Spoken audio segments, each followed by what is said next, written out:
everyone, Novels Wonderland here. Thank you all for the love and support you've shown me and the channel. Ares, the god of war. Chapter 101 to 178, Chapter 101. Your people are like a pack of wild dogs. The next morning, outside Athens, the Aegean Sea, which had been calm, suddenly became turbulent. The sun was obscured by dark clouds, and thunder and heavy rain fell from the sky, blocking the view from the Athenians' watchtowers. Amidst this storm, countless large ships, filled with Atlanteans, approached the coast of Athens, concealed by Poseidon. By the time the Athenians saw these terrifying ships approaching, they were already less than a few miles from Athens' coastline. The Athenian responsible for guarding the watchtower was startled and quickly tried to light a smoke signal to notify his companions in the city, but the heavy rain had drenched all the prepared wood, making it impossible to ignite. In this critical moment, the Athenian could only raise his horn and blow it with all his might, hoping the warriors in the city would hear the sound. But at that very moment, the storm in the sky grew louder, and the terrifying tempest immediately drowned out the sound of the horn. The Athenian's forehead was sweating with anxiety. He watched as countless small boats, full of warriors, disembarked from the Atlanteans' large ships and rowed towards the beach, preparing to land, yet Athens still appeared completely unprepared. However, just then, as if having seen through Poseidon's trick, the statue of Athena in the Parthenon, the tallest building in Athens, suddenly raised her aegis. Her shield glowed brightly, illuminating the entire coast like a searchlight, exposing the Atlanteans' fleet, and leaving them nowhere to hide. Atlanteans? When did they arrive? They're already this close. Quick! Notify everyone, take up arms. Under the goddess's manifestation, the warriors in Athens finally saw the Atlanteans who had already reached the edge. They quickly blew their horns, picked up weapons purchased from Sparta, and went to the hastily built, crude city wall, ready for battle. Although these Athenians were all slaves who had escaped from their slave owners, they had never experienced taking up arms to resist foreign enemies. As mentioned before, warfare in the Greek world was a citizen's right. Slaves were not allowed on the battlefield. The fact that they gained their freedom was mostly due to Athena's manifestation, making the slave owners give her face. Therefore, these Athenians were on their first campaign, and seeing the Atlanteans' splendid army, they felt some fear. However, despite their fear, there was a group of fearless people present.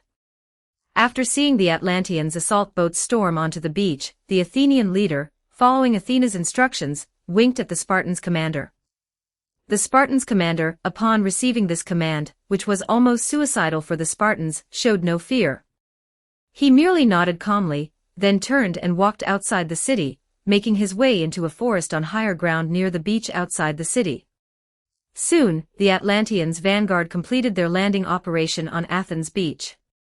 This group of warriors, totaling about 500, were all clad in magnificent armor, and wielded trident-like weapons similar to those of a sea king. They were also equipped with shields and fighting swords, appearing to possess significantly greater combat power than the Athenians. But just as they landed and before they could even fully form ranks, they heard a sudden shout from the forest above them. "For Sparta!" Accompanying a powerful shout from among, the Atlanteans' vanguard looked up, and were astonished to see a group of muscular men, wearing Spartan helmets and red cloaks, holding spears and round shields, leaped directly from a height of nearly 8 meters vertically above the beach. They landed like meteors, and the moment they touched down, they had already stabbed to death the unfortunate Atlantean caught beneath their feet. Then, these Spartans pulled their spears from the bodies of their enemies and charged directly into the surrounding enemy forces, fearlessly. Their strength was astonishing. During combat, deep red magic patterns would appear on their bodies, with magical light flowing within them, turning into a blood-red aura that entwined around their weapons and shields. Moreover, these Spartans did not fear pain or blows. Their roars could unleash visible spherical sound waves, and their kicks could even shatter the breastbone of an armored Atlantean. Although this group of Spartans numbered only 150, in front of them, the Atlanteans' vanguard, with more than 3 times their numerical advantage, was instantly routed, throwing away their armor and disintegrating. As the Spartans slaughtered their enemies, their god, Ares, the master of war, also appeared on the cliff outside Athens. He thrust his spear into the center of the battlefield, and then looked down at the Spartans bravely fighting, grinning happily and cheering repeatedly. Excellent! Truly my Ares' people. That's it, kill your enemies. Let everyone tremble at your valor.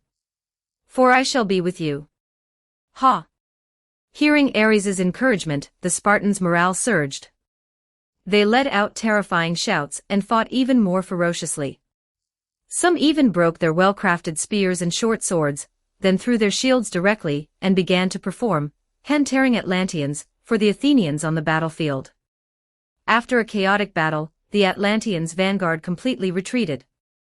The Atlantean royal commander who had led them was directly beheaded by the Spartans' officer. The Spartans' commander impaled the head with his spear, held it high, and then roared at the main Atlantean force.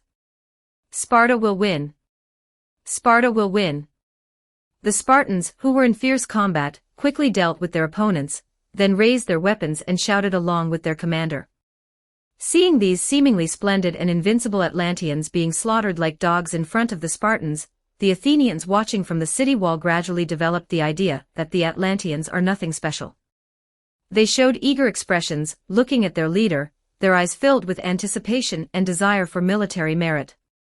And this was precisely the effect Athena wanted to achieve, to eliminate the fear of combat from the hearts of these Athenians who had never been on a battlefield, so that the Athenians could truly stand up and no longer have to rely on people from other city-states.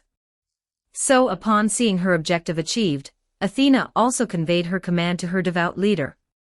Upon receiving the goddess's approval, the Athenians' leader waved his hand and said to his warriors, "Go!"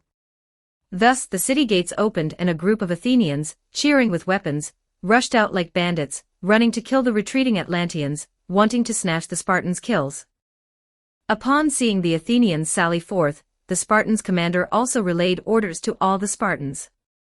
Upon hearing their commander's orders, these Spartans all put away their weapons and watched indifferently as a group of Athenians ran past them, attacking the Atlanteans who were trying to push their assault boats back into the sea from the beach. Meanwhile, Ares sat on the cliff, watching these Athenians, slapping his thigh, and laughing uncontrollably. "Ha ha, Athena, look, your people look like a pack of wild dogs." Chapter 102, Chapter 102 Guerrilla Warfare of the Atlanteans. 1284 words. Although the Atlanteans seemed like chickens in front of the Spartans, the first generation of Athenians, with their combat prowess, actually couldn't defeat the Atlanteans head-on. No matter how corrupt Atlantis' army was said to be, this personal army of Poseidon's followers was not something that a group of Athenians, who had only recently escaped slavery and could barely wield swords and spears, could resist. Perhaps future Athenians could achieve it, but at this stage, the Athenians were truly the weaklings that Ares spoke of. However, a military defeat is like a landslide. The key to victory or defeat in a battle between ancient armies is not actually how many enemies are killed, but whether the enemy's morale can be broken. At this moment, the morale of the Atlanteans had been completely shattered by the 150 Spartans who descended from the sky. Even if the Athenians charged over and directly stabbed their asses with spears, these Atlanteans wouldn't bother to resist. They only wanted to quickly push their assault boats back into the water and get away from those more than 100 Spartans, who were as fierce as ghosts and gods. This landing battle was incredibly tragic for the Atlanteans. In the short period from the Spartans' aerial drop to the Athenians' all-out assault, out of the 500 men in their vanguard force responsible for the landing, only about 20 managed to escape back in assault boats. In contrast, those undisciplined Athenians only suffered a few dozen deaths, most of whom were killed by desperate Atlanteans fighting back because they charged too quickly. As for the Spartans who had utterly routed them, not a single one died. They coldly watched their defeated foes flee back into the sea, then walked back to their camp with proud postures, receiving praise from Ares, who was observing the battle from the cliff. Seeing the Atlanteans retreat, the Athenians on the beach raised their weapons and cheered for victory. However, before they could rejoice, they suddenly saw the sky change dramatically, and then a huge whirlpool slowly appeared in the middle of the sea. Following a violent earthquake, a brand new floating island slowly rose from the ocean and floated on the sea surface. This was certainly the work of Poseidon. After the island appeared, the Atlanteans also sailed their ships onto it. The Athenians stood by the sea, watching as the Atlanteans built fortifications and settled on the island. It seemed that the failure of this vanguard force was not a significant setback for them. The morale of the main Atlantean army did not appear to be affected. Moreover, the Athenians could not prevent these Atlanteans from stationing themselves on the island, because around the island, keen-eyed individuals had already spotted huge shadows swimming beneath the surface. Those were sea monsters driven by Poseidon, each one a lesser giant kraken. The Sea King's intention was clear. Zeus had strictly forbidden Athena, Poseidon, and other main gods from directly interfering in the war, but the sea monsters sent by Poseidon were merely patrolling his own territory. If the Athenians dared to set foot on his domain, Poseidon could directly command the sea monsters to attack the Athenians' ships.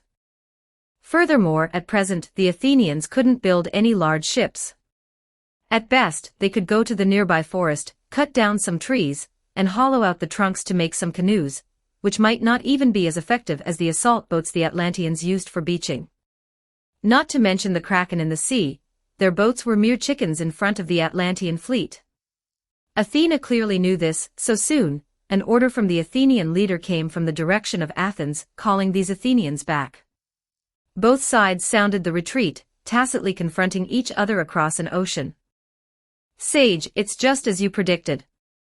On the floating island of Atlantis, one of the 10 kings of Atlantis, the commander of the Atlantean army, looked at an elder in a white robe with green fish scales on his neck, with an expression of admiration. This elder was the wisest elder in the city of Atlantis, and he had lived from the very beginning of Atlantis's establishment until now. He was Poseidon's subject, and also a sea creature sent by the sea god to assist his son. Throughout the reigns of the 10 kings, no matter what difficulties arose, they would usually seek the sage's counsel, and his words carried the same weight as those of the 10 kings within Atlantis. Upon hearing the Atlantean commander's words, the ancient sea creature, who had been closing his eyes, slowly opened them, revealing a pair of dull, fish-like eyes. His eyeballs rotated, then focused on the commander in front of him, and he sighed. "King, I actually think it would be better if this matter didn't turn out as I predicted." He looked at the distant coastline, pointing to the wooded area where the Spartans had landed, and said, "Those people are called Spartans. They are followers of Ares, and possess almost the strongest combat capability in the entire world. You must have seen what they did to our people on land. If we don't eliminate them, our fleet will not be able to land at all." "They are only 150 people," the Atlantean commander said after a moment of contemplation. "In my opinion, Athens' greatest reliance is this group of Spartans. If we charge the beach with the rest of our main force and sacrifice ourselves to take out these 150 Spartans on the beach, then our compatriots should be able to fight 5 Athenians each." "That's not possible, King," the sage said with some helplessness. "Atlantis has not experienced war for too long. You are taking things for granted. Think from another perspective. If your superior ordered you to sacrifice your life for the lives of 150 Spartans, would you be willing?" The Atlantean commander was a bit embarrassed. He had been one of the 10 kings of Atlantis since birth, and indeed, no country had been foolish enough to cause trouble for Atlantis, so they truly had no combat experience. This time, he was appointed commander on the eve of battle. "Morale will collapse. Our army is far from reaching the level of a suicide squad," the sage's ancient voice slowly said. "I wonder if you noticed, our vanguard force began to rout after only a few dozen men were cut down by those Spartans. This is unavoidable." "Then what do you think should be done, sage?" the Atlantean commander retorted. "Delay." The sage said, "Utilize our warship advantage and numerical superiority. Every day, send a group of people to harass the Athenians on the coastline, shooting arrows and spears at the walls of Athens. Kill as many of them as possible. If the main Athenian army and the Spartans come, we immediately use the speed of our ships to escape." "Can this really work?" the Atlantean commander asked doubtfully. "Although we have the support of our father god and don't have to worry about supplies, the Athenians should also have a goddess. Did you see the deity standing on the cliff?" The sage pointed to the cliff. The Atlantean commander looked over and noticed the majestic deity still seated on the cliff, not yet departed. That is Ares. He is the god of the Spartans. Spartans are not Athenians, they are merely mercenaries who work for money. Athens has just been established and should not have much funding. We only need to delay until the Spartans leave, and we can win this war. Chapter 103. Chapter 103. Poseidon is anxious. 1333 words. Goddess, those Atlanteans came again this morning. Inside the Parthenon, the leader of the Athenians reported to Athena, who was looking up at her statue, with a helpless expression. What's the damage? Athena asked without turning her head. There wasn't much damage. 2 of our warriors were unlucky enough to be speared to death by the Atlanteans' javelins. Those Atlanteans even tried to use ladders to climb directly onto the city wall from the sea today, but then the Spartans showed up and they sailed away. The leader of the Athenians said with a hint of envy. Athena said after listening. Indeed, it's not much of a loss. There's one more thing. The leader of the Athenians' tone became heavy as he spoke of this. Those Spartans have started asking us for their commission. They said their employment period is almost up, and we either renew their contract or they'll leave with the slaves. Athena thought for a moment and said. Yes, calculating the time, it should be about right. Go call the Spartans' commander over and tell him what I've instructed. King, sage, our scouts report that the Spartans seem to have left. Inside the Atlanteans' main camp, an Atlantean general reported to their commander and sage. Is the news true? The Atlantean commander asked. It should be true, the Atlantean general replied. Because the Athenians have started building fortifications on the beach. They seem to be preparing to directly repel our ships from the beach. The Atlantean commander immediately looked at their sage. Sage, what do you think? Wait 2 more days. The Atlantean sage said without hesitation. The Athenians are followers of the goddess of wisdom. We cannot be certain whether the Spartans have truly left or if they are acting with the Athenians to deceive us. All right then. The Atlantean leader raised his hand and ordered. Then listen to the sage and wait a few more days. However, while the Atlanteans wanted to continue with guerrilla tactics and wait a few more days to observe the situation, some people couldn't sit still. Ares' divine avatar, who had been squatting on the cliffs of Athens for several days, finally became enraged at the opportune moment, when he saw the Atlantean fleet not daring to charge even when facing a group of Athenians who came to build fortifications. Damn it, you're all dogs. The god of war stomped his feet on the cliff, pointing at the Atlanteans who were throwing javelins and shooting arrows, harassing the Athenians, and cursed. 2,500 men against 100 craftsmen, and you don't even dare to charge. What kind of war are you fighting? Go back to Poseidon's embrace and nurse. I think this Poseidon is a coward, damn it, he's a coward, and the followers he teaches are also cowards. Look at yourselves, every single one of you is so timid, you don't even have the guts to cut people down, and you claim to be followers of the sea god. Ha! Do you want me to teach you how to cut people down? Ares cursed both Poseidon and the Atlanteans in one go. Poseidon clearly heard Ares' insolence. After he finished cursing, dark clouds gathered in the sky, and a storm enveloped the beach. The low-hanging clouds showed the Sea King's rage. Damn you, you're getting angry at me now. However, the god of war did not back down. He pulled out his flame sword and directly unleashed a terrifying wave of fire. This wave of fire split the dark clouds in the sky in 2, revealing the clear sky once more. The sea god's power was completely gone at that moment. Then the god of war continued to curse the Atlanteans on this cliff, using foul language like bastards and born without a father's upbringing, growing more and more offensive with each curse. But the Atlanteans dared not do anything to him. If someone had truly lost their temper and accidentally thrown a spear or shot an arrow at this god of war, it would have been over. Atlantis would have faced a main Olympus god-level boss intruding on the battlefield. Although Zeus explicitly stipulated that main gods were not allowed to intervene in this war, it did not mean that if main gods were accidentally injured by mortals while observing the war, they could not inflict divine punishment on the mortals. Poseidon was clearly also mindful of this point and likewise dared not attack Ares. If Ares had been alone cursing here, his second uncle would probably have already wrestled him into the sea. But in the temple next to him, Athena, the strongest main god among the fourth-generation gods, was also present. Ares and Athena, these siblings who controlled war, were the two most formidable fighters among the fourth-generation gods. If he could deal with one, it would be fine, but if he had to face both Ares and Athena simultaneously, and Poseidon could still defeat them, he would have rebelled long ago. So there was no choice. Faced with the god of war's insults, the sea god also chose to swallow his anger, adopting the mindset of not bothering with a fool for now.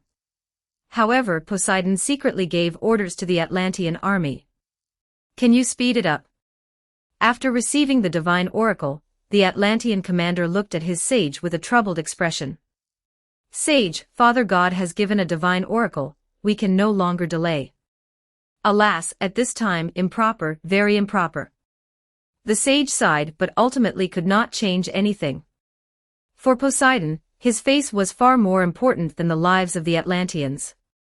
The Atlantean sage was clearly aware of this, so he merely lamented but did not object, only saying, "At least the attack must be tonight. We will directly launch a sneak attack on the Athenians' encampment. We don't need to capture Athens tonight. We will just seize the resources they have in the encampment, and they will naturally collapse." Good.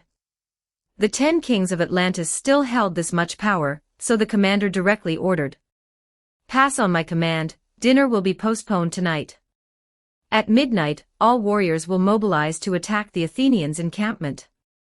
Time flew by in a flash. In the blink of an eye, Selene had already driven her chariot to the highest point of the night sky. As the moon god diligently performed her duties, she noticed a cloud on the ground obstructing her light, but Selene pretended not to see it. As an Olympus god, she naturally knew what was happening there. And beneath the dark clouds, outside the Athenians' unfinished encampment on the vast, dark sea, the Atlantean fleet silently moved into the nearshore of Athens. Their warships anchored in the deep water, and then, apart from the necessary sailors remaining on board, all other Atlantean warriors, gripping their weapons, boarded the assault boats.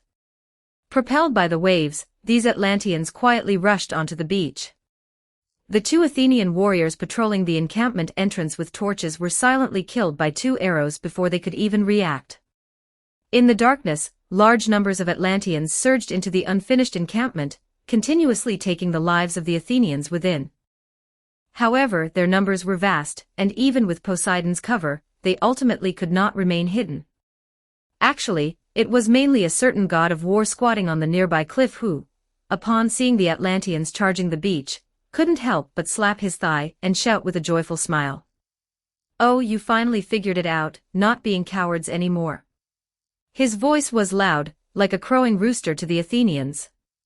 In an instant, all the Athenians resting in the encampment were startled awake by Ares' voice. Damn it! The Atlantean commander felt grief and indignation in his heart, but he could only suppress his anger. He raised his weapon and, with the aim of intimidating the enemy, shouted loudly, "All troops, charge!" Chapter 104, Chapter 104. 1317 words. The fierce battle on the beach lasted only half an hour before it ended. The Atlanteans had the advantage of a surprise attack, and their combat capabilities were already superior to the Athenians. With the right timing, favorable terrain, and unity, it was difficult for the Atlanteans to lose. The Athenians responsible for guarding this camp quickly abandoned it and fled back to Athens. The Atlanteans did not pursue them. Instead, following the wise man's instructions, they moved all the supplies left by the Athenians in the camp onto their ships, then set the camp on fire and sailed away. Before leaving, they even deliberately sailed close to Athens and brazenly mocked the Athenians. This was mainly done to help Poseidon vent his anger. That morning, Poseidon was verbally abused by Ares and couldn't retort. By nightfall, the sea god finally unleashed his wrath upon his niece. Ares, squatting on the cliff, watched the victorious Atlanteans depart and revealed a happy smile. Everyone else thought he was smiling because a fierce battle had finally broken out, but only Ares and Athena knew what had truly happened. Atlantis, oh Atlantis! Gazing at the distant ships, Ares softly said. Still too green. By the time the Atlantean fleet returned to their floating island base, it was already close to the latter half of the night. However, the Atlantean warriors were not sleepy. The exhilarating battle they had just fought had made them even more energetic. Moreover, this was the Atlanteans' first victory since they launched their attack on Athens, and the Atlantean warriors greatly relieved the resentment and fear they had accumulated from being slaughtered by the Spartans. Everyone.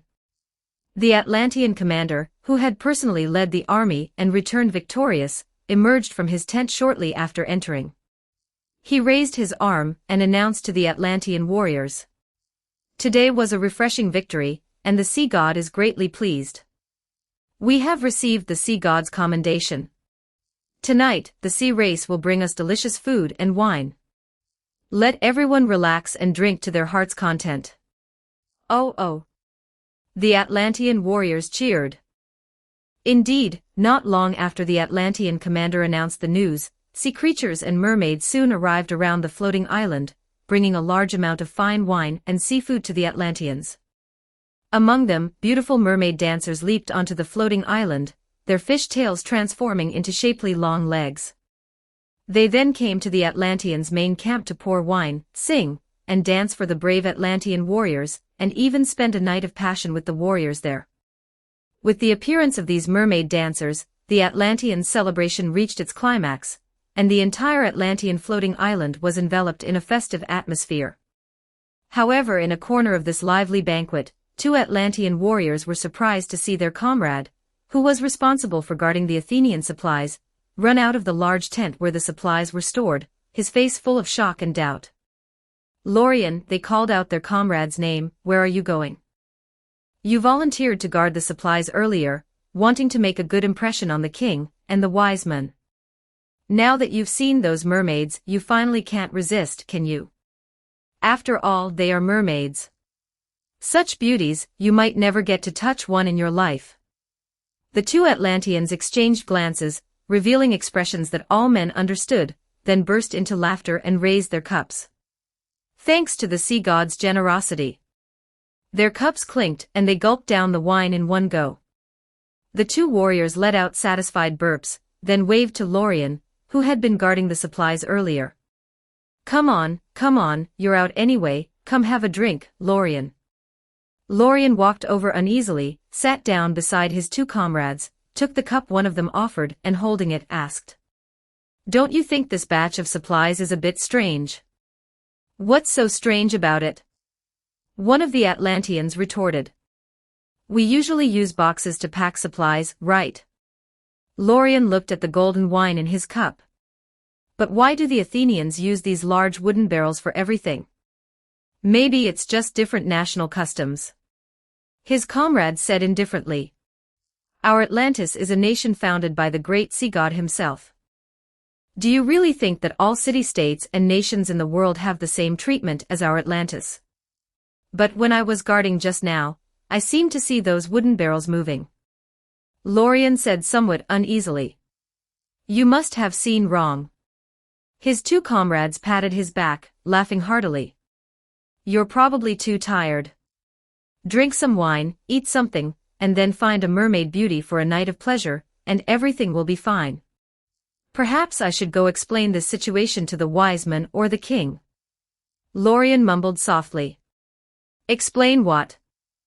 Don't bother those two with every little thing, okay, his comrade scolded. I just saw the commander enter the tent with that leading mermaid dancer. If you go find him now, aren't you looking for death? Drink.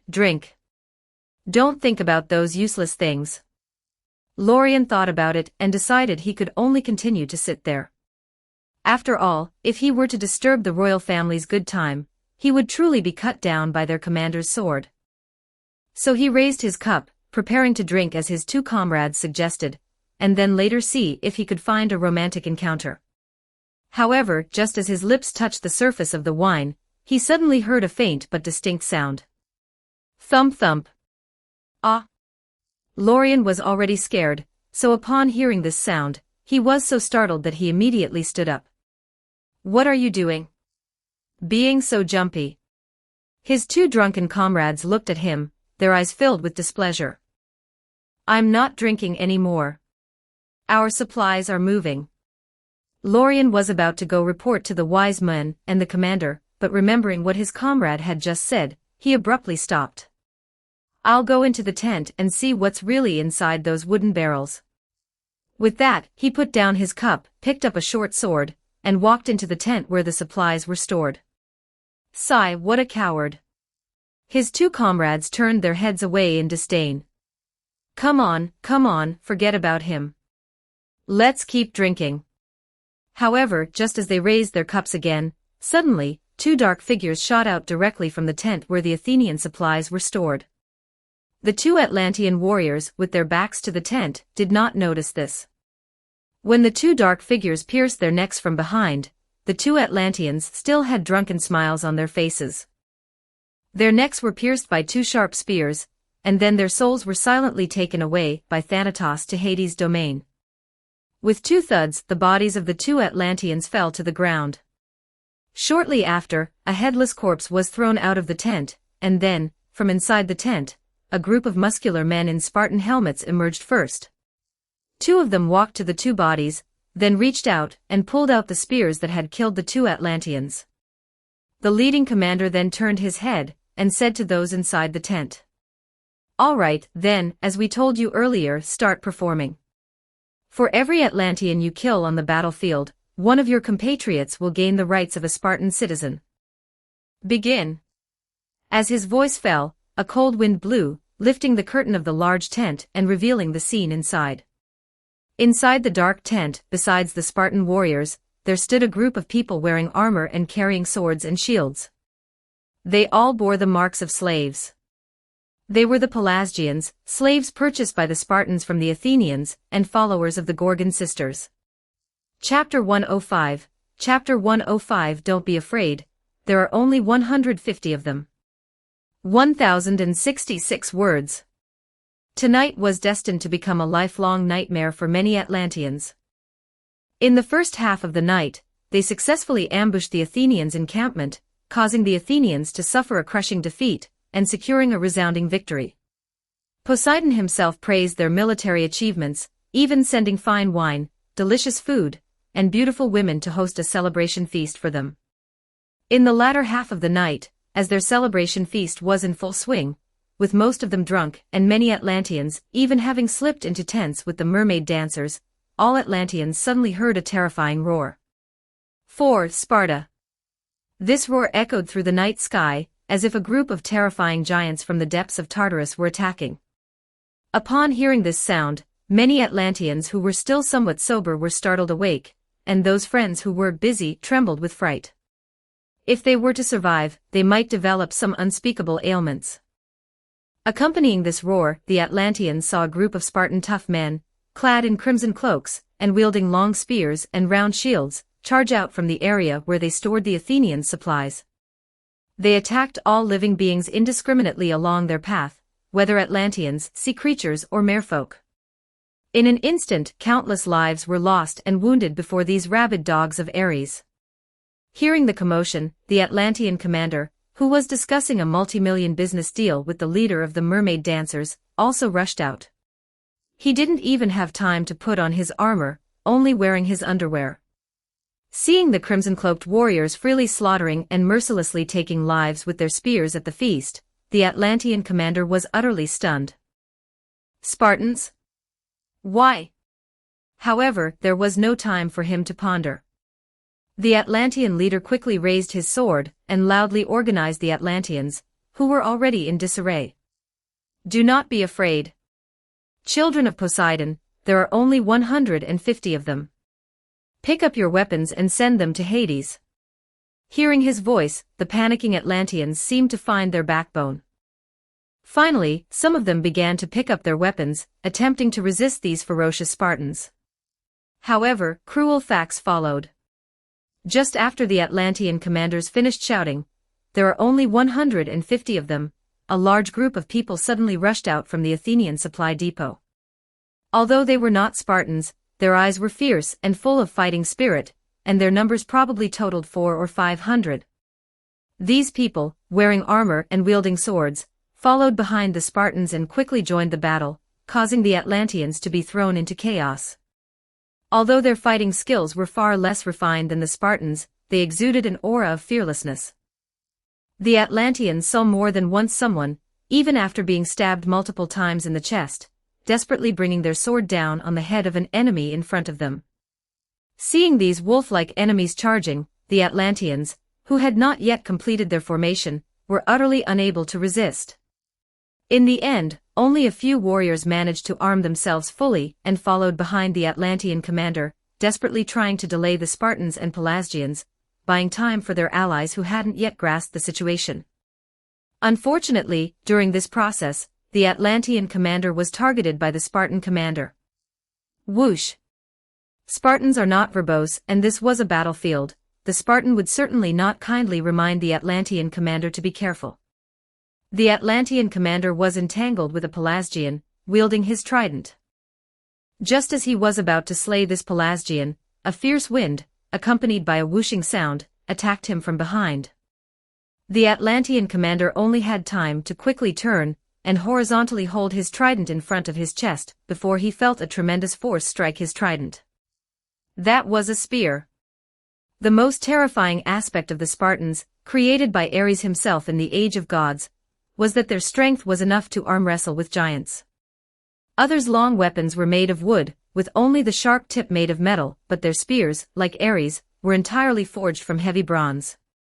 Yet, despite being such heavy weapons, these Spartans could wield and throw them with ease. Perhaps the bloodline of Poseidon played a role. In the instant the Atlantean commander turned, in his peripheral vision, his dynamic vision clearly captured that the Spartan's descending spear was already slightly bent. Such power was naturally beyond the resistance of someone like him, whose divine blood had been diluted through countless generations, and was almost gone. With a crisp snap, the trident in the Atlantean commander's hand was directly split in half. Fortunately, he quickly rolled on the ground, thereby avoiding the spear tip, and not meeting the same fate as his trident. Had Ares found a bunch of demigods to be his subjects from somewhere? While rolling on the ground, the Atlantean commander thought in despair. However, his emergency measure did not salvage his dire situation. Instead, it plunged him into an even more terrifying predicament. Seeing the Atlantean commander perform a desperate roll, the Spartan commander also silently took countermeasures. He slightly lifted his foot, then stomped heavily on the ground. With a dull thud, the ground directly cracked with spiderweb-like fissures. Crimson magic spread along these cracks, then transformed into a magical light, erupting and scorching the Atlantean commander's back. Ah! He only managed to let out a scream before his entire body was jolted into the air by the magical light. Then, the Spartan commander lifted his leg again, kicking his body upright, while deftly changing his grip on the spear, maintaining a throwing posture. The Spartan commander forcefully hurled his spear towards the Atlantean commander, who was in midair and had nowhere to dodge. Pfft! The spear easily pierced through the Atlantean commander's chest. The immense force carried him forward, then impaled him onto a wooden stake within the encampment, producing a dull thud sound. Your commander is dead. Atlanteans. After successfully slaying the enemy leader, the Spartan commander let out a deafening roar. Who else isn't afraid to die? Come forward. Hearing his words and seeing their commander, one of the 10 kings, impaled on the stake with his eyes still open in death, the Atlanteans' morale instantly collapsed. The formation they had painstakingly put together disintegrated in that very instant. Chapter 106, Chapter 106. 1,380 words. The battle continued until dawn. When the goddess of dawn Eos pushed open the golden gates of Olympus with her rosy fingers, releasing Helios's chariot, all the Atlanteans on this floating island who dared to resist the Spartans and Pelasgians had already become corpses lying on the ground. The remaining Atlanteans consciously tied themselves up, then sat together, waiting for the Spartans to deal with them, either taking them back to Sparta as slaves or selling them directly to other city-states. But no matter what, it was better than dying directly. The war ended and the overall situation was settled. Above the clouds, Athena and Poseidon stood facing each other on the same white cloud. "It seems our war has a result." Athena smiled and said to her second uncle, whose face was as gloomy as water. "This time, you lost again, Poseidon." "Damn it." Poseidon angrily gripped his trident, his emotions making the entire sea turbulent. But just as he was about to erupt, Zeus's voice came from above the sky. "Poseidon, honor your bet. This time, Athena and you competed fairly. If you want to blame someone, blame your Atlanteans for being too fragile." "Humph." Poseidon gritted his teeth and stared at Athena from the cloud for a long time, but finally turned and left, throwing down a remark before he departed. "Athena, don't think this is the end. We still have plenty of time in the future." Athena, however, smiled slightly and bowed very gracefully to Poseidon. "Always at your service." Poseidon had been rebuffed by the goddess of wisdom and the king of gods, and he harbored a surge of anger. When he descended to the sea surface and saw the Spartans and Pelasgians on that floating island, who had annihilated his Atlanteans, and were now counting their spoils, his fury intensified. A bunch of insects. He raised his trident, intending to summon the power of the sea to crush these wastes who had profaned his glory. But just as he raised his weapon, a rough voice suddenly sounded behind him. "Second uncle, do you intend to strike my people?" Poseidon turned around and saw his dear second nephew, Ares, standing behind him, looking at him coldly, his eyes full of fighting spirit. The god of war was clearly prepared. He was fully armored and laden with his weapons. If Poseidon intended to attack the Spartans, Ares would likely fight the god of the sea on the spot. "Ares, don't forget where this is." Poseidon looked around. Beneath their feet was a vast expanse of blue waves. This was his, Poseidon's, vast sea territory. So what? A true warrior doesn't choose the battlefield. He should be able to exert his full combat power in all terrains and environments. Ares looked up at the sky, then gazed at Poseidon and said, "Besides, second uncle, you just fought Athena. Are you sure you still want to fight me?" "I don't mind." With that, he even drew his spear directly, adopting a combat stance, his face full of eagerness. "Come on, second uncle, if you've got the guts, take me down head-on." Poseidon snorted, striking his trident heavily on the sea surface. The floating island carrying the Atlantean main camp immediately began to shake violently. Amidst the earth-shattering tremors, the entire floating island resubmerged into the sea, disappearing from sight. The Spartans, Pelasgians, and Atlantean prisoners of war who were originally on it all plunged into the water with splashes. Most critically, a group of krakens were swimming around them. These sea monsters opened their tooth-filled mouths, sucking in the corpses of the Atlanteans killed by the Spartans and Pelasgians from the seawater, chewing and swallowing them. As they fed, they eyed the living people with ill intent. However, just as the sea monsters were showing their might, a voice suddenly came from the side, with a hint of surprise. "Oh, there's such a big squid here. I love roasted squid." Hearing this voice, the Spartans in the sea showed joy. It's the god of war.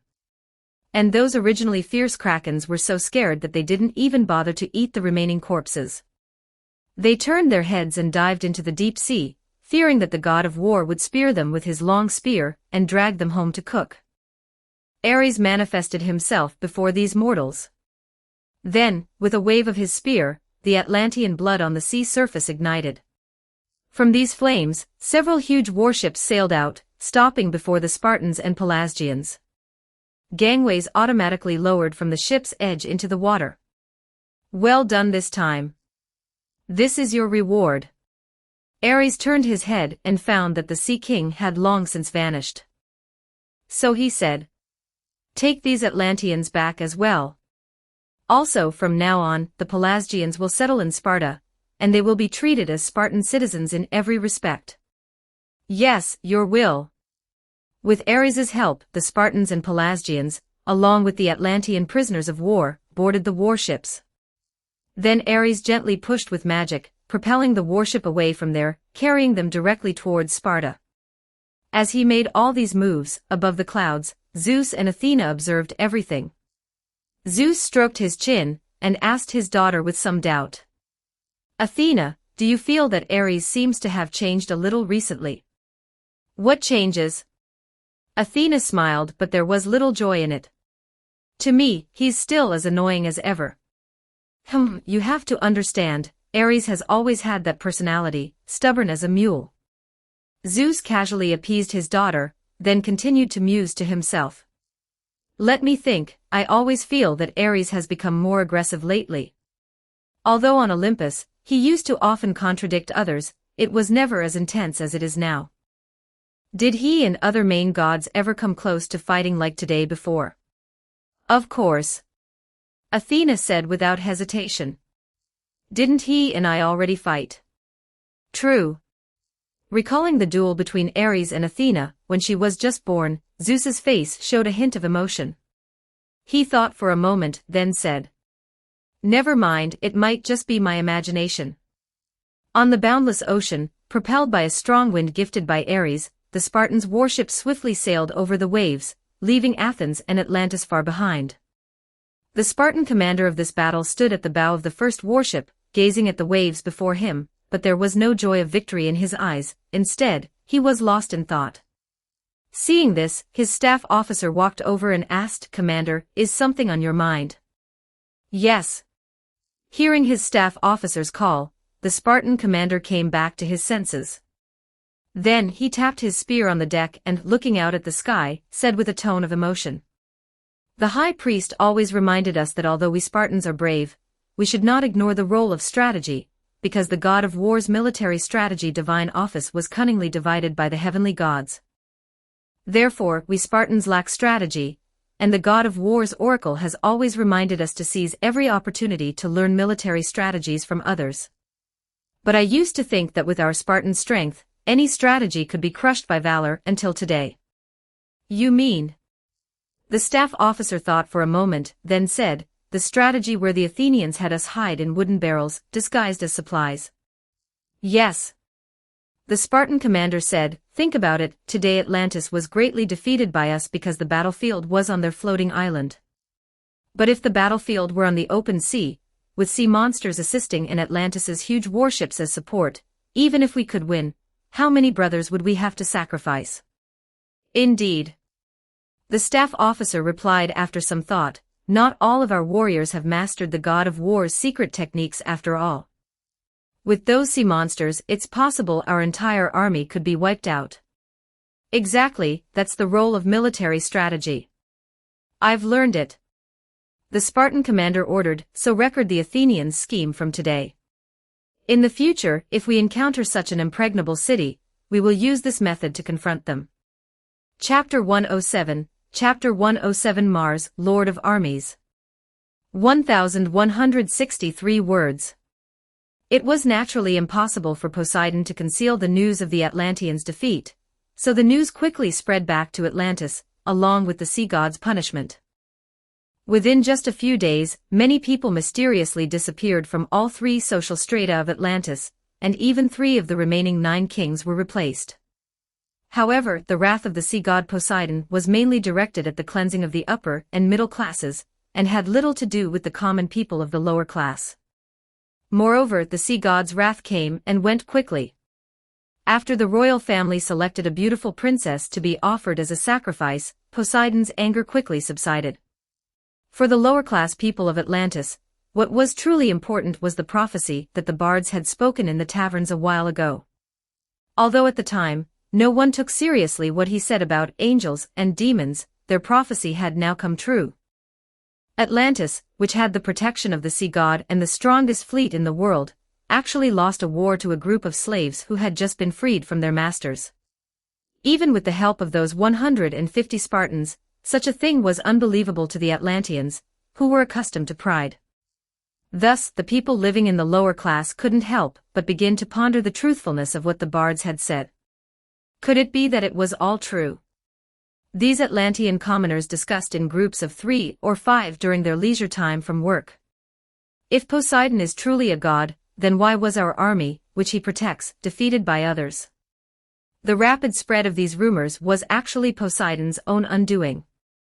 He had always harbored a dream of he can take his place regarding his brother. Therefore, in Atlantis, his own reserved territory where no other gods could interfere, Poseidon's propaganda of his faith was much more rampant than in the outside world. In the myths circulated among the Atlanteans, Poseidon was practically the king of the gods.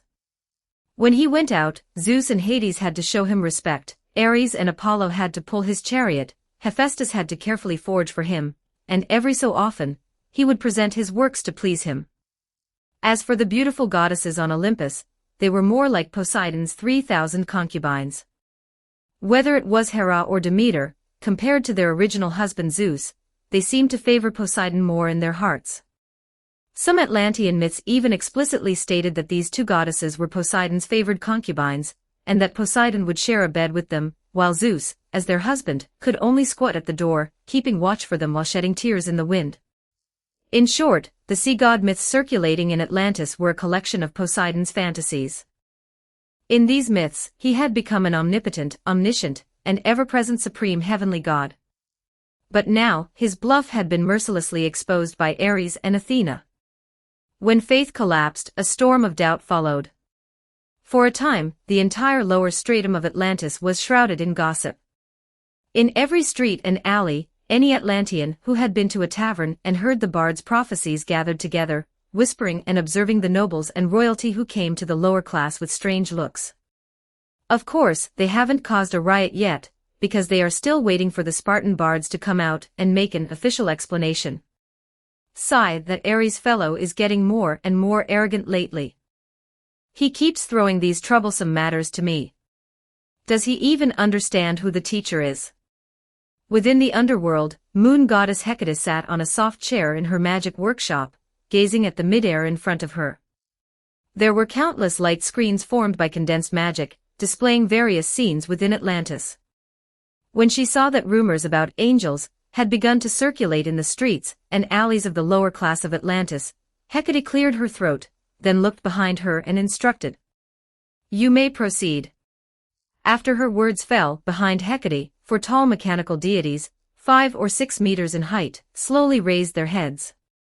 Accompanied by a humming, heavy sound, the magic furnaces within their bodies activated, and red light emanated from the eyes of these mechanical gods. Subsequently, a pair of huge steel wings unfolded behind them. At that instant, it seemed as if countless intricate circuit-like magic patterns spread out from their wings, extending throughout the entire world. At the same time, the Spartan bards, who had received instructions from Ares, also set out again. In the evening, they went to the taverns they had visited before to begin the next phase of their plan. They first played a few tunes, deliberately teasing the Atlantean commoners' appetites. Once these people began to impatiently urge them to quickly speak about the angels, the bards deliberately acted a bit reluctant and demanded that these commoners keep it a secret. Then, they cleared their throats and began to slowly narrate, accompanied by the sound of their instruments. "Do you know which angels caused Poseidon's defeat this time?" The Atlantean commoners shook their heads in cooperation. "No. There were a total of 4 angels who came this time." The bard gently plucked the strings, his voice melodious. "The first angel is named Conquest. He wears a crown and holds a longbow. He is accompanied by a white horse. When he comes among the Athenians and Spartans, the Spartans and Athenians will be victorious again and again. The second angel is named War. God granted him authority and gave him a great sword.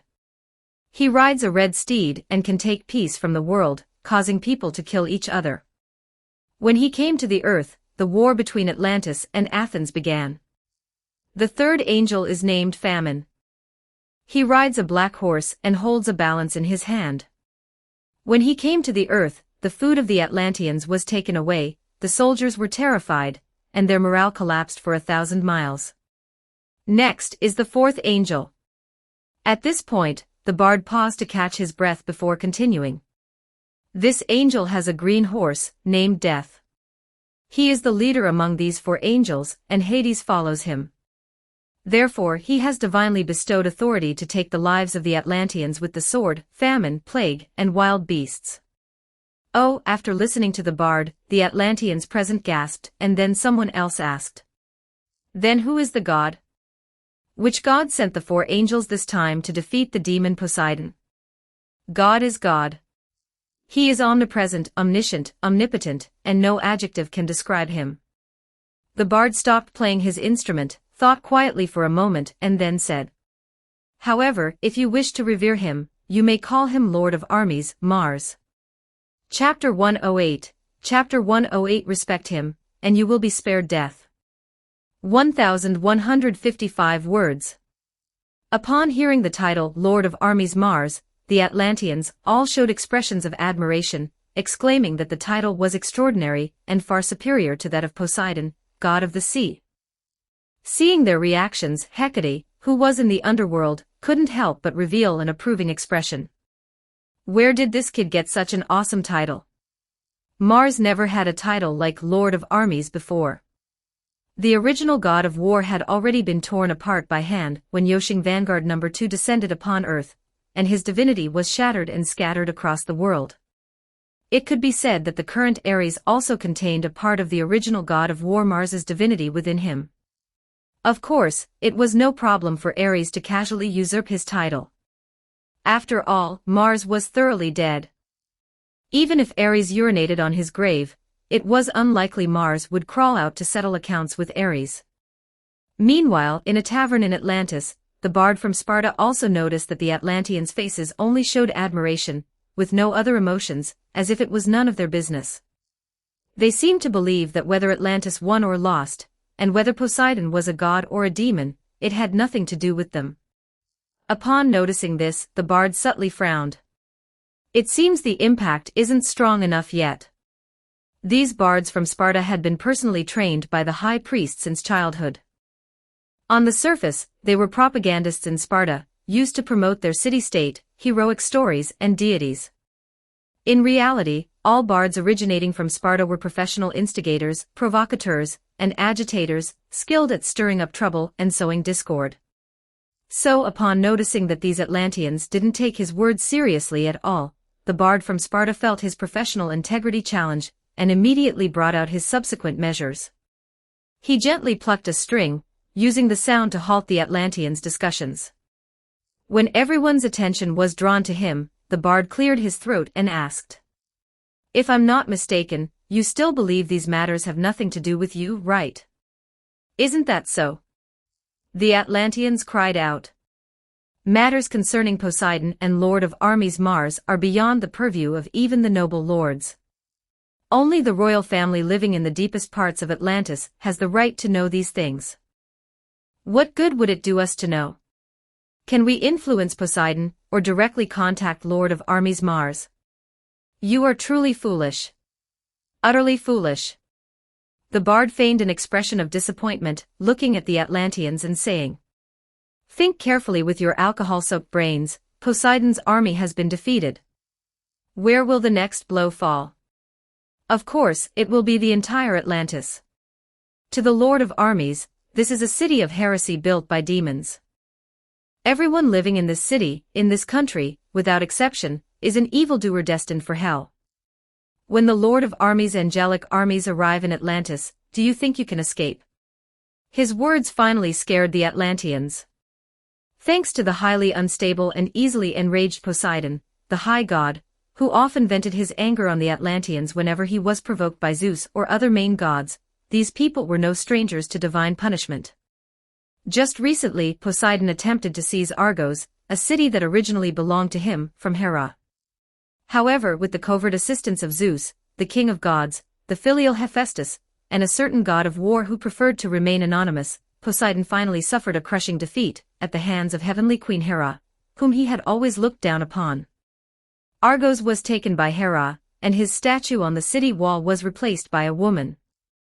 Upon returning to the sea, the furious sea god unleashed a flood, submerging a certain lower city district of Atlantis. To this day, that area remains a watery expanse, with countless commoners having perished.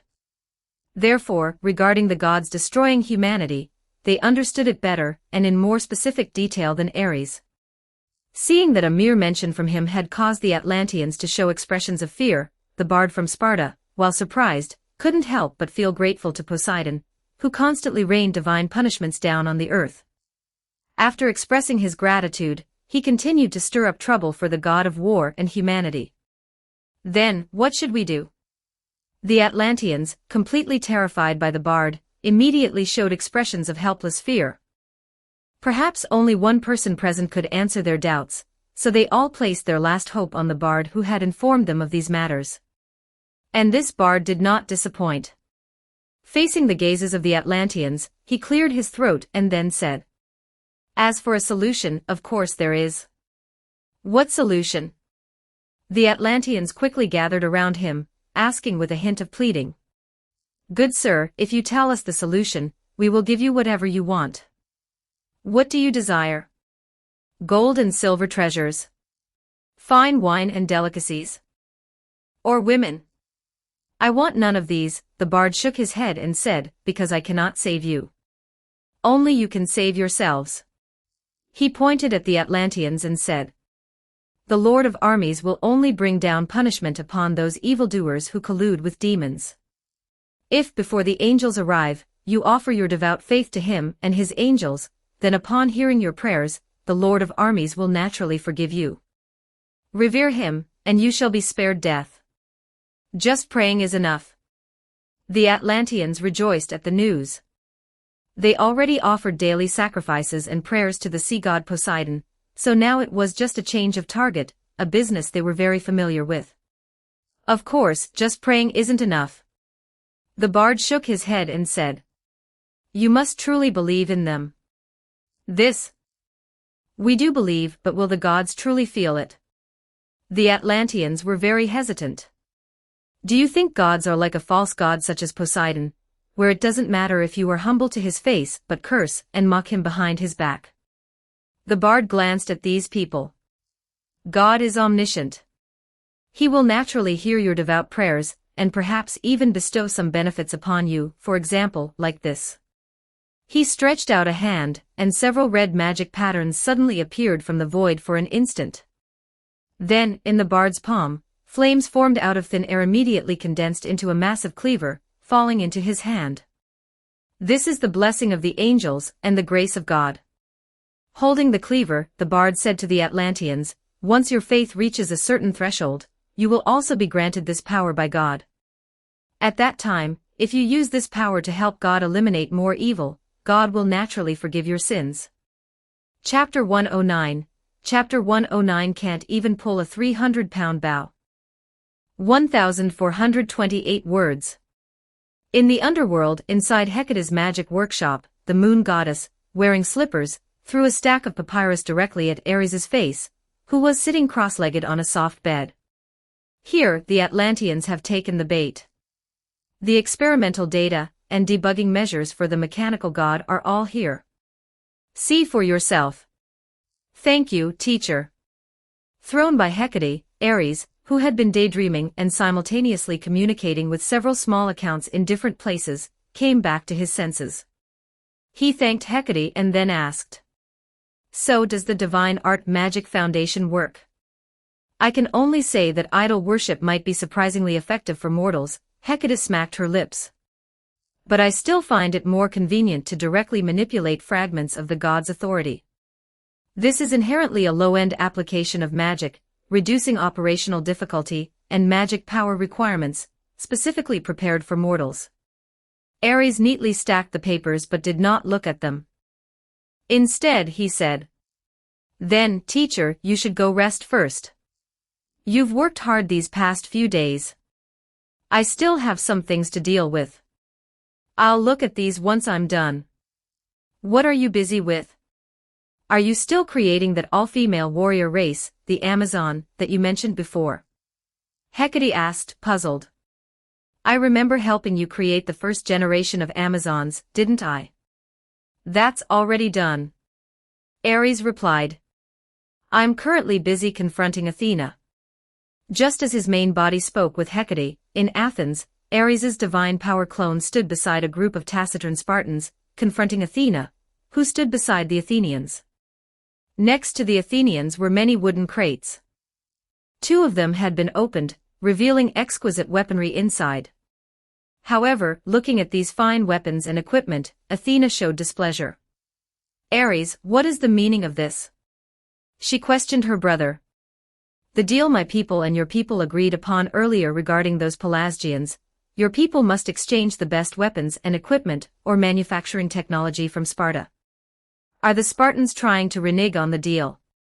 How am I reneging? You need to show evidence when you speak, don't you dare slander me.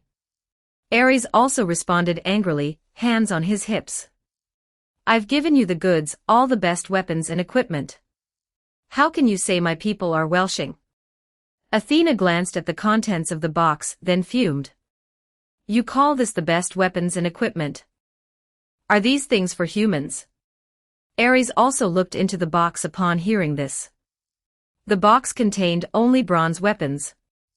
In terms of craftsmanship and materials, they were indeed the best in the Greek world at the time. However, these weapons were all made of bronze, with no other materials. The daggers were fine, although heavy, they could be used as slightly shorter two-handed greatswords. But even the spears and shields were made entirely of bronze, which was utterly absurd. Pure metal polearms could not possibly be used as weapons by ordinary people.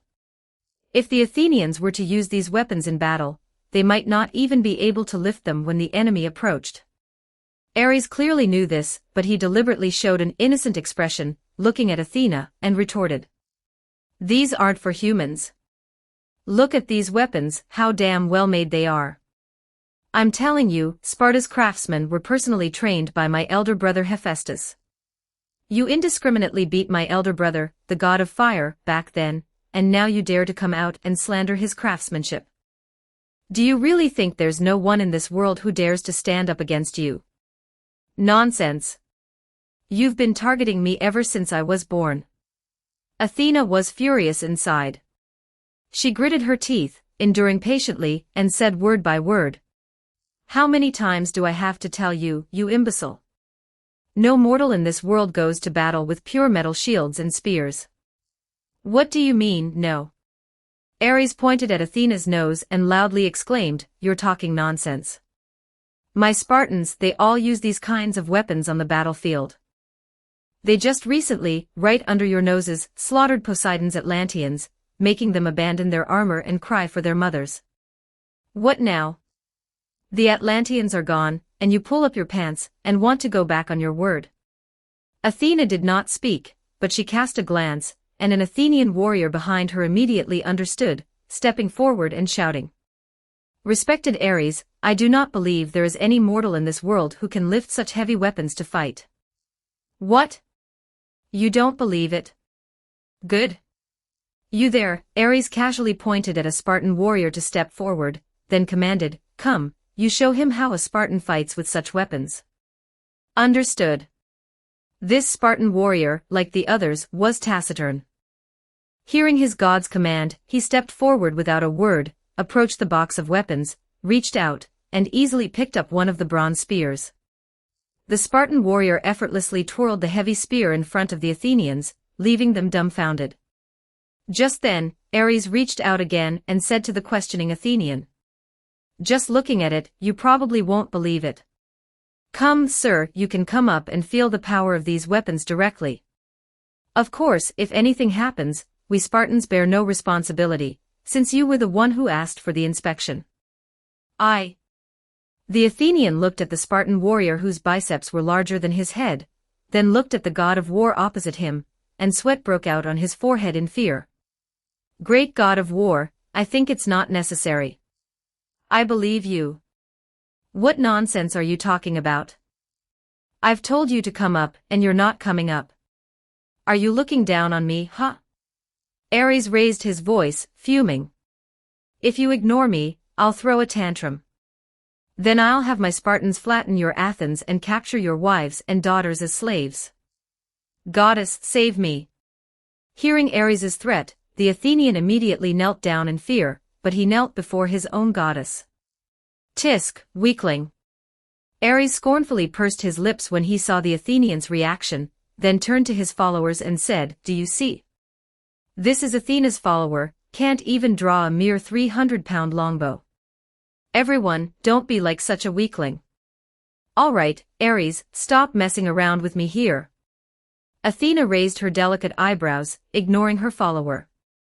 She pointed at a bronze pillar that wasn't in the box but was carried by the Spartans and leaned against a nearby stone, continuing to ask. "I won't even mention what's in the box, but what's the meaning of this pillar? Is this a decoration you're giving me? Decoration your head. Can't you tell this is also a weapon?" Ares said to the Spartan warrior who had stepped forward to perform, "You tell her what kind of weapon this pillar is." "Yes." This Spartan warrior was clearly not eloquent. After receiving Ares's command, he racked his brains for a long time before finally saying to Athena, "This is a weapon that only our strongest Spartan warriors can use. To this day, only 2 kings, the high priest, and the grand commander among the magistrates can use it. I am still too weak to be worthy of such a first-rate weapon." "I understand, you don't need to say any more." Athena pinched the bridge of her nose, then waved her hand. "I don't want to argue with you. Consider this your win for now. Leave. I don't want to see you right now." "Humph, what do you mean I won? It was your fault to begin with." Yes, just get out, I beg you." After much persuasion, Athena finally got the triumphant Ares to leave Athens with a large group of Spartans. After the god of war departed, her expression slowly returned from anger to calm. "Goddess, did we really just let them go?" the Athenian leader asked with some displeasure. "What else? If you want to go reason with these Spartans, go ahead, I won't stop you." Athena answered casually, not even wanting to look at her follower. "Ah." The Athenian leader immediately swallowed all his reluctance. "Are we just going to let Ares be so arrogant?" At this moment, a priestess of Athena nearby also said with some dissatisfaction, "You are clearly the strongest 4th-generation main god. Don't talk about this anymore. Take these weapons to be reforged," Athena said calmly, looking in the direction Ares had left. "Just ignore him. He doesn't have many years left to live anyway." Chapter 110 Guaranteed Profit. 1149 words. After triumphantly bringing both the Spartans and the Pelasgians back to Sparta, Ares's divine avatar returned to Olympus, and the matter concerning the Pelasgians was naturally taken over by his subordinate, the Sparta high priest. On the Atlanteans' battlefield, the Pelasgians fought bravely, and their tribe had already lost many members while resisting the Athenians, so their numbers were not large. The number of Atlanteans killed by the Pelasgians on the battlefield had long exceeded their entire tribe's population. For this, Ares even used the weapons that the Athenians would never be able to use in their lifetime to exchange for the Pelasgian women and children who were slaves in Athens, working in production and daily life. Upon arriving in Sparta, the high priest promoted them to Spartan citizens and assigned them to various industries within Sparta according to their respective skills. In this conflict between Athens and Atlantis, Sparta was undoubtedly the biggest winner. They dumped a large amount of equipment and armor in Atlantis, exchanging it for entire ships full of gold and silver. Then, under the employment of the Athenians, they went to Athens to help them beat the Atlanteans. Although the Spartan mercenaries, in order to retrieve this group of Pelasgians, didn't even demand the Athenians' commission when they deployed, and even lost a batch of weapons, the Spartans suffered no loss at all. In this era of scarce human resources, talent is the most valuable resource. With manpower, a city-state's prosperity is a foregone conclusion. Moreover, the commission given by the Athenians was originally small, far less generous than what the Atlanteans offered. The Spartans and Pelasgians, disguised as wooden barrels, risked their lives to infiltrate the Atlanteans' main camp, slaughtering many. The Atlantean captives and various spoils of war obtained from this war naturally also belonged to the Spartans. It can be said that most of the weapons and equipment the Spartans had previously sold to Atlantis were seized back by the Spartans after this battle. Furthermore, while Athena and Poseidon's energies were tied up in the conflict between their respective city-states, Ares was far from idle. He fanned the flames in Poseidon's Atlantis, and testing the operation mechanism of the mechanical god was just one part of it. During this time, Ares visited every place he could remember where famous Greek demigod Argo heroes were born, and he even created a subordinate account to infiltrate as an informant. At the same time, he also found Chiron, the centaur who lived in seclusion in the Pelion cave, and would later become the mentor of many Argo heroes, and established a good relationship with him, as a fallback. Moreover, while Athena and Poseidon were fully focused on preparing for war, Ares and Hecate created a group of female warriors, named them Amazon, bestowed a special belt upon one of their leaders, and placed them in Thermodon, Pontus, in Asia Minor. Ares did not pay too much attention to this tribe. After giving them the power to be self-sufficient, Ares allowed them to develop freely. Both the tribal customs and systems were formulated by these humans themselves. However, he allocated part of this tribe's faith to Artemis. Thus, the hunting goddess would naturally help him protect and bless this tribe of women. However, despite this, the Amazons' primary object of worship remained Ares. If Ares were to rally them in the future, these Amazon female warriors would surely follow Ares's banner. In addition to these matters, bards from Sparta also spread throughout the world, using the conflicts between various city-states or main gods to create many localized wars on the land. The Spartans, just like they did between Atlantis and Athens, sold weapons in these wars or directly sent warriors for training, earning a great deal of wealth. Upon returning to the city-state, they kept the wealth needed for the city-state's production and development, and according to divine oracle, converted the remaining wealth into precious ores, which were then thrown into a deep well built in the very center of Sparta. This deep well was personally designed by Hecate for Sparta. It directly connected to the underworld. Below it was Hecate's netherworld magic workshop, and this deep well led directly to an area for ore smelting. After the Spartans threw these ores in, Hecate would use magic to smelt them into molten metal slurry, which would be used for the manufacturing of mechanical gods. Ares is for subordinate gods, terror, tremor, panic, and dread, which in Atlantis are called conquest, war, famine, and death. These four mechanical god prototypes have been successfully tested in Atlantis. It has been proven that Hecate and Ares's ideas were indeed correct. Therefore, the goddess of magic and the god of war have also put the manufacturing of second-generation mechanical gods on the agenda. Among this batch of mechanical gods, there are not only several mechanical gods of the same specifications as the current four mechanical angels, but also a main god-level mechanical deity intended to replace the Olympian main gods in the future, which has been added to the manufacturing plan. The normal height of this mechanical main god is about 7 meters, and when fully unfolded, its entire volume can even rival that of the ancient Titan giants. To draw the design blueprint for this thing, the moon goddess and the god of war spent countless sleepless nights, working tirelessly on the design until they finally completed it just before Atlantis surrendered. For this, Hecate specifically opened up an imaginary space within the netherworld magic workshop to accommodate the massive body of this mechanical main god. A new generation of demigod Argo heroes is about to be born, and Greece's heroic age is about to enter its most brilliant period. Before this period, Ares's plan, Athena's plan, and the plans of various gods were all secretly progressing simultaneously. A new day began, and the Olympian main god's morning meeting started as usual. Ares, who had been busy all night with Hecate researching various component specifications and capabilities of the subsequent mechanical gods, yawned as he entered the god king's hall of Olympus. He hadn't slept a wink last night, so he just came directly when he saw the time was right. Thus, he was one of the earliest main gods to arrive there today. As soon as he entered the god king's hall, Ares saw Zeus and Poseidon squatting to the side, discussing something.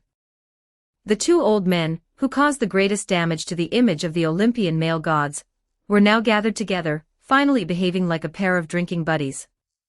Zeus had a somewhat lewd smile on his face, whispering something into Poseidon's ear, and Poseidon, who had been in a bad mood these past few days, finally showed a faint smile.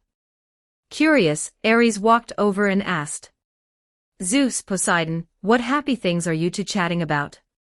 Chapter 111, Chapter 111 Give him a beautiful wife. 1279 words.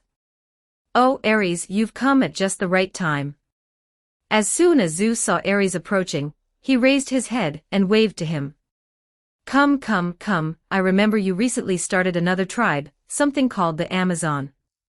I heard from others that the women there are all beautiful and well-built, and each one is more uninhibited than the last. Is this true? Ares wasn't surprised by this. Indeed, when he and Hecate created the Amazons, they also considered aesthetics, so these first-generation Amazons were all incredibly well-built, beautiful, and athletic women. Furthermore, Ares did not interfere with the Amazonian system, but found them a patron in Artemis. Artemis was a virgin goddess who genuinely enjoyed single life, so when the Amazons formulated their rules based on their own beliefs, they also considered this aspect. Normally, the Amazons strictly forbade men from approaching their borders, but without any intercourse with men, the Amazons could not continue to exist.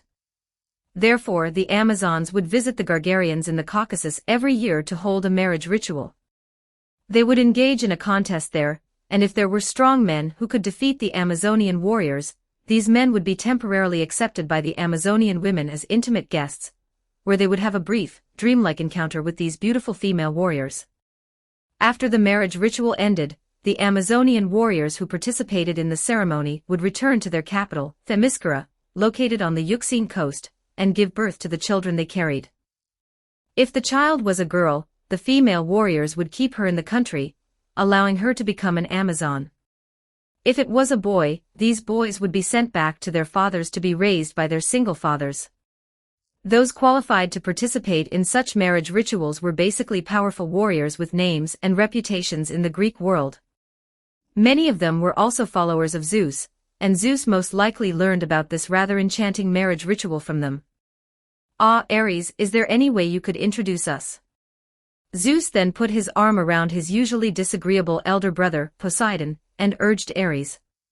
Look at you, a while ago you and your sister bullied your second uncle, making him furious. Now is a good opportunity for you to apologize. Introduce your second uncle and me to a chance to go to the marriage ritual, and your second uncle will calm down. Poseidon, don't you agree?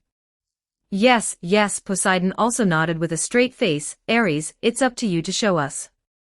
All right, Ares sneered inwardly, but laughed heartily on his face. I didn't expect you, Zeus, and Poseidon to be so courageous. I underestimated you before, Poseidon. I can introduce you to participate in the Amazonian marriage ritual, but I must warn you beforehand, my people, Artemis's followers, they believe in the rule of women are superior to men, and in bed, these women are very proactive. Proactive is good. The God King and the Sea King, those two old scoundrels, showed lewd smiles. We like those who take the initiative. The proactive I'm talking about is not as simple as just taking the initiative. Ares pondered for a moment and said, how to describe it? It's probably that when they are in bed, they like to break men's hands and feet, and they also use some particularly terrifying tools, from small knives to spears, everything imaginable. So the men qualified to participate in the marriage ritual must be the strongest warriors. If they are not the strongest warriors, they might die. Ah. Zeus and Poseidon exchanged glances and asked hesitantly. So is such a marriage ritual enjoyable? It depends on you. If you find it enjoyable to have a woman straddling you and punching your face, wanting to beat you to death, then I don't care. Ares shrugged and spread his hands. Anyway, the Amazon queen seems to want a demigod offspring too. Then forget it, forget it. Zeus and Poseidon waved their hands repeatedly, saying, we still prefer normal women. Although these two old scoundrels had strong tastes, they were ultimately gods with extremely strong desires for control. They certainly wouldn't want a woman to completely take the initiative in an intimate encounter, especially such a violent woman. Is that so? What a pity, Ares sighed faintly. After scaring away the two old perverts, the other main gods also arrived one after another. Then the Olympus gods began their discussion. Zeus first judged Athena's victory in the previous war between Atlantis and Athens, distributed the treasures the gods had wagered in the bet, and then began to discuss another somewhat serious issue. Because of the destruction of the humans of the Silver Age, a large number of souls have been accumulating in the underworld. Ares stepped forward and spoke for Hecate. Not long ago, I learned from my teacher Hecate that due to the war between Atlantis and Athens, and simultaneously, the conflicts between other city-states and countries in the world, another batch of souls has accumulated in the underworld. After crossing the river, all these souls are piled up in the underworld garden, awaiting judgment from the underworld gods. Although my teacher's pet, Cerberus, guards them, the number of these souls is simply too vast. Even though Hades has summoned all the underworld gods he still cannot fully judge these souls. He fears that some dead might escape from the underworld and cause chaos on Earth. As you know, current humans have no means to deal with souls and undead, so Hades asked my teacher to convey a message to Zeus through me. He needs some help. This is indeed a problem, Zeus nodded. Then, let Aeacus, Minos, and Rhadamanthus be the judges of the underworld. I know these three children. They have always been selfless, noble in character, and their lifespans have also come to an end. The three individuals Zeus mentioned were naturally gods and demigods born to Zeus, and other goddesses or women. Because their maternal lines were relatively weaker deities or mortals, these three did not possess immense power, and thus had limited lifespans. No one among the Olympus gods stood up to object to this, not even Ares. Don't ask, it's all about self-interest. And after Zeus arranged for the three underworld judges, Hades also heard the oracle, and proactively connected to the Olympus holy fire enshrined in the center of the god king's hall. Seeing his taciturn elder brother appear, Zeus asked, Hades, how do you feel about this arrangement? It's good but not enough, Hades frowned. Three judges, if they follow the judgment process, the souls currently accumulated in the underworld are enough for them to judge for 200 years without rest. Are there so many souls in the underworld? Zeus also frowned upon hearing this, asking. He began to be suspicious again, thinking his elder brother was asking him for more people to strengthen the underworld's power, intending to usurp his position in the future. It used to be fine, but ever since humans were born, it gradually became insufficient, Hades slowly said. Humans multiply on Earth, and many die from disease, famine, war, and beasts. Moreover, the underworld not only accepts the souls of humans and gods, but the souls of other animals that die because of humans must also come to the underworld to be judged. Well, if three aren't enough. Zeus pondered, not wanting to add more people to Hades. But just then, Athena suddenly spoke up, Zeus, since Hades is short on people, why don't we give him a beautiful wife? Chapter 112 Nephew, Uncle actually has a girlfriend. 1196 words. A beautiful lady. Zeus's eyes lit up at the words. Athena's suggestion gave him an idea. Indeed, he could send a beautiful goddess to be Hades's wife, to become the queen of the underworld, sharing his power, just like Hera and him. However, this goddess's heart must definitely be aligned with him. This was not easy, as 99% of the goddesses on Olympus were not very willing to marry Hades. It wasn't that Hades was bad, it was just that goddesses generally coveted the prosperity of Olympus, and had a fear of the sunless underworld. If Zeus were to truly force them to marry Hades, then these goddesses would likely immediately side with the gods of the underworld the moment they married. There was some subtlety here, he really needed to think carefully about how to proceed. However, the main task now was to first appease his seemingly desireless elder brother. A beautiful lady. Let's not bother. The king of the underworld in the holy fire shook his head with a bitter smile and said, I know how unpopular I am among the gods, Zeus. If they're unwilling, don't force them. Exactly, why do you have to force Hades to do such a thing? Ares also shouted. Isn't it good to live a single life like me, free and unrestrained? When you want to do something, no one can control you. Ares, shut up. Zeus glared at his foolish son and said, I'm talking about something good for your uncle. What are you meddling in here? Go on, go play with your Spartans. Ares, don't say that. After hearing Ares's words, Hades's old face also showed some embarrassment. Unlike you, your uncle actually has a girlfriend. What?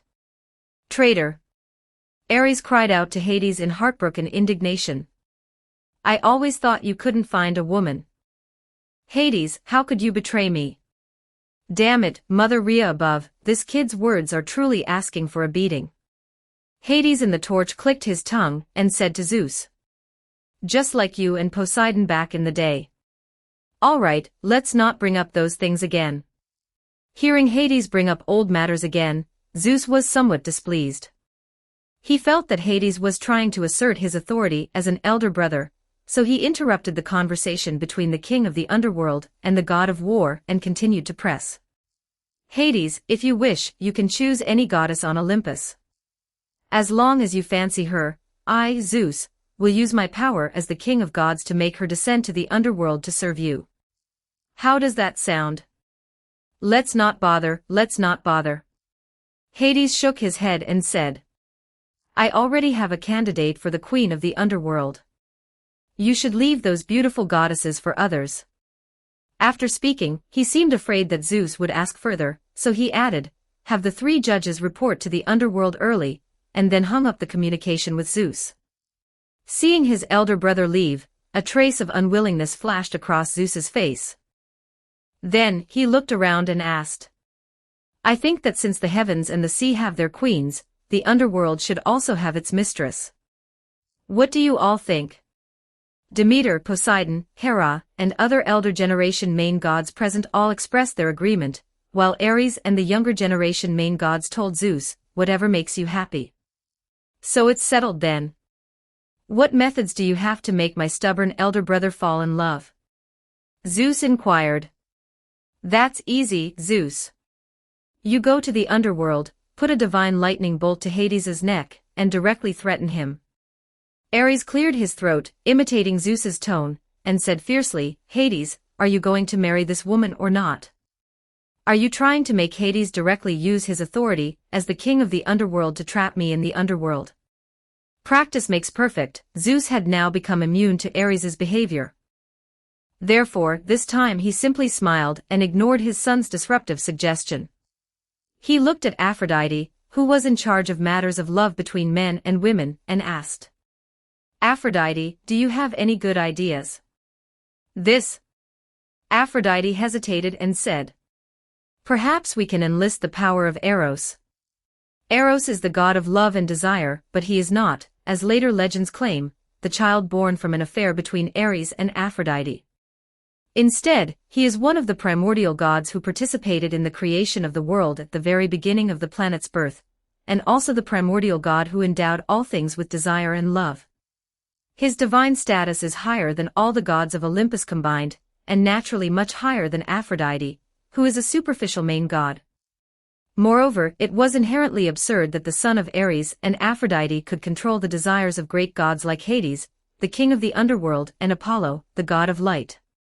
To control main god-level deities, only great gods of the primordial god tier of Earth could do so. However, when the Yoshing vanguard attacked, Eros had already been torn apart by that monster along with the first generation of great gods, and he had long since died, becoming a mere record in Earth's history. However, after thinking for a moment, Zeus understood Aphrodite's meaning. Aphrodite, you mean you can use your divine office to obtain a portion of Eros's power? Yes. Aphrodite bit her red lips cautiously and whispered, however, Eros's power is too immense. Even if I exhaust all my divine power, I can only obtain one bow and arrow from him, which serves as his divine tool, and there will only be one chance. If this attempt fails, I will have no way to deal with Hades. Then, I'll leave this matter to you. Zeus instructed Aphrodite. Yes. Aphrodite quickly smiled and bowed her head, accepting the task. Ever since she became a main god, she had basically been treated as a public lover by powerful male gods on Olympus. The minor gods were fine, but among the 12 main gods of equal rank, no one respected her. This time was her chance to prove herself. She wanted to show her colleagues that she, Aphrodite, was not just a pretty face, but also capable of getting things done.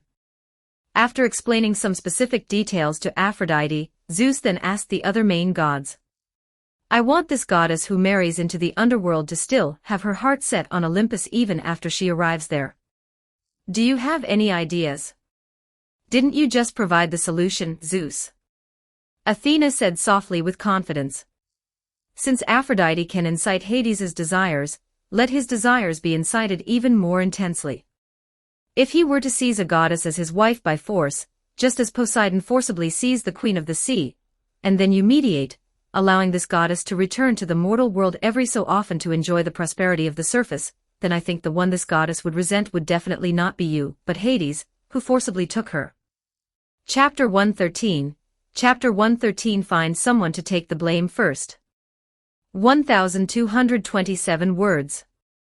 After hearing Athena's plan, Zeus clapped his hands and laughed heartily, exclaiming, Good, good, Athena, you truly are a clever daughter, you have perfectly inherited your mother's wisdom. Poseidon, however, was somewhat displeased. What do you mean by forcibly snatched? Amphitrite and I have true love, all right. She's living very happily now. Ares looked at Athena and saw that the goddess was smiling silently, like a military advisor strategizing on Olympus.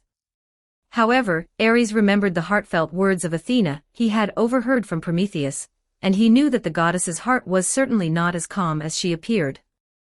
He estimated that at this moment, the goddess was probably furiously cursing Zeus's 18 generations of ancestors, as the unfaithful man dared to mention her poor mother in front of her. Afterward, Athena smiled and added some specific details, and then Zeus finalized the plan. However, he did not reveal who the lucky one to be married to Hades would be, only telling the gods that he already had a candidate in mind. At the end of the meeting, Zeus also threatened the main gods. Remember, before this matter is settled, everyone must keep it a secret.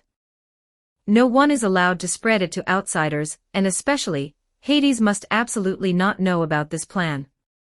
If anyone dares to leak it to Hades, then let them taste the flavor of my divine lightning. The gods naturally assented verbally, but what they truly thought in their hearts was something no one else could know. No one knew what the others were thinking, but the moment Ares walked out of the God King's hall, he had already decided to tip off Hades. What a joke! It was precisely because Hades, this lenient leader, was in charge of the underworld that he and Hecate were able to, make a mess, work together as teacher and student, pushing forward so many major plans in the underworld. If Zeus were to insert an informant into the underworld, especially in such an important position as Queen of the Underworld, then he and Hecate wouldn't even be able to secretly cause trouble in the underworld, let alone live peacefully there. Zeus, what you're doing is wrong. A forced melon isn't sweet. Hades clearly already has a lover, and you still want to mess with him. Even I, Ares, who values righteousness, can't stand it. Ares thought to himself. Moreover, Ares was very clear about who Queen of the Underworld Persephone was, a notorious promiscuous figure in myths, whose wantonness could even rival Aphrodite. Not only did she have an affair and bear children with her birth father Zeus by the river Styx, but she also openly competed with Aphrodite for a beautiful mortal youth while already having a husband. In all the myths Ares had read, there was never a single myth that spoke well of the Queen of the Underworld. In myths, the forgiving actions were basically all done by the King of the Underworld, while the Queen of the Underworld's actions were either greedy demands or harsh restraints. Even Orpheus, son of Apollo, when he descended into the underworld, dared not call the Queen of the Underworld by her name, because he felt that the Queen of the Underworld was truly too terrifying. Such a Queen of the Underworld sitting in that position would be bad for everyone except Zeus. Ares's intervention to help Hades this time was also helping himself and Hecate. However, although he intended to tip off Hades, Ares was not so foolish as to actually run up to Hades and ask him, Uncle, how many girlfriends do you have? Zeus says he wants to add one for you, do you think that's okay? That would simply be ridiculous. Although he had already decided that his goal was to destroy the corrupt divine system led by Zeus and ultimately achieve the goal of confronting Gaia, the planetary inhibitory force, his strategy against the Olympus gods so far was still to stir up conflicts and make them attack each other, in order to divide them. A united Olympus was indeed a tough nut to crack, but thanks to Zeus, his existence made the division of Olympus no longer an impossible task. So now, after returning to the god of war's divine throne, Ares began to carefully ponder which lucky friend he should find this time to take the fall. He instinctively first thought of Athena, but if Athena were to do such a thing, it would be too out of character for the goddess of wisdom. No one would believe it if word got out. So Ares turned to consider other main gods. Hera and Hephaestus, mother and son, as well as Apollo and Artemis, these main gods with whom he had good relations, were excluded first. Next, Hestia, a respectable goddess, he also did not intend to consider, and the goddess of the hearth had long since descended to the mortal realm years ago, not on Olympus, and was unaware of the god's secret plotting. Thus, the remaining candidates were Hermes, Aphrodite, Demeter, and Poseidon, these four main gods. After careful consideration, Ares then removed Aphrodite and Hermes. The former two were now completely loyal to Zeus, and unlikely to dare to do such an audacious thing. The latter was busy with tasks assigned by Zeus, and should not appear before the gods for a short time, having neither reason nor opportunity. Between Demeter and Poseidon, Ares began to hesitate. Both of these main gods had motives to oppose Zeus.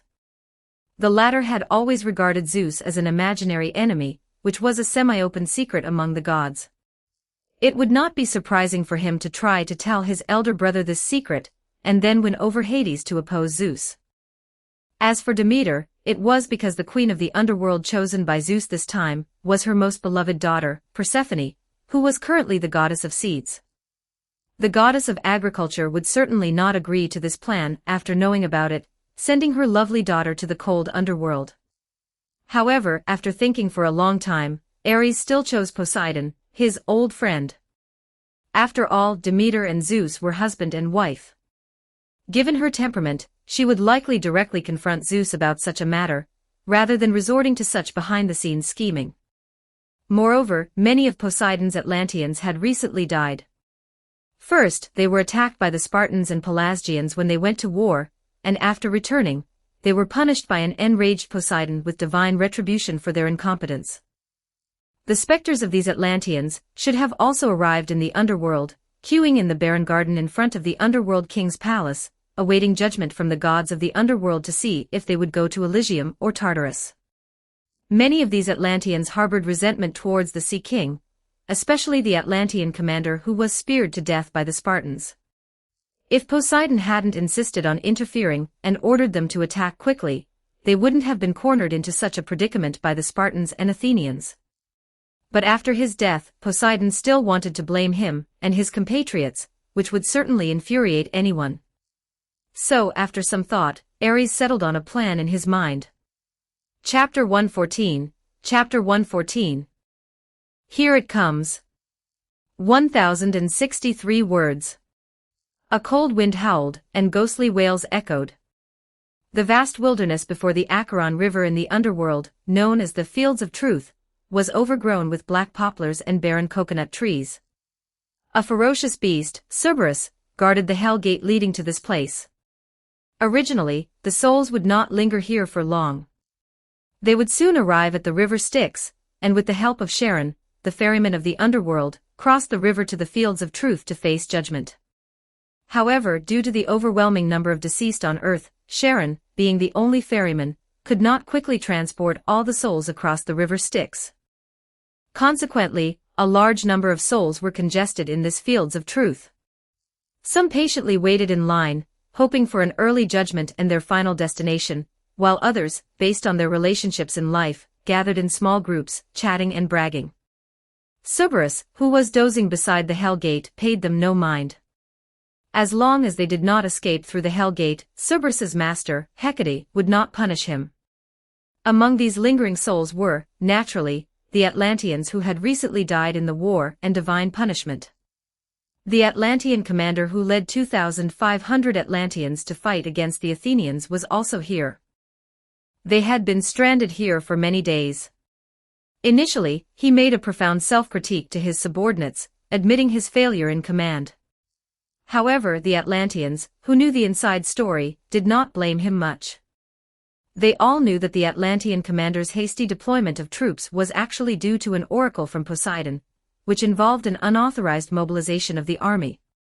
He had no way to stop it.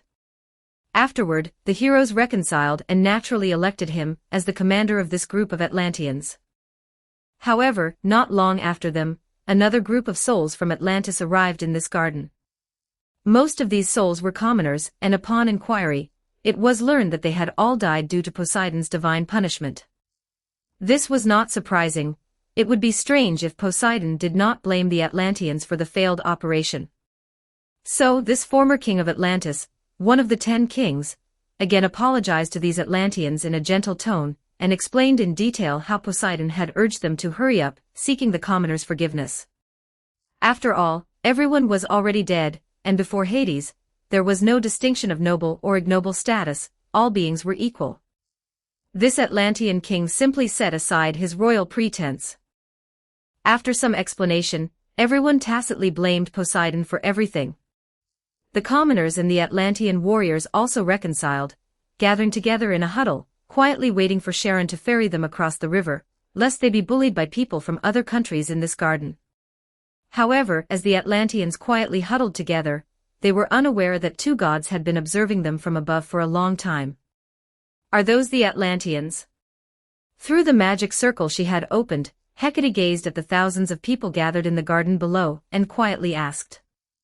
They seem quite normal, not at all like their chief god, who suffers from intermittent manic episodes. Why would they believe in Poseidon of all people? There's no choice, they need to make a living, Ares replied. Teacher, do you think everyone in this world is like you, able to ignore others if they wish?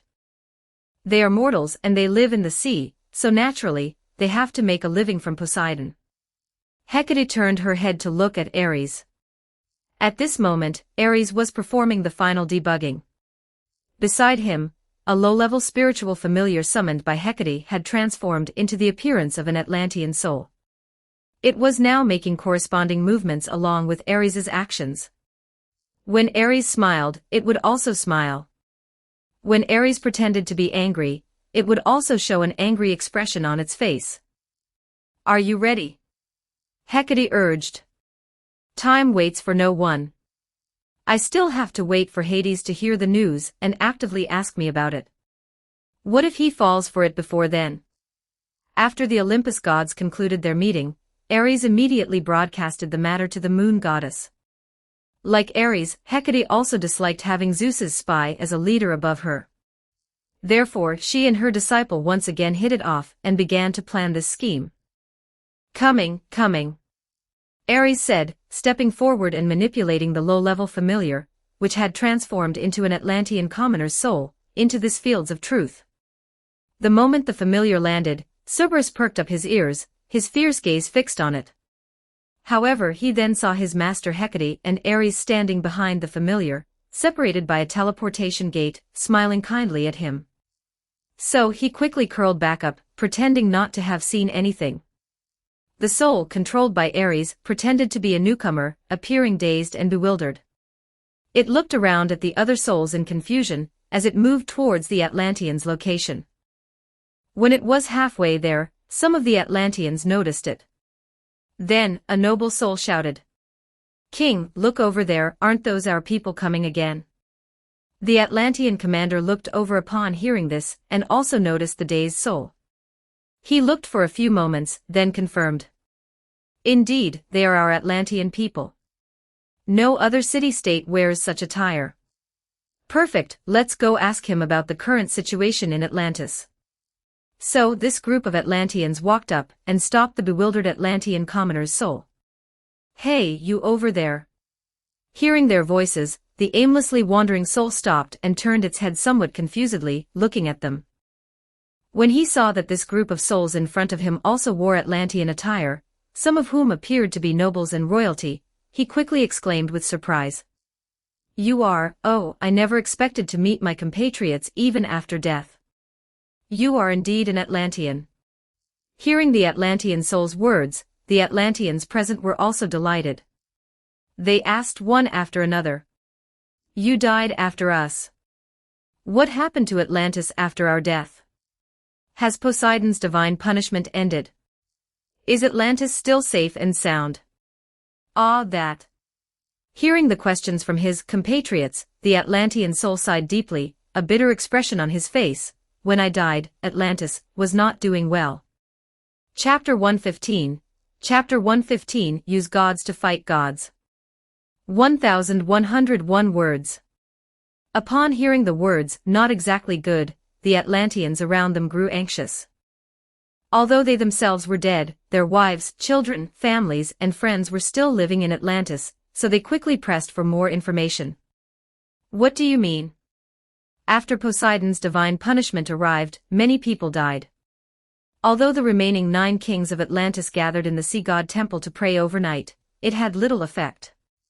Poseidon firmly believed it was all our fault, and his wrath did not diminish in the slightest. The Atlantean ghost, controlled by Ares, spread his hands and said, "Later, I heard that the 9 kings, having no other choice, sacrificed the 3rd princess, and the widows from several noble families in that area to appease the sea god's anger." What did you say? The commander of the Atlanteans here widened his eyes upon hearing this and asked, "The 3rd princess?" As mentioned before, this commander was one of the 10 kings of Atlantis before becoming the commander of the Atlantean Expeditionary Force, and he ranked 3rd among all the kings.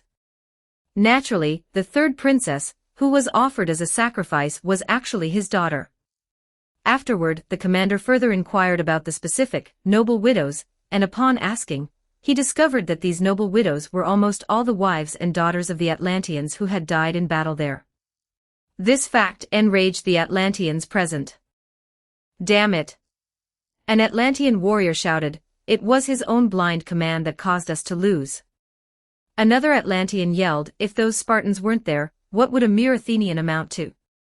The Atlanteans were in an uproar for a long time, and soon reached a consensus. Find a way to sneak out of the underworld and demand an explanation from that bastard god Poseidon. But the monster guarding the Hell Gate is incredibly fierce. Since arriving here, I have witnessed many unruly ghosts being swallowed alive by that demon. When this issue was brought up, the Atlantean commander looked gravely at his compatriots. "Don't let our current numbers deceive you. If we truly try to force our way through, even 10 times this many people would end up as prey for that beast. Even if we break through the Hell Gate and return to the living world, how will we fight Poseidon? We don't even know where he lives. That's secondary. It's hard to say whether Poseidon even fears little ghosts like us." As soon as these practical problems were mentioned, the Atlanteans' grand ambitions were immediately doused with a bucket of cold water. They looked at each other, somewhat disheartened, and said, "After all, he is a god. What do we mortals have to fight them with? Alas, if my wife and daughter follow Poseidon in the future, perhaps their lives will be better than with me. My daughter."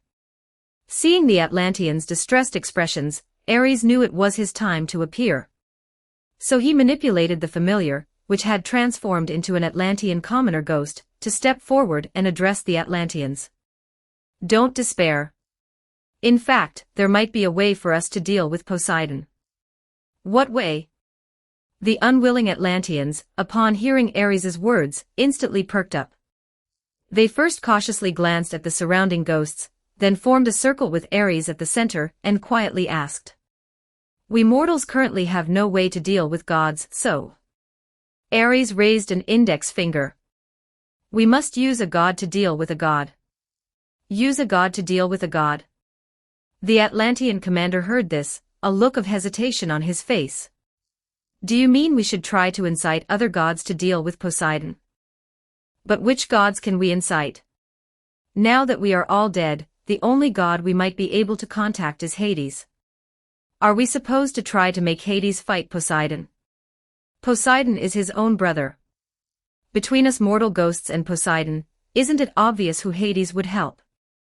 "That's not necessarily true, and I never said we should use Hades to fight Poseidon."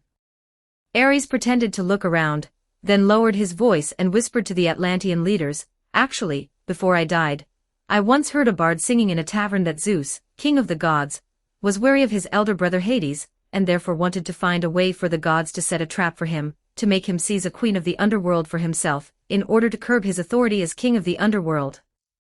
What? Is that true? Perhaps the gene for gossip runs in human blood.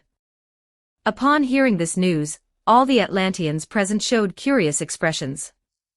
The Atlantean commander also lowered his voice and quietly asked, "So Zeus and Poseidon have such a bad relationship with Hades? Brothers turning against each other is a common occurrence." "It's not as if it hasn't happened among us mortals," Ares replied. "So you mean?" The Atlantean commander pondered for a moment, then asked, "We should go tell the king of the underworld this news, and then incite him to teach his brother Poseidon a lesson." No, that would be redundant." Ares shook his head. "According to the news I heard from those Atlantean bards, we Atlanteans are highly likely to be judged and sent to Tartarus to suffer before the fields of truth. At that time, you can ask the king of the underworld for mercy, and then naturally sell this news to him. After that, you don't need to say anything or ask anything. If the king of the underworld asks where you heard this news, you just say that Poseidon, the sea god, drunkenly blurted it out." Oh. The Atlantean commander listened, gradually understanding the cleverness of the plan. He continued to ask, "So Hades will hate Poseidon?" "No, the bards all say that Hades, king of the underworld, is magnanimous. Facing his two younger brothers, he would most likely yield proactively and not quibble with Poseidon like this." Ares continued, "The god we need to use against Poseidon is Zeus, king of the gods. Think about it, for such a big matter concerning Hades, Zeus would certainly demand Poseidon to keep it a secret beforehand. If Hades escapes Zeus's scheme because Poseidon leaked the news, will Zeus hate Hades, or will he hate the leaker Poseidon?" Wow, brilliant. After hearing Ares's plan, the Atlanteans all expressed their admiration. The Atlantean commander exclaimed, "Alas, it's a pity you are a commoner. If only you had been my strategist when we fought Athens." Chapter 116. Lord Hades, listen to me. 1106 words. After Ares successfully misled a group of Atlanteans, Hecate quickly used her authority as the great moon goddess of the underworld to smooth things over. Charon, the ferryman, immediately let the Atlanteans cut the line, carrying them across the river Acheron of Woe to the fields of truth on the other side. However, during this process, the Atlantean civilian controlled by Ares, accidentally, fell off the boat due to the waves on the river Styx, screaming as he plunged into the river, and was devoured by the numerous water ghosts within. Although the Atlanteans wanted to save this clever and interesting civilian, they abandoned their plan after Charon, the ferryman of the river Styx, warned them. Charon quickly ferried them across the river Styx, and upon disembarking, this group of Atlanteans arrived at a vast, boundless gray plain. This was the Fields of Truth, located within the underworld, used for judging departed souls. Upon the Atlanteans' arrival, divine messengers from the underworld quickly came to lead them. Several NYMPHSS of the underworld, theoretically Lamphades under Hecate's supervision, guided this group of Atlanteans along a path. At the end of the path, they saw one of the twin gods of the underworld, Hypnos, the god of sleep, as well as the ruler of the underworld, Hades, a taciturn old man holding a bident and dressed in black robes. Upon seeing the true forms of the heavenly gods, the Atlanteans were so intimidated by their divine might that they dared not move, standing silently in place, awaiting the king of the underworld's judgment. As expected, after the king of the underworld used his divine power to review the Atlanteans' entire lives, he quickly rendered a verdict. Many of the royal family and nobles among the Atlanteans were sentenced by the king of the underworld to suffer punishment in Tartarus, including the third king of Atlantis who commanded the Atlantean expeditionary force. Just as Hypnos, the god of sleep and the king of the underworld's right-hand man, calmly announced the king of the underworld's judgment to them, the face of his beloved princess appeared in the mind of this Atlantean king and commander. At this moment, he finally broke free from Hades's divine suppression, then immediately rushed to the king of the underworld, knelt before him, and pleaded. "Great Hades, please give me a chance to reform. I am willing to exchange a piece of information that is very valuable to you for the right to go to Elysium." "How dare you?" Hypnos stepped forward, his aura pressing down on the mortal ghost. How dare you make demands of the king of the underworld? Hypnos. Hades stopped the god of sleep, who was about to punish this mortal, and then spoke to the Atlantean ghost in a gentle voice. Atlantean, once my judgment is made, it cannot be changed. Therefore I am sorry, whether or not you tell me this information, I cannot allow you to go from Tartarus to Elysium. Your lifetime of atrocities is too numerous, you must go to Tartarus to receive punishment. However, if you are willing to tell me this information, then when your relatives and friends die, I can have Sharon bring them to me in advance to receive my judgment, so they do not have to linger in the underworld garden. How does that condition sound to you? Thank you, great Hades. I have a daughter. Although she may not have passed away yet, she is a gentle, kind, and lovely beautiful girl. I believe she will certainly be eligible to go to Elysium. At that time, please take good care of her. The Atlantean commander pleaded as he spoke. Very well. Hades nodded and then said, tell me the information you spoke of. Yes. The Atlantean commander lowered his head and said, actually, we heard that your two brothers, Zeus and Poseidon, along with the gods on Olympus, want to plot against you. They fear your power and authority, so they want to find a mistress for the underworld to restrain you. They want to force you to go out and forcibly take a goddess to be your wife, and this goddess will become the queen of the underworld. What? Hypnos exclaimed in surprise. A free wife. Isn't that a good thing? All right, shut up. Hades glared at his subordinate. Although the brothers Hypnos and Thanatos were second-generation gods born from the primordial gods Nyx and Erebus, and theoretically should be considered nature deities born from the mist and night of the underworld, on par with titans like Cronus, these two brothers were thousands upon thousands of years old virgins, old Ares. The brothers had no experience in love, and Thanatos, the god of death, had no interest in love either. The brothers' knowledge and theories on matters of emotion were roughly equivalent to idiocy. However, although Hypnos had never been in love, he recently seemed to have developed a great interest in getting a wife, for some inexplicable reason, and firmly believed that having a wife was a good thing, completely failing to understand the intricacies involved. As a third-generation god, Hades really did not want to patiently explain to Hypnos, who was theoretically his uncle, why marrying a wife was not necessarily a good thing. So, after reprimanding Hypnos, he ignored the god of sleep, and instead asked the Atlantean commander. Where exactly did you hear this information?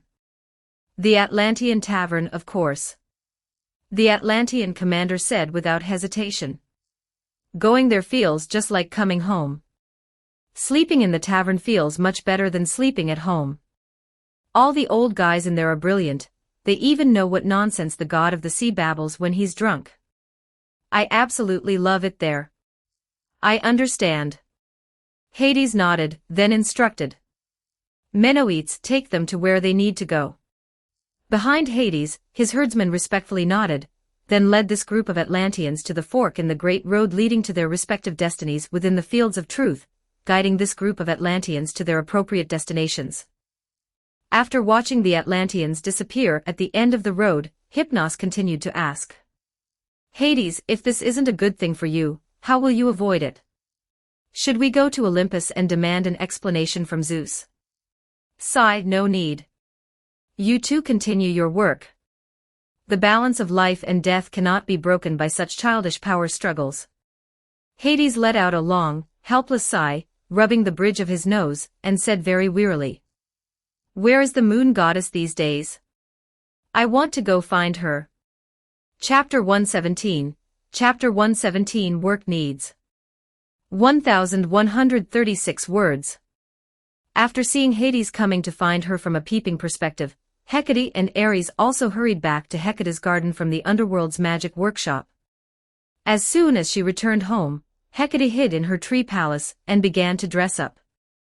Of course, this dressing up was not for the sake of a woman beautifies herself for her admirer, but rather, the moon goddess wanted to maintain a high status, sage-like image in front of Hades to increase the weight of her words.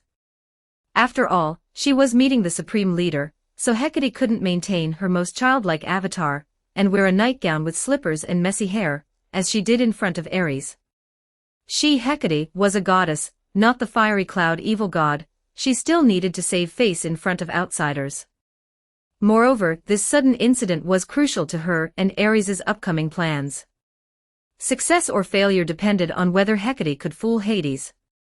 On the other side, after returning to the garden, Ares immediately transformed into a Shorea flower in Hecate's garden, quietly monitoring the entire situation while also preparing to give his teacher reverse guidance on the matter of deception. After all, Hecate's achievements in magic were unparalleled in the Greek world, but she had few followers, so her ability to deceive was naturally below the average of the gods. She couldn't compare to a great deceiver like Ares, who could sweet-talk his way through heaven and earth. A moment later, Hades arrived in front of Hecate's garden. Standing amidst a swaying Shorea flower sea, Hades looked at the tree palace towering in the center of the flower sea, and called out loudly. "Is the goddess of the dark moon Hecate in? I am Hades, and I have something to discuss with you. Can you let me in?" Seeing Hades arrive, Ares quietly moved his flower branches, and then looked in the direction of the tree palace. A moment later, Hecate's voice came from the tree palace, softly saying, "Please come in, Hades." Having spent a long time with this goddess, in Ares' memory, except when she was scolding him or instructing him to do something, his teacher's voice always had a languid, listless quality, sounding as if she would collapse and fall into a deep sleep the next second. Ares had never heard Hecate speak in such a cold and arrogant voice. Honestly, it really did give her a mysterious goddess vibe. After Hecate's voice fell, Hecate's garden automatically opened an entrance for Hades, and he stepped in. When he arrived in the garden, Hecate, having changed her attire, also slowly walked out of the tree palace. At this moment, the goddess had taken on the figure of a young woman. Her graceful and lithe body was enveloped in a black, form-fitting long robe. A series of precious pearls adorned her, hanging from the hem of her skirt and cloak, making a crisp clinking sound as the goddess moved. On her face, there was a black veil covering her fair cheeks, and a hood concealed her forehead, leaving only a pair of wise magic eyes, looking at Hades with a gaze that seemed to see through everything in the world. Seeing Hecate like this, Ares had to admit he was truly impressed. Although since coming to this world, almost all the women Ares had seen were not ugly, they were either goddesses like Athena or Artemis. Even Aphrodite, the most beautiful woman in the Greek world, would stand next to him with a sour face during morning meetings. However, appearance is born from the heart. Ares felt a certain resistance towards these goddesses. He only thought Artemis was a silly younger sister, while Aphrodite and Athena were even more serious. The former he only saw as a hot potato, a beautiful vase that couldn't be touched, and the latter, no matter how beautiful she was, Ares only felt that this woman was scheming against him with every smile and frown. In serious moments, whenever Athena smiled, Ares felt as if he could see a blood-red danger sign above his head. Many signs also proved that this woman had indeed accepted Croto's commission, and was ordered to kill him, but now she was silently plotting something unknown. But Hecate was different. She was probably the goddess with the closest relationship to Ares in the Greek world. Ares had been staying with his teacher for a long time, refusing to leave, and the two of them even had a slight sense of family. When Ares saw Hecate after she had meticulously dressed up, it was like suddenly realizing that the older sister at home, who loved to lie in bed all day, scratch her belly, and snatch the TV remote and snacks, had suddenly transformed into a dazzlingly beautiful woman. If Hecate had gone to Olympus in this appearance to attend the feast of the gods, she would have probably been madly pursued by male gods like Zeus and Poseidon.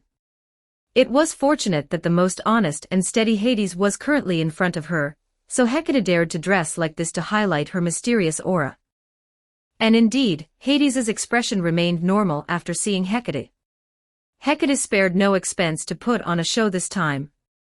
She didn't even wear her favorite slippers, but walked barefoot on the stinging grass of the underworld. She came before Hades, extended her hand, and the plants on the ground automatically grew, forming a wooden table, 2 opposing stools, a pot of fine wine, 2 cups, and some sweet fruits on the table. "Please be seated, esteemed Hades." After inviting Hades to sit, Hecate directly said to him, "I already know your purpose." Hades was slightly startled. The wine cup he had raised hadn't yet reached his lips. He looked at Hecate with some surprise. You know this too. After all, it's not just your marriage, but a matter concerning the overall situation of the entire underworld.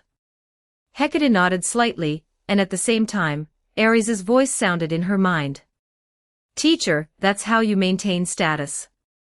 Only say half a sentence, leaving the other half hanging. That's how you create mystery. Understood. Hecate responded in her mind, quietly waiting for Hades's reply. Since you already know, then it's easier to talk. Hades lowered his head, closed his eyes somewhat helplessly, and then said to Hecate. Hecate, I want to ask for a method. Hades, I have many methods here. Hecate chuckled softly. The key is, which one do you want to ask for? After a pause, she continued. This queen of the underworld, do you want her or not? The authority of the underworld, do you want to release it or not? All of this depends on your thoughts, esteemed Hades. Chapter 118. Chapter 118 Arrow of Little Arrows. 1240 words. Hearing Hecate's words, Hades pondered for a long time, then said with a bitter smile. This queen of the underworld. Of course I don't want her. How could a goddess from Olympus truly like me? Not to mention, this goddess was forcibly taken by me to be the queen of the underworld. Hecate, I believe you know that I actually already have a lover. No, I really didn't know. Hecate complained in her heart. She had been busy with the mechanical god creation project recently, so she had no time to care about her old boss's private life. But on the surface, she still calmly nodded slightly, indicating that she did know about this matter, and knew it in great detail. If Minna knew about this, with her temper, she would definitely be defiant towards the goddess who became the queen of the underworld. However, she is ultimately just Poseidon, the god of the weeping river, and she herself is just a water nymph. How could she compare to the queen of the underworld who came down from Olympus? I'm afraid the queen of the underworld will do bad things to her. Seeing Hecate nod slightly, Hades continued to pour out his inner worries. But I also know that my two brothers, Zeus and Poseidon, have always been wary of me. They always think that I want to seize the position of God King that they desire. I don't want to fight with them. If three God King level main gods keep fighting each other, this world might return to chaos, the beginning of star creation. What future would there be then? However, I cannot let Zeus arbitrarily interfere in the underworld. With his personality, he will definitely open back doors for many people in the future. He is already arrogant enough in heaven and on earth. At the very least, I must uphold the order of life and death. So regarding this matter, you actually want to refuse it, but you are afraid that refusing will lead to conflict and war between you and Zeus and Poseidon, right? Hecate asked. Hades nodded slightly. Then, I have a plan that will allow you to stay away from the vortex of conflict, and also prevent the order of life and death from being controlled by the queen of the underworld and Zeus. Hecate raised a finger and said with a smile. You first go to the deepest part of the river of fire, Phlegethon, and find a stone there that will not be melted by the river of fire. I will make a small tool for you. Hades followed her instructions. He went to the river of fire in the underworld, enveloped his entire body with the divine power of death, and then dived into this river full of fire and lava. As the lord of the underworld, Hades would naturally not be harmed by the rivers of the underworld. He circled around in the river of fire for a long time, and successfully found the stone Hecate spoke of, then handed it over to Hecate. However, after Hecate received the stone, she told Hades that he could go back and wait. Seeing Hecate's mysterious and confident appearance, the lord of the underworld was also somewhat intimidated. He did not continue to disturb Hecate, and returned directly to his black palace. The next day, a lamphades managed by Hecate came to the black palace of Hades, the lord of the underworld, and handed a heart-protecting mirror to Hades, saying to him, Great Hades, from now on, every time you leave the underworld to patrol on the ground, wear this heart-protecting mirror until someone shoots an arrow at you. Shoot an arrow. Hades took the heart-protecting mirror, which was engraved with magical runes from the Lamphades. He thought for a moment, then seemed to understand and nodded slightly. I understand. Please thank Hecate for me. While Hades was busy guarding against his brothers like Zeus causing trouble, on Olympus, Zeus and the other main gods were also constantly busy with their plan to ambush Hades. After several days of prayer and rituals in her temple, Aphrodite finally used the resonance of her divine status as the goddess of love and beauty to cross the long river of time, go back to the time when this planet was born, and obtain a one-time divine artifact from Eros, who possessed the divine status of the primordial god of love. Holding this small bow and arrow, which was like a toy and decorated with pink hearts, Aphrodite called her son, Little Eros, over. Little Eros looked like a somewhat chubby little boy with a pair of wings on his back. In the original mythology, he was the child born from the illicit affair between Ares and Aphrodite. However, now, Ares consciously stayed away from Aphrodite, this dissolute goddess, but perhaps due to the push of the fates in the unseen, this little god was born after all. The problem now was that even Aphrodite didn't know who the father of this little god was. He might have the noble divine blood of Zeus, or the sea god's blood of Poseidon, and it was not impossible for him to be the child of other miscellaneous deities like the wind god, rain god, or river god. However, as a main god, it was not troublesome for Aphrodite to be a single mother, so she didn't bother to think about who little Eros's biological father was. She was quite fond of her cute and slightly mischievous son, and had always wanted to find a good divine position for him on Olympus. This time, ambushing Hades was a good opportunity. So holding the bow and arrow of the primordial god of love, Eros, Aphrodite softly said to her son, Little Eros. Eros, Mama has a gift for you. What? Really? Eros had the body of a child and the mind of a child. Hearing this, he immediately ran over happily, hugged Aphrodite's neck, and kissed her on the cheek. Mama is the best. What's the gift? I heard you learned archery from Apollo, Aphrodite said softly. So Mama is going to give you a bow and arrow, it's here. With that, she handed the one-time divine artifact she had obtained from the primordial god of love to Eros. Eros happily took the small bow and arrow. He found that it fit his size perfectly, and immediately became inseparable from it. This bow and arrow has very powerful might. If you shoot anyone with it, even a main god will have to submit to its power. Aphrodite then pulled little Eros closer, and said to him somewhat seriously. And currently, there is only one arrow in heaven and on earth. Don't use it carelessly. Oh. Eros nodded upon hearing this, then said with a hint of disinterest, But Mama, what's the use of a bow and arrow that can only shoot once? Of course it's useful. Since it's a bow and arrow that can only shoot once, then naturally, this one shot must be used on the most valuable target. Aphrodite smiled and extended her hand to Eros, while secretly notifying the other main gods involved in the plan. Then she said to her son, Come on, Eros, Mama will take you to find that most valuable target, and let all the gods in heaven and on earth see your power. Chapter 119, Chapter 119. Bounce back. 1049 words. Inside the god king's hall, Zeus received a signal from Aphrodite, then winked at the main gods below him. Aphrodite has sent the signal, we can begin. This plan was originally discussed and formulated by the 12 main gods, and theoretically, all main gods should have been informed when it was put into action. However, at present, only Athena and Hermes were involved with Zeus in the god king's hall. This was a decision Zeus made after much deliberation. Firstly, Apollo and Artemis showed little interest in ambushing Hades. Poseidon was someone Zeus had always guarded against, just as Ares targeted Athena. Zeus had always tried to marginalize his brother. Demeter's beloved daughter, Persephone, was the candidate for queen of the underworld, and if she knew, she might divorce Zeus. As for Ares, Zeus feared that his foolish son would only mess up their plans if he joined. As for Hestia, Zeus didn't dare mention this to his eldest sister. Hestia always valued family relationships, and if the goddess of the hearth knew about the absurd scheme Zeus and Poseidon concocted to entrap their elder brother, she might get angry and complain to Rhea, ultimately leading to the Earthsville questioning Zeus's qualification to be God King.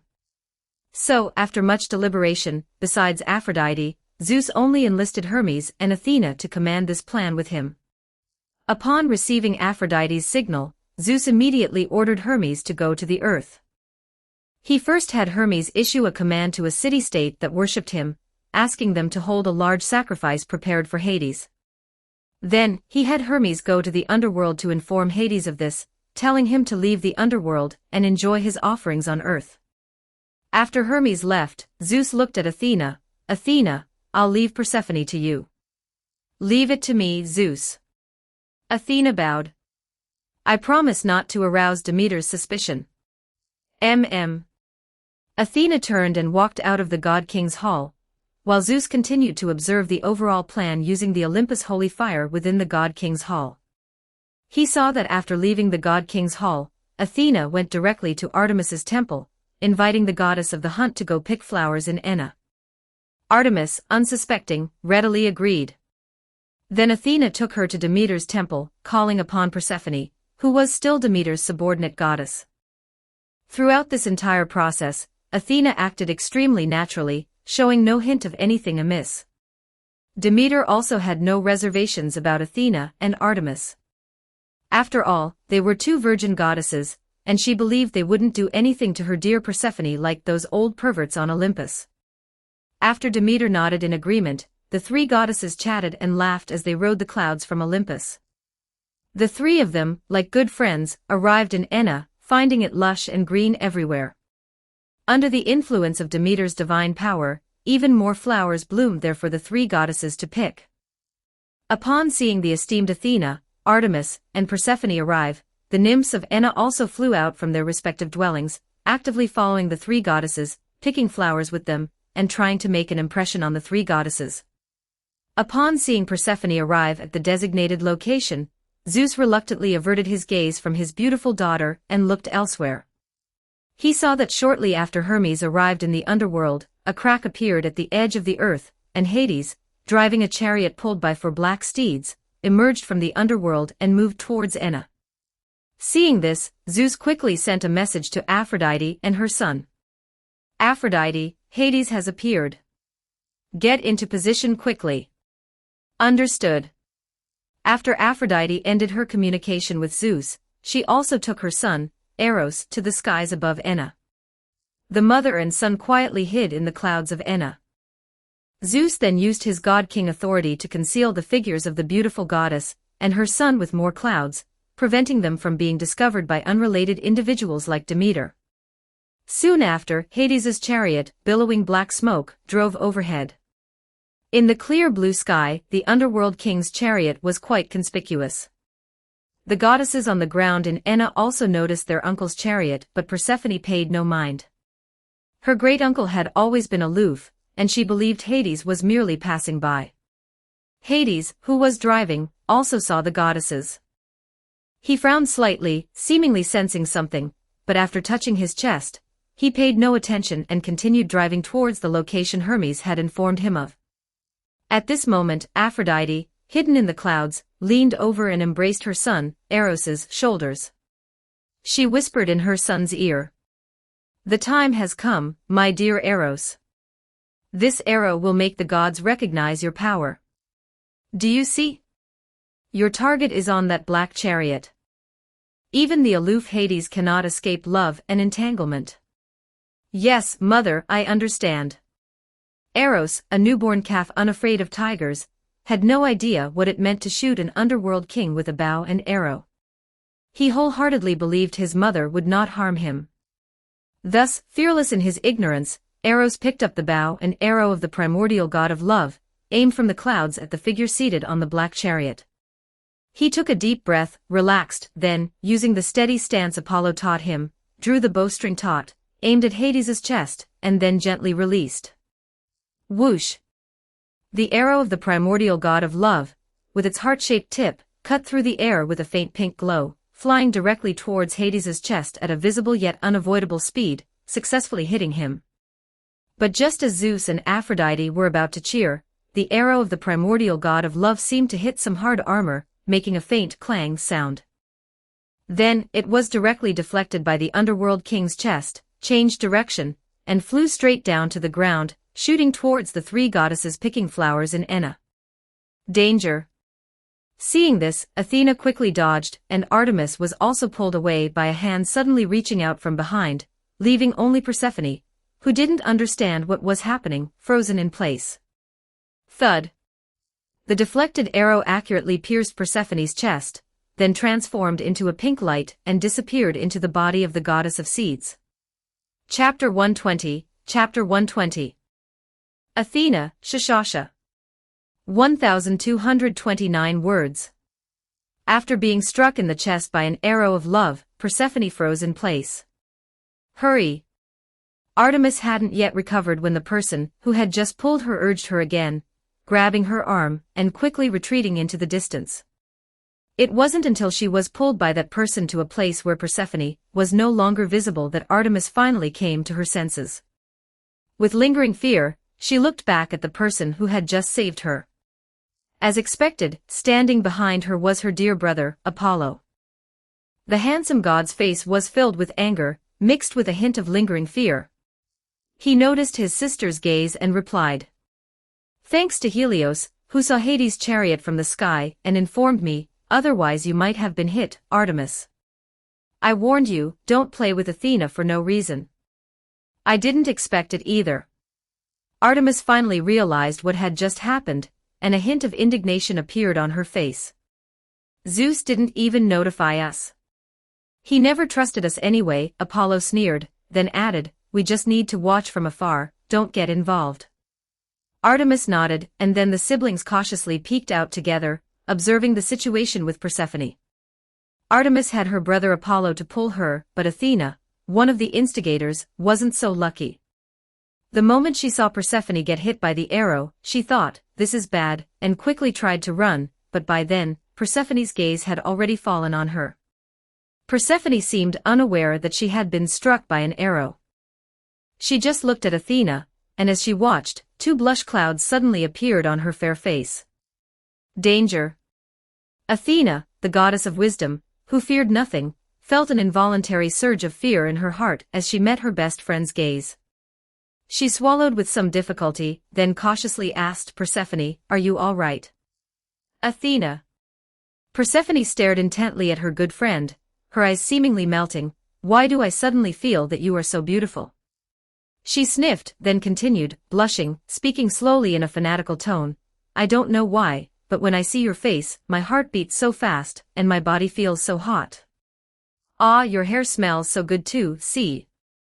As she spoke, Persephone suddenly leaned in like a dog, breathing heavily next to Athena's ear. Athena immediately felt a chill down her spine. She quickly retreated and said to Persephone.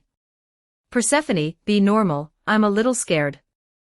I feel like I've always been normal. Persephone wiped the glistening drool from the corner of her mouth, grinning foolishly as she continued to approach Athena. Athena, you're so cute. Persephone, stay away from me. Athena was so scared that she even pulled out her shield, Aegis. Listen to me, you need to calm down now, and it's best to keep a certain distance from me. I am very calm. Persephone quickened her steps, extending her fair arms, and pounced towards Athena, wanting to hug her. Athena, startled, quickly flashed away, avoiding the goddess of spring, then she sped up and fled the scene without looking back. Athena. Wait for me. Seeing her beloved goddess flee, Persephone stomped her foot and chased after her, emitting a terrifying sound as she pursued Athena. Athena. Athena. Athena ah. Hearing this scream, which sounded like a demon from hell, Hades, who was originally prepared to act as if nothing had happened, couldn't help but stop his chariot. He shook his head as he watched the two streaks of light fleeing towards the horizon, one after the other. You made your own bed, now you have to lie in it, niece. 2 days later, in the God King's hall on Olympus, Ares, after hearing Apollo and Artemis's report, couldn't help but slap his thigh and point at Athena, who stood opposite him with a face as black as a pot, bursting into laughter. Ha ha ha ha ha ha ha. Oh my God, this is too much, Athena, you're amazing. I, Ares, concede defeat. After laughing, he pinched his voice and called out to Athena in a coquettish tone. Athena, Athena, see. Enough. Shut up. Ares. Zeus, mortified, slapped the golden table in front of him and roared at the main gods present. The question now is, who told Hades about this? Step forward. The main gods exchanged glances, then Apollo was the first to speak. He let out a slight sneer, then said in a sarcastic tone. Who knows? It certainly wasn't Artemis and me. After all, we only knew the plan had begun the moment little Eros shot his arrow. After speaking, he gave his father a meaningful look, and after his brother finished, the white-haired Artemis also showed a somewhat indignant expression. I don't know either. Aphrodite carefully shielded little Eros, who was trembling at her feet, and said tremblingly, Zeus, I can guarantee that I was always performing the ritual to exchange the original love god Eros's divine artifacts. I didn't have the opportunity to do this. Humph, no matter who did it. Demeter glared at Zeus with a face full of anger, gritting her teeth and saying. Anyway, I want to thank him. If it weren't for him, would my daughter have stayed in the underworld forever? Enough, Demeter, you shut up first, we'll talk about this later. Zeus felt a little guilty, but he still forcefully suppressed one of his wives. He turned to look at his queen, and saw Hera staring at her fingernails with disinterest. Hera had no motive to interfere in Hades' affairs. After watching for a while, Zeus shook his head, then glanced at Hephaestus, who was silently bowing his head, and shook his head again. Finally, he looked around and then fixed his gaze on his brother Poseidon and his son, Ares. Ares. Zeus summoned his divine power, lightning flashing around him, his eyes glowing, and pressed Ares.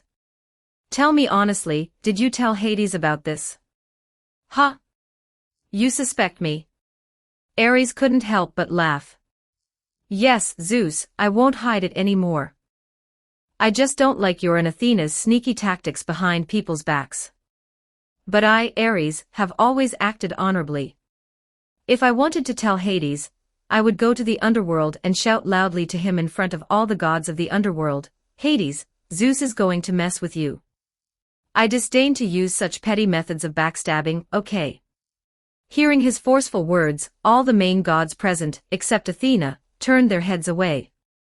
Then, Ares continued, instead of agonizing over this, you might as well go directly and ask Hades who told him.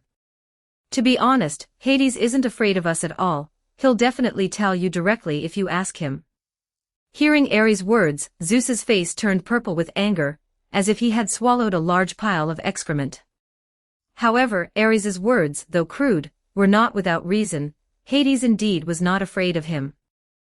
Thus, Zeus successfully contacted Hades, who had already finished enjoying the sacrifices and returned to the underworld, through the Olympus holy fire, and asked him this question. What? Who told me? Hades smiled and said. All right, it doesn't matter if I tell you. This matter was actually told to me by a group of Atlantean spirits. Chapter 121, Chapter 121. Sea and Sky Split.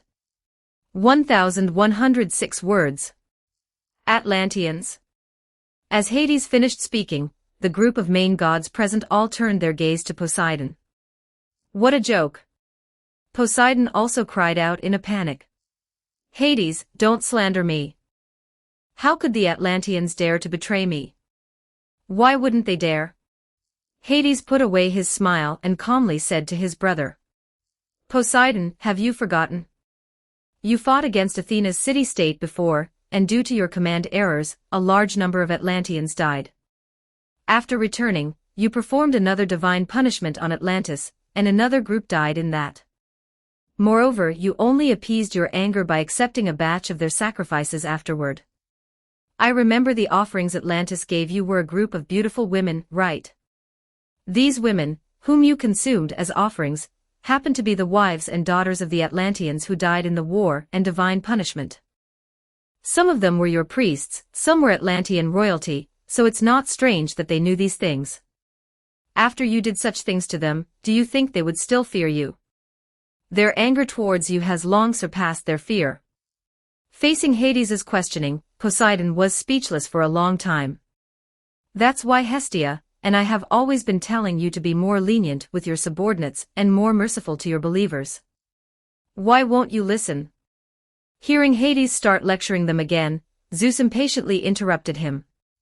All right, Hades, stop talking. Poseidon, how do we settle this matter? Hades. Poseidon also said to Hades with a gloomy face. Hand over these leakers to me. I will personally deal with them. No, they are already dead, and they are not under your jurisdiction.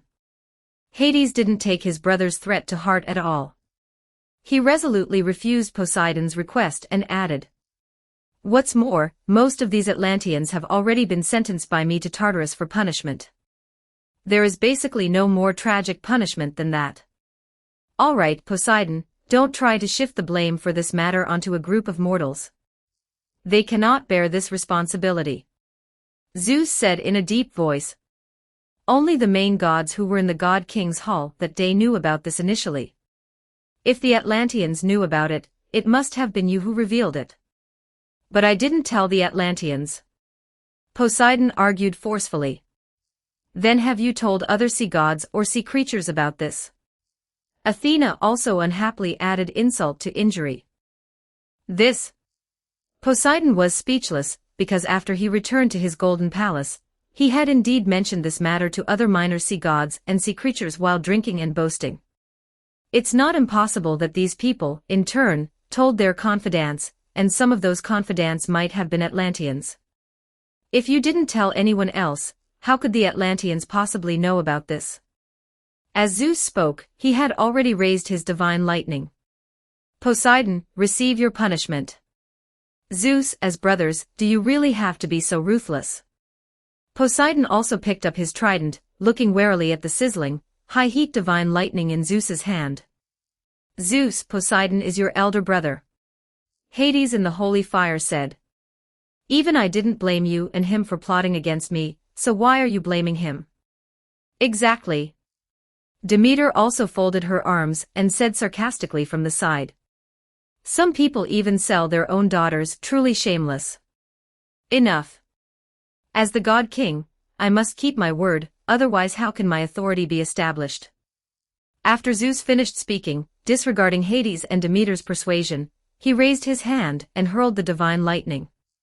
Inside the God King's hall, a terrifying bolt of lightning flashed past, and at this moment, Poseidon also raised his divine power. Azure waves appeared within the God King's hall, colliding with the lightning in midair. After a thunderous roar, the gods on Olympus only saw a mass of cerulean seawater fly out of the God King's hall, falling down Olympus and eventually landing in the boundless ocean. At the same time, Poseidon's voice echoed from the ocean in the distance. Zeus, from today onwards, don't even think I'll ever set foot in your God King's hall again. After he finished speaking, heaven and earth shook, and angry waves surged in the sea. All the ships sailing in the ocean at this time were smashed by the angry Sea King's waves. Many of these ships were from Athens, Delphi, Cyprus, and other city-states that worshipped the main gods. Fortunately, Ares had already forbidden the ships of Sparta, Thebes, and other city-states from sailing before this incident occurred, which prevented them from suffering heavy losses like the other city-states. The Sea King's action also more or less signified that he and Zeus were already estranged, even if nominally he was still one of the god kings of the Olympian pantheon. But now he would no longer help his younger brother, Zeus, the heavenly god. Upon witnessing this scene, the other gods on Olympus were all shocked, but of course, they still dared not say or ask anything. Good riddance, do you think I want to see you on Olympus? Looking at the empty seat of the Sea King, Zeus snorted coldly, while Hades in the holy fire sighed deeply, shook his head, and actively hung up the communication with Zeus. Seeing Hades leave, Zeus turned to Athena and asked. How is Persephone? She's fine, except for losing control when she sees me, she's normal at other times. Athena swallowed with some difficulty and said. As a last resort, I could only knock her out. Now she is recuperating in Demeter's temple. Hey Zeus, you don't need to pretend to care about Persephone anymore. Her condition has nothing to do with you. Persephone's mother, the goddess of agriculture Demeter, coldly said to her husband. Don't oppose me at this time, Demeter. Zeus waved his hand irritably and said. The key now is Persephone, who was hit by the arrow of the god of love, has completely fallen in love with Athena. How should she be dealt with? How to deal with it? Just let the lovers be together and let her be with Athena. Ares said gloatingly from the side. Oh right, Artemis, a private question. When two goddesses are intimate, does it count as breaking the virgin goddess oath? It shouldn't, right? Artemis pondered for a long time, then said. I have also bathed with my subordinate gods, and I haven't seen anything happen to my virgin goddess oath. Oh, perfect then. Ares winked at Athena and said. Great goddess Athena, please quickly take in this little vixen Persephone. Chapter 122, Chapter 122. Hades is no better than Zeus. 1135 words. Athena stared at the sarcastic Ares for a moment, then retorted. Then why don't you just find a handsome man to be gay? I see you really like the Spartan way. Who knows if men being intimate with men will break a god's vow of chastity? There's a high probability it will be broken, Apollo replied upon hearing this. Because men who love men will have intimate contact. At his words, Artemis, Ares, and Athena all looked at him with surprise. Was there something wrong with what I said? Seeing the main gods looking at him with such expressions, the god of light scratched his smooth chin, feeling a bit puzzled. I think handsome boys are cuter than beautiful women. It's nothing, nothing. Ares looked at Apollo with a hint of awe, then secretly decided to immediately promote sex education courses in Sparta to enhance boys' self-protection awareness. However, he outwardly pretended to be indignant, looking at Athena, and said. Hearing Apollo's words made me tremble all over. In this hot weather, I'm covered in cold sweat, and my hands and feet are freezing. Can this world still be saved? How do we gods have to live to satisfy you? Tears flowed uncontrollably. This world is full of oppression against gods. When can gods truly stand up? Crunch. Athena gritted her teeth, looking at the sarcastic god of war, and clenched her fists, making them crack. All right, why say so much? Zeus suppressed his anger, looked at Athena, and asked. Athena, do you want Persephone? No, Athena quickly shook her head. I have no interest in that. Then so be it, Zeus said. Send Persephone to the underworld to recuperate, and let her become queen of the underworld. Eros is already dead, and no matter how powerful his divine artifact is, it has a time limit. Once the fire of lust in Persephone's heart extinguishes, or after she is conquered by Hades, then let her return to Olympus. No. Upon hearing Zeus's words, Demeter was the first to object. I will not allow Persephone to go to the underworld. To marry Hades. Demeter. Zeus frowned. This is for Persephone's own good. Bah. If you want to marry Hades, why don't you go yourself? Demeter angrily retorted, anyway, I absolutely will not agree to Persephone going to that dark and sunless underworld. If you dare to force her, then I, her mother, will take back all the vegetation on earth, and you can just rule over a barren land. After Demeter made her statement, Zeus and she immediately started arguing in the god-king's hall. The specific content of their argument is not convenient to mention, but it was basically a repeat of the previous argument between Zeus and Hera, with Rhea and Cronus once again being caught in the crossfire. However, this time, the goddess of agriculture, Demeter, indeed held power that made Zeus wary. No god wished to rule a lifeless, desolate world. In the past, he could have used violence to force this goddess, who was not skilled in combat, into submission. Unfortunately, this time, Demeter, a doting mother, for the sake of Persephone, stubbornly stood her ground against Zeus, refusing to agree to Persephone being forcibly married to Hades. In the end, it was Athena who stepped forward and spoke a fair word.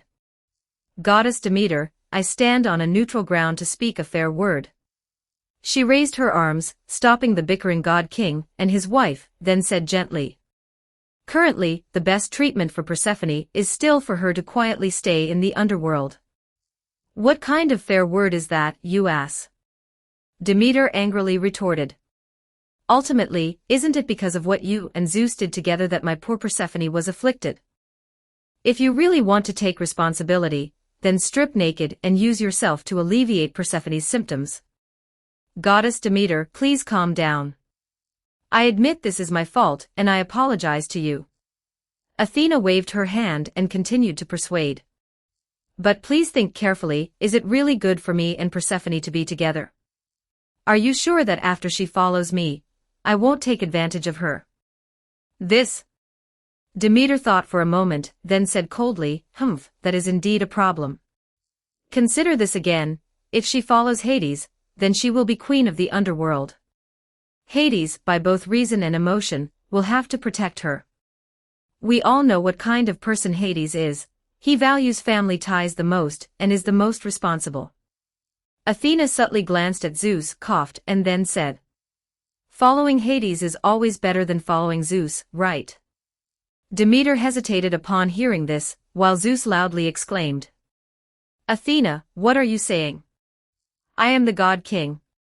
Upon hearing Zeus's words, Demeter gave him a rather disdainful look, then said to the gods present. I will discuss this matter with Hades myself. You all stay out of it. If anyone dares to act slyly, be careful, or I will make sure your territories yield nothing in the future. After speaking, the goddess of agriculture angrily left. The gods looked at each other and Zeus, feeling dispirited, announced the dismissal of the meeting. As the gods dispersed, Athena was the first to leave. She practically fled back to her own temple. To be honest, Persephone's state had indeed frightened the goddess of wisdom, and this seed goddess was now staying in Demeter's temple, making her Athena's neighbor. Now her greatest fear was walking on Olympus and encountering the seed goddess. She couldn't hit this little ancestor, nor could she say she was violating herself. She could almost only run away. Afterward, several goddesses also left the god king's hall one after another. After seeing Hera and Demeter leave, Zeus suddenly called out to Apollo and asked, Apollo, tell me more about what you said earlier about the boys. Ares, who was walking past them, couldn't help but give Zeus a speechless look, then continued walking, putting more distance between himself and the two gods. In the underworld, Hades, having finished his discussion with Demeter, found his way to Hecate's home. He asked the moon goddess, who had changed her disguise again. Hecate, I have already discussed with Demeter.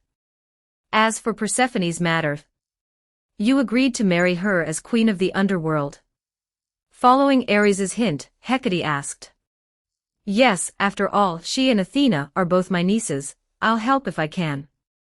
Hades nodded with some difficulty. But I really don't want anything to happen with my niece, and I can't let her disrupt the order of life and death. Do you have a solution? Of course, Hecate said with a smile. Great king of the underworld, please listen carefully. You just. Chapter 123, Chapter 123. Regent of the Underworld. 1291 words. What? The next day, Zeus, in the god king's hall on Olympus, looked at Hades in the sacred fire and asked in surprise. You want a vacation? What's wrong? Can't I? Hades, in the sacred fire, retorted. Ever since you destroyed the humans of the Silver Age, we in the underworld have been cleaning up your messes, while you and Poseidon often have free time to go around seducing and having children. What? The gods on Olympus can take vacations, but I, Hades, the king of the underworld, don't deserve one. Of course not. Zeus thought to himself that he wished Hades would be out of the underworld during this time, and he replied. Go on vacation if you want, but Persephone is unwell in body and mind and is not suitable to follow you around. She must remain in the underworld. That's for sure. I've already discussed it with Demeter. Although Persephone has become queen of the underworld, she and I are not in a marital relationship. She doesn't interfere with my private life, and I won't interfere with hers. If she takes a liking to anyone in the future, she's free to pursue them. Hades said. I've also made arrangements here in the underworld. Just send Persephone over for recuperation. All right, all right. Zeus nodded repeatedly. After cutting off communication with Hades, he immediately ordered Hermes to send the dejected Persephone to the underworld. When the divine messenger arrived in the underworld, crossing the river Acheron, he happened to meet Hades in the Fields of Truth, who was about to leave the underworld to go on vacation. When Hermes saw the king of the underworld, he was not wearing his usual oppressive black robe, nor was he wearing the crown symbolizing his authority as king of the underworld. He didn't even have his divine artifact, the bident, with him. However, by his side, there was a beautiful nymph in a plain white dress with long gray hair. Uncle. Upon seeing Hades, Hermes greeted him and said, I have brought the queen of the underworld. Hades glanced at Persephone, but did not linger long on the beautiful blonde goddess. He merely smiled at Persephone like an elder and then said, Persephone, come in. I have already had Hypnos and Thanatos prepare your palace. From now on, this is your home. If you get tired of staying here, you can also return to your mother's side. Just say the word and Charon will ferry you across the river, and Cerberus will not stop you. But considering your situation, you must still stay here for 4 months each year, understand? Under Hades' gentle voice, Persephone slowly let go of her fear, and nodded slightly. Uncle. Seeing Hades finish speaking and prepare to leave, holding the hand of the woman beside him, Hermes quickly called out to him, and then probed on behalf of Zeus. If you leave, how will the underworld operate? Will Persephone take over? Alas, Persephone is here to recuperate. How can I make her work? Hades waved his hand magnanimously and said, Don't worry, I have many capable deities under my command. They will continue to work after I leave. Thanatos and Hypnos will be responsible for reaping the souls of the deceased, Charon will continue to ferry them, and the 3 judges sent by Zeus will continue the work of judging souls in my stead. But what if they become negligent? Hermes pressed on relentlessly. This is no small matter. If the balance of life and death is disturbed and the dead return to the human world, there will be major problems in the world. So you know this is no small matter. Hades secretly scoffed, but on the surface, he put on an elder's dignified demeanor, waved his hand at Hermes, and then said, All right, all right. Since I'm leaving, I've certainly arranged for someone to supervise their work. Hermes, as a chief god of Olympus, don't concern yourself with things outside your jurisdiction. Look, the Lamphades have come to pick up Persephone. Let's go, don't disturb her rest. With that, Hades reached out and pressed Hermes' shoulder, then pushed him towards the exit of the underworld. As mentioned before, Hermes was a lightweight compared to other chief gods. His total divine power couldn't even compare to Aphrodite, who was widely known as the vase of the gods. This is also why he had to ask his old father Zeus for help if he wanted a night of passion with the goddess of beauty. And Hades, the king of the underworld, was someone even Zeus and Poseidon feared. Even other chief gods would be awed by the terrifying aura of death emanating from him, let alone Hermes. When Hades' hand rested on his shoulder, Hermes felt as if he had been grabbed by the hair by death himself. He felt as if Hades only needed to exert a little force, and he would be forever trapped in the underworld. His hands and feet turned cold, as if he had fallen into an ice cave. He dared not utter a single word of defiance to Hades. He was led by the king of the underworld, walking directly over the waves of the river Acheron, out of the Hell Gate, and away from the underworld. All right, Hermes, go back to Olympus. Standing at the Hell Gate, Hades smiled at Hermes and said, Tell Zeus that everything is well in the underworld. Tell him there's no need to worry about these things. Hermes turned his head, looking at his smiling uncle, and then at the terrifying beast crouching behind the Hell Gate. He swallowed, ultimately not daring to enter the underworld again to probe, but instead transformed into a gust of wind and returned to the heavens. Meanwhile, under the guidance of a group of Lamphades, NYMPHSS of the underworld, Persephone, now nominally the queen of the underworld, was invited by them to the center of the underworld. From afar, the golden-haired goddess of seeds saw the immense black palace towering over the boundless barren lands of the underworld, situated between Elysium and Tartarus. The grandeur of the entire palace was no less than that of the temples on Olympus. However, compared to Olympus, this black palace only filled Persephone with a sense of coldness and desolation. She was led into this black palace by a group of underworld nymphs holding blue candle flames. Along the way, she encountered many skeletal soldiers clad in heavy armor, wielding great axes or sharp blades. These were Hades' ghostly army. After passing through layers of undecorated corridors within the Black Palace, Persephone finally arrived at the center of the underworld's Black Palace, which had once been Hades' ruling hall. "Please enter, esteemed queen of the underworld." As they arrived before the royal hall, an underworld nymph whispered to her, "The regent of the underworld, temporarily governing on behalf of His Majesty Hades, is waiting for you inside." Two lamphades blew a chilling wind, pushing open the doors of the royal hall for her. As Persephone entered the royal hall under their guidance, she saw the purple-haired goddess holding a bident, seated with crossed legs on Hades' black throne. She had the figure of a young girl, wearing a long black dress, and a black transparent veil over her face. Yet, this attire only added to her allure.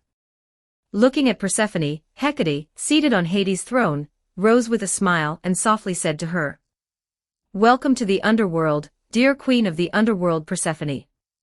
I am the goddess of the dark moon Hecate, temporarily acting as regent of the underworld on behalf of Hades. Let us get along well from now on." Chapter 124, Chapter 124. Gifts of Ares and Hecate. 1266 words. It worked. Ares clenched his fists and couldn't help but whisper as he watched Hecate, sitting on the throne, flash a charming smile at Persephone. Goddess of the dark moon Hecate is a unique existence, both in heaven and on earth, possessing the title of Great Goddess. She is also an entity in the world that does not belong to the regular goddess sequence of Olympus, yet still commands the awe of the king of gods. With her presiding over the underworld, Hades doesn't have to worry about Zeus disrupting the order of life and death, nor does he have to worry about the remaining underworld forces being unable to contend with Queen of the Underworld Persephone. For these reasons, Hecate finally persuaded Hades. Hades temporarily entrusted his power as king of the underworld to her, and he himself left the underworld with his lover Minda to temporarily avoid the limelight on earth. Unfortunately, Hades was also cautious. He always remembered his most important duty, guarding the bronze prison deep within Tartarus, where the second-generation Titans and gods were imprisoned. Before leaving, although he handed over his bident and helm of invisibility to Hecate for safekeeping, he still kept the key that could open the bronze prison close to him. Otherwise, Ares and Hecate would probably have already opened the bronze prison, released those sinful Titans, then ascended Olympus, seized the divine thrones, and restored peace to the world. Although it was a bit regrettable that this couldn't be done, Hecate gaining regency over the underworld meant that the master and disciple had already gained an immense advantage. Within the underworld, there is no shortage of hidden places where things can be stirred up, nor is there a lack of those who harbor resentment towards the gods of Olympus. Of course, Hecate was also influenced by Ares. The one sitting in the throne room of the underworld palace wielding authority was merely a clone she created with magic. Her true body remained in her tree palace or magic workshop, attending to her own affairs. Anyway, the current divine system of the underworld is gradually improving, and the king of the underworld no longer needs to personally attend to every matter. One of Hecate's conditions for taking over authority was that she wouldn't waste too much time and energy on the king of the underworld's affairs. Hades also made it clear that she only needed to oversee the twin gods, the three judges, the ferrymen of the underworld, and others, supervising their work. Ares is also currently in the magic workshop, watching the live broadcast from the underworld palace through Hecate's true body. He saw Hecate's clone commanding the underworld nymphs to take Persephone to the special separate palace prepared for her. Inside, besides a tranquil garden and spectral maids responsible for her daily life, there was also a special surprise, personally prepared by Ares and Hecate, which they believed Persephone would be very pleased with, to the point of forgetting all else. After meeting Hecate, the current regent of the underworld, Persephone, with a mix of anticipation and trepidation, made her way to the separate palace prepared for her in the underworld. To show respect, Hecate, the current regent of the underworld, personally led a large group of Lamphades, guiding the way and escorting Persephone to her future home. They crossed a long bridge and, near Elysium, saw a palace slightly smaller than Hades' black palace but still of considerable scale. The palace was filled with narcissus flowers, symbolizing Hades, exuding a fragrant scent. Countless spectral maids moved about, who would be responsible for serving Queen of the Underworld Persephone in the future. From Persephone's room, one could also see the beautiful scenery of Elysium through the windows. These arrangements were all very ingenious, but they weren't what delighted Persephone the most. What surprised her the most was that as she entered her room, a blonde beauty in a black and white ultra-short maid dress came before her, bowed, and addressed her as Master. And this blonde beauty had a face that was very familiar and enchanting to her. She looked exactly like the goddess of wisdom on Olympus. Hecate, Persephone covered her mouth in surprise and asked, "What is this?" "This is a surprise prepared for you by Ares on behalf of Olympus, so that you can dispel your little loneliness in this cold underworld," Hecate replied. "He heard about your hobbies and personally asked the god of fire to create such a gift for you. Her body is equipped with an intelligence that is completely obedient to you, capable of meeting any needs of a qualified maid. Of course, if you don't mind, you can also use her for other things. Do you like her?" "I like her, of course I like her." Persephone walked over, took the doll's hand, and then reached out to gently caress her cheek. The doll was made of some unknown material, but it felt exactly like human skin. Persephone was somewhat enchanted. Seeing the Queen of the Underworld's expression, Hecate smiled slightly, instructed the surrounding underworld nymphs to take good care of the Queen of the Underworld, and then turned and left. Meanwhile, her true body complained to Ares. "To come up with such a disgusting idea, it's truly worthy of you, Ares." "Indeed." Ares proudly put his hands on his hips and said, "Anyway, I don't know how Athena plans to scheme against me, so I'll try my best to disgust her within my capabilities. Gods have the ability to sense their idols in their earthly temples. Since this doll used Athena's likeness, it can also be considered one of Athena's statues. This means that the goddess of wisdom can feel what Persephone does to this doll, albeit through a layer of separation. Although this won't cause Athena to violate her vow of virginity, it will certainly disgust her." Previously, a brazen individual who desecrated Artemis's statue was shot dead by her. But now Persephone is the queen of the underworld. If she lays her hands on Athena's statue, Athena can only grit her teeth and endure it. She cannot directly eliminate Persephone. Thinking of Athena's current predicament in her temple, Ares let out a strange chuckle, but he did not slack off. Instead, he turned his attention to another important matter. Atlantis, this kingdom, ever since Sea King Poseidon broke with Zeus and returned to the sea, vowing never to ascend Olympus again, has, like the Sea King, cut off all contact with the outside world. However, through the connection between the lower-level Atlantean believers and the four mechanical angels, Ares and Hecate still managed to glean some information about Atlantis's current situation. Sea King Poseidon, after taking a divine lightning strike, as expected, vented all his wrath on his own people. Traditional art, traditional art.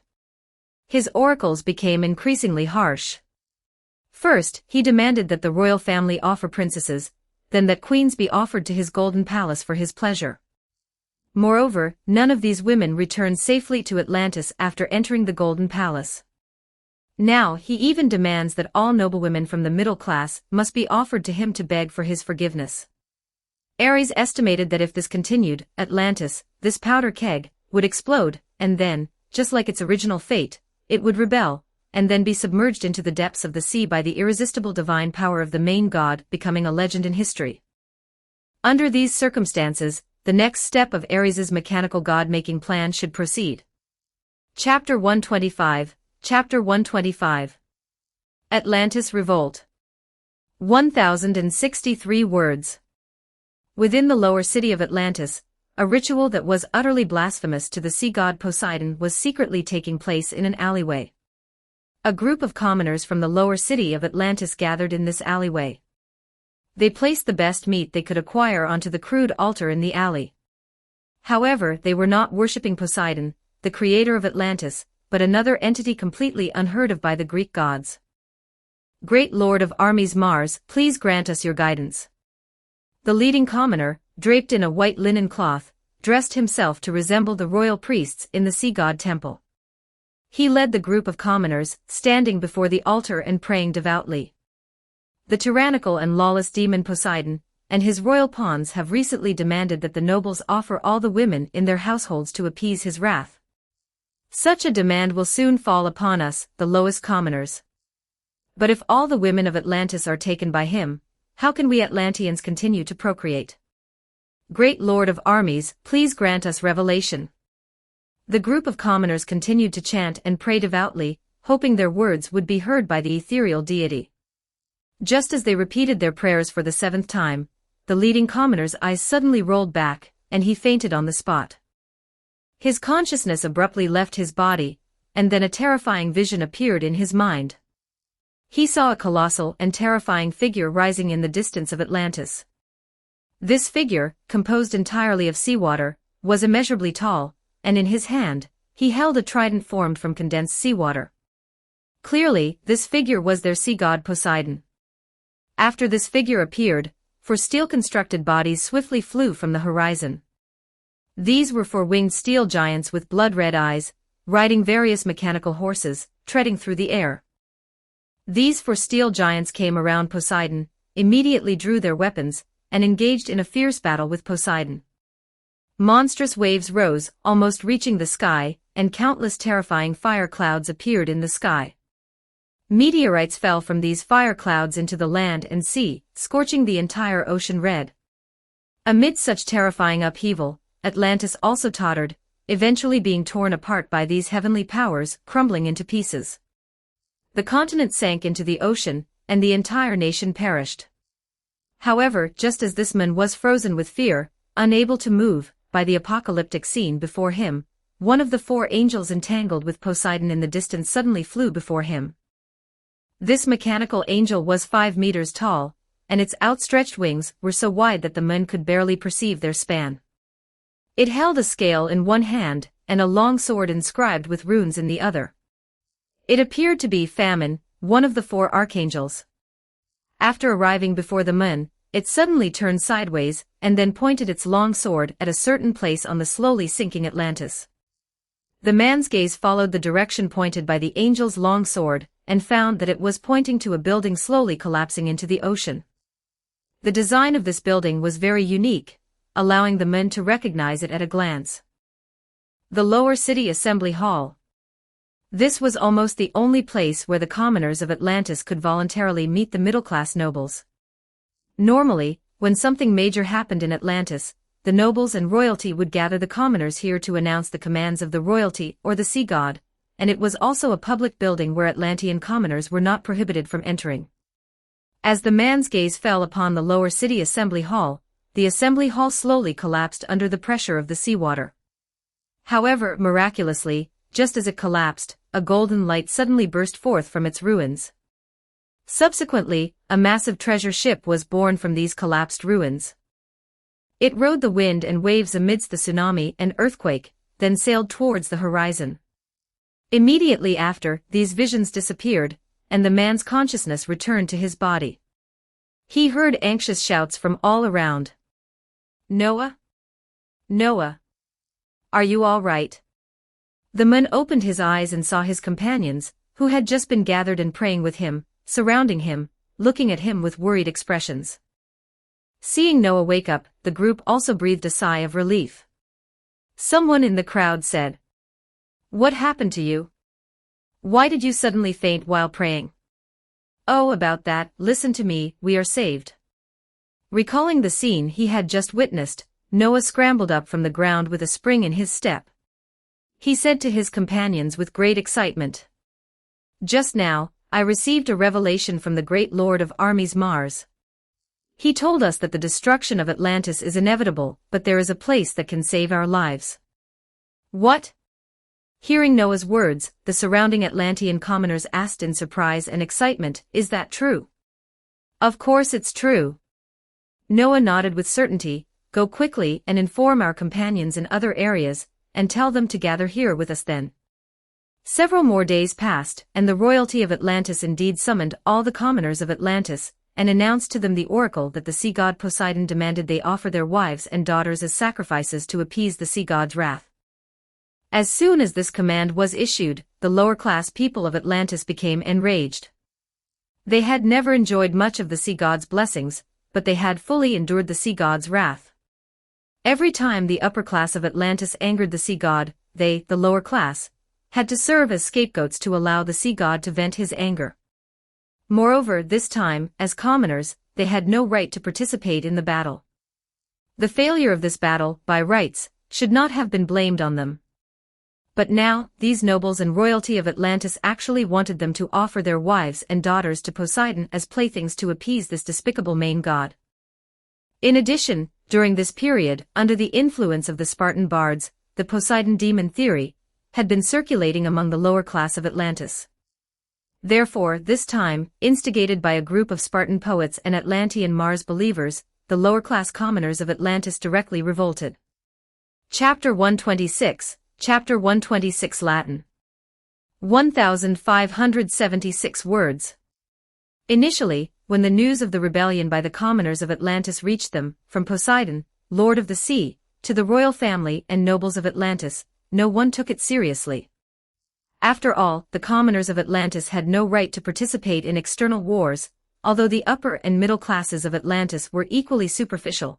These superficial individuals at least trained in combat and possessed excellent weapons and equipment. Dealing with a group of commoners who only wielded pitchforks and hoes, and lacked armor, fighting many at once was not an issue.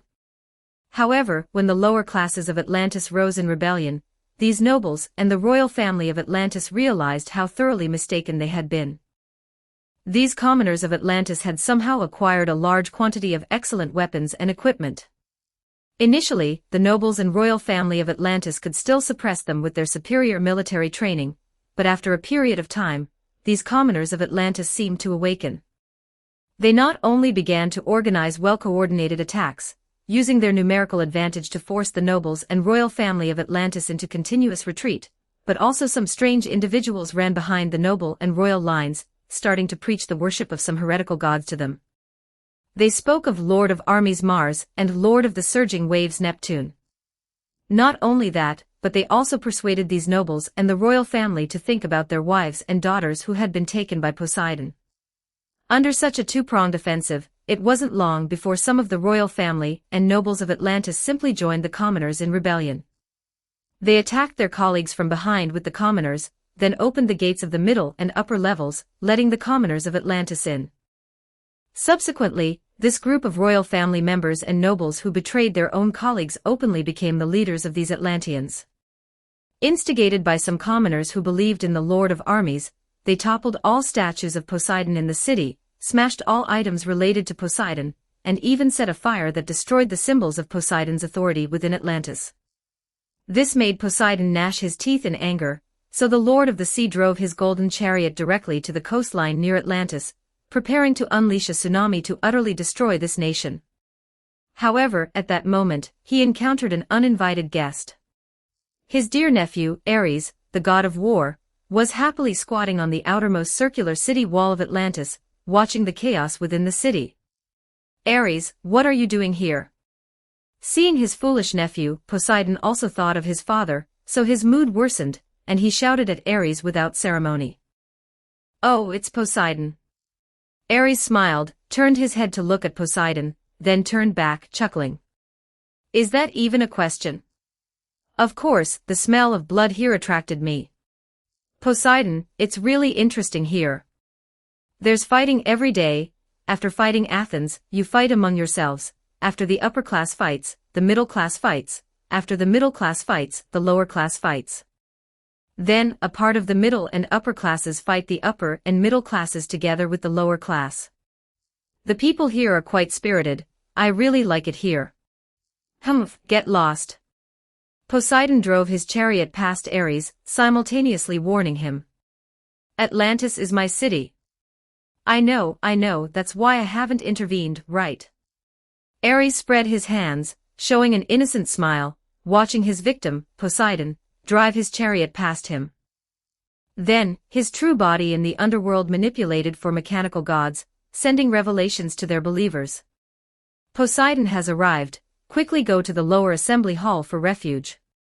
So upon receiving the revelations from the mechanical angels, those devout believers who had been fighting alongside the Atlantean army immediately turned around. They abandoned the temporarily rebellious Atlantean nobles and royal family members, taking most of their own relatives and friends from the army with them, and all went to the lower assembly hall in Atlantis. And after this group of people gradually arrived, Ares looked towards the sky. Poseidon had already driven his chariot to the very center of Atlantis. Seeing his temple being burned by a group of Atlantean royal family members and nobles, Poseidon's face was red like a monkey's backside in anger. So the Lord of the Sea no longer granted mercy to his descendants. In the clouds, he directly raised his trident and summoned the power of the sea. Under Poseidon's command, the boundless sea surrounding Atlantis slowly began to churn with waves. Initially, it was just a shallow ripple, but propelled by the wind, this ripple grew higher and higher along its path, eventually transforming into a wave taller than the highest city wall of Atlantis upon reaching the Atlantean coastline. The surging wave, like the heavy hammer of Hephaestus, the god of fire, easily smashed the outer walls of Atlantis. Boundless seawater poured into Atlantis, quickly transforming the entire city of Atlantis into a watery expanse. At the same time, the entire continent of Atlantis also began to experience violent earthquakes, continuously shaking, and the entire continental shelf began to sink. At this moment, Ares also raised his hand, pointing out a magical aura that fell into the lower assembly hall within Atlantis. Besides inciting the Atlanteans to rebel against their faith, those Spartan bards also bore another task from him, secretly helping Ares establish an escape passage within the city-state. After they disembarked, every subsequent Spartan merchant ship that came to Atlantis for business would have 1 or 2 boxes of goods secretly handed over to these poets by the Spartans. Although these bards were not as professional as the magicians who specialized in magic research in Sparta, they had also learned some magical knowledge for unforeseen circumstances. Ares ordered them to arrange these goods in the lower assembly hall of Atlantis according to his requirements every time they received a shipment. That location was where the middle and lower levels converged, usually bustling with people, and a mix of all sorts, making it the most convenient place for subtle maneuvers. After several such exchanges, Ares, with the help of these bards, set up a large-scale teleportation magic array there. This magic array led to a magical ark that he and Hecate had built a long time ago, and was now docked in the deep sea next to the continent of Atlantis. Rather than an ark, it was more like a submarine. In any case, this magical ark, maintained by magic, could not only sail on the sea but also travel unimpeded on land or in the depths of the ocean. After Ares activated this array, light emanated from beneath the floor of the lower assembly hall. A profound array appeared under the feet of these people, teleporting them all into the magical ark located in the deep sea. And those Spartan bards responsible for inciting them were also saved by Ares's spell, diverted to the underworld and sent back to Sparta. And after Ares completed this series of actions, in the distance, Poseidon, Lord of the Sea, once again activated a wave of his kingly authority. The towering giant waves pressed down, completely shattering the entire continent of Atlantis into countless fragments. Shortly after, these fragments, under the dual action of the tsunami and earthquake, slowly sank into the seawater, swallowed by the waves. Atlantis, this nation personally created by Poseidon, the Lord of the Sea, now met its end at the hands of Poseidon, the Lord of the Sea. Inside the ark, the Atlanteans, who had just been teleported there, looked at each other, then all showed expressions of relief at having survived the disaster. And Noah, the Atlantean commoner who had received this revelation and led everyone here as a priest of Mars, was subtly regarded as their leader by his compatriots. Excuse me. Upon arriving here, Noah did not show as much happiness. He parted the crowd and walked towards a window next to this wooden magical ark, and the people around him also made way for him. He came to a circular window in the cabin. A material was embedded in this window as a baffle, blocking the water outside the ship, yet allowing those inside the cabin to clearly see the outside situation. Noah leaned close to the window, and through the deep, dark ocean, he quickly noticed four figures rapidly moving through the sea. They were four giants constructed of steel, with metallic wings, and their entire bodies glowed, illuminating the deep ocean. They had their backs to Noah, swimming towards the distant continent, and at the very edge of the window, Noah vaguely saw their homeland and nation, crumbling under divine power, slowly sinking into the ocean.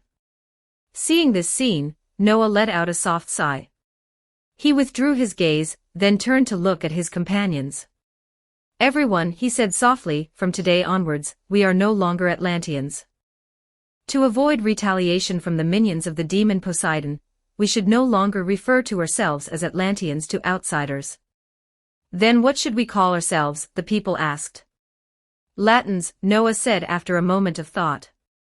"According to the divine revelation, this ship will take us to a land called Latium, and we will take the land's name. From now on, we are Latins." Chapter 127, Chapter 127 Good. 1272 words. Ares asking Hecate to drive out the four mechanical gods was not actually to have them deal with Poseidon. Even if the four mechs could defeat Poseidon together, Ares would not want them to go. These were masterpieces that he and Hecate had painstakingly created, and Ares would be heartbroken if they were even slightly damaged or directly destroyed. Now was not the time for the mechanical gods to confront the Olympus gods. At least, they had to wait until the main god-level mechanical gods were made before the mechanical gods could appear before the world. As for this time, it was just him letting the mechanical gods out for a breather, and incidentally, for Noah to see. In this era, human perspective was still very narrow. From Noah's perspective, he could only see four mechanical angels speeding towards the collapsing and sinking Atlantis in the deep sea. As for the subsequent story, Ares left it to them, allowing them to imagine it themselves. After destroying Atlantis, the knot in Poseidon's heart seemed to have slightly lessened. Ares saw him return to his golden palace to vent his frustrations on the Atlanteans' widows. Looking at the sea god's back, Ares shook his head, and then his main body in the underworld created another phantom clone, which he threw into Tartarus. When Poseidon destroyed Atlantis, a large number of Atlanteans' phantoms simultaneously poured into the underworld. Fortunately, Hecate was well prepared, ordering her lamphades to pilot the bone boats she had made, assisting the underworld boatman Charon in transporting the phantoms. Otherwise, this brother of the god of death and the god of sleep would probably become the first god in the history of the gods to die from overwork. These Atlanteans were brought by the lamphades to the fields of truth, where they were judged by the newly appointed three judges, Minos, Aeacus, and Rhadamanthus, in the newly established three judges' palace. During this process, it was natural for some to inquire about the situation in Atlantis, and as gods of the underworld pantheon, the three judges naturally had no need to fear Poseidon, so they honestly told these Atlanteans the current situation of Atlantis and their widows. Moreover, these Atlanteans used to oppress the common people of Atlantis quite a bit, so they were mostly sentenced to Tartarus, with no chance of ever rising again. However, what the three judges did not expect was that a peculiar phantom had appeared in Tartarus. Just as these Atlanteans were sentenced to Tartarus, they saw this unique phantom on the desolate, dead, and toxic land of hell, filled with deadly gases, poisons, and flames. "Are you also a god of the underworld?" Seeing this phantom blocking the path to hell, the Atlanteans' phantoms asked him. "No, Atlanteans, who I am is not important." Eerie ghost fires burned beside this phantom. He approached the Atlanteans and whispered to them. "What's important is, do you want revenge on Poseidon or not? Routines, routines. A routine becomes a routine not because it's cliché, but because it's effective." Just like now, Ares used his old trick again in Tartarus, and quickly recruited these Atlanteans' ghosts, training them just as he had trained the humans of the Silver Age many years ago. When the day comes for him to rise up in revolt, this group of phantoms will also become one of his assistants. Not only that, because Hecate has effectively become the ruler of the underworld, in the future, those who harbor resentment towards the gods can also be recruited using the same routine, after falling into the underworld, joining his phantom army. Having gained some more living power, Ares happily sent his divine power clone back to Olympus, and then continued to research the creation of mechanical main gods with Hecate in the underworld. After some time passed, one day, Ares' sister, the goddess of youth Hebe, suddenly came to his temple to find him. Hebe. Ares looked at his sister, not as irritable as he usually acted. He asked, "Do you have something to tell me? Or is Hera looking for me?" Although the goddess of youth Hebe, who stood before Ares, was the daughter of Zeus and heavenly queen Hera, and theoretically the most legitimate princess on Olympus, she was not among the Olympus' 12 main gods. Zeus merely assigned her the duty of pouring wine for the gods at banquets. Not only that, what was even more outrageous was that some time ago, Zeus, perhaps influenced by Apollo's remark that cross-dressers are better than women, actually transformed into an eagle and directly abducted Ganymede, the son of the king of Troy. He brought this beautiful youth to the heavens, had Athena lead a group of goddesses to apply beautiful makeup on him, dressed him up as a goddess, and then openly kept him among the Olympus gods as his lover. Sometimes, Ares truly could not understand the brain circuitry of Zeus, this god-king. Not only did he keep Ganymede in front of Hera, making love with this beautiful man in front of Hera, but he also summoned Hebe, casually accused her of stumbling during a wine pouring, and used it as an excuse to dismiss her from her duties as a cupbearer, then immediately transferred the duties he had stripped from his own daughter to Ganymede. So now, the goddess of youth Hebe became Hera's subordinate deity. Besides staying by her mother's side, she could only run errands and deliver messages for Hera to sustain her life. At a previous banquet, Ares had also seen this legendary beautiful Mun. He didn't know if Athena's makeup skills were superb, or if Ganymede himself truly had a talent for being a cross-dresser, but in any case, this cupbearer was indeed very good-looking. But every time he thought of his innocent sister, the goddess of youth Hebe, being so casually cast aside by her own father, Ares felt his god of war divine power throbbing. When he saw Ganymede and Zeus exchanging flirtatious glances, and the effeminate act of Ganymede purposely touching his lips when pouring wine for the god-king, Ares almost wanted to rush up and kick both of them. It wasn't that he hadn't seen Apollo with other boys before. After all, Apollo's partner, well, was also a prince of their Sparta, named Hyacinthus. But Apollo was very self-aware. Before dating Hyacinthus, he first sought the consent of Hyacinthus himself and his father, and also informed Ares. Moreover, when he and Hyacinthus went on dates, they would go to a less crowded place outside the city, knowing to avoid the heroes, especially Ares's eyes and ears, out of sight, out of mind. But Ares simply couldn't stand Ganymede and Zeus. It was too vulgar. Their god-king was simply too vulgar, when he was hugging and embracing this man. At this banquet, their actions even made Hestia and Hera so angry that they directly left, and Artemis couldn't bear to watch. So this time, upon seeing Hebe come to him, Ares immediately assumed she was looking for her brother to back her up. So after asking, he continued to press. "Are you here to ask me to help you deal with that effeminate Ganymede?" No, although that Ganymede's sigh, let's not talk about it. Hebe covered her forehead helplessly and sighed faintly, "Dear Ares, if it were only Ganymede, that would be good." "What's wrong?" Ares was stunned. "Someone else again?" "Yes." Hebe nodded, looking troubled.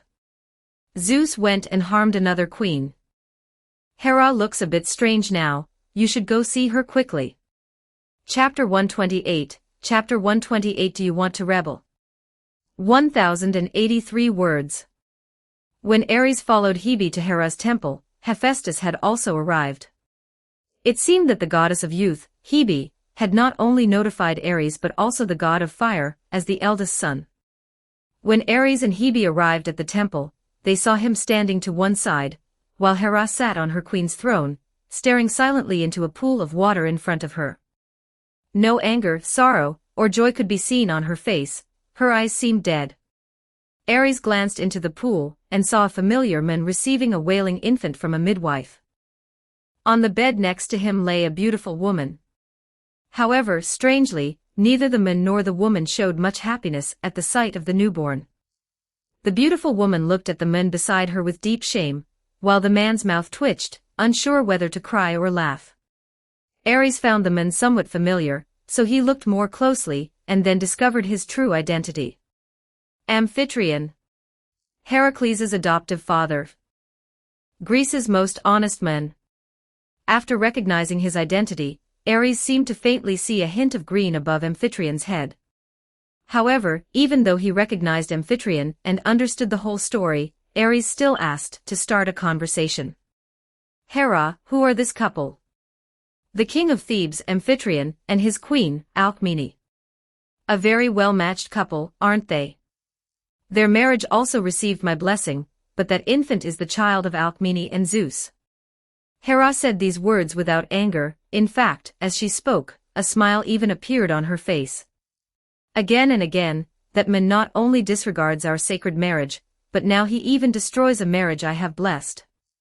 Hebe and Hephaestus were so frightened by their mother's tone that they dared not speak. If Hera had simply erupted in anger and shouted, it would have been better, but her current expressionless demeanor, showing neither sorrow nor joy, made them feel even more horrified. However, after listening to Hera's words, Ares calmly asked in his rough voice, "So what do you plan to do? Will she still take revenge on Alcmene and this Zeus's son?" "I already did. I sent your sister, my dear daughter, Eileithyia, the goddess of childbirth, to Alcmene's birthing chamber to use her power to prevent that Zeus's son from being born. I wanted to use this method to save my failed marriage with him. But Alcmene truly has a clever maid.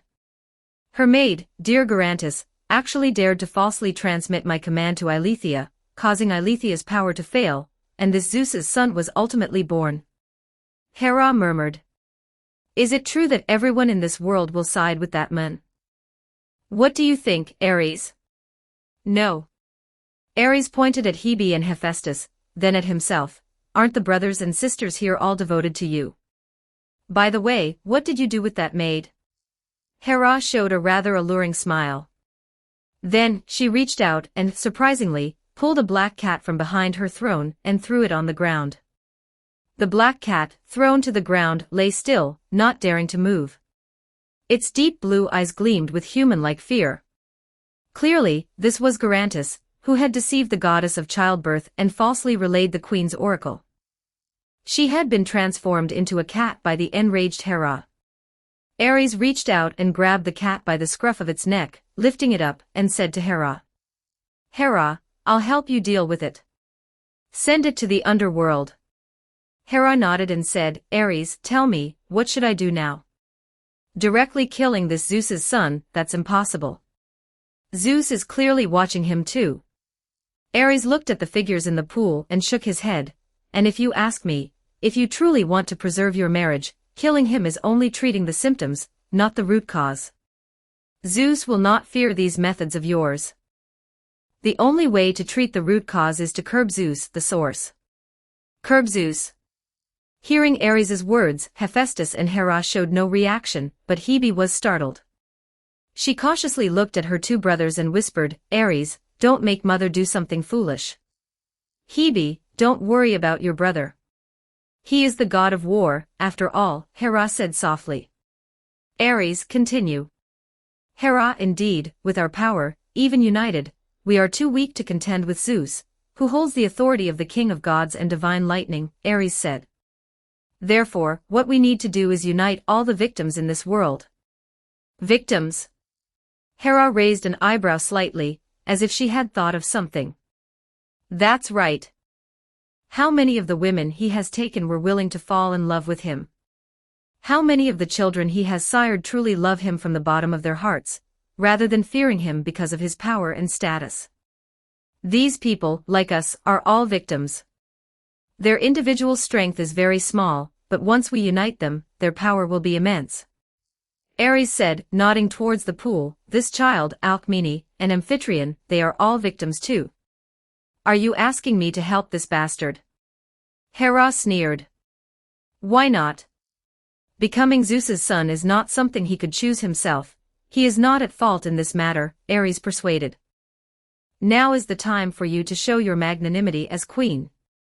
Hera, use your motherly power to help this child completely transcend his mortal body, and I will help him become the strongest warrior on Olympus. When he ascends Olympus and becomes one of the gods, it will be easy for you to win him over. With him on our side, a force that Zeus will fear can be formed. The reason he has been so unrestrained before is simply that you could not threaten his rule in any way. But if you have a force to counterbalance him, do you think Zeus will still have the energy to casually run off and fool around with women or men? Hearing Ares's words, Hebe closed her mouth, not daring to interrupt, while Hephaestus, who had kept his eyes closed, cast a somewhat worried glance. He said, "Ares, are you planning a rebellion?" "No." Ares sneered, "I'm just speaking out for my mother." After hearing Ares's entire speech, Hera thought for a long time and finally replied hesitantly, "Then, as you say, let's try it this once." Chapter 129, Chapter 129 The Birth of Hercules. 1176 words. After persuading Hera, Ares looked at the pool in Hera's temple. Amphitryon had already handed the baby to a nearby maid and then, looking forlorn, walked onto the palace terrace, gazing up at the starry sky. Ares thought that if he were given a cigarette at this moment, the image of a middle-aged man who had lost his way would emerge.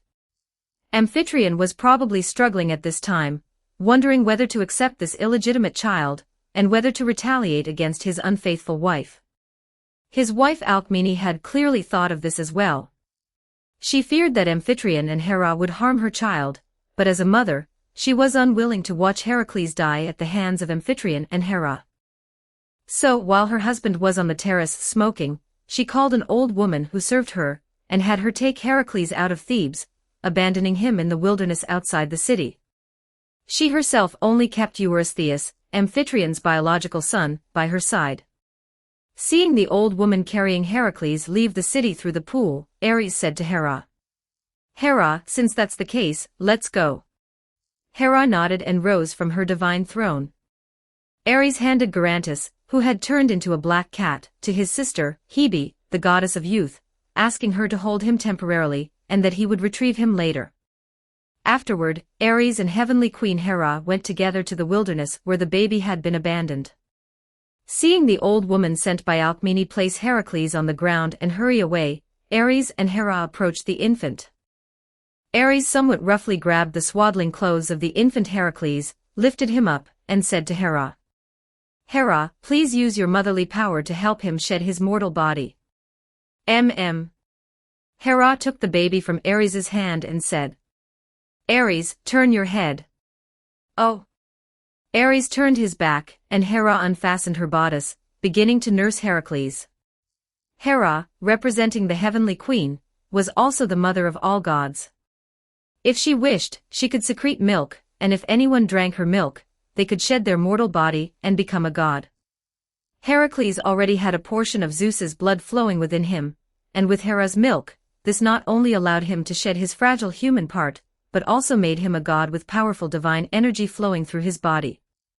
Perhaps as an infant, he was still fragile to the chief gods, but Heracles also inherited human growth potential from Alcmene, making his future limitless. While Ares was turned away, waiting for Hera to nurse Heracles, and incidentally observing the surroundings to see if Athena was causing trouble nearby, he suddenly heard a cry of pain from Hera. He turned around and saw the Heavenly Queen angrily throw Heracles onto the ground, one hand clutching her chest. Clearly, Heracles, who hadn't eaten since birth, was hungry. So, when Hera nursed him, he greedily sucked with force, biting the Heavenly Queen. Hera was already displeased with him, so she naturally wouldn't show him any more respect and simply threw the baby onto the ground. Fortunately, Heracles, having drunk Hera's milk, had already shed his mortal body and become a heavenly god. Even being thrown to the ground by the Heavenly Queen, he was perfectly fine. Instead, he looked at Hera with wide eyes, making the unique laughing sounds of a baby. Ares picked him up again and said to Hera, "Hera, leave the rest to me. I will return him to his parents. Please return to the Heavenly Queen's palace and wait." Hera tidied her clothes, nodded somewhat indignantly, and then left without looking back. Ares, carrying Heracles in his swaddling clothes, walked into the palace of King Amphitryon of Thebes.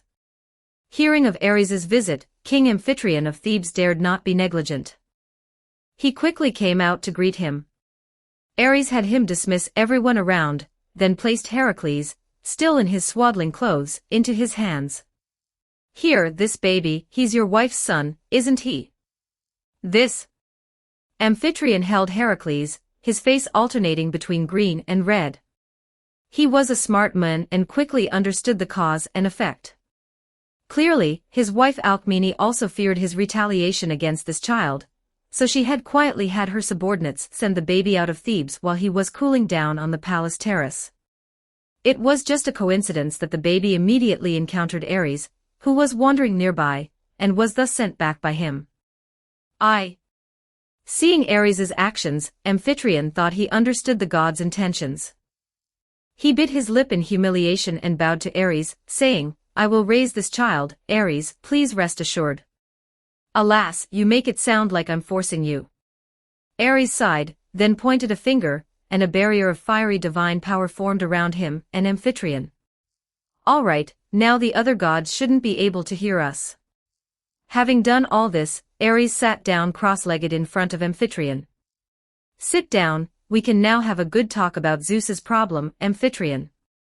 Seeing this, Amphitryon carefully sat down on the spot with Heracles in his arms, then gave a bitter smile.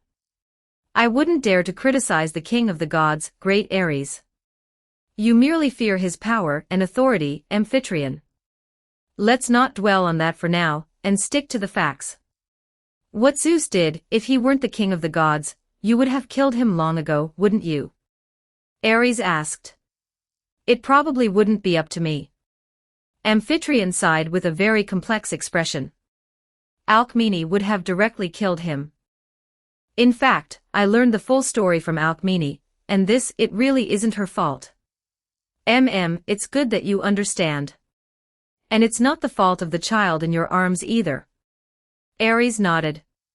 "All things considered, the culprit is none other than Zeus. If it weren't for that old pervert, none of this would have happened." Ares. Hearing Ares curse Zeus on his behalf, Amphitryon looked up at him in surprise. "Don't be so surprised. Do you really think that we, as Zeus's sons, truly like him as a father?" Ares chuckled. "As far as I know, among all Zeus's sons on Olympus, it seems only Hermes truly likes him. We are just like you, also, without enough power to confront him." Ares. Amphitryon's gaze towards Ares suddenly held more recognition. He whispered, "But even if you tell me this, I am powerless to change anything. Even great gods cannot contend with Zeus, so what am I? Yes, you are merely mortal, but the child in your arms is not." Ares pointed to Heracles in the swaddling clothes. "What do you mean?" Amphitryon asked. "Even if he is a demigod, he can't contend with Zeus, can he?" "No, just a short while ago, Hera helped him shed his mortal body." Ares winked at Amphitryon and then said, "Hera also bestowed a name upon him. His name is Heracles. Do you understand what I mean?" Chapter 130 Athena's Party. 1031 words. Heracles, meaning glory given by Hera. Since Ares said Hera gave Heracles this name, it means that the Queen of Heaven intended to spare this innocent child born from Zeus's infidelity. Amphitryon hesitated to kill Heracles partly because of Hera. Alcmene was seduced and raped by Zeus, giving birth to a child, which put her on the jealous Queen of Heaven's blacklist. If he had been decisive and killed Heracles himself, Hera might have forgiven his wife and stopped targeting Alcmene. Now, with Ares's assurance, Hera would certainly not do anything more to his wife, and Amphitryon was completely relieved. He also did not want to kill Heracles, who was an innocent victim. So he made an agreement with Ares that he would treat Heracles well, and regard him as his own son. After repeatedly cautioning Amphitryon to act as usual, Ares removed the divine power barrier and departed contentedly. However, he did not go far. He circled around, transformed back into a bird, and returned to Thebes' royal palace. Heracles is such an important hero that Athena, could not possibly not participate in this gamble. Ares's previous actions had already cost her the opportunity to bestow the greatest favor upon Heracles. Moreover, since Ares had already convinced Hera naturally could not send giant pythons to secretly harm Heracles. If Athena truly succumbed to the fates, she should be doing something now to force Heracles' fate to conform to the destiny set by the fates.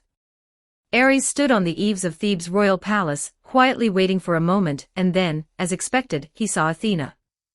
In the darkness, the goddess walked quietly. She carried no weapons or scepters, only wearing her usual dress and a helmet. Upon arriving in front of Thebes' royal palace, Athena quietly observed the palace, then raised her hand and gently pointed towards where Heracles and Eurystheus, the two brothers, were sleeping. Under her command, accompanied by hissing sounds, two giant venomous snakes quietly slithered into the palace while the guards and maids at the palace entrance were not paying attention. Ares, seeing this scene, naturally would not let it go. As early as Athena's arrival, he had already taken out a crystal made by Hecate, which had a recording function, and secretly recorded everything to serve as evidence for Heracles in the future. A moment after the two venomous snakes entered the palace, a mournful cry of a baby suddenly erupted from within Thebes' royal palace. Hearing this sound, Amphitryon, who was inside the palace, quickly rushed to where the crying came from. He brought two guards to his children's bedroom, and was greatly startled by the sight before him. In this bedroom, the cradles of the two infants, Heracles and Eurystheus, were placed side by side. Eurystheus was wailing in his cradle, while Heracles' side was filled with his happy laughter. Amphitryon saw that Heracles, lying in his cradle, had actually grabbed a venomous snake by the neck with each hand. He was playing with these two venomous snakes, whose heads were larger than human fists, with great abandon. His strength was even greater than that of many adults. The two venomous snakes, whose necks he had grabbed, were actually strangled to death by him. Seeing this scene, Amphitryon had not yet recovered, when suddenly, the voice of a familiar goddess echoed in his mind. Amphitryon. Hearing this voice, Amphitryon was startled and quickly replied in his mind. Respected Athena, may I ask what you need from me? Just to tell you, don't panic. Raise this child well. Athena said softly. These two venomous snakes were sent by Hera, and they are also a trial for this child. He will grow up to be the most unique hero in the world, and will become your pride. Hera, but didn't Ares say? Recalling Ares's warning before he left, Amphitryon quickly stopped his baseless conjectures. He took a deep breath, agreed to the goddess in his heart, then walked to Heracles, snatched the dead venomous snakes from his small hands and threw them away, then hugged him and said, This child will surely become the greatest hero in world history. Well said, my king. After Amphitryon finished speaking, an old voice suddenly sounded behind him. He turned his head and saw the priest of Thebes had arrived, looking at Heracles, whom Amphitryon was holding up, with a look of gratification. Priest. Amphitryon asked curiously, Why are you here? Because I received an oracle from the gods. The priest, who was naturally also Ares's alternate account, said with a chuckle, I will teach him all sorts of knowledge about the gods, King Amphitryon, is that all right? After doing all this, Athena, after gazing at Amphitryon for a moment, leisurely turned and headed towards Olympus. At this moment, a ethereal voice also sounded in her mind, a voice from the fate goddess with whom she had made a deal. Athena. She reminded the goddess of wisdom. Amphitryon no longer trusts you much. I know, that's natural. On this matter, we've lost the initiative. Athena replied with a smile and a relaxed tone. The priest in Thebes is clearly also Ares's person. With him by Amphitryon's side, I suppose Heracles won't favor me when he goes to Olympus in the future. If this continues, you'll lose to Ares.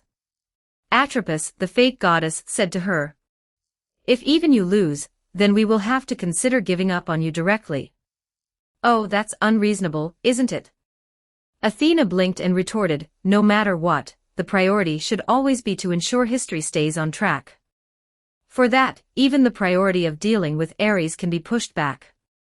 Isn't that what you told me? That depends on your own ability. Atropos, the fate goddess, said rather heartlessly.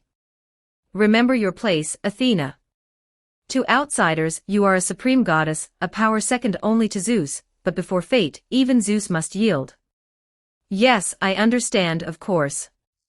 A trace of displeasure flashed in Athena's eyes, but she hid it well. She smiled and agreed. Feel free to command me. I will do my best to defeat Ares, please rest assured. Chapter 131, Chapter 131 The Best Dad in the World. 1188 words. After this series of actions, Ares successfully made his clone one of Heracles' teachers. Good concepts should be instilled from a young age. Ares did not want Heracles to grow up into a tyrannical scoundrel like Zeus. In his opinion, Zeus's blame could even be placed on Gaia, because in the beginning, Zeus, who had escaped from Cronus's clutches, was clearly raised by someone sent by the planetary suppressive force. Although he didn't know which irresponsible scoundrel raised him, it was clear that Zeus's foster parent only took responsibility for raising him, not for teaching him, which led to Zeus becoming who he is today. However, now, with Ares' clone in charge of early education, he wasn't worried about Heracles becoming like Zeus. Fortunately, because the moral and ethical concepts of the Greek gods were generally below the normal human standard, Ares only needed to teach Heracles to be a normal person, which would be enough for him to become a morally upright and pure-hearted hero in Greece. Heracles was temporarily stabilized, but at the same time as his birth, many Argo heroes were also born in the Greek world in the same era, such as Atalanta, Theseus, Peleus, and so on. It's worth noting that the Argo of the golden-haired Jason carried a total of 50 famous Greek Argo heroes. Although in Ares' view, the quality of these 50 people varied, and the character of many could hardly be called hero, these 50 Greek Argo heroes were all objects of contention and struggle between him and Athena. Fortunately, Ares did not intend to control all 50 of these Argo heroes. He already felt that a portion of them were unworthy as Argo heroes, and frankly, apart from Heracles, the other Argo heroes would be mostly useless in his war against Olympus. Therefore, apart from a few whom he considered victims of the gods' conspiracies, and would try to rescue, he only needed to protect the great hero Heracles, and prevent him from falling into darkness. Heracles' matters temporarily came to an end. Inside the hall of Ares, Ares' divine power clone stood up. He was pondering whether to remind Artemis to pay attention to any female infants that might be abandoned in the wilderness by irresponsible kings who favored sons over daughters, but just then, his brother, Apollo, walked over with an anxious expression and called out to him. Ares, are you free now? What's wrong? Ares temporarily put aside his thoughts and asked, did someone steal your stuff again? Apollo said, though he didn't seem very angry. Ares then asked curiously, is it cattle again? No. Apollo shook his head. This time, someone stole my woman. Huh? Ares was greatly astonished. Stole your woman? Doesn't that mean they cuckolded you? Why aren't you angry? Because I've already dealt with the woman who cuckolded me, Apollo shook his head. What happened? Seeing Apollo's hesitation and incomplete explanation, Ares sensed something was amiss and pressed for details. Under his repeated questioning, Apollo finally revealed the truth to him. It turned out that some time ago, Apollo's lover, Hyacinthus, had accidentally died during a date, hit by a discus Apollo himself had thrown. Apollo was heartbroken, but during this time, he fell in love with a woman named Coronis. Various unmentionable things happened during this period. In short, this woman later became pregnant with his child, but during this process, she fell in love with another man named Ischys. A crow came and informed Apollo, who then flew into a rage and directly shot the woman. Her lover Ischys was also shot by Apollo's sister, Artemis, when she came to his defense. However, at this time, because Coronis was already pregnant, Apollo, before her cremation, cut open her belly and took out the still-living child inside. This was nothing. In this era, even if a king was betrayed, many would kill their queen. From gods to mortals, the status of women in the age of gods was generally lower than that of men. Except for people like Ares, who had concepts from the 21st century, few would treat women of equal standing with equality. Not to mention Apollo was a noble god. Currently, his prestige among the general public in the Greek world was even higher than that of Ares, Zeus, and others. For such a god to be cuckolded, his merely killing the adulterer and his own woman was already considered merciful to the Greeks. However, after finishing, Apollo then said in a somewhat ashamed whisper, "Actually, Coronis didn't betray me. Isis was just her servant, and nothing happened between them." Ah! Ares widened his eyes upon hearing this. "Then didn't you kill the wrong person?" "Yes." Apollo coughed and mumbled, "So I turned the crow that informed me into black. But Coronis' soul has already gone to Hades, and I can't get her back. I can only try to compensate her." "Oh." Ares thought for a moment. "So what does that have to do with you coming to me? I can't go to Hades to get her soul back for you." Actually, he could, but Ares and Hecate didn't want to set a precedent for such things.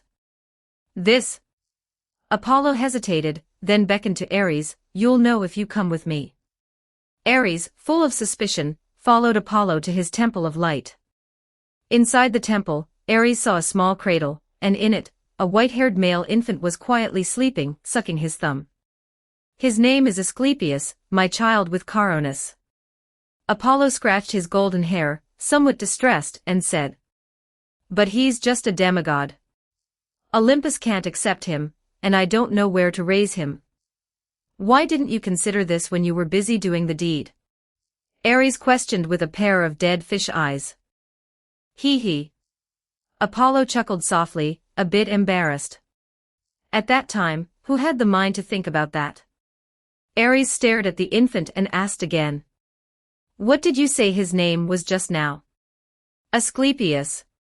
"Asclepius. Oh, the Greek doctor Asclepius." Ares remembered the legend of this child. Asclepius was the best physician in the Greek world, and had a compassionate heart. Through his efforts, the number of deaths throughout Greece greatly decreased, and Hades's underworld was even empty of phantoms for a time. Asclepius's medical skills also reached a level where he could snatch people from Hades's grasp. What he was most famous for was the immortality elixir he concocted using the Gorgon's blood bestowed by Athena. However, because Asclepius's medical skills were too profound, Zeus felt that if this continued, humans would no longer fear death, and his authority as the king of gods would be completely gone. So he simply sent down a divine lightning bolt, directly striking down the innocent Asclepius. This Dr. Asclepius was also one of the Argo heroes on the Argo, and he was also a hero Ares planned to recruit. So, after some thought, Ares said to Apollo, "This is easy. I know the best babysitter in the world. I'll help you entrust this child to him for upbringing." Chapter 132, Chapter 132 Educator. 1067 words. "Chiron, I'll leave this child to you." Inside the cave of Pelion, Ares handed the infant, who had white hair despite not yet growing up, to the gentle-looking, long-haired centaur before him. "He is Asclepius, the son of Apollo and Coronis. I hope you can raise him well. Leave him to me." Chiron gently took the infant from Ares, then, with a posture far more professional than Ares's, embraced Asclepius. He lowered his head, carefully examined Asclepius's face, and then chuckled. "What a clever child. He will surely become a great healer in the future. I didn't expect you to be proficient in divination as well." Ares was a little surprised. "It's all right. After all, I love learning, so I once studied divination from Prometheus." Chiron gently placed Asclepius on a soft cushion, then cast a spell, weaving a cradle on the spot. "Just as I also learned a bit of magic from Hecate, medicine and music from Apollo, and archery from Artemis. Of course, this also includes the combat techniques for various weapons you taught me not long ago, and that unarmed combat art Pancration." Ares watched him skillfully prepare various items for Asclepius and couldn't help but ask, "Do you need any compensation? That kid Apollo only cares about conceiving and not raising, but he can provide living expenses." No. After all, when I learned medicine and music from Apollo, he didn't charge me any compensation. Consider this my way of repaying him." Chiron smiled and shook his head. "Besides, I quite enjoy educating people myself. Look, I even picked up a child from outside and brought him back." With that, he carried Asclepius's cradle and led Ares into the back room of the cave. There, Ares saw another cradle, containing a golden-haired infant who was trying to stuff his foot into his mouth. However, the moment he saw Ares enter, the little infant cried out with a wah. Chiron quickly placed Asclepius's cradle nearby, then went over to comfort the little blonde. Hearing the crying, Asclepius also woke up. Apollo's son was much calmer. He actually sat up by himself from the cradle, and, using his hands to cling to the edge of the cradle, stared with deadpan eyes at the crying blonde infant in Chiron's arms. Seeing this, Ares also retreated from the cave. Chiron comforted the infant inside for a long time, before emerging with a wry smile, apologizing to Ares. "I'm sorry, Ares. He usually doesn't cry. I don't know why he cried so much today. Perhaps the smell of blood on me is too strong." Ares glanced into the cave, just in time to see Apollo's son, Asclepius, quietly pick up a toy from the table and throw it into the little blonde's cradle. So he continued to ask, "What's that child's name?" "His name is Jason, the son of Aeson, king of Thessaly," Chiron said with a smile. "He will be the heir of Thessaly, and a future captain who will embark on a glorious journey with a host of great heroes." "Since you already know, then teach him more about moral character," Ares said. "For example, don't lie to women, don't lie to women, and don't lie to women." "How can I teach this?" Chiron scratched his head, a little troubled. "I don't have any experience interacting with women myself." "Then forget it," Ares sighed. "I'll figure something out in the future. You truly work hard." Chiron looked at Ares, then hesitated and said, "Ares, is there really nothing else you need my help with?" "What do you mean?" Ares asked in return. "Although I am a god, compared to gods who are immortal and ageless, with almost no change from birth to maturity, I prefer humans who are born imperfect but constantly strive forward with that imperfection," Chiron said meaningfully. "While I cannot stand at the forefront to oppose my former brethren, if you need me to instruct a few individuals, I can certainly do it." As he said this, Ares understood his meaning. He raised an eyebrow and asked, "Aren't you afraid Athena and Zeus will mess with you?" "I'm just a teacher, what does it have to do with me?" Chiron replied with a smile. "Besides, this is for the sake of the students. You could say it's a small arrogance of an educator." "Heh." Ares couldn't help but smile upon hearing his words. He replied, "All right then, I won't be polite." He thought for a moment, then first said to Chiron, "So now, Chiron, I would like to ask you to teach someone, as compensation for me teaching you pancration and various combat techniques." "Who?" Chiron asked. "He is Heracles, the son of Zeus and Alcmene, the adopted son of Amphitryon, king of Thebes, and Greece's greatest hero to be," Ares said. "In a few years, I will send someone to notify you. At that time, I hope you can agree to teach him archery and martial arts."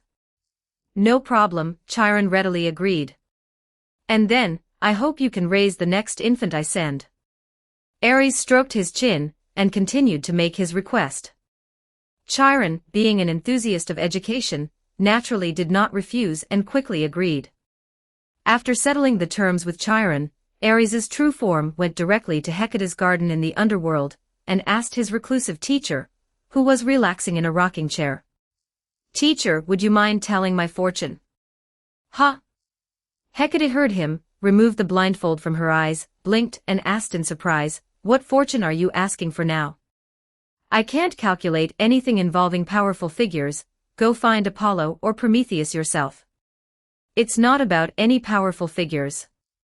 Ares smiled, unfurled the parchment in his hand, and displayed a long list of names to Hecate.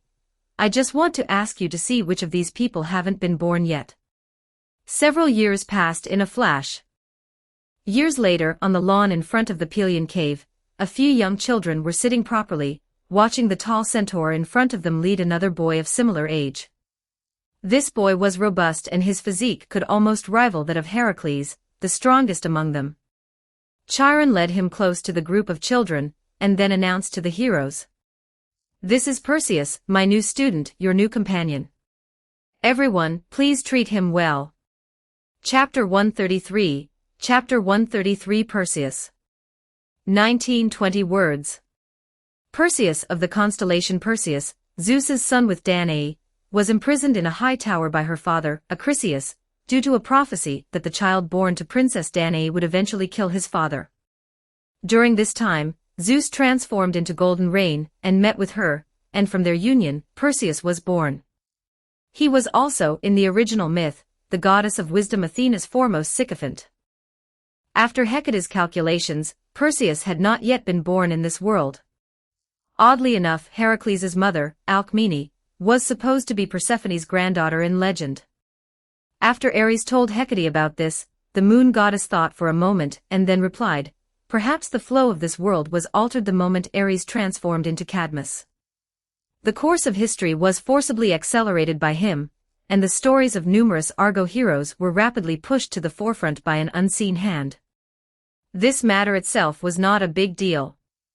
Although Heracles and Perseus are two of the few Argo heroes in Greek mythology confirmed to be blood relatives, the timeline of Greek mythology is inherently very chaotic. Within Greece, due to the belief in polytheism, there were numerous sects, and the legends of each sect differed. Furthermore, each sect hoped that their main gods and Argo heroes could lord over other sections. Over time, this led to the peculiar phenomenon of a chaotic Greek mythology timeline. If one were to truly follow the timeline of Greek mythology, putting everything else aside, just taking the Argo heroes as an example, more than half of the 50 Argo heroes who sailed with Heracles died at his hands either before or during the Argo heroes' voyage. Could it be that the Argo heroes was a new battle royale map at sea? Was Heracles the toxic zone at sea? It seems highly unlikely. Therefore, Ares did not take this matter too seriously. Although this might be a sign that he had altered some fate, as Hecate said, fate had already been changed the moment he interfered with the affairs of humanity in the Silver Age. However, Perseus's identity as Athena's foremost sycophant and Zeus's son was still an excellent bargaining chip to exploit. Ares put a lot of thought into crafting this identity. He first went to Argos, found Princess Danae, who was imprisoned in a high tower by King Acrisius of Argos, rescued her with divine power, and then sent her to live in Sparta, the sanctuary of Ares. Subsequently, Hecate, in her capacity as regent of the underworld, ordered Hypnos, the god of sleep, to personally visit Olympus. He used his divine power to make Zeus, who was engaged in intimate activities with Ganymede, fall into a deep slumber, and then made him dream of transforming into Golden Rain, and meeting the human princess Danae. Hypnos is a second-generation god. Although he usually lives a bit numbly and is a bit simple-minded, his skills are not to be underestimated. Although he cannot defeat Zeus, he can make Zeus fall into a dream. As for Zeus himself, if he gives him a spring dream, he will certainly not blame the god of sleep. Besides, he himself doesn't know how many women he has been with, so he will most likely take this spring dream as real. The only one to be careful of is Athena, and that's easy to handle. After gaining control of Persephone, a great weapon against Athena, in the underworld, whenever Ares needs to cause trouble, he only needs to go to the queen of the underworld's palace and tell Persephone to take her to play with Athena. Then the queen of the underworld will be very happy to help Ares distract Athena's attention. Next was Perseus's physical problem, which was also easy to handle. With the selfless dedication of the friendly Poseidon's son, Halirrhothius, Ares and Hecate had long understood the physical structure of the fourth-generation gods. As for a demigod body, that was even simpler. Ares already had Zeus's blood in his body. He only needed to extract some spiritual particles from it, and Hecate could effortlessly create a demigod body with Zeus's bloodline. And ever since his identity as Cadmus was seen through by the goddess of fate Croto last time, Ares had implemented various protective measures on his clones. These were all magic and sorcery taught to him by Hecate, used to block the perception of the suppression force. As for why Hecate knows this kind of magic, well, she's a sorceress, don't ask, just say it's for work. Under Chiron's intentional or unintentional guidance, Perseus quickly mingled with a group of Greece's future Argo heroes and soon stood out among them, becoming the strongest. Even Heracles was not his match. After all, Heracles was still a bare-bottomed child at that time, possessing divine power but lacking mature martial arts and combat experience. He simply couldn't defeat a small account personally controlled by Ares. However, one day, just as Ares was controlling Perseus's small account, beating a group of future Greek Argo heroes until they screamed, Hecate suddenly appeared beside Ares's main body and asked him, "Ares, I want to discuss something with you." According to the time, Hecate should be on duty in Hades's Black Palace right now, but Ares was used to her acting as the temporary queen of the underworld, working 3 days and resting 2. Originally, her clone was covering for her in Hades's palace. When subordinates like the twin gods, the 3 judges, or the Styx ferryman asked her questions, Hecate's clone would only answer with a concise, approved or not approved. And the only major concern in the underworld, Persephone, had also been controlled by Hecate and Ares using the Athena doll method. She stayed in her palace every day, playing intimate games with that doll, so happy that she forgot to return. Therefore, it was not strange for Hecate to be leisurely strolling around at this time. However, Ares had never seen such a hesitant expression on Hecate's face, so he asked, "All right, teacher, what do you want to discuss with me?" "It's like this." Hecate carefully considered her words, then slowly said, "Ares, would you mind having another younger sister?" "A younger sister?" Ares asked in surprise, "Are you pregnant? Or is Hera pregnant again? When did this happen?" "It's not about that," the moon goddess said, "I'm talking about a junior disciple, a junior disciple." She explained the matter in detail to Ares, and then Ares understood. It turned out that in earlier years, Hecate had owed a favor to Helios, god of the sun. After the emergence of humans, Helios, following the footsteps of Zeus, had also left his bloodline on earth. His descendants became royalty, and then established a kingdom on Colchis. Colchis had now passed down to King Aetes' generation. King Aetes had a beloved daughter who was found to possess extraordinary magical talent from a young age. According to the requirements Ares had put forth to human ancestors in the Silver Age, such a promising individual naturally needed proper education to help her achieve her potential. So King Aetes prayed to Helios, hoping the sun god would use his authority to help this princess find a sufficiently high-ranking teacher. At this time, Helios remembered Hecate, the goddess of magic, who had already retreated into the underworld. He used their past connection to approach her, hoping Hecate could take this princess as her apprentice.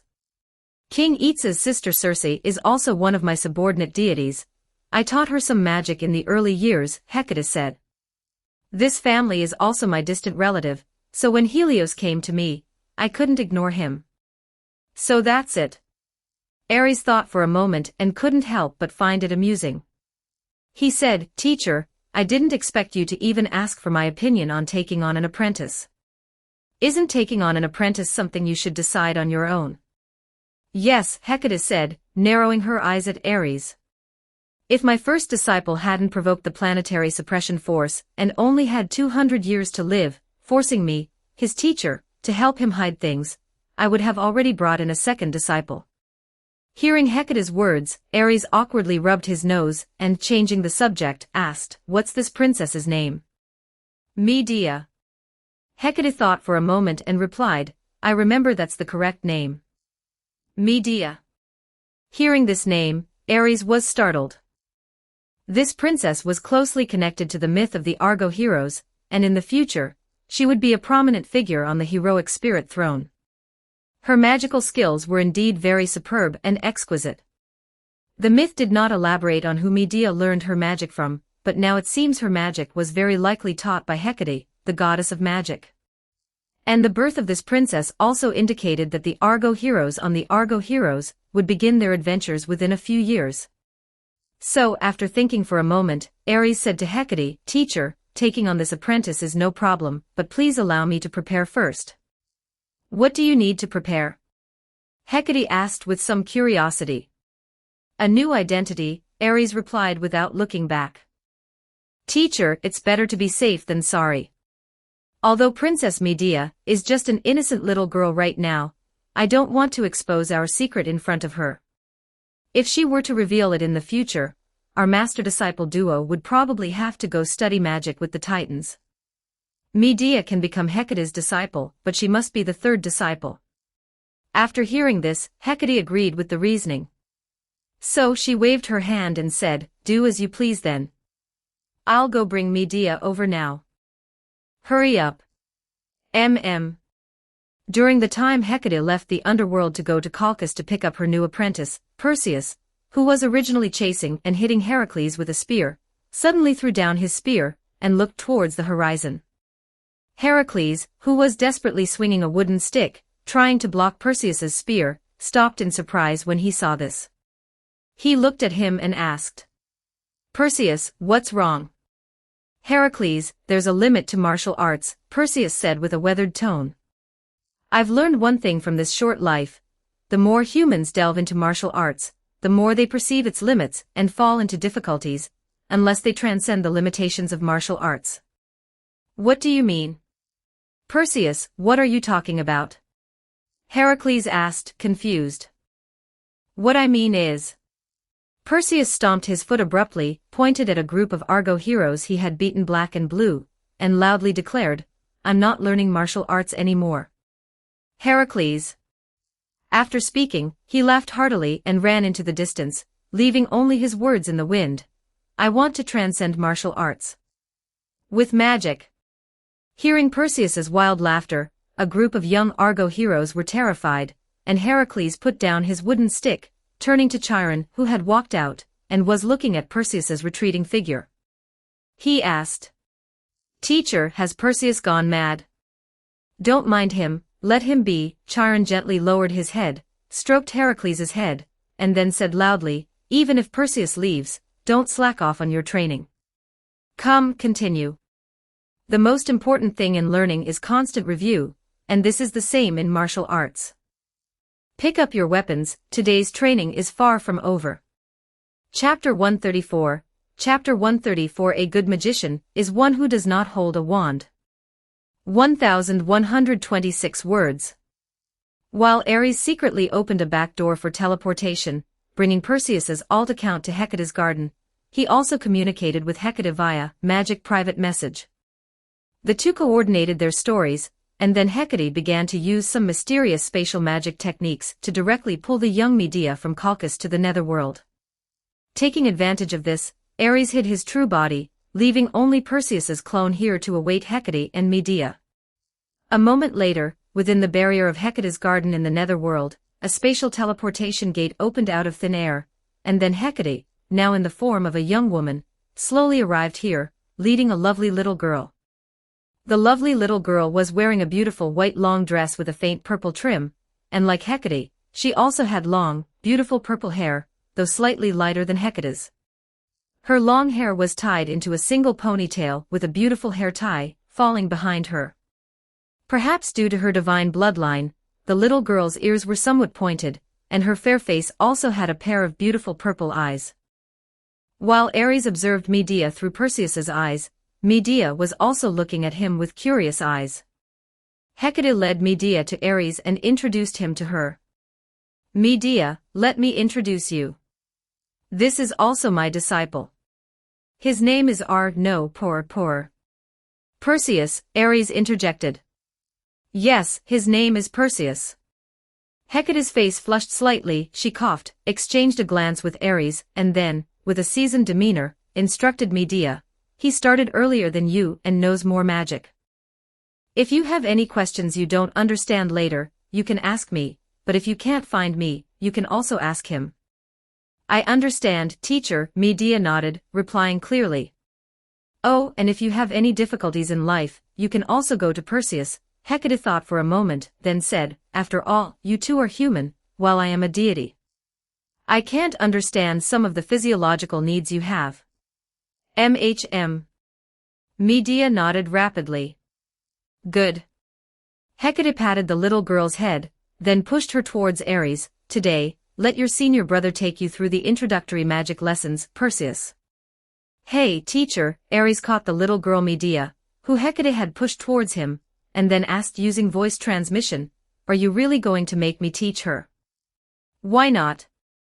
Hecate retorted, "Your magic level is pretty much advanced, isn't it? And besides, Medea won't understand the magic we're researching anyway. Why don't you teach her whatever you think is best, and whatever she wants to learn, you teach her that? You just want to push your disciple onto me so you can do your own thing, right?" Ares complained. "Well, if you want me to teach, then I won't help you with that mechanical god. How does that sound?" Hecate rolled her eyes. Ares was speechless. He thought for a moment, then gritted his teeth and said, "Fine, I'll just teach her whatever. If this girl turns into someone with a very strange personality later, don't blame me." Their exchange was completed in a flash of lightning. So when Perseus heard Hecate's call, from Medea's perspective, he merely paused for a moment, then nodded and agreed. "All right, I understand, teacher." Hecate waved her hand, happily handing Medea over to Ares, then rested for a while, and went back to her research in the Netherworld magic workshop. Ares, holding Medea's hand, said to her, "Come with me, Medea." Taking this little princess, Ares walked with her into Hecate's tree palace, and then, with practiced ease, led her to the magic texts he had studied when he first started. Looking at these magic texts, Ares let go of Medea's hand, then turned to her, raising a finger somewhat seriously, and asked, "Medea, before you learn magic, can you tell me what kind of magic you want to learn?" "What kind?" Medea looked up, a little confused, and asked, "Does magic have different types?" "Of course it does. Although theoretically, both magicians and magicians can learn any kind, a person's energy is limited, especially since we humans are not like teacher Hecate, who is a deity, ageless and immortal, with endless lifespan to continue researching." Ares explained. Therefore, after the rise of humanity, magicians gradually categorized magic into various types, or, we could call them magic specializations. "Oh, I see. So what's your specialization, senior brother?" Medea asked curiously. "Senior brother specializes in pure yang." Ares puffed out his chest, saying somewhat proudly, "As long as I remain a virgin until I'm 30, senior brother can become an omnipotent grand magician." Oh, how amazing." Medea clapped her hands and said, "Then senior brother, I want to learn pure yang specialization too." "Ahem, that's not possible. Girls can't learn that." Ares shook his head and said, "This specialization is male exclusive." "Ah, all right then." Medea was a little disappointed, but being a child, she didn't dwell on it much. Soon her attention shifted to another aspect. She asked, "Then senior brother, I want to learn magic that can drive away pain, illness, and wounds." "Oh, you want to learn healing magic?" Ares stroked his chin, then took 2 stone tablets from the bookshelf. "That's not difficult. This kind of magic originally derived from the authority of Dr. Asclepius Apollo. After it appeared, our teacher Hecate also organized its system." As he placed the stone tablets on the ground, he put his hands on his hips and asked Medea, "All right, this magic also has a few branches. Which one do you want to become?" "Dear senior brother recommends you become a raging support." "Raging support?" Medea sounded a little scared. "That sounds so scary. Are there others?" Raging support, which is gentle, is already the most suitable for girls." Ares thought for a moment, then said, "The remaining ones are arbitrator paladin, soothing monk, and dirty priest." Senior brother, these 3 specializations all sound so scary." Medea mumbled, "What do they all do?" "They are hammer wielders, fist fighters, and those who spec in mental control as a secondary." Ares thought for a moment and replied, "By the way, the previous raging support uses a sword. Shouldn't magicians wear robes and carry wands?" Medea asked blankly. "How could that be?" "As a magic master, one naturally needs to develop comprehensively in virtue, intelligence, physique, aesthetics, and labor." Ares rubbed Medea's head, patiently coaxing, "Senior brother tells you, in the magic world, those who can only use magic are noobs. The magicians who don't carry wands are the truly powerful ones. For a true magic master, a wand is just a tool to enchant their main weapon. Chapter 135, Chapter 135 Friar. 1174 words. Afterward, Medea inquired about other specialized professions, such as elemental magicians, psychic magicians, and puppeteers, but Ares brushed her off with professions like elemental magic sword master, mind-controlling backstabbing master, and 18 bronze men puppeteer. After much thought, Medea still chose to become a healing-focused magician. No matter how violently Ares portrayed the profession, it could at least heal others. However, although Medea chose to become a healing magician, she did not choose the raging support profession Ares recommended. She felt that as a magician, it was proper to wield a magic staff. So, Ares recommended she become a soothing monk. Although, theoretically, a raging support could also conceal a sword within a magic staff, Ares thought it would be more visually impactful for a beautiful girl to simply discard the staff and rush into close combat barehanded. After Medea chose her specialization, Ares immediately began to devise a corresponding training regimen for her. First, he naturally prepared various healing and auxiliary magic, from beginner to advanced to mastery levels, all of which Ares had to select. Secondly, Ares also prepared a series of physical training courses for the young Medea, as well as various powerful combat techniques, including pancration. Moreover, Ares discovered something: Medea was different from him. As a chief god, Ares was naturally able to understand most divine texts, but Medea could not.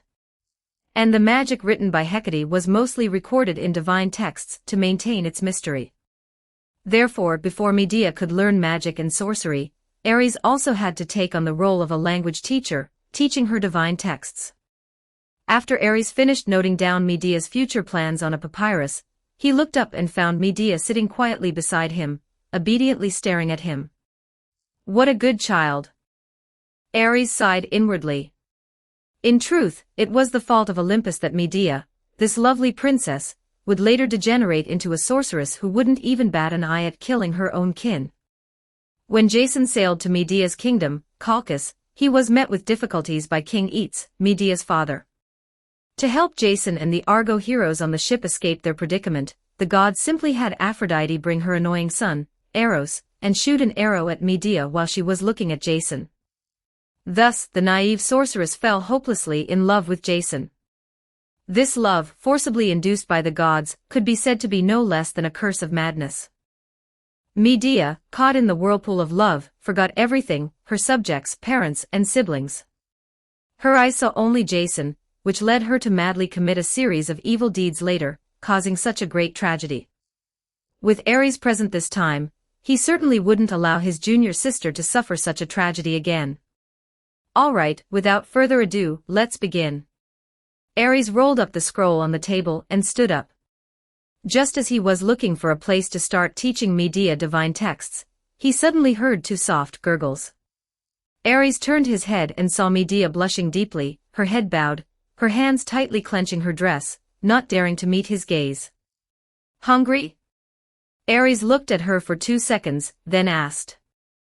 Medea's gaze shifted. After all, she was a princess, so she still had some modesty. Fortunately, at her age, she was still just a child, and the royal education had not yet deeply ingrained itself in her mind. So she finally succumbed to her hunger and nodded gently, Alas, after all, she's just a normal human. Ares shook his head and said, Don't panic, your senior brother will figure something out for you. He spoke lightly, but in reality, he had no confidence. In his previous life, Ares had mostly stayed at home, and when he did work, he ate takeout. The only 3 cooking skills he knew were steaming white rice, making instant noodles, and boiling frozen food. Since coming to this world, Ares had been one of the 12 chief gods of Olympus, wielding immense power, with countless subordinate gods and servants to attend to his daily life. Furthermore, eating was not a necessary need for gods. Since Ares realized this was the moon world and started causing trouble, he had basically not eaten anything except for necessary banquets, fearing someone might poison his food. Besides, he wasn't accustomed to much of the food in Greece. As for the things he had misled Typhon with earlier, those were naturally just for fun. He had never tasted Typhon's cooking, so how would he know if the steak Typhon made according to his made-up recipes was delicious or terrible? Hecate, on the other hand, was even more engrossed, conducting magic experiments for several days without rest, let alone eating. As for asking other nearby deities or Hecate's nymphs, don't forget this is the underworld. The dead in the underworld don't need to eat, and the underworld gods and nymphs naturally don't have the habit of eating either. Therefore, Ares was stumped by the hungry Medea. As he led Medea out of the tree palace, he quietly contacted his teacher, Hecate. "Teacher, do you know how to cook?" "Online and quite urgent." "Cook."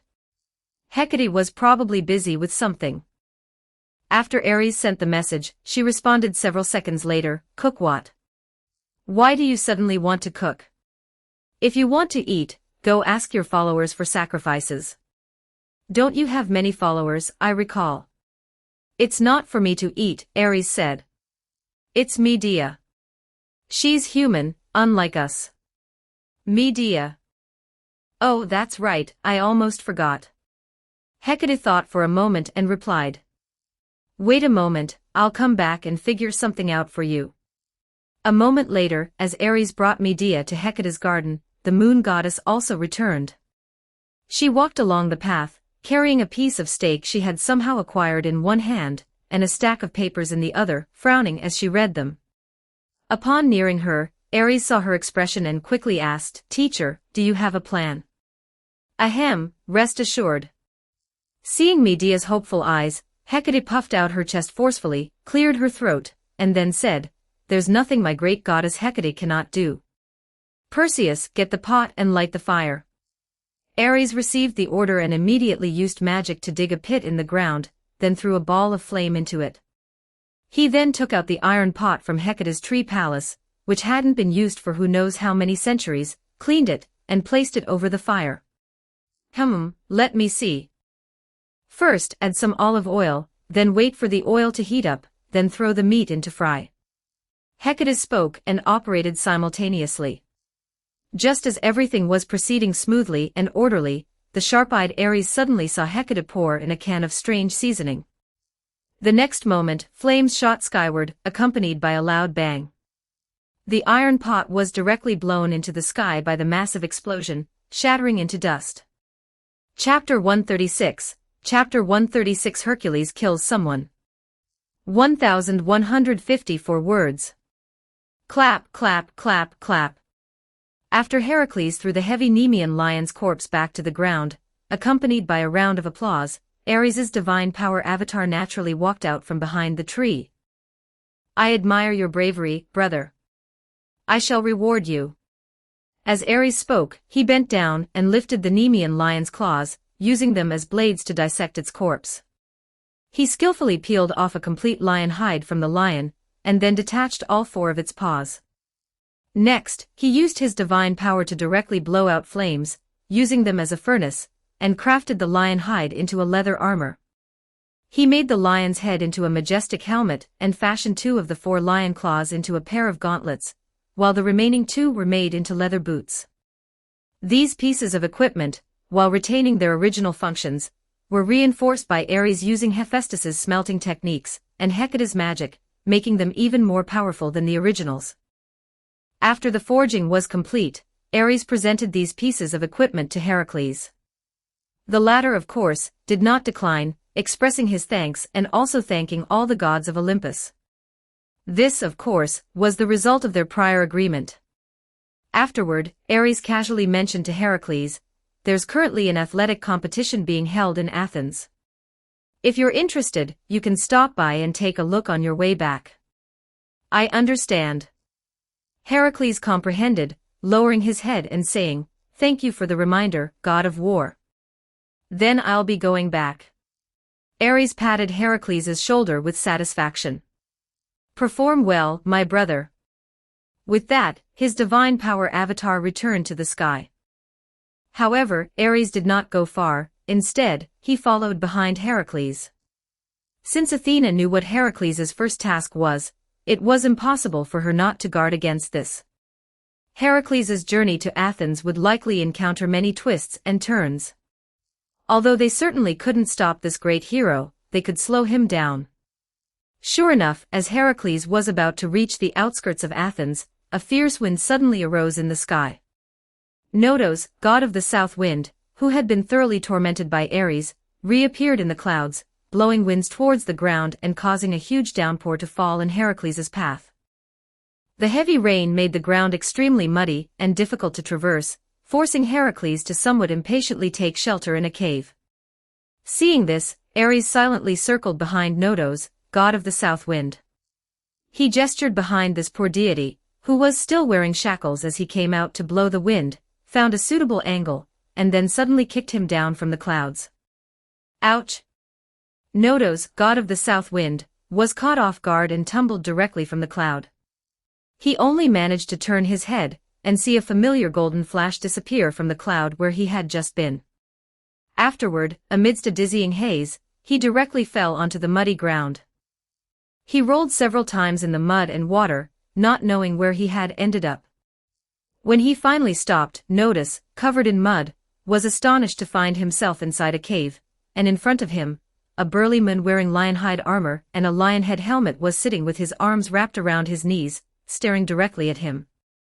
Seeing the burly man, Notos was stunned, but the other party stood up directly, reaching for the huge bronze club leaning nearby. He hoisted this human weapon onto his shoulder, then circled around, blocking the cave's only exit, and calmly asked, "Was it you who blocked my path?"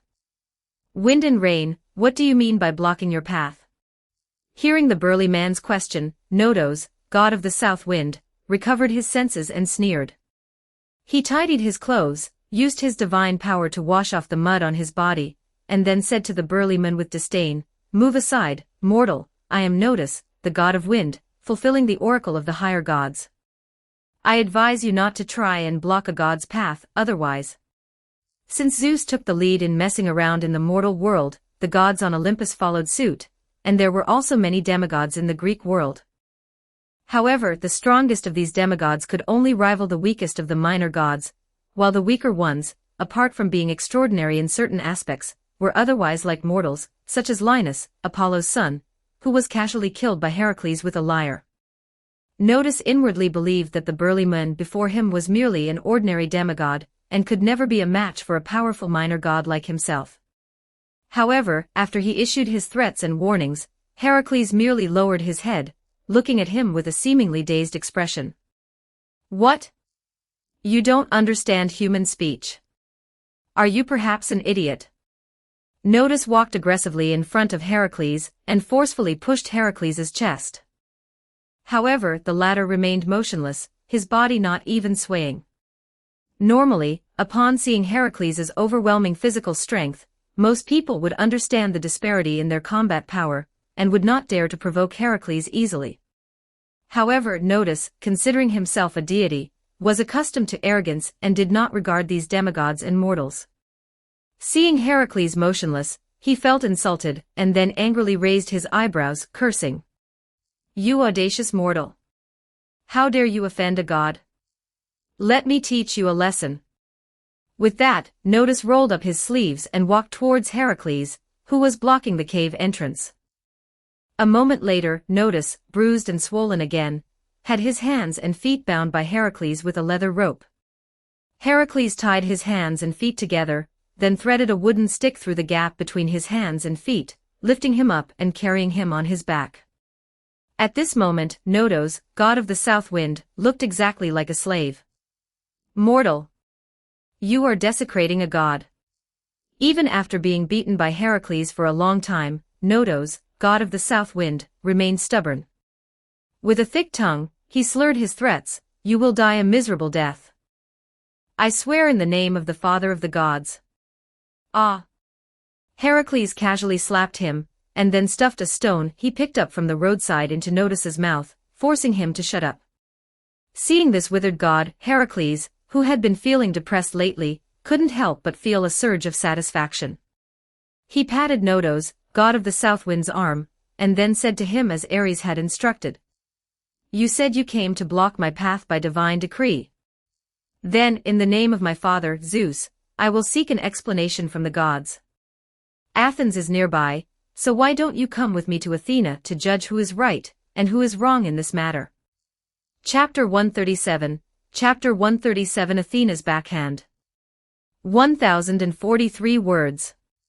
Ares pinched the bridge of his nose helplessly after hearing what Heracles said. Then he said, I remember I've been teaching you one thing since you came of age: patience. Of course, I wouldn't dare forget my teacher's teachings, Heracles mumbled. Then where is your patience? Ares asked. Linus is a demigod, and even though he's annoying, his crime isn't punishable by death. When he hit you, why didn't you think of enduring it? I tried, but I was so angry then. I've never been so angry, like I'd gone mad. Heracles looked at his palms worriedly. And I didn't mean to kill him. I just wanted to hit him with the lyre to warn him to stop touching me, but after I threw the lyre, he stopped moving. Isn't that right? The lyre was embedded in the wall, Ares sighed. I've hit you plenty of times too.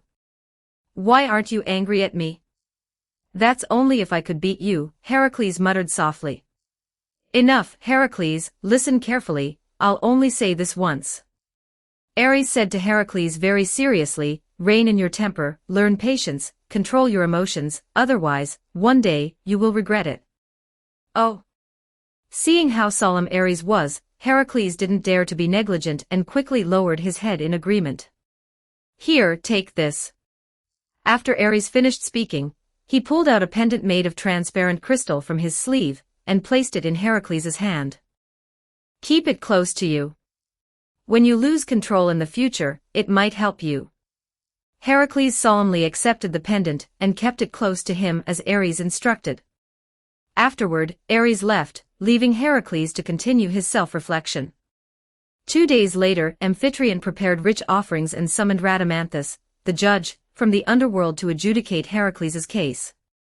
The just Rhadamanthus, after careful consideration, and Zeus's intimidation, decided to declare Heracles innocent, on the condition that Amphitryon would cede the throne of Thebes to Creon, and become a general of the Mycenae kingdom himself. This was not a great loss, and Linus was a demigod after all, which was also Amphitryon's compensation to Apollo. However, after the judgment was delivered, Amphitryon still feared that Heracles would harm others again, so he decided to send Heracles to the countryside to herd cattle for him. Considering that Heracles' incident had already begun, Ares, while also teaching Medea, focused most of his energy here. He guided Heracles step by step, supervising his surroundings to prevent Athena and the Fates from causing trouble. Athena also seemed to know about this and, under Ares' supervision, no longer appeared by Heracles' side. However, Heracles was no ordinary person, he had a heroic spirit from childhood.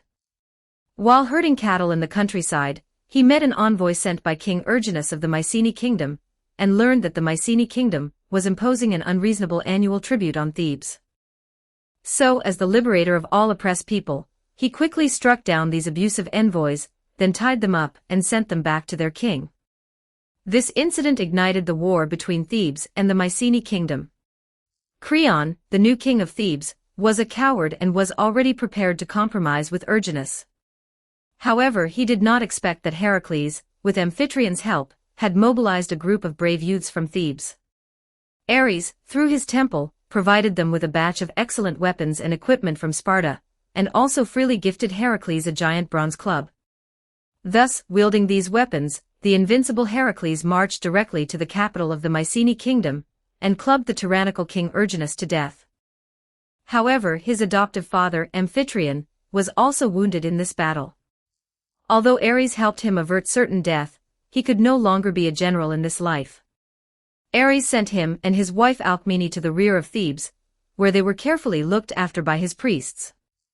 The victorious Heracles, meanwhile, gained the favor of King Creon of Thebes. Probably fearing Heracles' great club, Creon married his daughter Megara to Heracles without a word upon seeing him. Facing injustice, returning victorious, and marrying a princess, the lives of most heroes at Heracles' stage would then be peaceful and prosperous. Heracles did indeed enjoy several years of prosperity in Thebes. He and Princess Megara, Creon's daughter, were deeply in love, and had 3 children, leading a very happy life. However, at this very moment, Ares became vigilant. His divine power clone followed Heracles 24 hours a day using invisibility, monitoring Athena and the fates, ready to deal with any divine intervention against Heracles. Even when Heracles was being intimate with his wife Megara, Ares was listening nearby, fearing that Heracles might suddenly go mad and strangle his wife. Even if the fates and Athena used methods unknown to Ares, he would at least photograph the act to preserve future evidence. Thus, under Ares's protection, Heracles' 3 children slowly grew up into 3 rather adorable Iolaus and Shota. Goddess Athena, is what you're saying true? Inside the underworld, Rhadamanthus, who had just finished a day of judgment, looked seriously at the goddess of wisdom, and the goddess of fate veiled in white gauze by the river Styx. Of course, it's all true. According to fate, Amphitryon was destined to die in this battle, and his wife, Alcmene, so beautiful that even Zeus coveted her, should have become your wife. However, Ares changed his fate, sparing him from death, and the beautiful Alcmene naturally did not fall into your hands. Standing by the river Styx, Athena smiled and pointed to the nearby river of oaths. I can swear by my divinity on the river Styx that not a single word I've spoken is a lie. Rhadamanthus. Just as Athena finished speaking, Atropos, the goddess of fate behind her, also spoke. Ares, who defied his own fate, is an unforgivable sinner, and Amphitryon, who violated his own fate, is also guilty. As a judge of the underworld, you have a responsibility to return fate to its original course. Well, Rhadamanthus? Athena asked. As the most just and impartial chief judge, are you willing to fulfill the mission we have given you? Hearing the 2 goddesses' questions, Rhadamanthus remained silent for a long time. Chapter 138, Chapter 138 Burning House. 1258 words. Ares's divine power avatar, who was watching over Heracles, suddenly sensed that the spell he had left on Amphitryon had been triggered. Did something happen to Amphitryon? Ares's heart was first startled, followed by a strong surge of anger. Amphitryon, having lost his fighting ability and his throne, should have no use for the gods. He could no longer complete any tasks for them, and killing him would bring no benefit to the gods. Ares sympathized with the honest man's plight and admired his character, which was why he intervened to save Amphitryon's life during his fated battle and sent him to the rear, allowing him to live as a rich man in Thebes and peacefully retire with Alcmene. But Ares never expected that his opponent, Athena, had no bottom line, even going so far as to eliminate a seemingly useless pawn like Amphitryon. He roughly guessed Athena's intention behind this action, but just like Ares's own scheme, Athena this time also used an overt plot. If Heracles were to know afterwards that Ares had abandoned his father, Amphitryon, he would surely bear a grudge against him. Moreover, from Ares's own moral standpoint, he could not stand by and watch Amphitryon die. So Ares could only grit his teeth. Seeing Heracles leave for a hunt with his bow and arrows, he quickly transformed into a streak of fire and rushed towards Amphitryon's room within Thebes. Just as Ares was rushing towards Thebes, Heracles, carrying the golden bow Apollo had given him, and the quiver Hephaestus had gifted him, entered the nearby forest. These divine artifacts were wedding gifts from the gods to him, and Megara, when he accomplished the great feat of defeating the Mycenae kingdom. However, after marrying the princess, Heracles did not choose to remain in the royal city and inherit the throne. Fearing that he might go mad again and harm others, he still chose the reclusive life Amphitryon had arranged for him. And Megara, after marrying him, did not continue to live a pampered life like a princess in Thebes, but instead came with Heracles to the countryside of Thebes, living an idyllic pastoral life.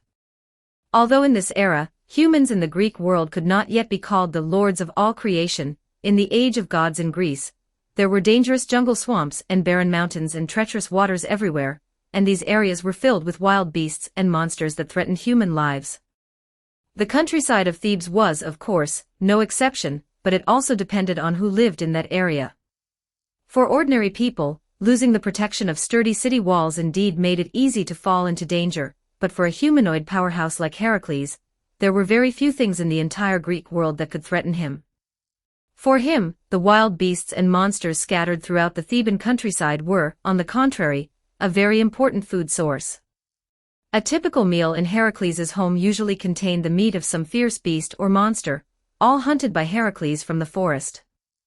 Initially, the fierce beasts living in this region did not know the strength of this robust man, and mostly regarded him as prey.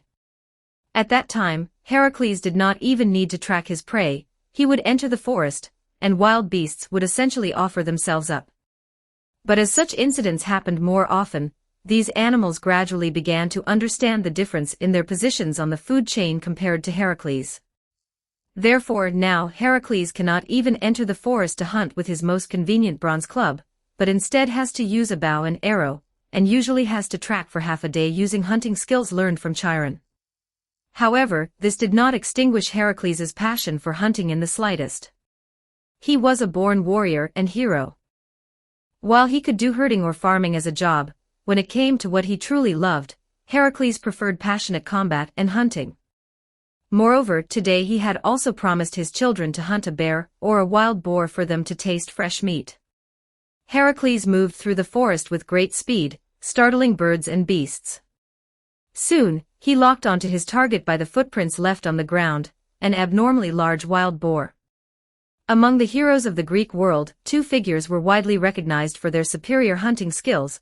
One was Orion, Artemis's good companion and beloved, the demigod son of Poseidon. The other was also connected to Artemis, a devout follower of Artemis, the fastest legend on the ground in Greece, Atlanta. Of course, this exclusion also implicitly included Heracles, because Heracles was not only stronger than Orion but also faster than Atlanta. If Atlanta was the silver chariot of the Greek world, then Heracles was the platinum star among Greek heroes. Hunting a wild boar was naturally not difficult for him.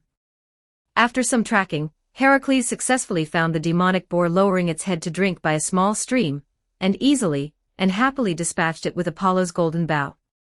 After shooting down this enormous wild boar, which was clearly a monster, Heracles walked over, intending to pull out the arrow that had deeply pierced the monster's vital spot, clean it, and put it back in his quiver. But at that moment, the seemingly dead monster suddenly leaped up and attacked Heracles violently. The demonic boar charged at Heracles. It was utterly useless. Heracles used exploding fist on the demonic boar. It was super effective. The demonic boar was defeated. Looking at the demonic boar, which he had exploded in the head with one punch, and was slowly falling, Heracles shook his hand and continued to walk over. He had just taken a direct charge from the demonic boar, but he wasn't a weakling, so he only felt a slight bump and was unharmed. However, just as Heracles reached the demonic boar, he touched his chest and suddenly realized that the crystal pendant his teacher had given him, which was said to protect him, was suddenly gone. He searched the nearby forest area, turning it upside down, even dragging out two black bears hiding in a cave and forcibly inspecting them, but Heracles still could not find his crystal pendant. Finding nothing, Heracles could only carry his catch, feeling a bit lost, and walked towards home. Just as he left the woods, a beautiful blonde goddess suddenly emerged from a nearby bush. She gazed at Heracles' retreating back from afar, then lowered her head to look at her palm. In her palm, the crystal pendant Heracles had lost lay quietly. Using such methods again and again. The goddess smiled slightly, then murmured to herself, "Ares, you truly look down on me." With that, her hand tightened, a golden light flashed, and then the crystal pendant in her palm shattered into dust. Aside from losing his pendant, this hunt was very successful. Even with the time spent searching, Heracles did not spend much time at all. When he emerged from the forest, Helios's sun chariot had not even traveled halfway. But just as Heracles reached the open field where he could see his home, he suddenly smelled a pungent odor of smoke. He looked up and was dismayed to see that his home was already ablaze. The smoke from the flames formed a distinct white line, rising straight into the sky. Megara. Children. Heracles quickly dropped his prey, then quickened his pace, rushing towards his burning home. Chapter 139. Chapter 139. Madness. 1,100 words. Heracles burst into the room, which was filled with smoke and fire. The wooden house had already been completely ignited, and many of its structures had collapsed. The merciless flames licked at Heracles' body, attempting to completely engulf him, but Heracles, having completely shed his mortal coil, directly ignored the raging fires and collapsing pillars.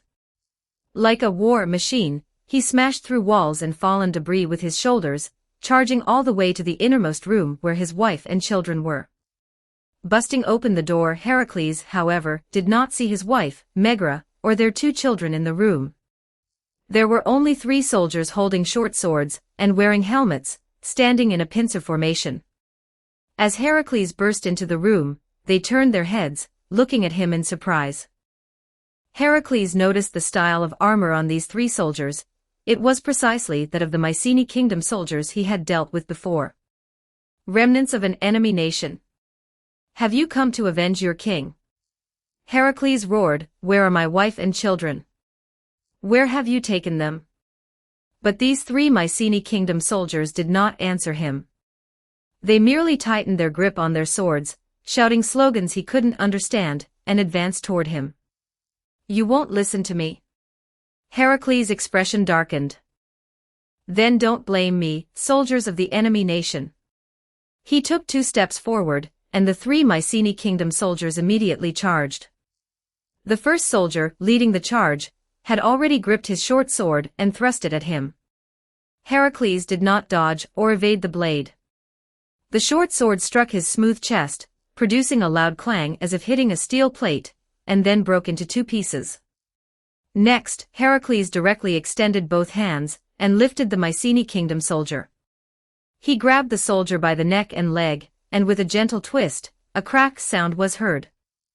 The Mingi soldier's lumbar spine was snapped in half by Heracles with ease, like a piece of firewood. Thud. After killing the first soldier, Heracles gently tossed him aside and continued forward. At this moment, the second and third Mycenae kingdom soldiers also charged at him. With determination to die, they continued to fearlessly swing their blades at him. Heracles also raised his hand and delivered a slap. With a loud crash, his slap directly split the second Mingi soldier, along with the blade in his hand, into 2 halves.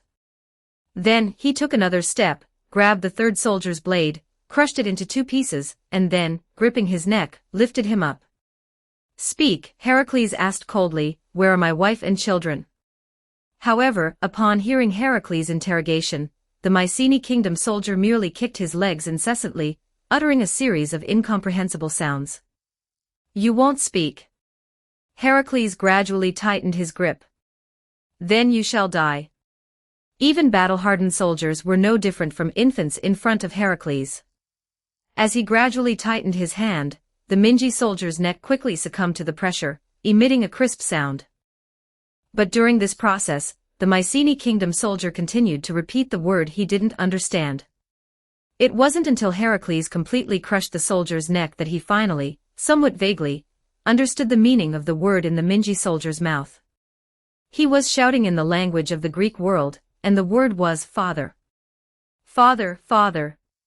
Hearing that faint sound, a cold sweat suddenly broke out on Heracles' body. The scorching sensation vanished. The Mingi soldier before his eyes blurred and distorted. Finally, as his vision cleared, Heracles saw where he was. He stood inside his wife and children's bedroom. There were no flames in this room, only the large hole he had made when he burst in. And the Mingi soldier in his hand was his beloved daughter. Her body was now completely stiff, and blood trickled from the corner of her mouth. Ah! Heracles was so startled that his grip loosened, and his daughter fell to the ground. He turned around, and behind him, the 2 Mycenae kingdom soldiers, who had died so tragically, had transformed into his wife, Megra, and his eldest son. They too now lay in a pool of blood, and his body was covered in the blood of his wife and children. Standing amidst this tragic scene, Heracles' body slowly stiffened. Thud. Rhadamanthus stood in Amphitryon and Alcmene's home, surrounded by ghost fire, silently watching the old man, whose life and soul he had just stripped away, fall onto the room's floor. Then, he quietly turned around, looked at the beautiful woman beside him, whose face was filled with horror and anger, and said to her, "Rest assured, Alcmene, Amphitryon dies now because it is his destiny. Death is not your destiny, so I will not lay a hand on you. However, you are to become my wife from now on." Rhadamanthus. Alcmene said angrily, "Do you really think I will meekly obey the command of someone who killed my husband? Even if you are a god." "I don't care," Rhadamanthus said indifferently. "All of this is the arrangement of destiny. I don't care if you're happy or not, or if you'll love me in the future. I only need you to become my wife, and that is enough." "You wish." Alcmene cursed. Rhadamanthus completely ignored her resistance, and walked directly towards her. Alcmene drew a short sword, intending to defend herself. She was quite resolute. After all, Zeus deceiving her by taking on her husband's appearance had become a lifelong shadow for Alcmene, and she had secretly sworn never to betray Amphitryon again. However, Alcmene was merely a mortal.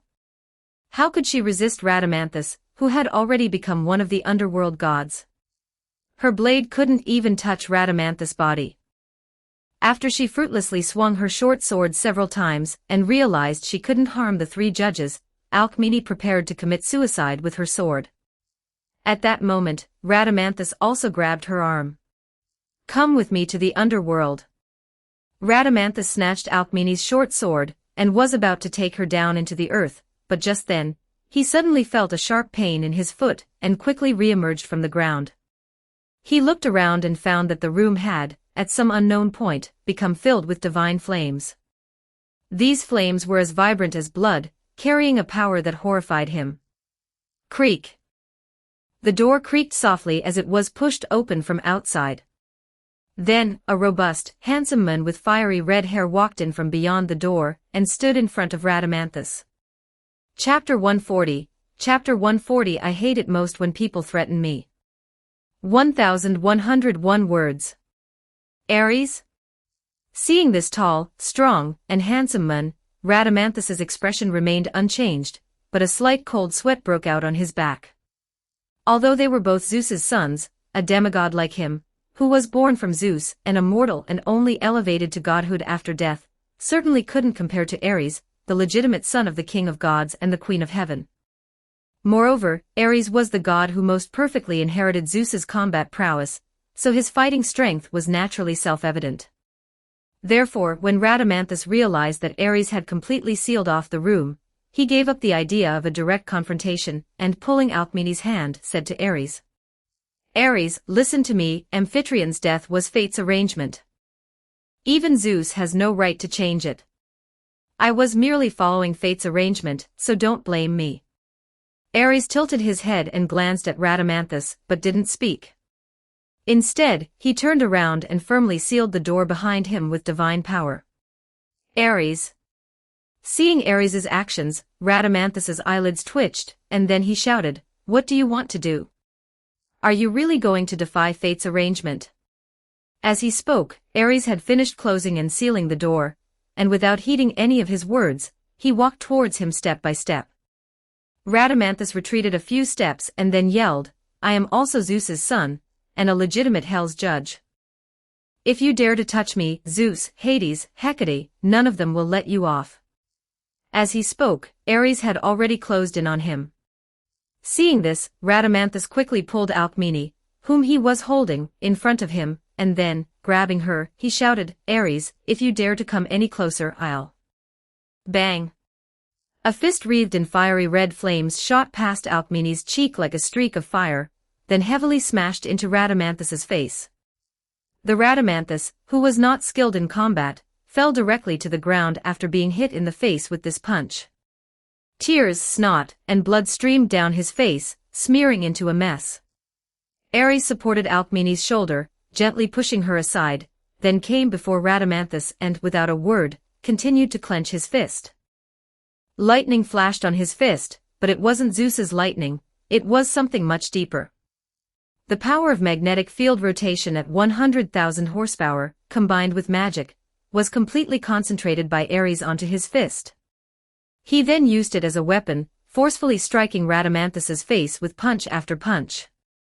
Amidst cracking sounds, the Rhadamanthus's facial bones were crushed, his nose bridge, teeth, and eyeballs were all flattened, and eventually, his entire head collapsed.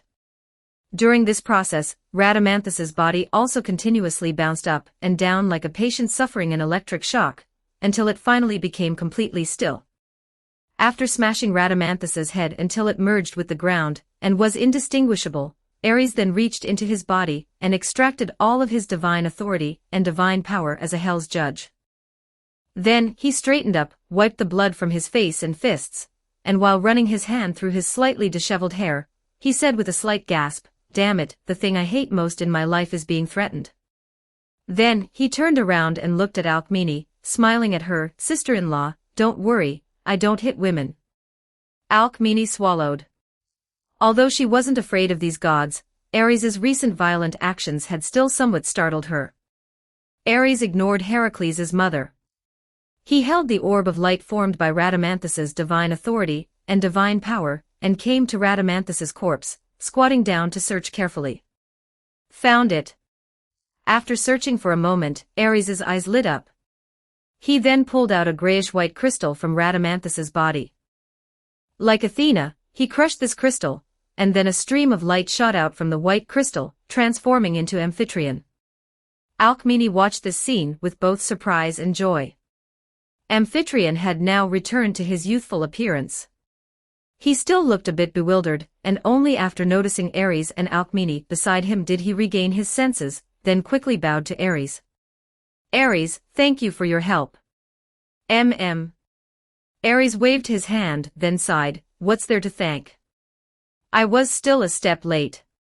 You're already dead now." Amphitryon lowered his head and looked at his hands. At the edges of his body's outline, a faint glow was vaguely visible. He had now become a ghost. Upon realizing this fact, he shook his head and then said to Ares, "I am already very grateful that you could rescue my soul from Rhadamanthus's shackles. Life and death are separate." Ares said after glancing at Alcmene and Amphitryon, "Even I cannot let you remain in the mortal world, Amphitryon, you understand, right?" Amphitryon nodded to Ares, then turned to his wife and said, "Alcmene, I'm truly sorry for not being able to give you a happy life this lifetime. After I'm gone, find a good man and remarry." "No." Alcmene said tearfully, "I want to go with you too." "You're truly foolish." Amphitryon shook his head, "Even if you die and we go to hell, we will still face judgment. I killed so many people, will the hell's judge truly sentence me to the same place as you? But I... All right, why are you two making such a big deal, as if it's a parting of life and death?" "Oh, it really is a parting of life and death, never mind then." Ares interrupted Amphitryon and Alcmene's touching conversation. He looked at Amphitryon and said to him, "I have a way for you two to stay together. Do you agree?" "What way?" Hearing Ares's words, Amphitryon and Alcmene turned their heads together and asked. "I'll explain the method in detail when we get to hell. Come, first record a video with me to show that I haven't threatened or deceived you," Ares said, while pulling out a crystal with a camera function from his person. A moment later, within Hecate's garden in hell, Amphitryon, now wearing a heavy iron helmet that completely obscured his face, looked at his appearance somewhat nervously, then cautiously asked the two great gods standing before him. "Great Hecate, esteemed Ares, is this truly acceptable for me?" "Yes, there are no issues with the containment of divinity, divine power, or divine authority. My research conclusions are indeed perfect." Hecate nodded with satisfaction, then exchanged a smiling glance with Ares. Ares then turned to him and said, It feels good. From now on, you are one of the hell's judges, Rhadamanthus, Zeus's son." Chapter 141, Chapter 141. I won't act anymore. I'm going to reveal my cards. 1,296 words.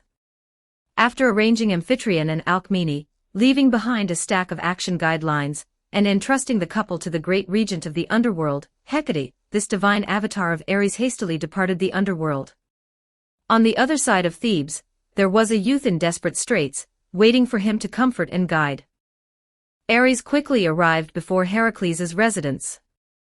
Upon seeing the huge hole in the house's wall, Ares realized he was already too late. However, he had roughly anticipated such a result when he left to help Amphitryon and Alcmene, so while there was some regret, it wasn't a surprise.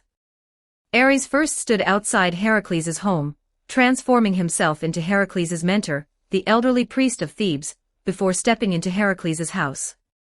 The hero's home was in disarray, as if a high-speed truck had crashed directly from outside the house all the way into the inner bedroom. All the walls along this straight line, from the outer wall to the inner bedroom, had huge holes smashed through them. It was clear that Heracles must have been in some kind of hallucination at the time, rushing into his home in extreme anxiety. As Ares entered the house, he also sensed the crystal pendant he had given to Heracles earlier. Sure enough, his connection to the crystal pendant had disappeared, indicating that Heracles' pendant had been lost or destroyed for some reason. Fortunately, ever since the ornament he gave to Medusa was crushed by Athena last time, Ares had left a contingency on that crystal pendant. Therefore, even if the crystal pendant was destroyed, Ares was not worried about not being able to catch Athena red-handed. He continued forward, following the large hole smashed by Heracles, all the way into the bedroom. In this dilapidated bedroom, Ares saw Heracles. At this moment, the great hero of Thebes was kneeling blankly in the center of the bedroom, staring straight ahead. In front of him, his wife Megra and their 2 children lay quietly in a pool of blood, long since lifeless. Looking at Heracles at this moment, Ares sighed, his anger towards Athena, the Fates, and Gaia intensifying. Leaning on the priest's long staff, he came behind Heracles, stood silently for a moment and then spoke. Heracles. Hearing his voice, Heracles turned his head blankly.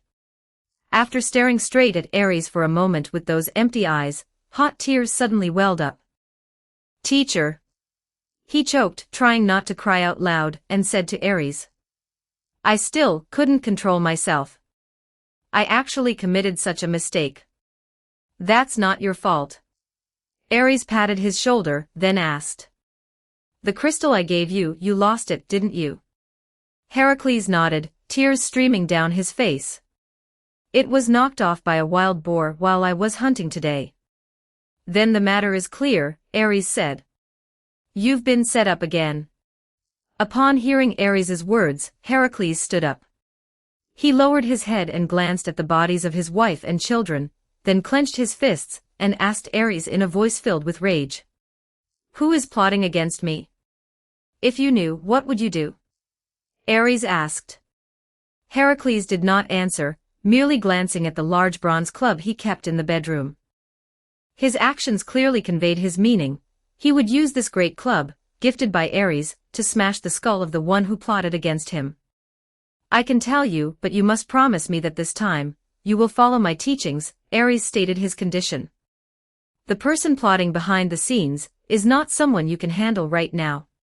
For your own safety, you must endure. Heracles clenched his fists and knelt on the ground. Then he took a deep breath, gritted his teeth, and nodded, I understand, teacher. I swear by the river Styx, this time, I will definitely restrain my anger. All right then. Ares said, standing up and walking into the living room outside the bedroom. He glanced out the window, and after confirming no one was around, he carefully walked back into the bedroom. Heracles would never go mad and kill for no reason.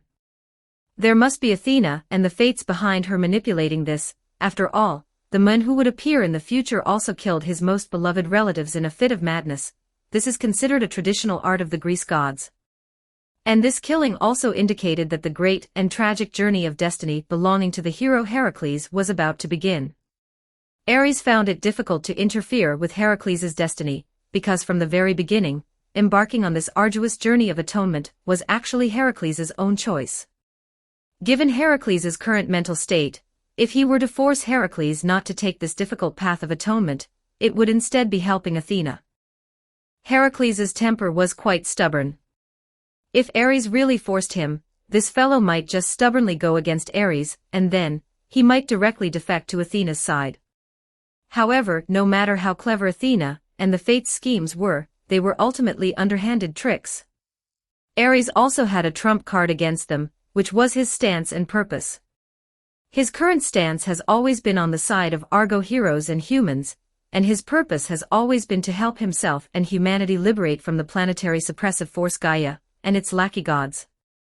Therefore, Athena cannot openly tell the Argo heroes her purpose, but he can confide in these Argo heroes and basically tell them anything. Doing so would certainly be more popular than Athena manipulating schemes from behind the scenes, silently guiding the Argo heroes like puppets on strings. And now, facing Heracles, whose arduous destiny was about to begin, Ares also decided he would stop acting and lay his cards on the table with this old brother. Using divine power and mental power to perceive and confirm that there were no divine power, magic power, or other reactions within a 500-mile radius, he beckoned Heracles to stand beside him. Then, Ares reached out and pressed Heracles' shoulder, and with the war god's divine power, he created several boundaries, then pulled Heracles into a space similar to a unique boundary. Heracles suddenly saw a raging sea of fire rushing towards him in his vision. The scorching sensation from the flames made him instinctively raise his arms to shield his face. When the scorching sensation around him receded, the young great hero was astonished to find himself in a magnificent divine palace. And his teacher, the elderly priest of Thebes, was already calmly seated on the divine throne within the divine palace, gazing at him with tranquil eyes. "Teacher, who exactly are you?" Heracles, sensing something amiss, hastily asked Ares. "I am your teacher, Heracles, I am the priest of Thebes, an elder who watched you grow up," Ares said, and suddenly, crimson flames ignited on his body. The color of these flames was like blood, burning from the left side of his body to the right. During this process, his original posture and appearance burned into ashes like a piece of paper, and then, beneath his original appearance, as the flames passed, the figure of a handsome and imposing man was revealed. After this figure was fully revealed before Heracles, Ares continued, using his now changed voice, "But I also have another identity, Heracles. I am your half-brother, I am the guardian of Olympus, the destroyer of city-states, the overseer of war. I made Hera nurse you in the wilderness, granted you miracles, and brought you back to your parents. My name is War God, Ares." Heracles gave a wry smile, then, with a hint of helplessness, humbly knelt on one knee. "I never imagined that even my teacher was a deity." Chapter 142, Chapter 142. 1053 words. You don't have to kneel to me, my brother. Ares used his divine power to lift Heracles, and then said to him, "Neither by blood nor by status are you inferior to me, so why would you kneel to me? And actually, your other teacher, Chiron, is also a god. He is the son of the former god King Cronus and Philyra, so gods are not rare." "No, I don't kneel to you because you are a god," Heracles replied. "I am willing to kneel to you and obey your commands, because you are the teacher who taught me how to be a human being." "That's true," Ares nodded. "Then I order you to sit down." "All right, hurry up and sit down, I have something important to tell you." At Ares's request, Heracles obediently sat cross-legged on the ground and listened attentively. "The crystal pendant I gave you before was not something you intentionally abandoned. Both the wild boar that crashed into you and today's tragedy were actually plots premeditated by certain goddesses. They made that pendant move away from you, so it could no longer protect your mind, and then they manipulated your mind." As Ares spoke, he spread out his palm. "Take a look at this first." In his palm was a crystal. When Ares infused his magic into it, Heracles immediately saw the scene that appeared before his eyes. It was in front of a royal palace late at night, a royal palace he was very familiar with, the Thebes royal palace where he grew up and lived during the time Amphitryon was still the king of Thebes. Moreover, he also saw his foster father, much younger than he was now, in the image. Soon after the scene began, a beautiful goddess silently appeared in front of the royal palace. She wore a long dress, a beautiful helmet, and had golden hair like gold. An owl was circling above her head. It was Athena, the goddess of wisdom, one of the most widely worshipped goddesses in Greece today. After Athena arrived in front of the Thebes royal palace, she directly extended her finger and pointed at the royal palace. Immediately, 2 venomous pythons suddenly darted out from the nearby wilderness and entered the royal palace. What is this? Before Heracles could finish being surprised by this, the scene before him suddenly changed. He saw that after he was struck by the demonic boar in the forest, the crystal pendant seemed to fall into water, directly dropping into the ground beneath his feet. It passed through layers of bizarre imaginary space and finally landed on a fair hand. The camera shifted, revealing the owner of the fair arm. It was still the beautiful goddess Athena, with golden hair and bright eyes, standing there. She smiled and crushed the crystal pendant in her hand, then raised her scepter and gently drew a circle towards Heracles' retreating back. So Heracles asked, suppressing his anger after watching these 2 video clips, was it the goddess Athena who plotted against me? And the fates, Ares said, continuing to tap the recording crystal in his palm. They did more than just that. There's a latest record here, I'll show it to you. By the Styx River, the newly appointed Rhadamanthus was strolling and resting by the river. Earlier, just as Ares rushed to Heracles' side, Hecate also brought Rhadamanthus, one of the 3 judges of the underworld, to Hades' palace. When they returned to the palace, they happened to see the other 2 judges, Aeacus and Minos, waiting anxiously in the palace. With the assistance of Hecate, the regent of the underworld, Rhadamanthus successfully integrated into the group of the 3 judges according to the Rhadamanthus behavior guide given to him by Ares. Recalling his recent experience, Rhadamanthus grew even more respectful of Ares, the god of war. Both Aeacus and Minos' actions and questions had been completely predicted by the god of war, and his responses, based on Ares' guide, did not arouse any suspicion from his 2 colleagues. After temporarily experiencing the judgment work of the 3 judges, Rhadamanthus also followed Ares' instructions and took advantage of the rest time to stroll along the River of Oaths. As he walked along the river for a while, he suddenly heard a woman's soft laugh. Rhadamanthus turned towards the laugh and then saw the goddess by the river, dressed in a long gown, with golden hair and bright eyes, and an owl circling above her head, as well as a woman standing beside her, wearing a white veil and a hooded robe. Athena. Rhadamanthus nodded slightly to the goddess as Ares had instructed him. Amphitryon is dead. After speaking, Rhadamanthus was also a bit nervous. Although according to Hecate's prediction, both he and Rhadamanthus were already dead, and the fates no longer held their threads of destiny, even if Ares completely annihilated Rhadamanthus, Hecate could easily conceal it with a bit of trickery. Nevertheless, there was still a risk of being discovered. Fortunately, Athena and the mysterious woman beside her did not seem to detect Rhadamanthus' lie. Upon hearing Rhadamanthus' words, Athena nodded in satisfaction. I already know, Rhadamanthus, you are indeed just and selfless. Amphitryon's thread of destiny has been severed, and I have already reported this to Zeus, who highly praised your actions. I'm not interested in such matters, Rhadamanthus said coldly, imitating the original Rhadamanthus's tone. It was merely maintaining the course of destiny. You did well. The mysterious woman behind Athena also smiled upon hearing this.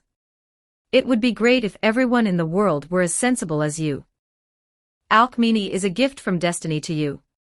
Enjoy her well, this woman is a beauty who can even charm Zeus. I'm not interested in that aspect, Rhadamanthus waved his hand. Leave, this is the underworld after all, not your domain, and I should go to work. Hee, then I'll be leaving first, Athena said to Rhadamanthus. Rhadamanthus, it was a pleasure cooperating with you. With that, the 2 goddesses turned and left, their figures gradually disappearing at the edge of the Styx River.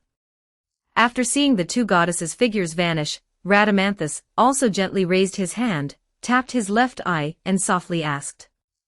Did you see that, god of war? Chapter 143, Chapter 143 I am always with you. 1042 words. I see, Amphitryon, you've worked hard. We'll be in touch later.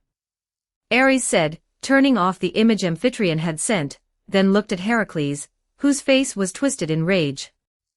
Are you all right? He asked. Heracles' fury was even stronger now.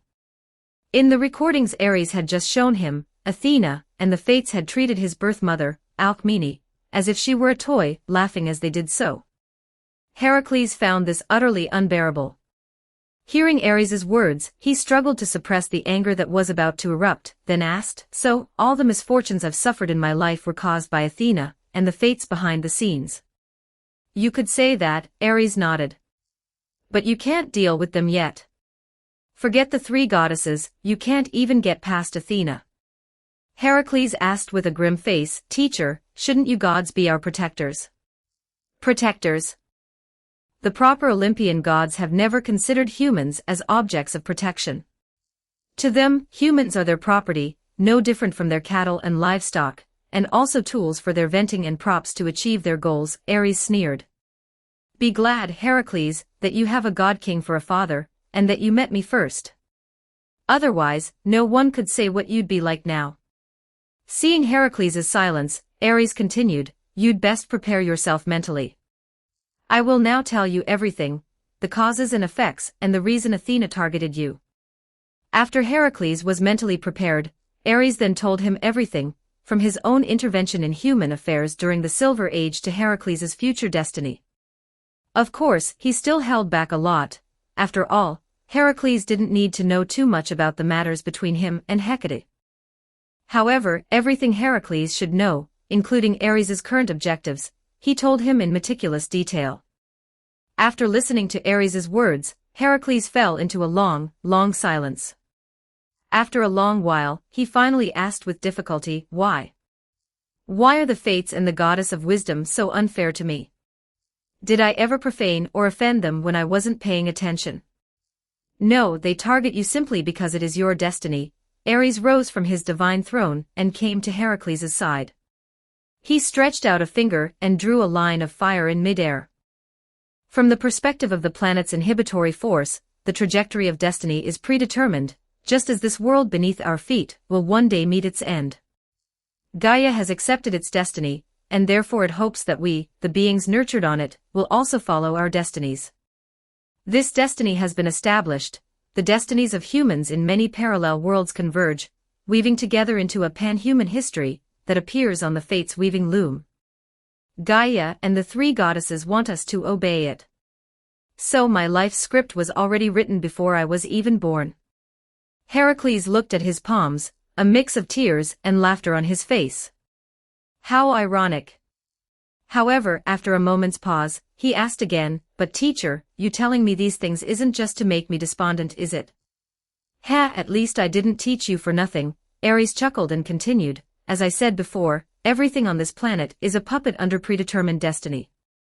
Even a god-king as strong as Zeus is powerless before the inhibitory force and destiny. But destiny is not absolute. Although the number of parallel worlds is limited, it also means that multiple possibilities exist simultaneously in different timelines. It's very possible that in some timelines, you and I are both beautiful old women, and this means that destiny is not absolute. I don't want to be a puppet manipulated by the threads of destiny, and I don't want to die like this, ushering in the end of the gods." He clenched his fists, raised his head, and continued, "So I will resist destiny. While ensuring the stable development of human history, I will change my tragic future, our tragic future. I will end this divine age." Even Heracles couldn't help but twitch an eyelid when he heard Ares' bold statement. "How about it?" Ares extended his hand to the astonished Heracles. "Life is short, want to join me for a grand venture, brother?" Heracles pondered for a moment, then asked, "If I join you, can I avenge Megra and the children?" "Of course," Ares laughed heartily. "If we win, we'll ascend Olympus, seize Zeus's throne, and gradually drive out the gods' influence among mortals.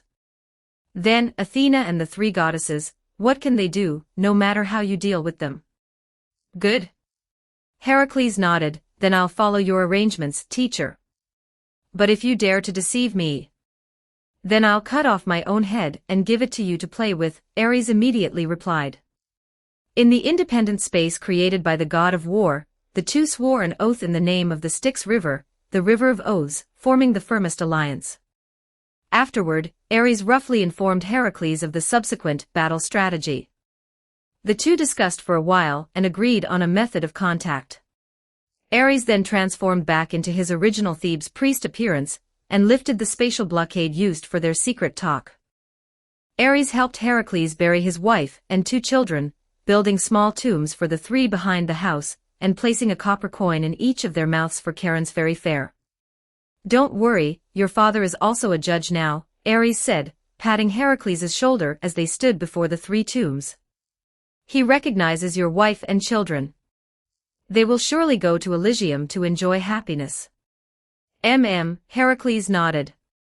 "Where will you go next?" Ares asked again. "Are you still planning to exile yourself and then go to your brother, Eurystheus, to undertake his 12 labors?" "Yes." Heracles looked towards the horizon and said in a muffled voice, "Teacher, I think what you just said is right. Destiny or not, it doesn't matter. The most important thing is that this is a choice I made according to my own will." "Then I wish you a smooth journey," Ares said with a smile, waving his hand. "Remember, I am always with you on your journey." Chapter 144. Chapter 144. Make her happy. 1266 words.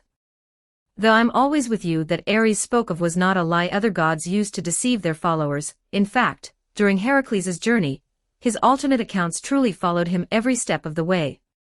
Sometimes, he was a fish swimming in the river when Heracles drank water, sometimes, he was an insect resting on a leaf beside Heracles as he slept. And when Heracles met his brother Eurystheus, and was tormented by this king, who inherited the throne of Mycenae, Ares transformed into a bird, watching them from a branch outside the palace. In the original Greek mythology, Eurystheus tormented his brother Heracles because he was a follower of Hera, and acted on her orders. However, now that Hera would no longer harm Heracles, Eurystheus became the proxy for Athena, and the 3 goddesses among humans. They appeared to be using Eurystheus to deal with Heracles, but in reality, they were using this mortal king to steer the myth of the mighty god back onto its original track. The first task Eurystheus gave was also the same as in the original myth. He told Heracles to deal with the Nemean lion. This monstrous beast lived in the great forest between Nemea and Cleone in Argolis, Peloponnese. Its hide was impenetrable, and mortal weapons could not harm it at all. Later, after Heracles obtained the hide of this giant lion, it even transformed into a noble phantasm capable of negating human reason and rejecting all tools from human civilization. The living Nemean lion also possessed such an ability. In the human world, only its own sharp claws and teeth could pierce its hide. There are legends that say it was the offspring of Typhon, the father of all demons, and the monster Echidna, making it a sibling to monsters like Hydra and Cerberus, who could threaten the gods. Others say it was a moon beast that fell from the moon. In any case, this was clearly a magical beast that humans could not deal with. Even the demigod Argo heroes would likely just be serving as food if they went. However, after hearing this, Heracles merely accepted the task silently, then carried the giant bronze club Ares had given him, and headed towards the region where the beast lived. Ares sent one of his clones to follow him, mainly to guard against Athena, and the 3 goddesses causing trouble again, and then he shifted his attention back to the underworld. His junior sister Medea was no longer in the underworld. Some time ago, she felt she had learned enough, and her father also began to miss his daughter, hoping she could return to the kingdom to be with the king and her brother. Thus, Hecate sent her back. After Medea left, Ares still felt quite lonely. It was like a little dog that had been kept for a long time, was forced to be sent away. Not seeing the figure of the single ponytail girl practicing martial arts or magic in the garden made it feel like something was missing. After all, although Medea was nominally a disciple of Hecate, it was Ares, her senior brother, who truly spent most of the time guiding her. Hecate, as Medea's true teacher, was relatively carefree. After all, she spent most of her time tinkering in her magic workshop, and the one she spent the most time with was Ares. As long as Ares's main body was still in the underworld, for her, life was no different from before. Therefore, Ares, feeling bored on one hand and preparing to take the initiative on the other, also left the underworld, operating his alternate account Perseus. Like Medea before leaving, he specifically went to Hecate to ask for a going-out gift. Of course, this going-out gift was actually a noble phantasm he made for himself. It mainly needed Hecate to leave her mark on it so he could identify himself later. Then, he sent his Perseus clone back to the human world. Upon hearing that Ares was preparing to mess with Athena's mind, Hecate temporarily stopped her work and rushed home to watch the show. The two watched the live broadcast from Perseus's side in the garden, while Ares, controlling Perseus from a first-person perspective, rushed towards the nearest human city-state. Seeing his actions, Hecate asked, "How are you going to disgust Athena?" "That's simple," Ares chuckled. "Disgusting her, I'm good at it." Perseus was originally Athena's biggest simp in human history, so I'll play a simp who will stop at nothing to simp for her. Watch me simp like crazy, simp until she gets an ahigo face, it'll be so satisfying for her. You haven't even been in a relationship, have you? Do you even know how to be a simp? Hecate asked curiously. Why wouldn't I? It's so simple. Ares coughed twice, then looked at Hecate with deep affection and said to her, "Are you there, Hecate? Are you in a bad mood today, ignoring me?" "All right, ignoring me is fine too, I won't bother you. You rest well, drink more hot water." "What? That little bitch Athena provoked you. Don't be afraid, I'll go beat her up to vent your anger." Hecate opened her mouth speechlessly and asked, "Where did you learn all this stuff?" "This is a skill that every man who longs for love but cannot attain it learns instinctively. If one doesn't truly love, who would be willing to be a simp?" Ares stroked his chin, composed his expression, and then asked, "How does it feel?" "Don't even mention it," Hecate smacked her lips and replied, "Seeing your usually arrogant disciple act so humble, it actually feels quite good." "Humph, good is right," Ares said, crossing his arms. "Watch me simp for her while making her an enemy of the world." As he spoke, Ares had already brought his Perseus alternate account into a human city-state. Upon asking, he found out that he had coincidentally arrived in the Peloponnese region, where the Nemean lion and Heracles were nearby. If he remembered correctly, Athens was also close by. Ares lowered his head and thought for a moment, quickly coming up with a plan. In the original Greek mythology, Perseus's rise to fame was due to his mother, Danae. After Danae was forcibly coupled with Zeus, the fearful king Acrisius of Argos placed her in a chest and cast her into the sea. After a period of drifting, Danae arrived at the island of Seriphos, which was ruled by two brothers. After rescuing Danae, the elder brother, Polydectes, became enamored with this beautiful princess. In his eyes, the young Perseus was a burden. Therefore, to prevent Perseus from spoiling his good fortune with Danae, Polydectes, at a banquet, proposed to the young Perseus that he desired the head of the Gorgon.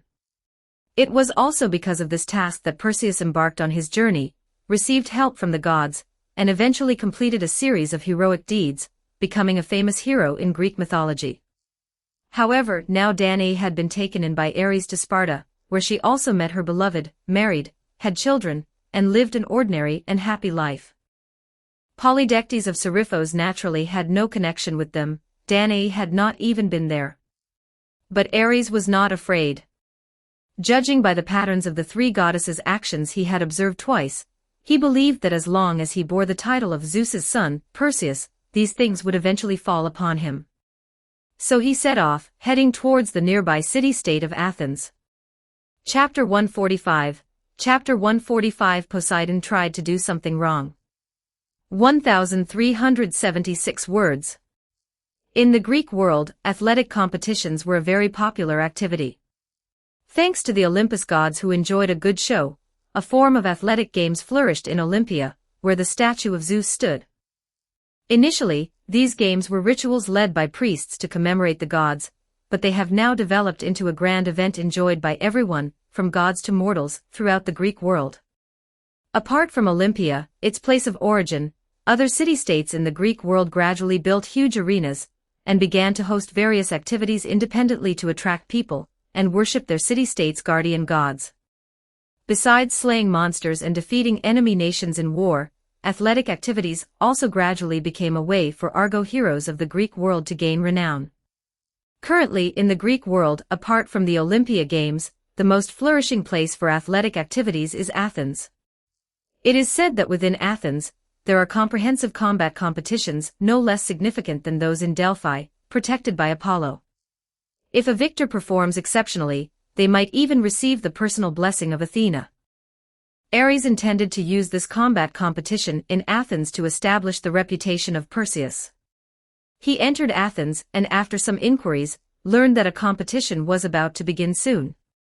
So Ares went to the venue, registered under the name Perseus, and then temporarily remained in Athens, awaiting the start of the competition. However, while he was strolling, he suddenly noticed a figure in the marketplace. This person was a man with a long black beard, and long hair flowing down his back, wearing a sea blue robe. He was indeed heroic in appearance. Mortals who didn't know might mistake him for a king or noble from a nearby city-state, but Ares saw the strong divine aura that could not be dispersed from him.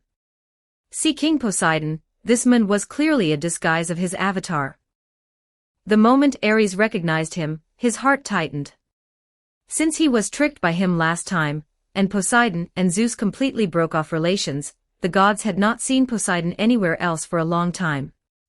Now this sea king, who had been self-isolating in his golden palace in the sea, suddenly came to Athena's territory, his great enemy, in the form of an avatar. There was only one reason Ares could think of for this. Even though she often covered her face with a hood and avoided crowds, Medusa, as a priestess of Athena, was still targeted by Poseidon. No, it should be said that it was highly probable that Athena and the three goddesses betrayed her to Poseidon, as this was also Medusa's fate. Seeing this situation, Ares naturally wanted to contend, but his divine power avatar didn't seem to have a particularly reliable reason to be here, and Perseus's small account couldn't possibly contend with the Sea King. Fortunately, in the nearby Peloponnese region, there was a great hero who could rival the Sea King, and if he came, Ares would have an excuse to descend there. Thinking of this, Perseus glanced in a certain direction outside Athens, then withdrew his gaze, fixed it on Poseidon's avatar, and quietly followed him. During Perseus's stay in Athens, Ares's other avatar watched Heracles successfully find the Nemean lion near the Nemean plain in the Peloponnese region. When Heracles found it, the Nemean lion was devouring an unfortunate traveler in its lair. Halfway through its meal, it looked up and saw a heavily armored, fully armed strongman suddenly entering its lair entrance. Its territory invaded, the Nemean lion immediately dropped the human corpse it hadn't finished gnawing on, roared, stood up, and pounced towards Heracles. Heracles, in turn, drew his bow and arrow, calmly engaging it in battle. Although consistently known for his bravery in mythology, the wisdom of Heracles, the mighty god, should not be underestimated. This also greatly aided him in battle. After 2 rounds of probing engagement, Heracles quickly understood the characteristics of this Nemean lion and realized why this lion had been entrenched in this area for many years, harassing surrounding city-states, yet no one had come to kill or drive it away. To summarize the Nemean lion's characteristics in one sentence, it is incredibly tough while also dealing high damage. Its lion hide is impervious to swords and blades. Even the bronze club Ares gave him, crafted with the highest Spartan smelting technology, could not harm the Nemean lion in the slightest. Yet, this beast's sharp claws could cut through anything. The Spartan armor Ares gifted him was like paper in front of the lion's claws, making it incredibly troublesome. Fortunately, it did not inherit the same magical abilities as its siblings from Typhon and Echidna, otherwise, even many gods might not be a match for this giant lion. After determining the characteristics of this lion, Heracles' mind raced, and he quickly devised a way to deal with it, equip armor-piercing gear, then control it and suppress it directly. He pushed the giant lion back into its lair, then used a huge rock he had prepared beforehand to block the entrance. While the Nemean lion was destroying the rock, trying to come out and fight him, Heracles began preparing to kill it. He first took off his bow and arrows and armor, throwing them on the ground. The bow and arrows couldn't pierce its defense anyway, and wearing the armor was like wearing a layer of paper. It was better not to wear it for more agile movement. Then, Heracles selected a tree of suitable thickness outside the giant lion's lair, broke it, and fashioned it into a wooden club that would appear to be a pillar to an ordinary person, holding it in his hand. This wooden club was not a creation of human civilization, but a tree born from nature. Therefore, what the bronze club could not penetrate, the thick lion hide, this giant club could achieve. After completing these preparations, Heracles stood guard at the lair entrance, waiting for the giant lion to break through the huge rock blocking the entrance. Although not an ordinary creature itself, the Nemean lion was a monster that only attacked physically. Therefore, a huge rock that could be pulverized by a fireball spat out by Cerberus, the hellhound, took the Nemean lion a long time to dig through.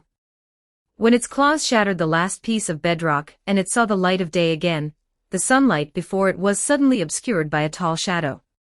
Heracles, bare-chested and displaying sculptural muscles, raised the huge wooden club high.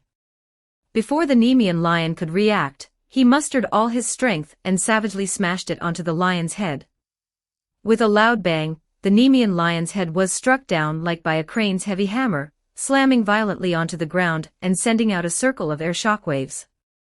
The wooden club in Heracles' hand also couldn't withstand such abuse. It cracked and shattered into splinters with that single blow. However, after delivering this heavy blow, Heracles successfully achieved his goal. As the wooden club shattered, the Nemean lion also collapsed.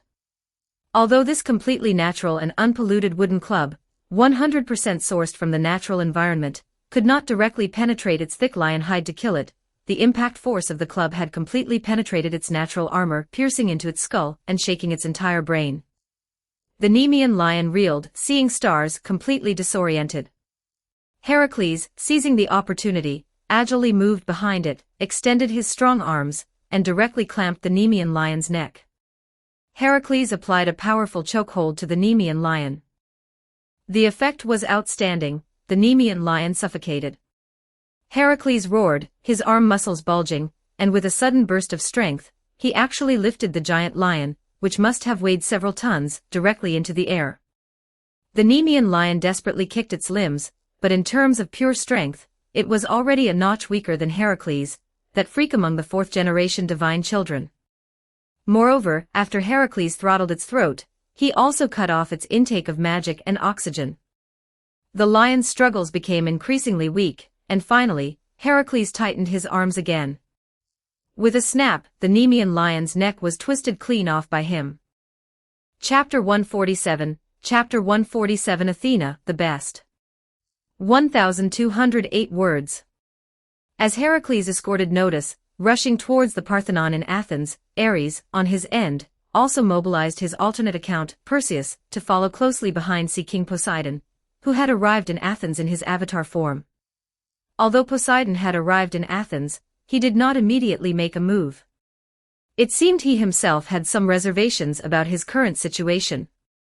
After all, he had previously sworn so confidently and powerfully before the gods on Olympus that he would never again set foot on Olympus, only to be discovered shortly after, using an avatar to wander around his niece's territory. This was something no one could justify. Of course, as one of the two great destroyers of the male god image on Olympus, Poseidon was certainly not one to care about face. According to the conclusions Perseus had drawn from tracking him these past few days, this fellow was merely scouting, evaluating risk versus reward. He had most likely received information, leaked intentionally by the three goddesses of fate and Athena, from who knows where, hearing that a priestess named Medusa in the Parthenon was very cute and adorable.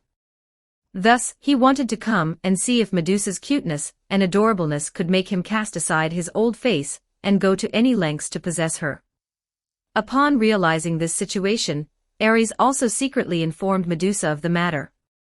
While tracking and monitoring Poseidon, he also instructed the girl to be careful and protect herself when going out, ensuring no one saw her appearance.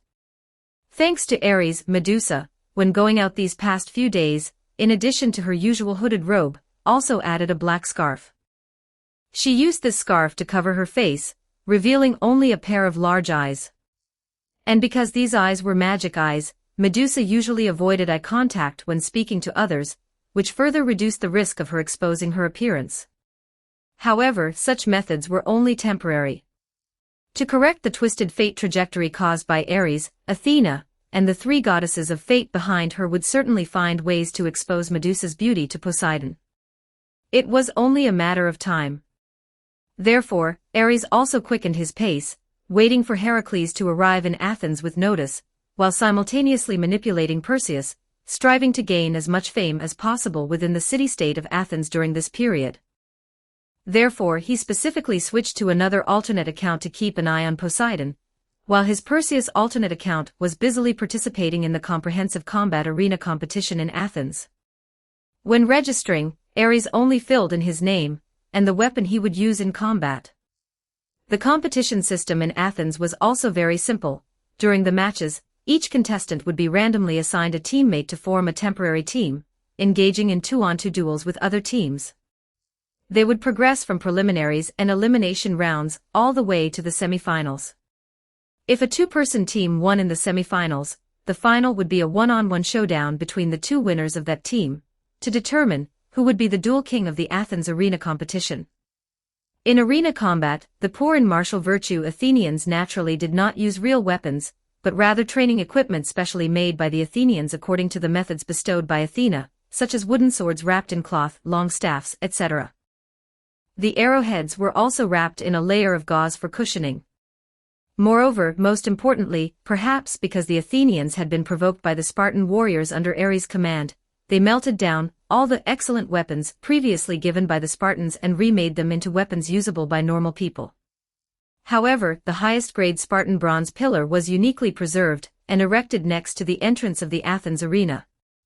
Once someone won the arena competition, they could choose to challenge themselves to lift this bronze pillar and swing it in a circle.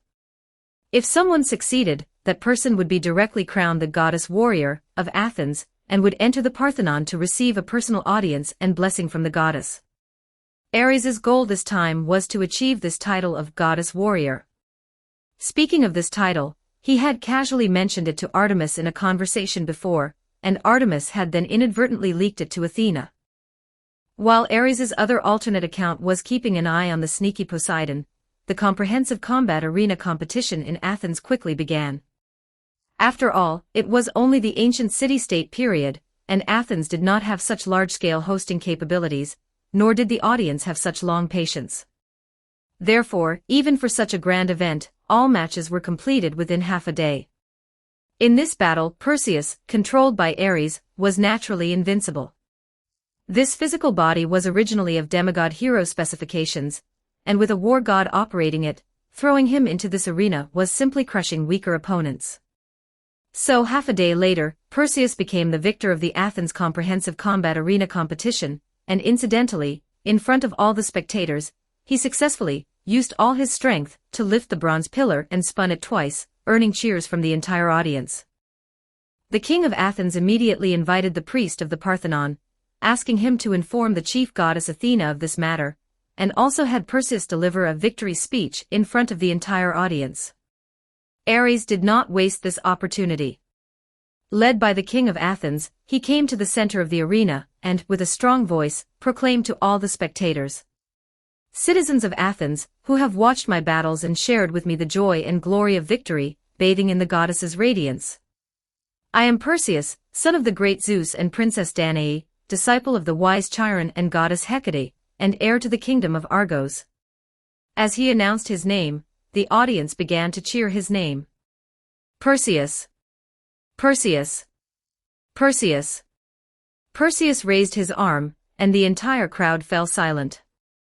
Then, they heard him continue to proclaim loudly, "I was born in Sparta, a powerful nation that believes in the mighty war god Ares.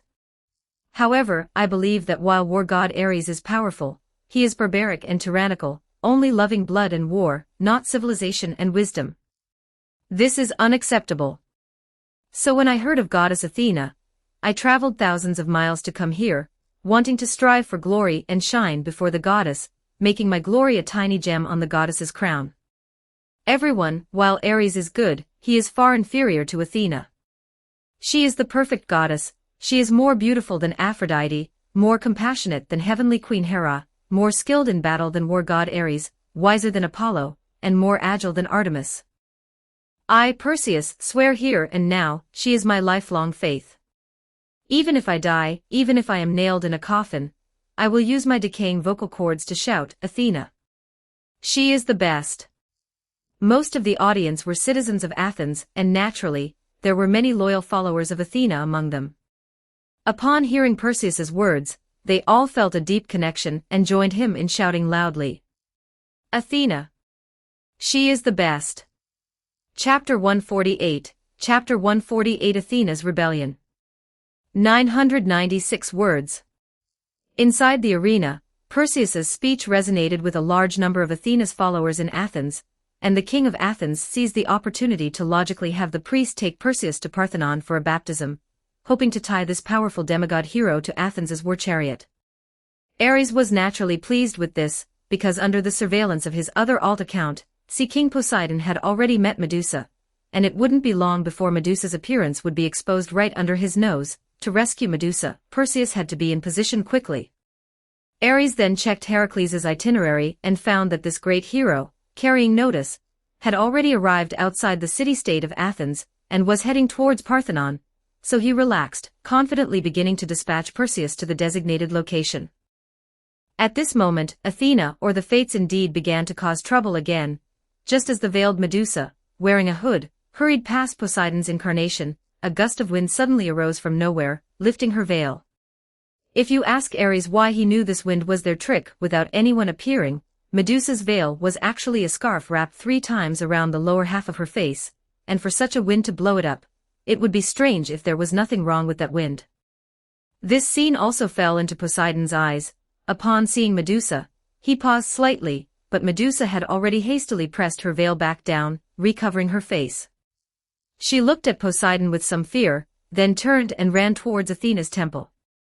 Poseidon's incarnation watched Medusa's receding figure, then stroked his chin and chuckled.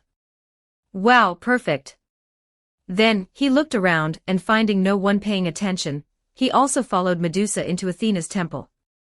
At this very moment, Ares also saw Heracles carrying notice arrive at the plaza in front of Athena's temple, and he quickly had Perseus go to meet him. "Heracles."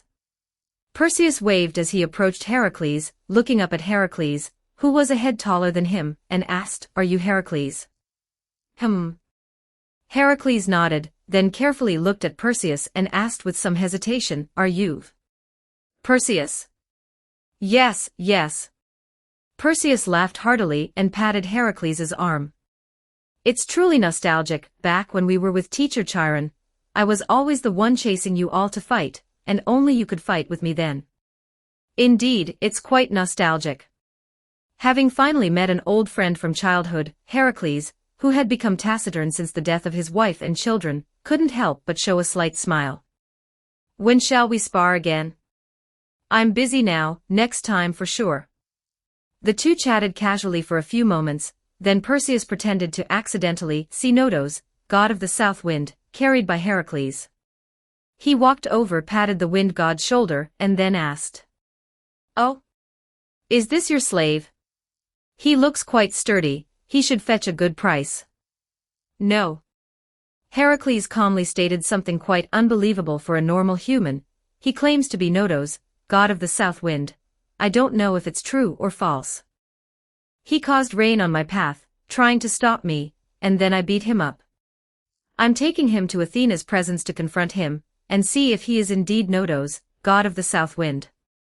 "I see," Perseus said with a smile, seizing the opportunity. "That's perfect. I also need to go to the temple. I won the championship in a Goddess of Glory competition in this city-state, and am going to the temple to receive a personal blessing from the goddess. The goddess has always favored heroes, and now you have accomplished such a feat, so why don't we go together?" All right." Heracles thought for a moment and nodded in agreement. So Perseus helped carry Notos, and the two heroes walked towards Parthenon one after another. Meanwhile, inside the temple, Athena, sensing through her statue, saw Medusa frantically hiding in her temple, and the old lecher Poseidon closely pursuing her, and her beautiful brows furrowed. She turned and looked at Crodo, who stood beside her, representing the future, and asked, "Can't it be somewhere else? Does it have to be in my temple that such a thing happens?" "No." Facing Athena's question, Crodo calmly replied, "Your temple is also a point that cannot be ignored above fate, so Poseidon must violate Medusa within Athena's temple. Seeing the displeased goddess of wisdom, she added, Athena, to become the future god king, you must learn patience. As the goddess of wisdom, I believe you wouldn't be so foolish. Of course, I know. Athena was extremely displeased. As a virgin goddess, especially after being targeted by Persephone, she had developed a severe aversion to such matters. Poseidon's actions made her feel utterly disgusted, but with Crota watching, she was helpless. However, at this moment, Athena suddenly sensed that outside her temple, two demigods of Zeus's bloodline were approaching. She glanced in that direction, her gaze piercing through the thick walls of the temple, directly falling upon Heracles and Perseus, who were carrying Notos, god of the south wind, and hurrying towards her. Heracles? Athena murmured, and that demigod hero, is it Perseus? Were they called here by Ares to protect Medusa? She secretly glanced at Crota beside her, then looked down at Medusa, who had been cornered by Poseidon in the temple below, and a faint smile quietly curved at the corner of her lips. Ares, you've used me so many times, it's only fair that I use your people in return. Athena came up with a plan, so she pretended to be very unwilling and disgusted, closing her eyes and turning her head away. She even raised Aegis, using this shield to block her own sight, while also blocking Croto's sight, preventing her from interfering immediately. And after she had done all this, Heracles and Perseus also arrived at the temple entrance, carrying Notos, and entered the magnificent Parthenon. Chapter 149, Chapter 149 Keep fighting. Don't stop. 1157 words. Who are you? Medusa hid behind the statue of Athena, looking terrified, and at the same time, somewhat disgusted, at the tall man slowly approaching her. This is Athena's temple, a sacred place protected by Athena. You scoundrel, I advise you not to act rashly. Ha ha ha ha, a sacred place. My dear girl, do you know who I am? Poseidon laughed as he approached, saying, not to mention in her temple, even if she came to me personally, she would have to give me some face. What's wrong with doing some pleasant things in her temple? Upon hearing this, Medusa immediately activated her demonic eyes.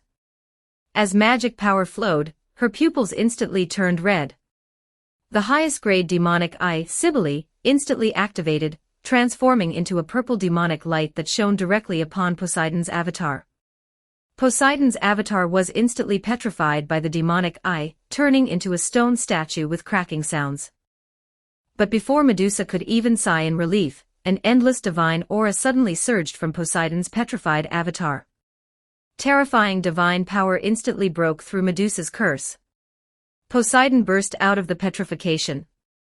He twisted his neck and then chuckled, oh, so Athena also has an interest in collecting goddesses to be her priestesses. That's wonderful.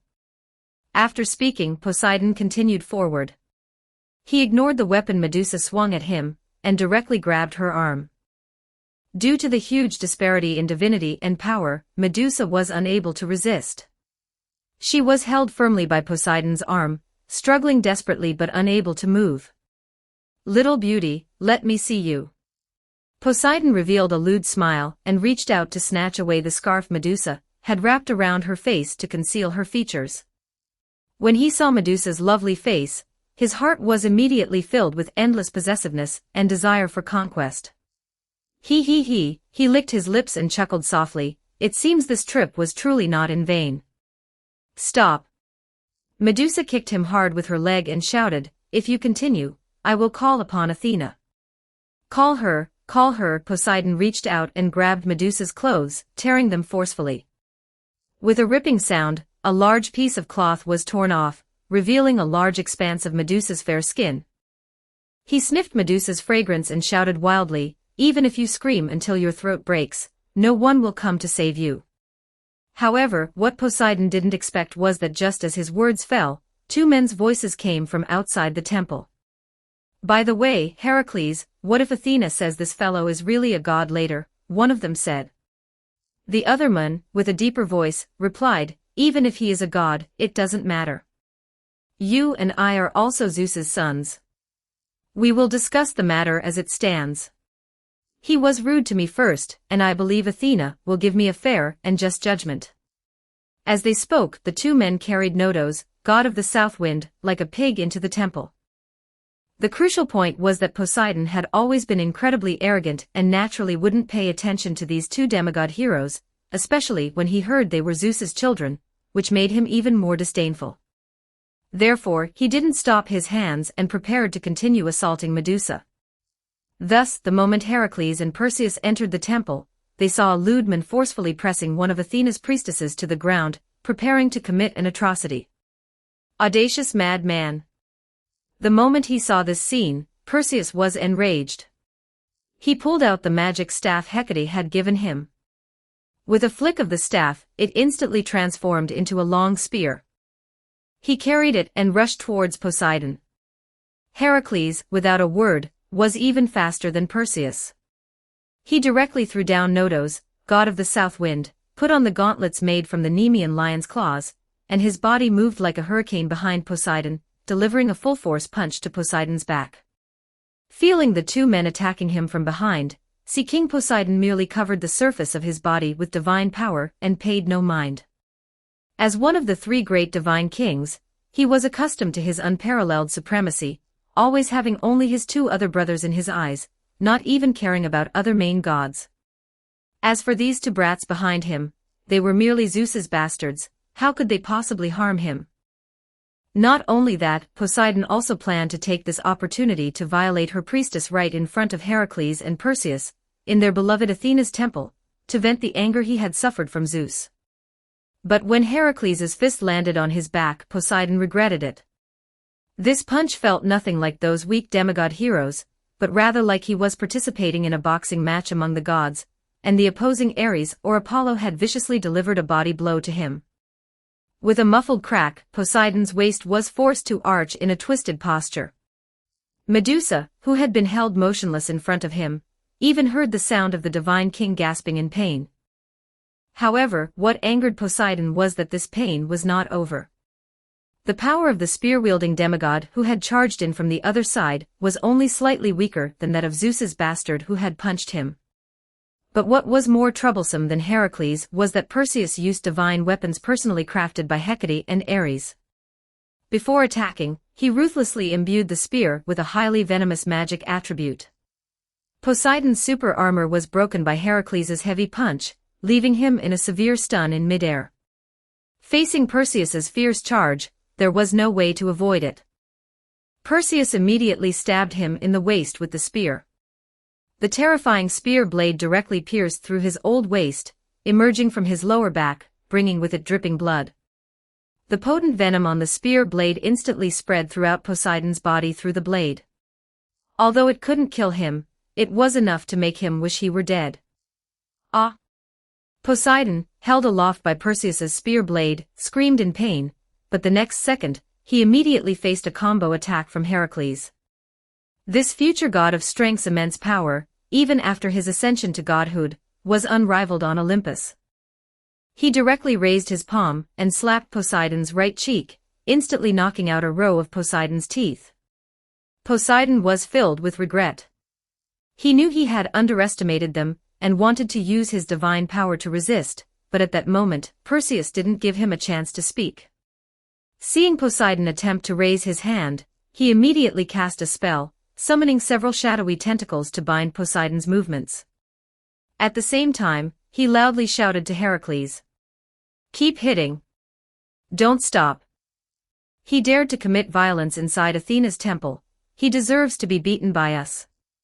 Athena will surely be happy if we give him a good beating." Chapter 150, Chapter 150 Are You My Summoner? 1271 words.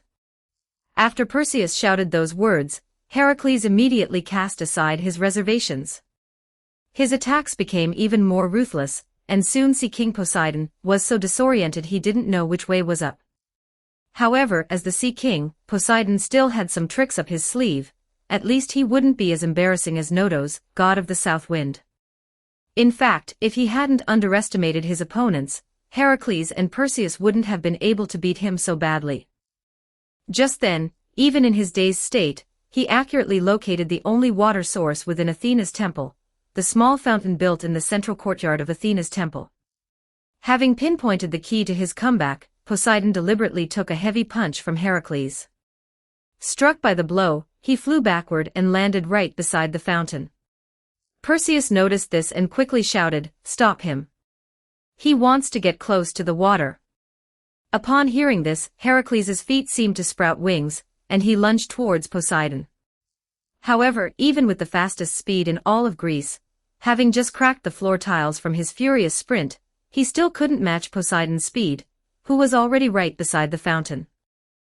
In the brief moment Heracles lunged at him, the Sea King had already reached his hand into the fountain's water. As he did so, he let out a wild laugh. "Didn't expect this, Zeus's son. You're still too green when it comes to scheming. This is my escape route." As he spoke, the Sea King's fingers plunged into the fountain's basin. Instantly, the water in the fountain transformed into pure water, caressing his entire body like a lover's hand. This water became his strength, healing his wounds, dispelling the potent poisons within him. Not only that, but the Sea King also used the fountain's water to pull out his golden trident, which symbolized his authority. A fierce wind blasted forth. The moment Sea King Poseidon drew his trident, Heracles was already before him. Zeus's son's enraged fist, encased in the Nemean lion gauntlet, shot directly towards Poseidon's face. As the fist moved, the air seemed to faintly hum with the sound of wind and thunder. But Poseidon was no longer overconfident. Facing Heracles' iron fist, he also raised his golden trident, gathered all his strength, and met the challenge head-on without hesitation. The gauntlet and the trident collided, instantly erupting in an ear-splitting boom. Visible blue divine power burst forth from Poseidon's body. Stimulated by this, Heracles, who had completely shed his mortal body with the help of Hera's milk, also unleashed a deep crimson lightning within himself that was in no way inferior to Poseidon's. As the divine powers of two major gods clashed, the entire plain where Athens was located began to shake. On the cliffs near the ocean, new underground water even burst forth in some places, like blades, splitting the cliffs into several sections. And all the residents within Athens simultaneously witnessed the divine might erupting from Athena's temple. They were panicked, believing it was the goddess's wrath, yet they didn't know why they had angered Athena. Fortunately, at that moment, priests who had received Athena's oracle arrived to calm their emotions. At the same time, a golden radiance symbolizing Athena spread out from within the temple, stabilizing the bedrock beneath Athens, which was shaking from the earthquake. Meanwhile, inside the temple, after blocking Heracles' attack, Poseidon rebuked him. "Shameless mortal, I am Sea King Poseidon. How dare you offend my divine might? Retreat at once. Sea King Poseidon." When Heracles heard this title, he suddenly paused for some reason.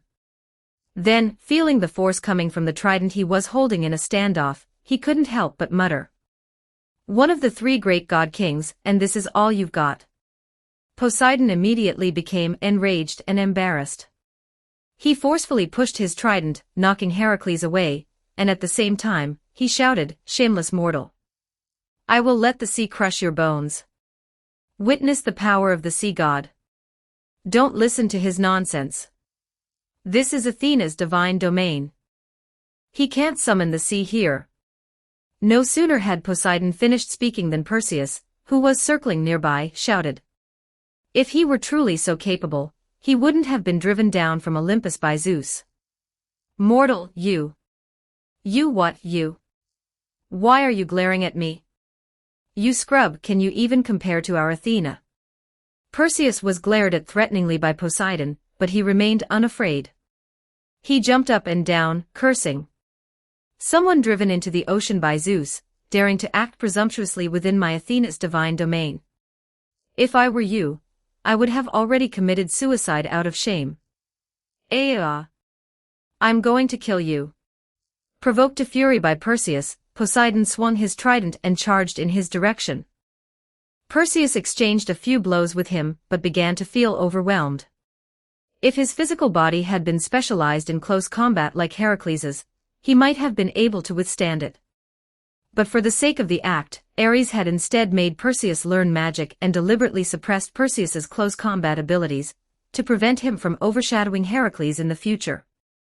Therefore, although he wasn't in mortal danger facing Poseidon, he still couldn't defeat Poseidon in a direct fight. However, smart friends know one thing: when a low-level character encounters an opponent they can't defeat, the simplest solution is to log into their main account to get revenge for the low-level one. So Perseus directly circled behind Heracles, shouting to him, "Help me hold him off. I'm going to cast a super spell and summon a powerful god. Let's all team up and beat this smelly idiot to death." Upon hearing this, Heracles immediately moved in, fiercely engaging Poseidon. Although Heracles couldn't defeat him at this moment, holding him off was more than enough. And although Poseidon desperately wanted to kill Perseus, he found himself in a dilemma. Heracles blocked his way forward, and when he tried to retreat, he discovered that the temple's main gate had been sealed by a golden divine energy barrier.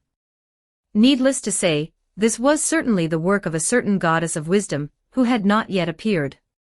Athena's divinity and divine power were similar to his, so even Poseidon couldn't instantly break through the barrier Athena had meticulously set up.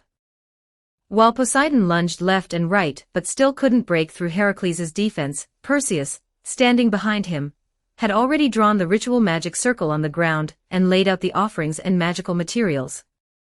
After completing all of this, Perseus let out a wild laugh at Poseidon. He stood before the ritual array, striking a particularly strange pose. He raised his right arm, clenched into a fist, and held it across his chest, shouting loudly, "The swinging spear shall cleave the sea, bringing suffering, destruction, and death to the world. Turn my offerings into ritual flames, descend from the sky. Conqueror of the sea. Great foe of Poseidon." Accompanied by Perseus's powerful and righteous-sounding incantation, a massive burst of fire suddenly erupted from the ritual array drawn on the temple floor. Simultaneously, a deep crimson comet streaked across the sky above the temple, and a flaming spear landed precisely in the center of the array. Then, with a burst of wild laughter, a towering figure descended from the sky, directly smashing through the roof of Parthenon, shattering Athena's statue, and crashing into Athena's temple. The flames were parted by the spear, and Ares, wearing a billowing red cloak, appeared within the temple, asking his sub-account nearby, "Are you, then, my summoner?" Chapter 151, Chapter 151 Athena, you bastard, how dare you plot against me? 998 words. To distance himself from his main account, Perseus did not use a summoning ritual specifically targeting a certain god. Instead, he used a ritual magic newly developed by Hecate, designed to summon an opposing or hostile god to another. Many gods were against Poseidon, but any god daring to oppose Poseidon would at least be a chief god. Of course, Perseus knew before using this magic that it was essentially a one-way summoning magic targeting himself. This was because Zeus and Hades, the two brothers, would not respond to this magic, and chief gods like Demeter and Athena would not directly confront Poseidon. After much deliberation, the only one with reason and ability to answer the call was Ares himself. Firstly, in the previous war against the Atlanteans, his Spartans had taken payment to help Athena's people severely punish Poseidon's army. Secondly, this was Athena's temple, and the animosity between Ares and Athena, the goddess of wisdom, had lasted for countless years. The entire Greek world, from Zeus to wild animals on the roadside, probably knew that Ares and Athena disliked each other. Therefore, when Perseus summoned Poseidon's great enemy in Athena's temple, only Ares, the god of war, responded to the call. However, after Ares symbolically asked this question to his alternate account, Perseus did not respond. Instead, he suddenly let out a heart-wrenching scream. "Athena!" He lunged at Ares, who deftly stepped aside, allowing Perseus to pick up what he had just trampled underfoot, the head of Athena's statue. When Ares descended from the sky, he had deliberately aimed here, shattering Athena's statue. "Humph, it's just a statue, isn't it?" Seeing Perseus's actions, Ares's face showed disdain. Yet, at the same time, he manipulated his alternate account, Perseus, making Perseus's face show an expression of immense heartache and furious anger. Hearing Ares's own words, Perseus angrily said, "How could you do this? Even if you and the goddess are rivals, you are still siblings by blood. How could you destroy her statue?" "Oh, I destroyed her statue," Didn't you summon me, you brat? Ares also roared. Damn it, can't you be reasonable? Sure enough, Athena and her lackeys are all the same dogs. I was such a fool to respond to your summons. If I had known you were Athena's lapdog, I would never have come here, damn it. While Ares and Perseus were arguing, Heracles quickly separated from Poseidon and advised. Ares, Perseus, stop arguing. Focus on the enemy in front of you. Oh. Ares and Perseus immediately stopped their quarrel. To be honest, arguing with oneself felt incredibly strange, but Ares feared he would go insane if he continued, so he quickly ceased. Perseus carefully retreated to the side, clutching the only remaining intact part of Athena's statue. Ares, meanwhile, looked at Poseidon, who appeared to be struggling under Heracles' entanglement, and smiled at him. Oh, isn't this the invincible second uncle? How did you get beaten by two mortals? Ares. Poseidon roared, if you have any dignity as a chief god of Olympus left, then come and help me. Kill these audacious mortals. Let them know the might of the gods. Oh, who was it that said he had broken ties with Olympus earlier? Why are you now calling yourself a chief god of Olympus?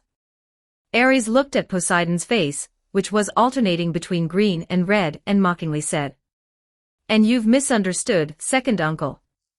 The reason I responded to that kid's summons behind me isn't because I want to uphold any chief god's authority. My purpose in coming here is very simple. I just want to kill you, second uncle, or be killed by you. As he spoke, Ares had already pulled out the spear from the ground. Flames encircled his sides, and the god of war raised his beast-faced shield, assuming the standard Spartan charge stance. Seeing Ares' actions, Poseidon also panicked a little. As a god-king, he wouldn't necessarily be taken down by a Heracles who hadn't fully matured in a direct confrontation, but with Ares added into the mix, he couldn't resist at all. Moreover, this was Athena's temple, the divine domain of the goddess of wisdom, not his ocean. In the ocean, he might have the confidence to face two chief god-level enemies, but doing so in a place like this would only lead to a severe beating. So Poseidon turned and ran. He was already prepared to take heavy injuries and forcibly break through the blockade Athena had set at the temple entrance. Once he could reach his ocean, he would reconsider. Heracles and Ares certainly wouldn't let him get his way. They quickly caught up to Poseidon, and Ares shouted as he chased. Poseidon. If your current state were recorded and presented to Zeus on Olympus, he would surely reward me. Zeus, was Zeus also involved in this matter? Poseidon no longer had time to ponder.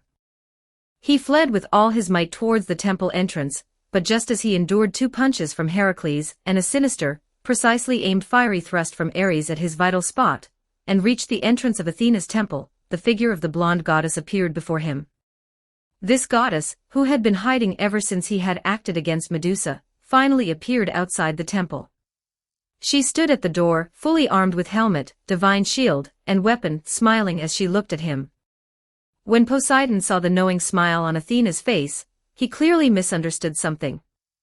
Past memories flashed through his mind, the rumors of beautiful Athenian maiden priestesses, circulating from the golden palace in the sea, Medusa deliberately luring him into Athena's temple, then the two heroes Heracles and Perseus, and finally Ares, the god of war, descending from the sky. All of this culminated in the smiling face of the beautiful goddess before him. So, with a look of sorrow and anger, he roared at Athena. Athena! You scoundrel! How dare you scheme against me? Chapter 152, Chapter 152 Blame each other to show respect.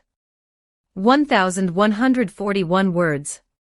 Hearing Poseidon's roar, Athena's smile froze, and she tilted her head in surprise. It seemed Poseidon had misunderstood something, but it didn't matter. His hatred, no matter who it was ultimately directed at, had no impact on her plan. Because of Ares's meddling, Athena had grown accustomed to taking. As Athena completed this series of actions, pinning his injured body to the ground, Poseidon immediately prepared to use the power of earthquakes to counterattack Athena. However, at that moment, the corner of his eye caught sight of the goddess standing behind Athena. The noble phantasm against Olympus gods, the hearth goddess Hestia. This great goddess, who had once been pursued by both Poseidon and Apollo, and could be considered the dream lover of most male gods on Olympus, was now standing behind Athena, frowning, and looking at Poseidon with a very angry and disappointed gaze. "Poseidon, my dear brother," she said to the king of the seas, who was pinned to the ground by Athena. "I didn't expect you to do something so shameless. That innocent little girl is not only a poor victim, she is also Athena's priestess, and you are Athena's second uncle. You and Zeus often talk about the importance of identity and status, so why have you forgotten this identity of yours now? Look at you, you don't look like a god king at all. You look like a thief who was caught by the owner after stealing something. How embarrassing." When Poseidon saw the woman he had pursued for many years standing in front of him, looking at him with such disappointment, the blow to him was even more severe than Heracles punching him in the chest 100 times. The divine power swelling within his body slowly dissipated, and his hand, which had been clutching the sand on the ground, gradually relaxed. Poseidon slowly turned his head, lying on the ground as if resigned to his fate, not daring to meet Hestia's gaze again. What's more, counting the hearth goddess, there were already 4 main gods present, plus the demigod hero Perseus, whose strength was slightly inferior, but who knew many strange and powerful spells, and was not weak in martial arts. If it really came to a fight, Poseidon was not their opponent. Seeing Poseidon surrender, Hestia sighed deeply, then she said to Poseidon, "It's a good thing Athena came to inform me in time, so you didn't cause a great disaster, Poseidon.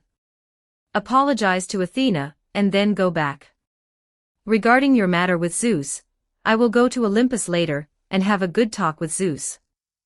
After Hestia finished speaking, Athena also cooperatively released her hold on Poseidon. The Sea King got up from the sand without a word, glared at Athena, and then, without apologizing, silently walked to the cliff of Athens, leaped, and jumped into the ocean, disappearing from sight. Alas! Hestia watched Poseidon's figure disappear from view, and couldn't help but let out a long sigh, but strangely, as she sighed, another person beside her also sighed in sync with her.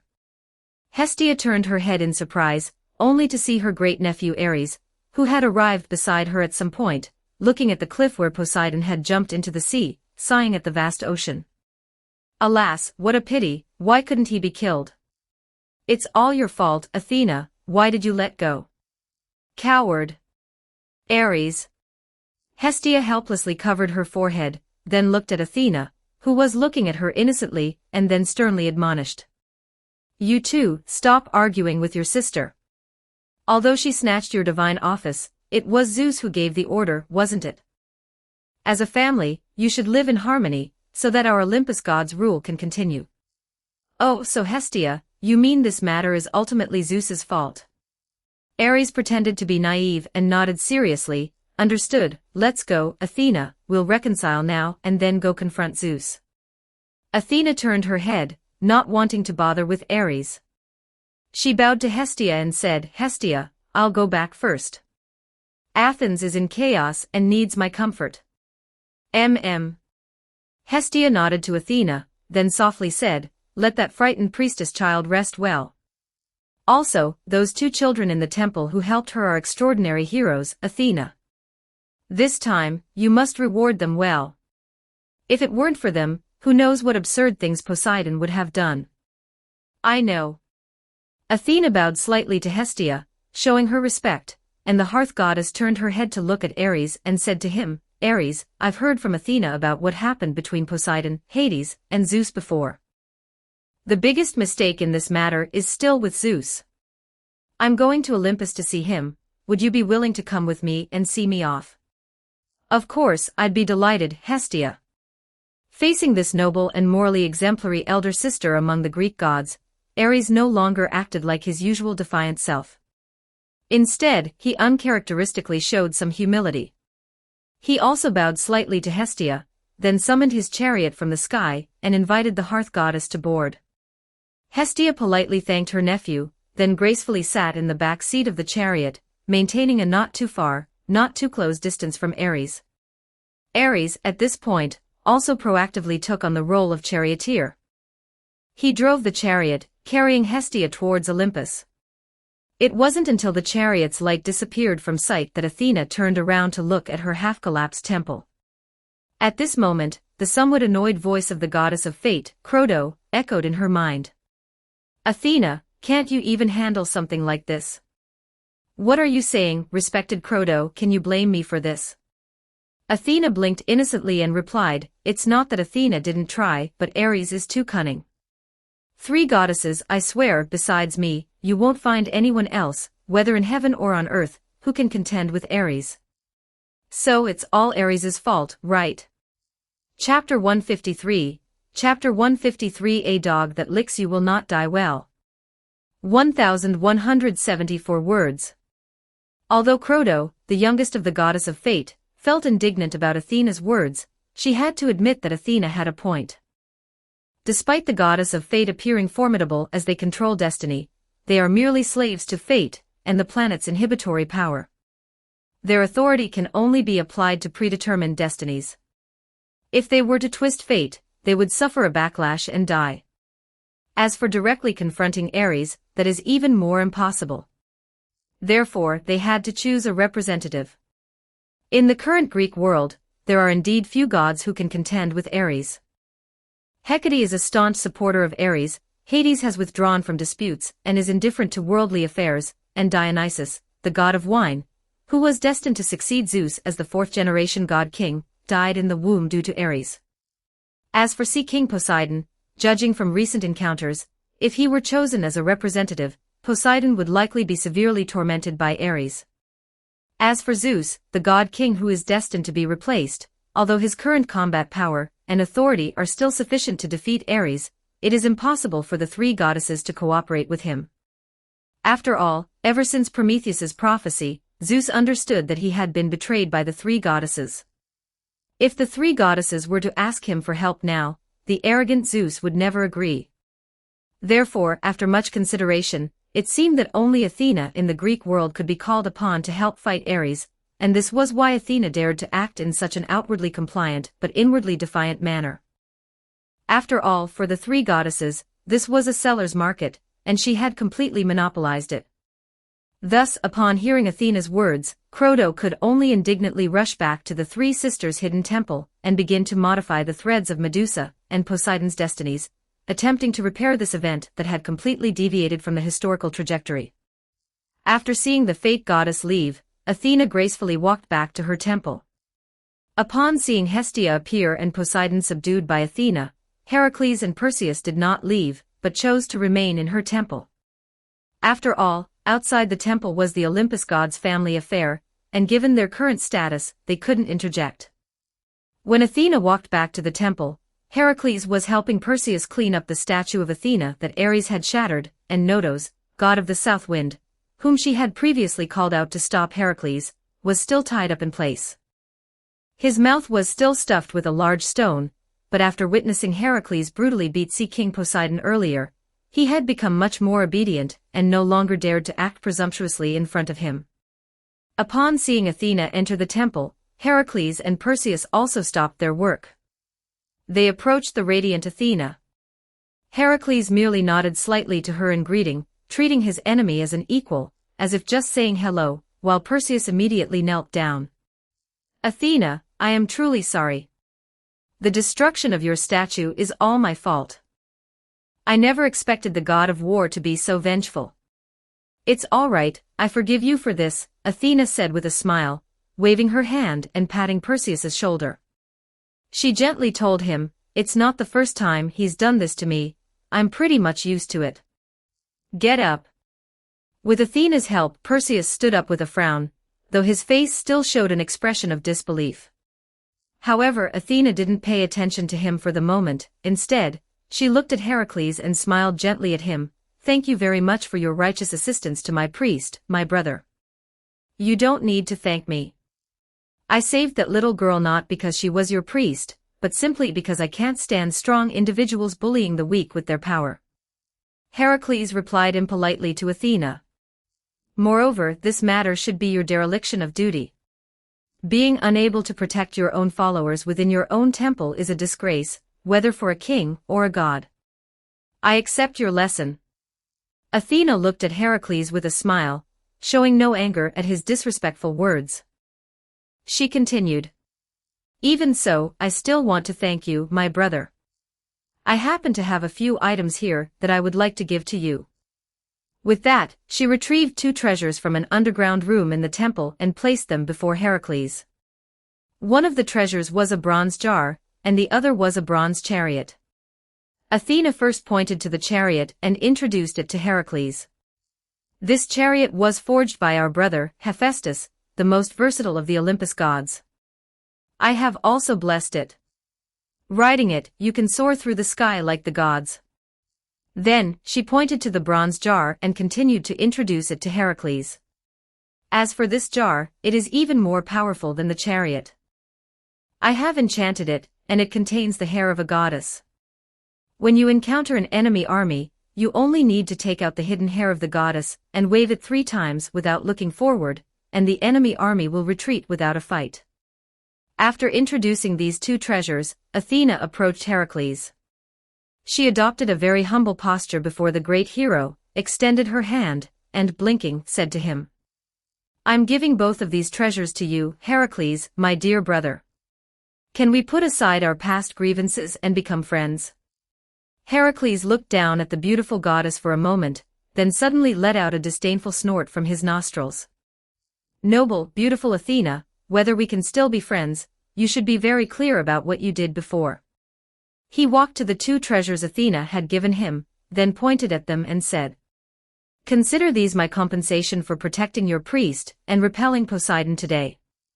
From now on, we owe each other nothing, and it's best if we never meet again. Oh, and that person over there who calls himself God of the South Wind, I originally intended to hand him over to you to deal with, but now it seems you're probably in league with him too. Heracles. Perseus, who was standing nearby, saw Heracles' disrespectful attitude and immediately went to his side, whispering to Heracles. Athena is a benevolent deity, no matter what. There is no better god in this world than her. Please show her some respect. If you want to show respect, then go ahead, Perseus. Heracles finally gave Athena a disdainful glance, then picked up the bronze jar, stepped onto the chariot, and without looking back, said to Perseus, I still consider you a friend, so listen to my advice, sycophants will all come to a bad end. This is a truth that a wise deity told me. With that, he drove the chariot into the clouds and headed towards the kingdom of his brother Eurystheus. Chapter 154, Chapter 154 Lachesis' demonic seed. 1224 words.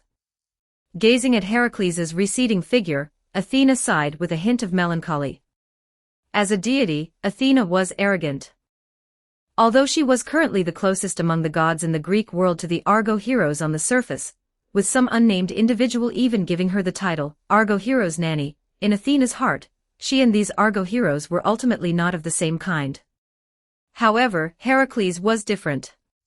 He was born in the mortal realm, but through Hera's milk, he shed his mortal elements and became a complete deity.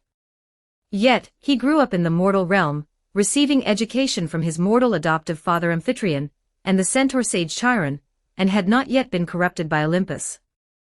At the same time, he harbored resentment towards his irresponsible birth father, Zeus. In terms of his strength, his ideas, his wisdom, and his psychological state, Athena felt a strong resemblance to him in all these aspects. For this hero, Athena genuinely, for the first time, conceived the idea of making a friend. After all, in her plans, once she overthrew Zeus and seized the throne of Olympus, she would need a new team to serve as the new generation of the 12 Olympians, managing the world on her behalf. Zeus's generation of the 12 Olympians naturally could not be kept. Every god-king understood this principle.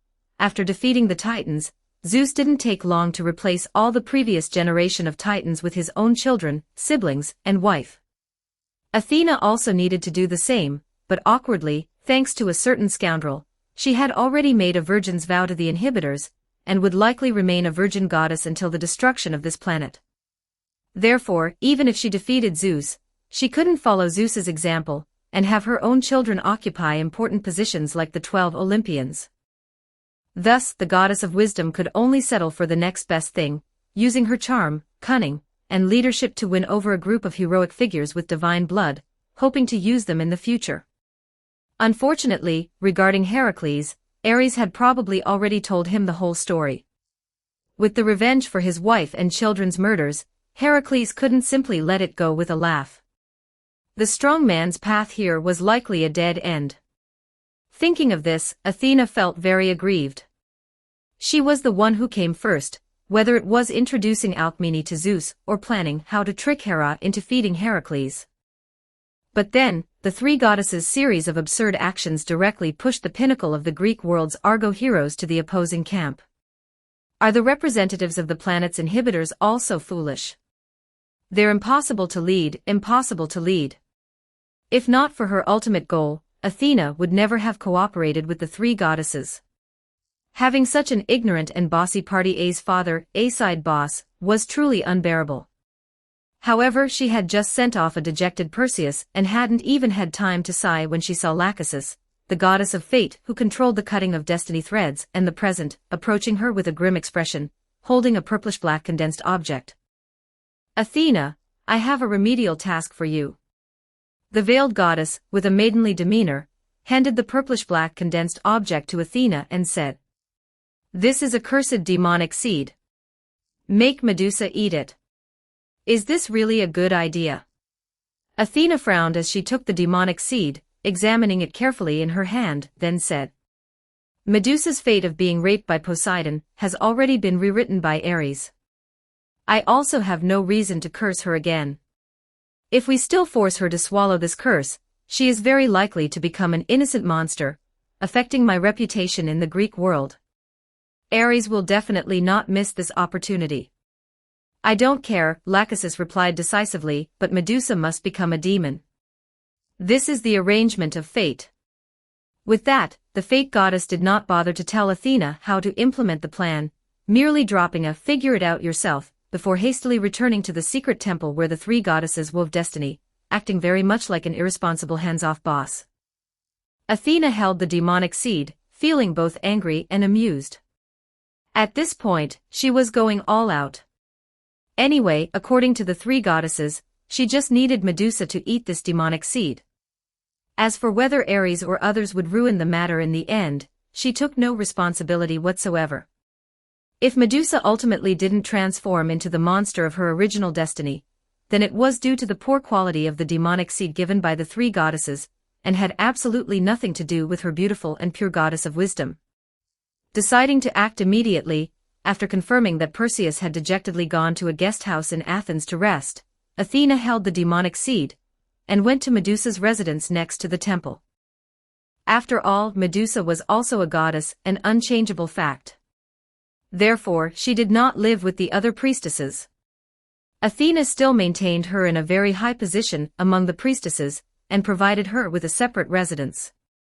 If this residence were to be converted into a temple, then Medusa's current treatment would be that of a subordinate deity to Athena. After today's harrowing incident, Medusa had also been ordered by Athena to return to her residence to wait.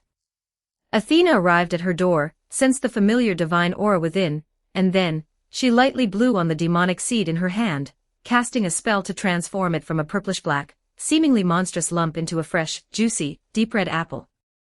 Holding this apple, Athena then acquired a pile of other fruits from Athens, arranged them into a fruit basket, mixed this apple among them, and then knocked on Medusa's door. She tapped twice gently, and a response came from inside. Medusa's voice, slightly more mature than a few years ago, rang out, asking, "Who is it?" "Medusa, you clearly know it's me," Athena replied with a light chuckle. "I've come to visit you. Please let me in quickly. I've brought you some comfort food. Medusa at this moment extremely did not want to open the door, yet no matter what, Athena was now the deity she served. Therefore, with 1,000 unwillingnesses and 10,000 reluctances, Medusa still lowered her head, and with a sullen expression, opened the door and let Athena in. Upon entering, Athena first offered some feigned comfort, then declared that the audacious Poseidon had been punished, and that her late arrival had caused Medusa to endure suffering beyond her years. Following this, she placed the fruit basket on the table inside the room, and offered the apple to Medusa. Eat it. These fruits are fresh, picked by the citizens of Athens from their own orchards. I even visited their orchards, the cherries there are growing wonderfully. Medusa, half believing, half doubting, took the apple. Under Athena's gaze, she couldn't refuse, so she could only hold the apple and take a small bite.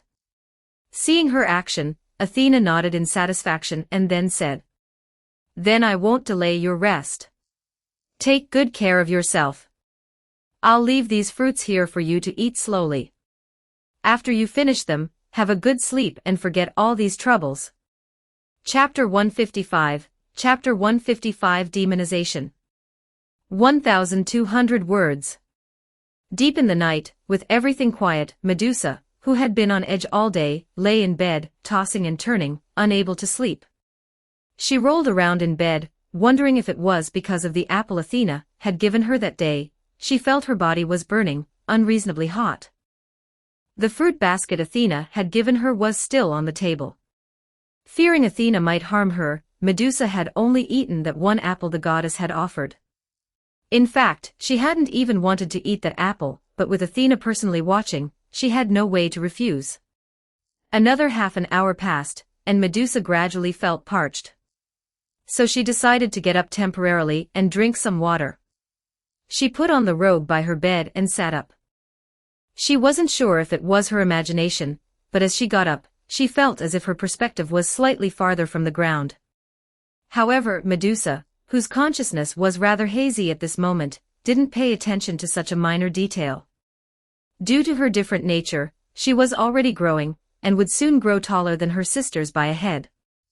Therefore, she just shook her head, and walked towards the water jug in the room. She picked up the water jug and shook it, only to find that there wasn't even a drop of water left. Upon realizing this, Medusa helplessly covered her forehead and sighed. "I've been living in a daze." Medusa put down the water jug with a sigh. There was nothing she could do. Although she didn't want to go out late at night, there was no water left at home, and she was truly thirsty.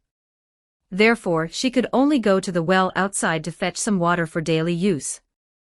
It was so late, besides the patrolling soldiers, she shouldn't encounter anyone else if she went out now. Moreover, Poseidon had been driven back to the sea by Ares, Athena, and 2 demigod heroes.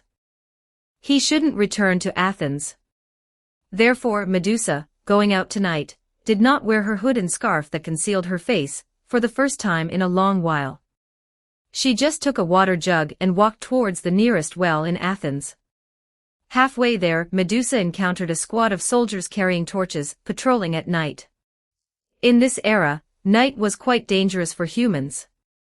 Even within a city-state, it wasn't necessarily absolutely safe.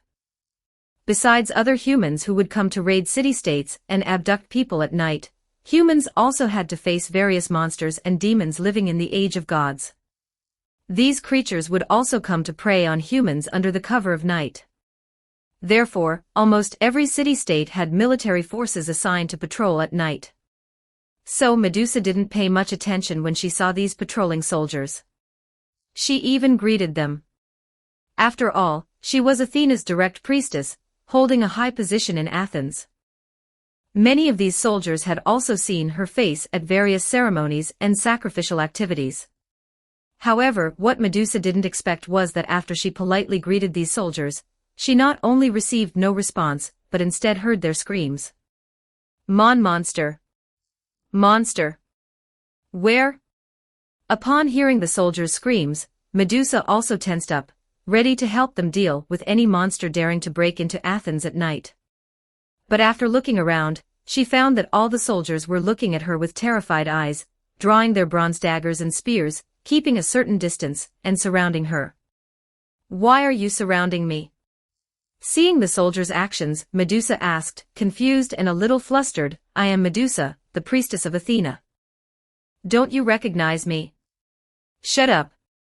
You monster!" The soldiers roared at her, "How dare you impersonate her in a priestess's robe? Where did you take Priestess Medusa? Monster!" Medusa instinctively reached out and touched her cheek.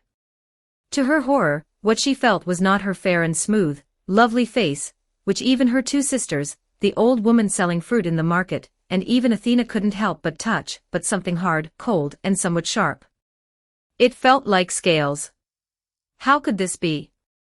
Medusa took a step back. She then lowered her head and looked at her palm. When she discovered that her face had scales, it seemed to trigger some kind of catalytic effect. Her palms quickly deformed and twisted, her fingers elongated, her knuckles widened, and her nails curved and grew, turning into something like animal claws. Even more terrifying, the skin on her hands was rapidly shedding, like a python shedding its skin, revealing rows of pale yellow snake scales. Hiss, hiss. Suddenly, a snake-like sound echoed in her ears, making Medusa's scalp tingle. But just then, she suddenly noticed that her beautiful purple hair had also twisted together, slowly transforming into long purple snakes.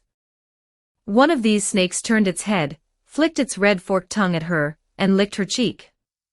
The series of sudden changes not only left Medusa herself at a loss but also scared the patrolling soldiers of Athens, who witnessed the entire process, out of their wits. Many soldiers froze in place.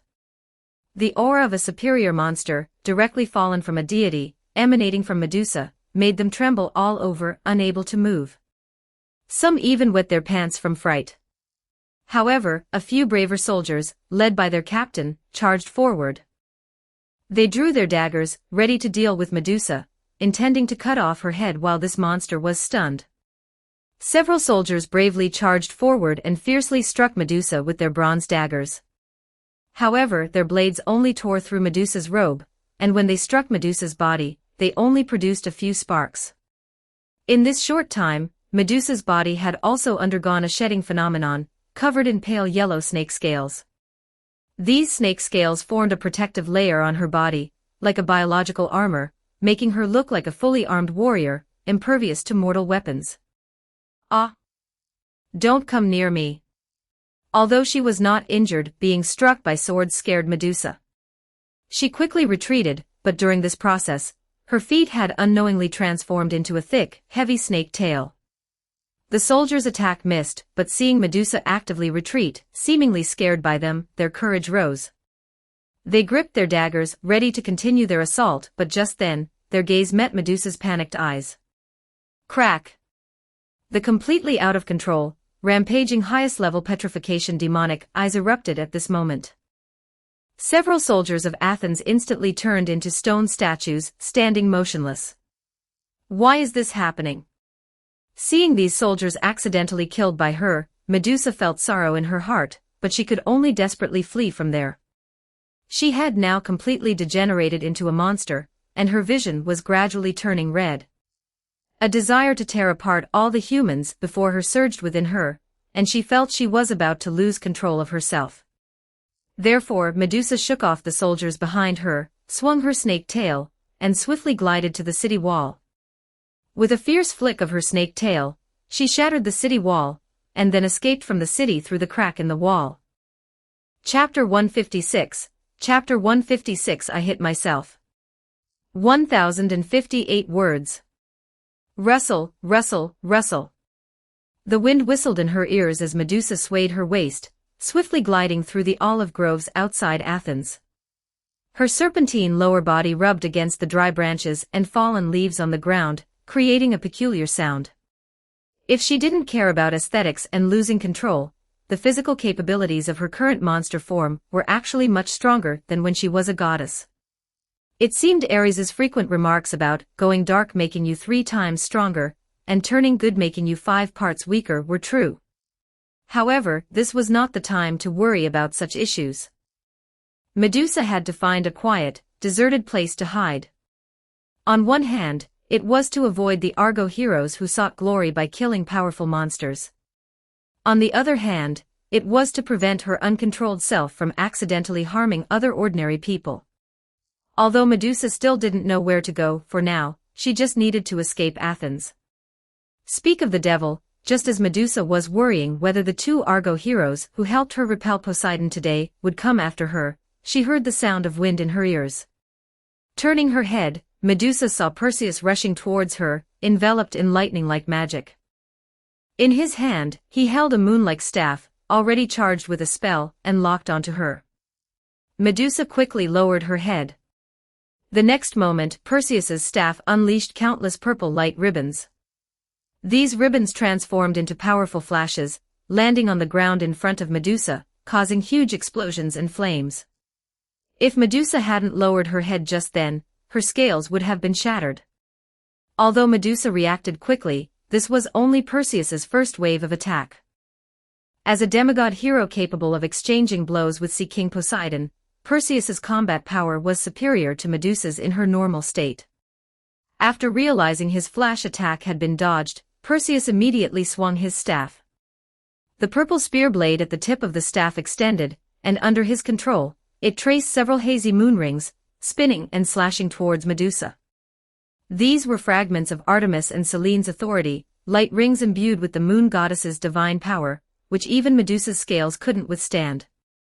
But just as Medusa felt a surge of tension, her long purple hair suddenly moved on its own. Countless strands of purple hair coiled together, forming several snake heads. These snake heads opened their mouths and spat fireballs at the moon rings behind them. The fireballs collided with the moon rings, directly detonating Perseus's attacks. After being rescued, Medusa continued to run while shouting at Perseus. "Get away! I don't want to fight you, I just want to leave Athens, let me go." "Impossible, monster, you have already killed a patrol of soldiers in the Athens marketplace." Perseus responded coldly. "No matter who you are, you must pay the price for this. I will take your head and bring it back to glorify Athena, cleansing my sins of today."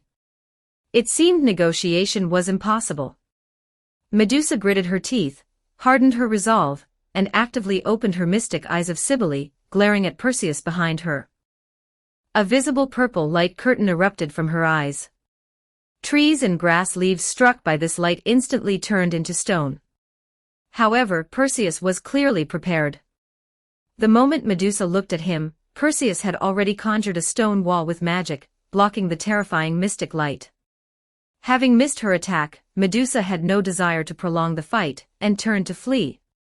Unfortunately, Perseus continued his relentless pursuit.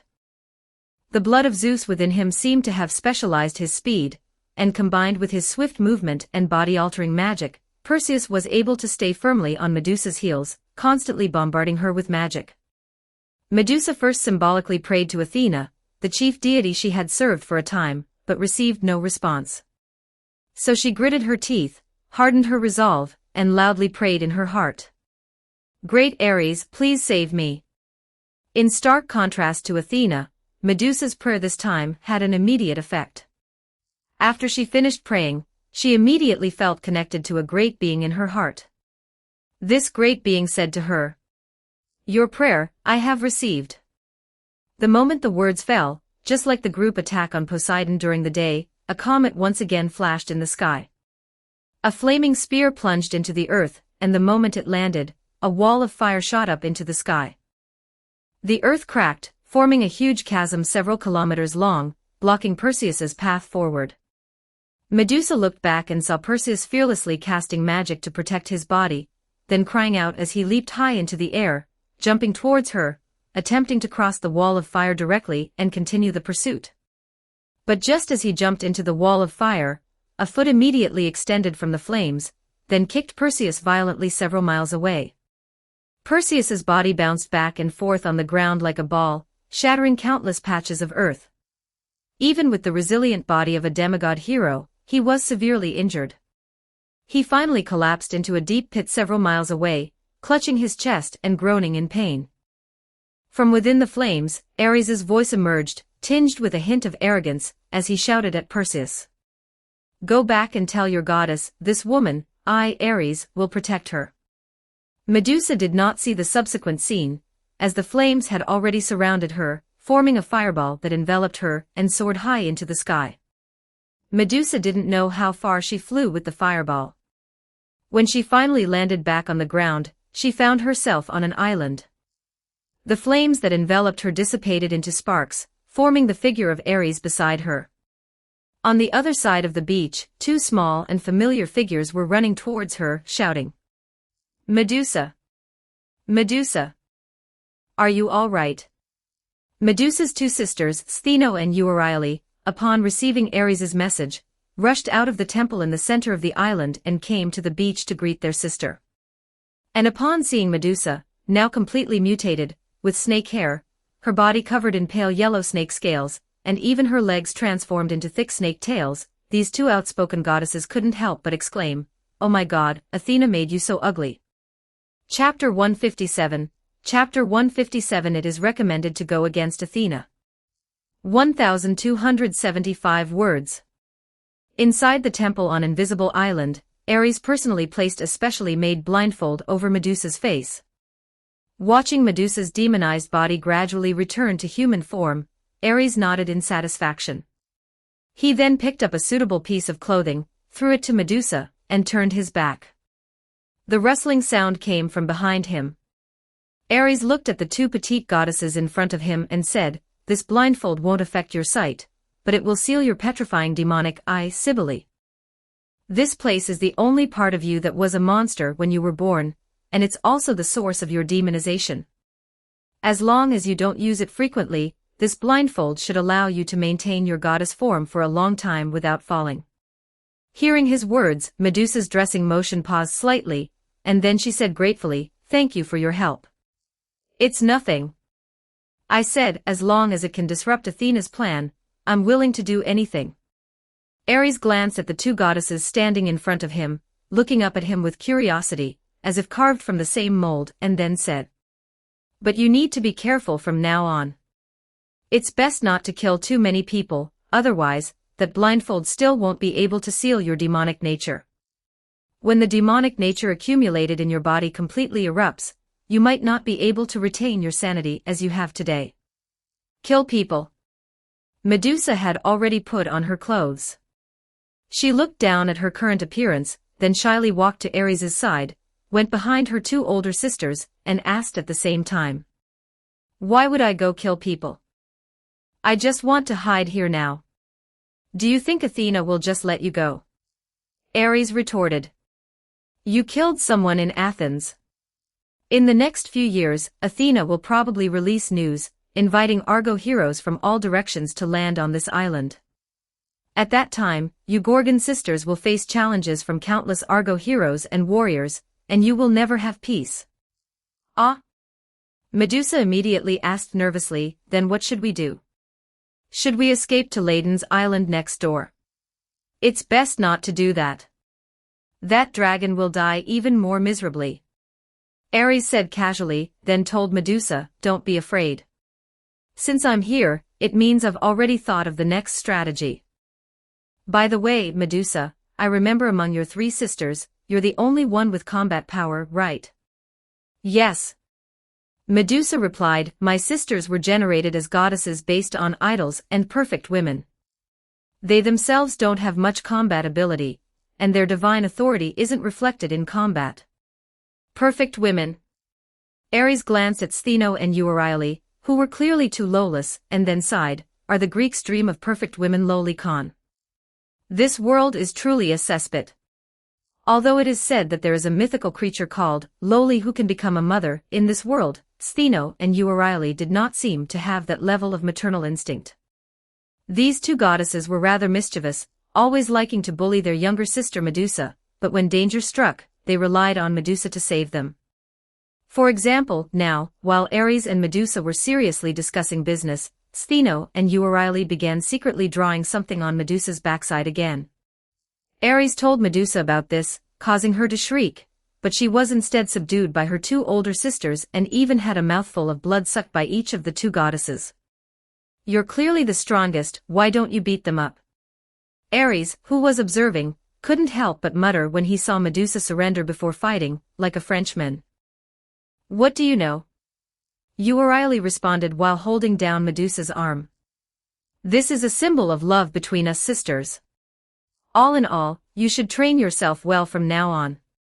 Demonization should have further promoted your physical development, making your combat power stronger than your undeveloped period. In the coming years, when you encounter those Argo heroes who come looking for trouble, your main goal should be to repel them. Do not kill unless absolutely necessary. Here, this is a weapon I casually forged. Take it for self-defense. Ares took out a short sword with a long chain and gave it to her, while reminding Medusa. Wait a few years and then a person named Perseus will come with a sickle and flying shoes to kill you. Yes, the one I repelled today. At that time, you will be freed from this curse. After Medusa heard this, she thanked Ares again, but Stheno and Euryale seemed a little displeased. They looked up at their sister, who had become taller and more voluptuous, and then said to Ares, "Great as you are, can't you solve Medusa's problem once and for all?" Ares looked down at the two goddesses.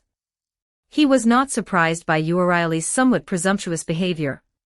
Originally, as idols for men, they had been accustomed to acting as they pleased since birth. In their minds, any man should be infatuated with them and serve them. If Athena were standing here, they would never dare to utter a sound, but Ares was a male god, so Euryale's attitude was rather presumptuous.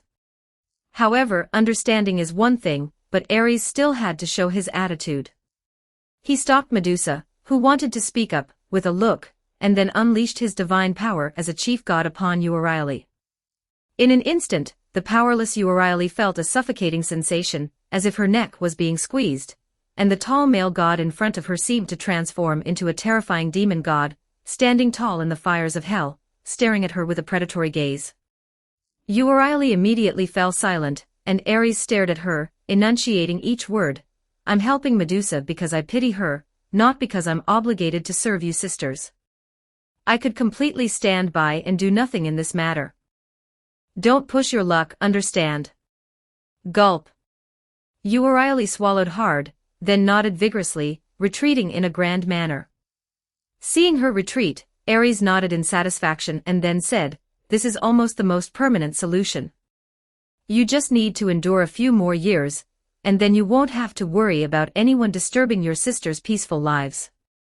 Then are there any other more permanent solutions? Stheno glanced at her second sister, who had been put in her place, then took over and asked Ares softly. "Of course there is." Ares said, "You can go out now, go to the Parthenon in Athens and challenge Athena one-on-one. As long as you can kill her, no one will bother you anymore." Stheno's eyes flickered, then she unleashed all her divine power, completely releasing her immense charm as a goddess, enough to make people fall. With such demonic allure, she said sweetly to Ares, "But I don't have any combat ability at all. Great and powerful god of war, can you help us poor souls defeat goddess Athena?" Ares looked at her, feigning an enchanted expression, then suddenly gave a cold laugh and retorted to Stheno, "Crawl." He walked in front of Stheno, grabbed the goddess by the collar of her clothes, lifted her from the ground, and said to her, "Aphrodite couldn't even tempt me. And you dare to try? Truly preening before the goddess of beauty. There won't be a next time. Stay on this island obediently, understood?" Stheno looked at Ares for a moment, and after seeing this fierce and malevolent god, she finally swallowed hard like her sister Euryale, and nodded vigorously. Chapter 158. Chapter 158. You leave others alone, I hang up. 1153 words. Inside Athens, in Medusa's former residence, Athena, the beautiful ruler and guardian deity of Athens, stood at the doorway, looking up at the sky. Notos, god of the south wind, who had previously been captured by Heracles, had been released back into the sky by her. He was now faithfully carrying out his rain-bringing duties.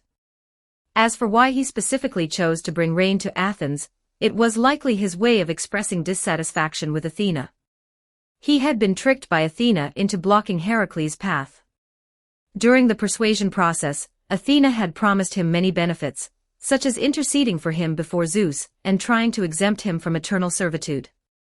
However, Notus was ambushed by Ares and Heracles.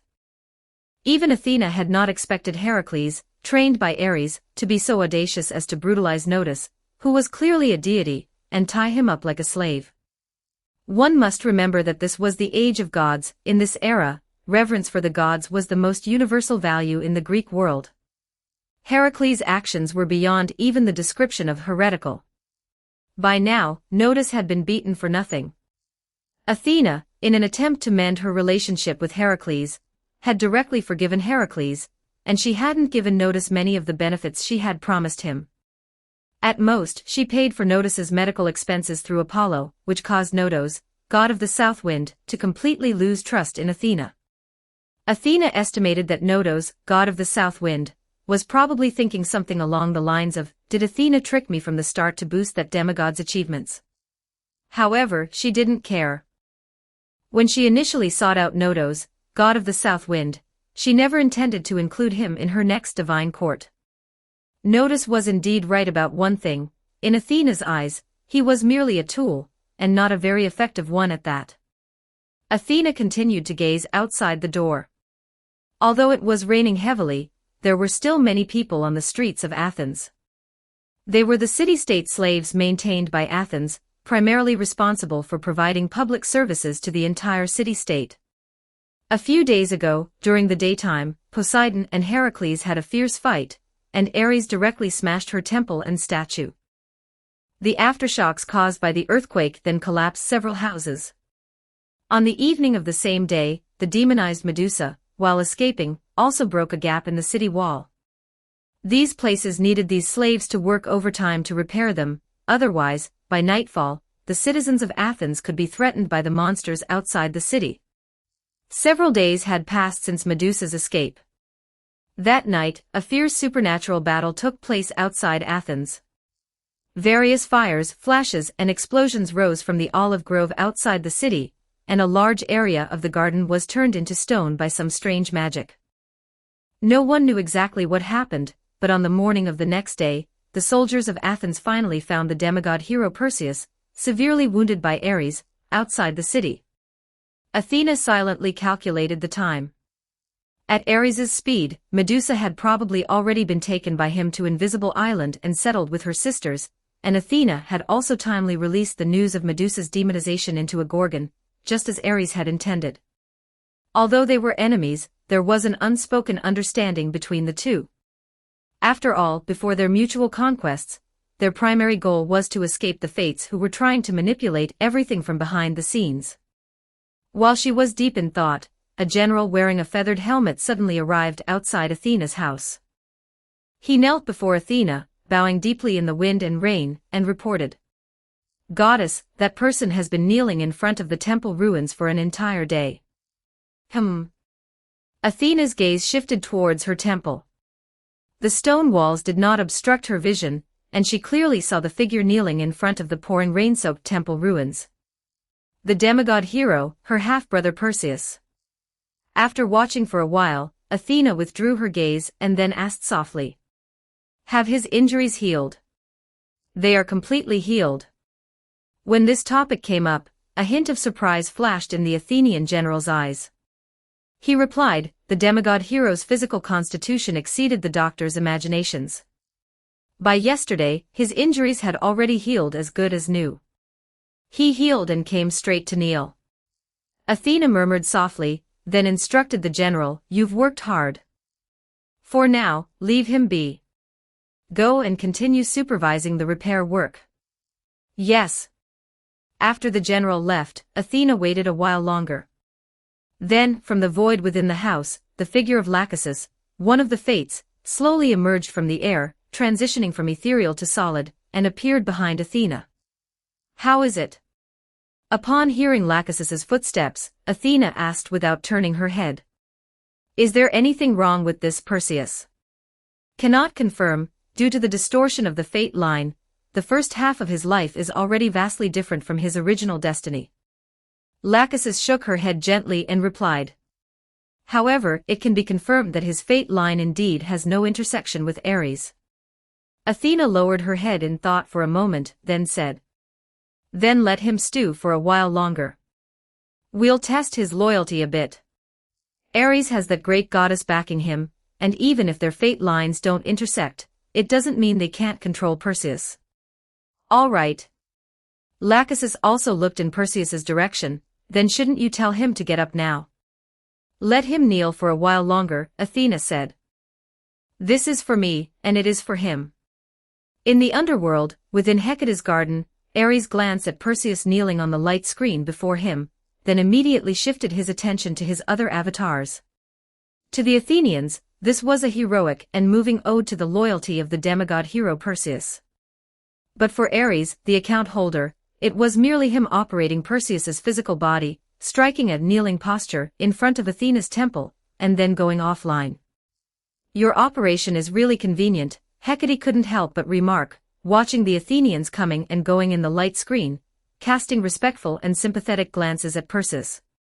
If this continues, even if Athena herself doesn't trust you, she will choose to use you due to the pressure of public opinion among the Athenians, won't she? Of course. Ares snorted and said, other gods might not care about mortals' attitudes, but Athena cannot. After all, she harbors grand ambitions, and cannot ignore the thoughts of any race in this world. What if she genuinely doesn't want to use you? Hecate asked. That's simple, Ares said with a laugh, pointing at the light screen. Anyway, I don't lose anything. If she doesn't use me, I'll just go idle until she's willing to use me. Chapter 159, Chapter 159 Second Mission. 1104 words. Seeing that Athena seemed to deliberately ignore Perseus, Ares no longer cared. Anyway, his spirit had already left Perseus's body. That body was now no different from an unmanned machine, and those illnesses, hunger, and cold would not affect him. So he shifted his attention to the other side, and began to focus on Heracles again. After successfully slaying the Nemean lion, Heracles returned to Eurystheus' kingdom, showing him his lion-skin armor and lion-skin helmet. Seeing that his brother had truly defeated the giant lion that was invulnerable to all things, Eurystheus thought for a moment, and then gave him an even more difficult task. For the second task, Eurystheus directly ordered Heracles to kill the powerful monster, the Hydra, another child of Typhon and Echidna, who was now living in seclusion deep within the swamp. Monsters of this caliber could almost contend with the chief gods. Apart from warlike chief gods like Athena and Ares, those involved in artistic endeavors or communications, such as Hermes and Aphrodite, might not be its match. As a child of Typhon, the pinnacle of Greek monsters, the Hydra, besides its potent venom that even the gods could not ignore, also possessed one of the most formidable immortalities in the Greek world. Even the later Achilles would be like a younger brother compared to it. It normally had only 9 heads, but once one of its heads was cut off, its wound would quickly heal, and 2 more heads would grow in its place. Not only would its injuries be cured, but its attacking ability would also become stronger. Moreover, its main head could absolutely not be killed. Even if its main head was chopped off, and the wound was cauterized with fire, it would be useless. Only by forcibly separating its main head from its body for a long time might it be possible to kill it. This was also why Ares and Athena failed to kill it in front of Typhon's cave. Although this giant serpent was slightly weaker in combat ability for them, its immortality was truly strong. It was definitely not an opponent that could be taken down in one go. Like the Nemean lion, the Hydra was also an absolute boss-level existence among the monsters in the Greek world. Even though there was no shortage of heroes and champions throughout the Greek world who wanted to achieve glory by hunting monsters, the Hydra still remained in its swamp, and no one dared to provoke it from beginning to end. However, even though he knew this was a task meant to send him to his death, Heracles calmly accepted it. He rested briefly in Eurystheus' country, gathered all the necessary supplies, and then set off on his journey once more. Just as Heracles had left Eurystheus' kingdom of Mycenae, Ares appeared by the roadside, blocking his path. Teacher. Seeing Ares, Heracles stopped and asked. Is there something you need? Wait a moment. This task is not something you can complete on your own. Ares waved his hand at him. Although the Hydra can't defeat you, its mechanism is very troublesome. You need a helper. A helper? Heracles thought for a moment and asked. Who is it?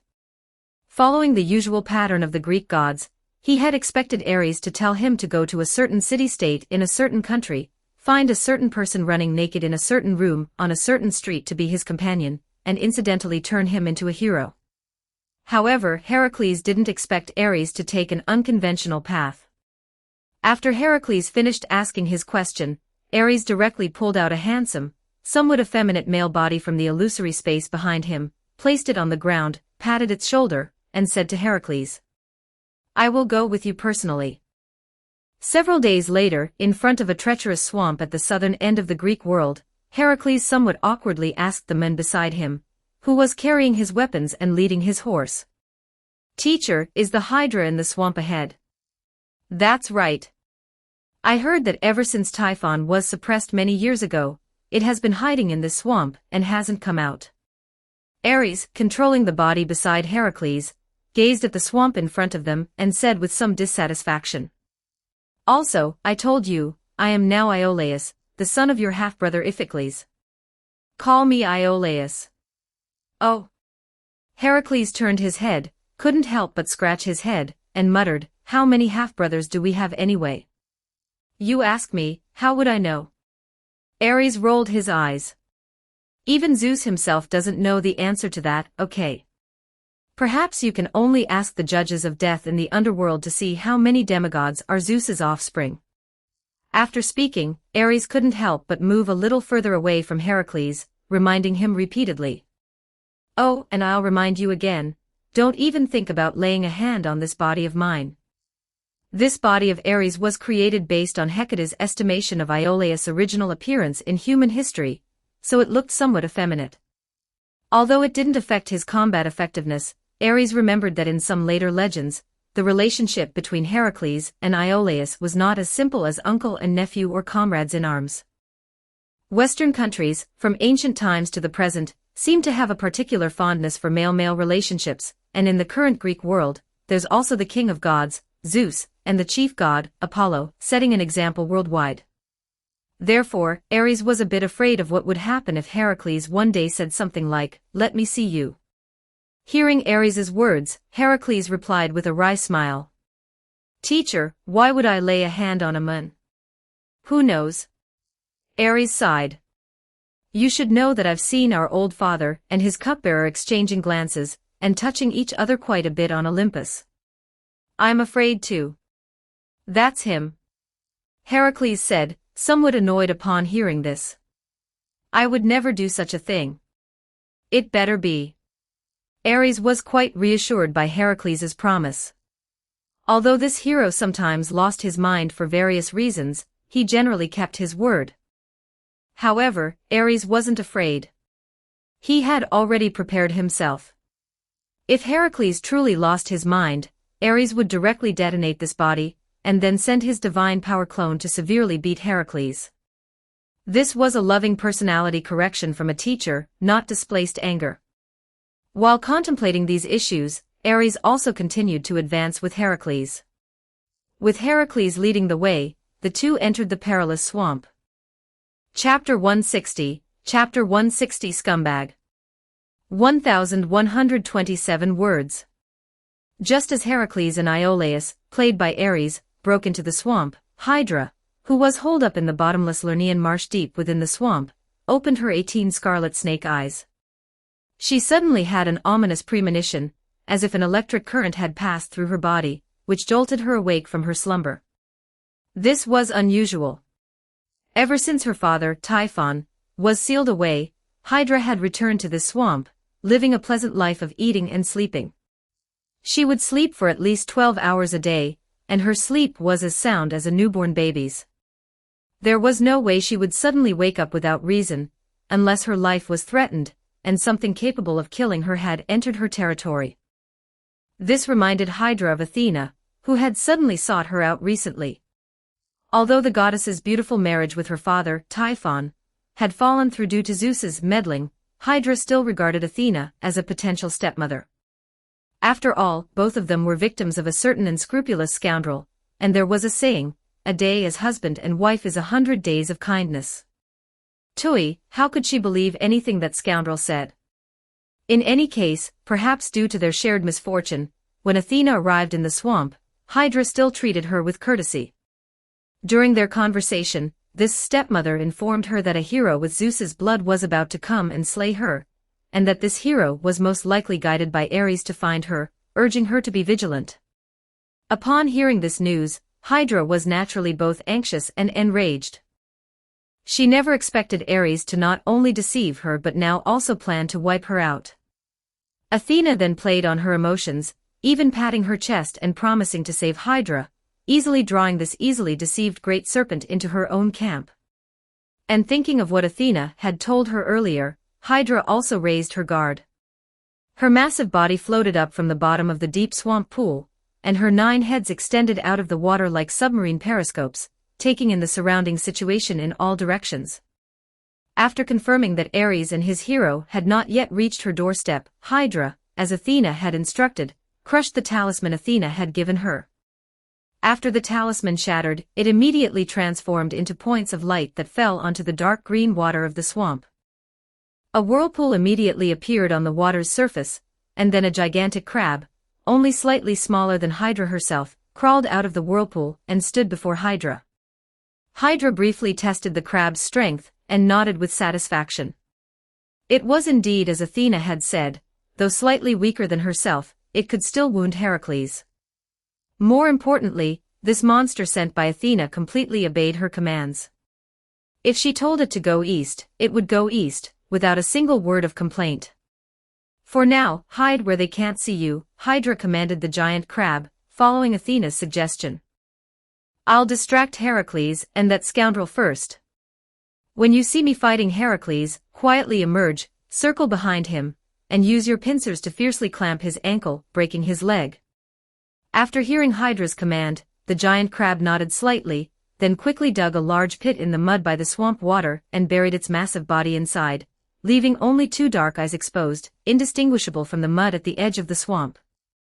Meanwhile, Ares and Heracles gradually ventured deeper into the swamp. Perhaps due to Hydra's potent venom, this swamp was constantly filled with highly toxic miasma. Ordinary creatures entering here would become disoriented and unable to move after inhaling a single breath of miasma, eventually dying in this dreadful swamp and becoming nutrients for the area. Even Ares, currently possessing the body of Iolaus, which had a certain divine bloodline, felt a heavy head while walking through this swamp, as if carsick. He had no choice but to wrap some charcoal in a cloth to make a makeshift mask to cope. Only a figure with a body as exceptionally strong as Heracles could move freely in this toxic swamp. However, while this place was a forbidden zone for other living creatures, it was a paradise for certain venomous beings. Besides Hydra, this swamp was also home to some highly venomous or highly poison-resistant creatures and monsters, which were Hydra's symbiotic species. They were deadly enough for ordinary people, and Ares's current body focused on support functions, with not particularly strong frontal combat capabilities. Therefore, he had to be extremely careful. If he were bitten by a poisonous snake suddenly emerging from the water, the legend of the heroic spirit, Iolaus, would collapse midway before the enterprise was half complete. Fortunately, High Outyen was still High Outyen. Protected by the Nemean lion's hide, Heracles charged forward fearlessly, clearing all dangers for Ares. The serpentine or crocodile-like venomous creatures that emerged from the swamp simply could not bite through the lion hide of the Nemean lion, a monster on par with Hydra, while Heracles' fists and great club could easily smash their heads.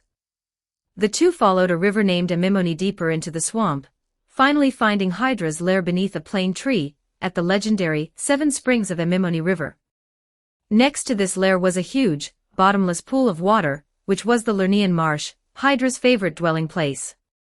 Just as Heracles and Ares stood side by side at the edge of the pool, cautiously peering into the dark green, bottomless water, the pool water suddenly churned, and a massive snake head shot out of the water.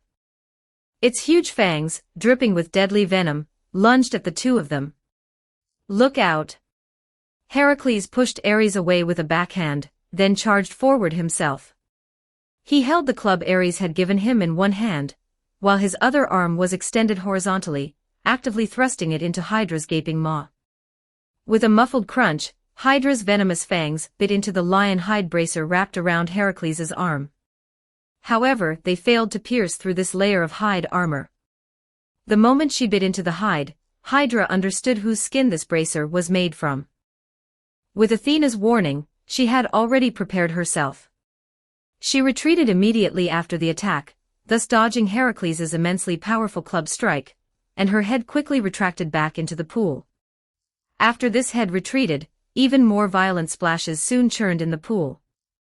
The entire pool seemed as if a depth charge had been dropped into it, with countless water columns erupting. Then, amidst the flying spray, Hydra's 9 heads appeared one after another, and finally, even her body, resembling a gigantic dog, floated to the surface. Chapter 161, Chapter 161. Please forgive me. 1107 words. Son of Zeus. Hydra's massive, oppressive body surfaced, appearing like a small island. Its 9 huge snake heads drooped down, gazing at Heracles standing by the pond, and it asked in a low voice. Did Ares send you to trouble me? Ares? This matter has nothing to do with Ares. Heracles gripped his club, not surprised that the monster Hydra spoke human words. He replied. This is a great deed I must accomplish to cleanse my sins. It is a trial bestowed upon me by my brother Eurystheus, through the will of the gods. So I apologize, Hydra, even if you haven't devoured humans or livestock like the Nemean lion, I still must kill you. If you must blame someone, blame the merciless gods for hating you. Bastard. Hydra was furious upon hearing this. If my father Typhon hadn't been deceived by that scoundrel Ares, this world would have already been ruled by us. Too bad it hasn't. Heracles held his giant club in one hand, and drew the long sword from his waist with the other. So, please die. The long sword he held was also a gift from the gods. Hermes, the messenger god, had given it to him on Zeus's command after Heracles completed the great deed of killing the Nemean lion. Although it wasn't a powerful noble phantasm, it was more than enough to cut through Hydra's flesh. However, Hydra seemed very confident in its immortality. Seeing Heracles strike with his sword, the monster neither dodged nor avoided. As Heracles's blade struck its serpentine body, the 9-headed serpent simultaneously spewed forth a cloud of potent venom. Great strength works wonders. Even though Heracles used a light weapon like a sword, his sharp blade still cut off Hydra's head with unstoppable force. But just as Hydra's head hit the ground, from the gushing blood at the severed wound, 2 more snake heads suddenly emerged. These 2 heads continued to spray poisonous mist at Heracles, forcing him to retreat. There was no other way. The Nemean lion hide could protect Heracles from all physical attacks, but it couldn't prevent the spread of the poisonous mist. And Hydra's potent venom was something no god or human in the Greek world wanted to be afflicted with.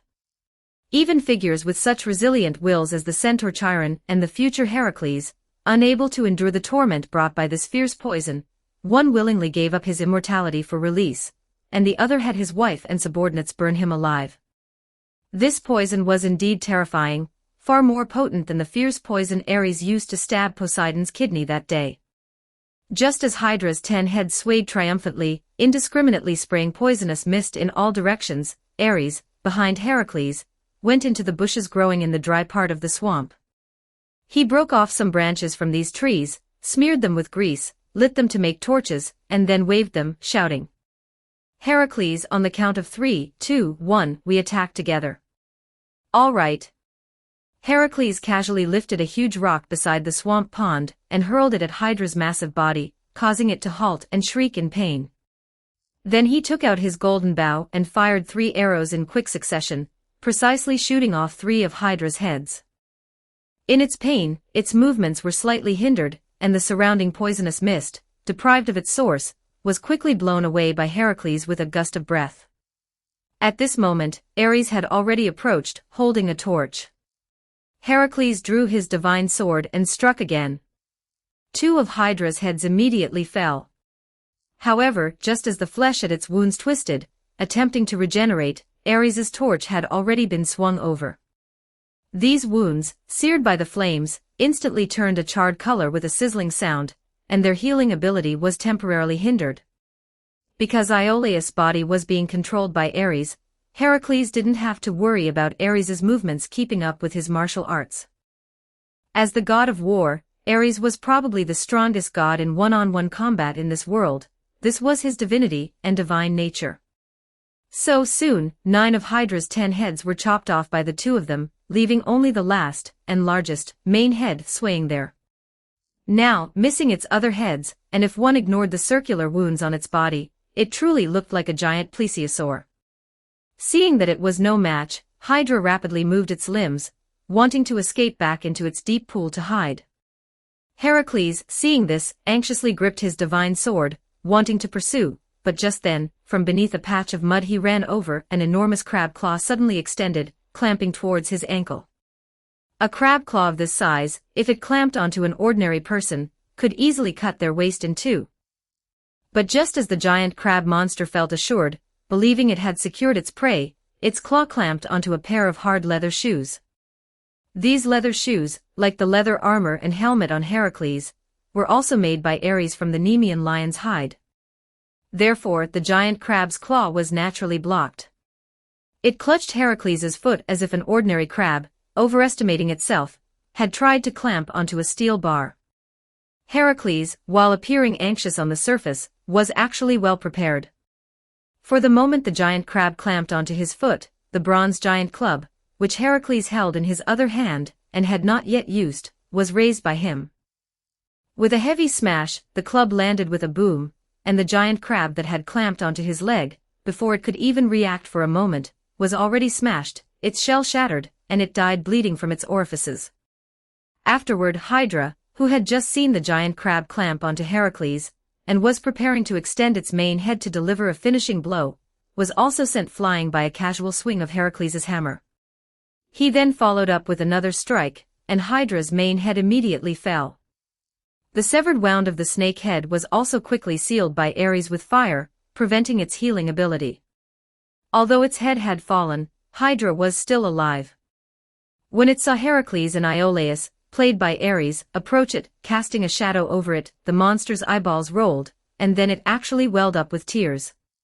"Compared to my brothers, I haven't done anything truly bad," it pleaded pitifully, "please let me go." But Heracles and Iolaus did not agree. They came before Hydra's head, and began to dig a pit beside it without a word. Chapter 162. Chapter 162 God of War's CG is really useful. 1341 words. Heracles and Ares were naturally putting on a show. After all, although Heracles was powerful in battle, he was still a sinner, and Ares was using the identity of Iolaus. Neither of them had the authority to decide the life or death of a monster of Hydra's caliber. So Heracles and Ares' Iolaus avatar ignored Hydra's pleas for mercy, without a word, dug a large pit beside her, then threw her main head into it. Seeing Heracles continue to silently pick up a huge rock, preparing to place it on her head, Hydra immediately shrieked. "Don't seal me. I'll agree to whatever you want." "Really?" The moment Hydra's voice fell, she suddenly heard a sound that made her grit her teeth in hatred, a sound that had kept her awake at night for years. A trace of dullness flashed in Hydra's snake eyes, and then she saw Ares suddenly appear at the edge of the pit, looking down at her.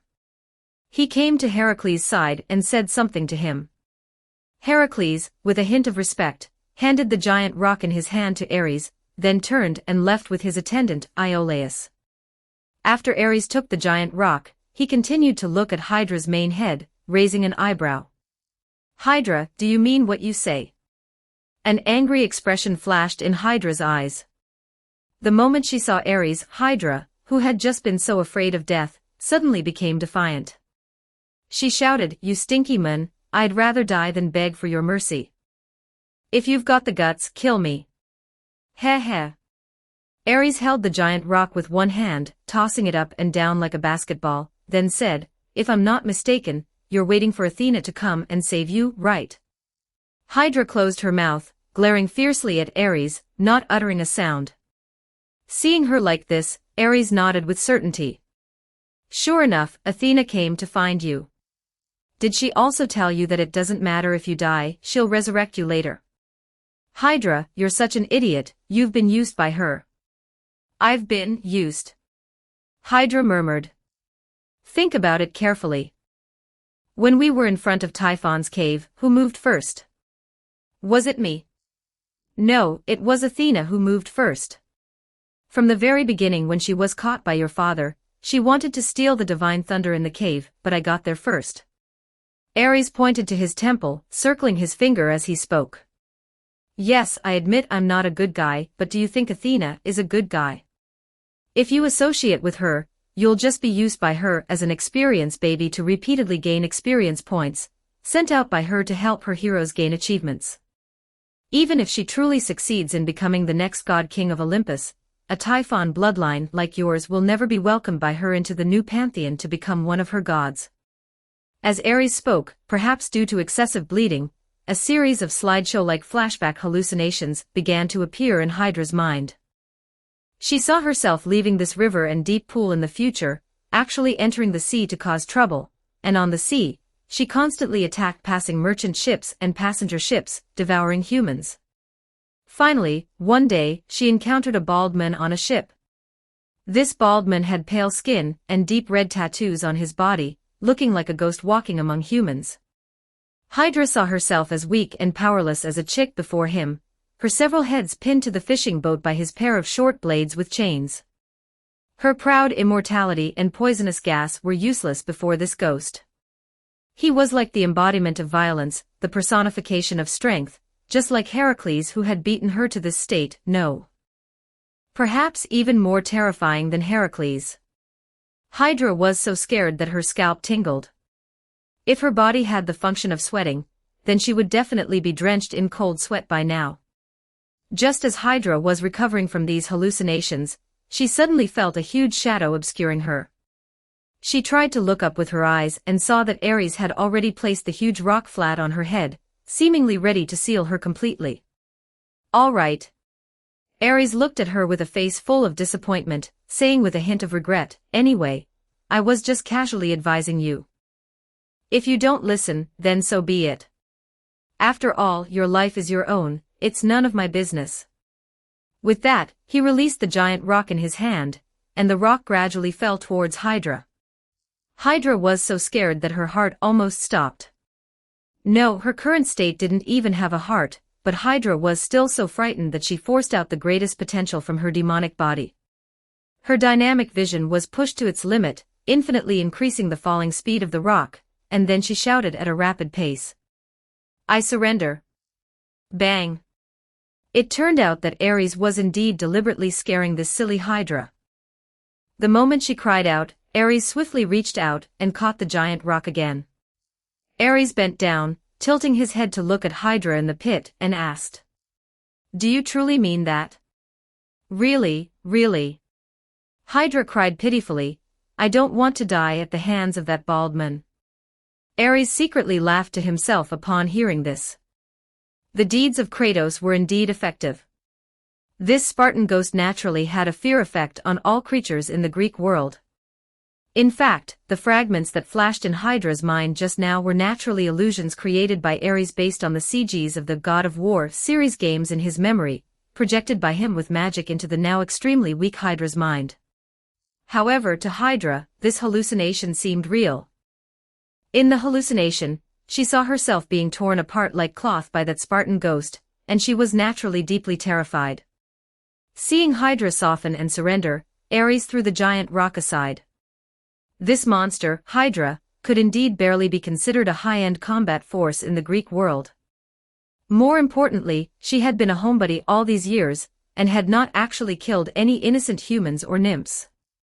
Most of the humans who died in this swamp probably came looking for trouble themselves, and were then killed by Hydra's derivatives, of which she herself was unaware. Thus, Ares directly forced this Hydra to swear an oath to the river Styx of the underworld in the pit. The river of suffering in the underworld had a very terrifying nature. It could cause mortals who touched its waters to directly fall into the underworld, and legend also said it could make gods who crossed it lose their divinity. The gods in the Greek world all liked to swear oaths in the name of this river. Over time, this river truly developed some binding power over oaths. And although Hydra was a monster, her bloodline was actually quite noble. Typhon was the last Titan giant personally nurtured by Gaia. If it weren't for the change of dynasties, Hydra would truly have been a princess in the Titan god court, and would not have transformed into such a demonic body.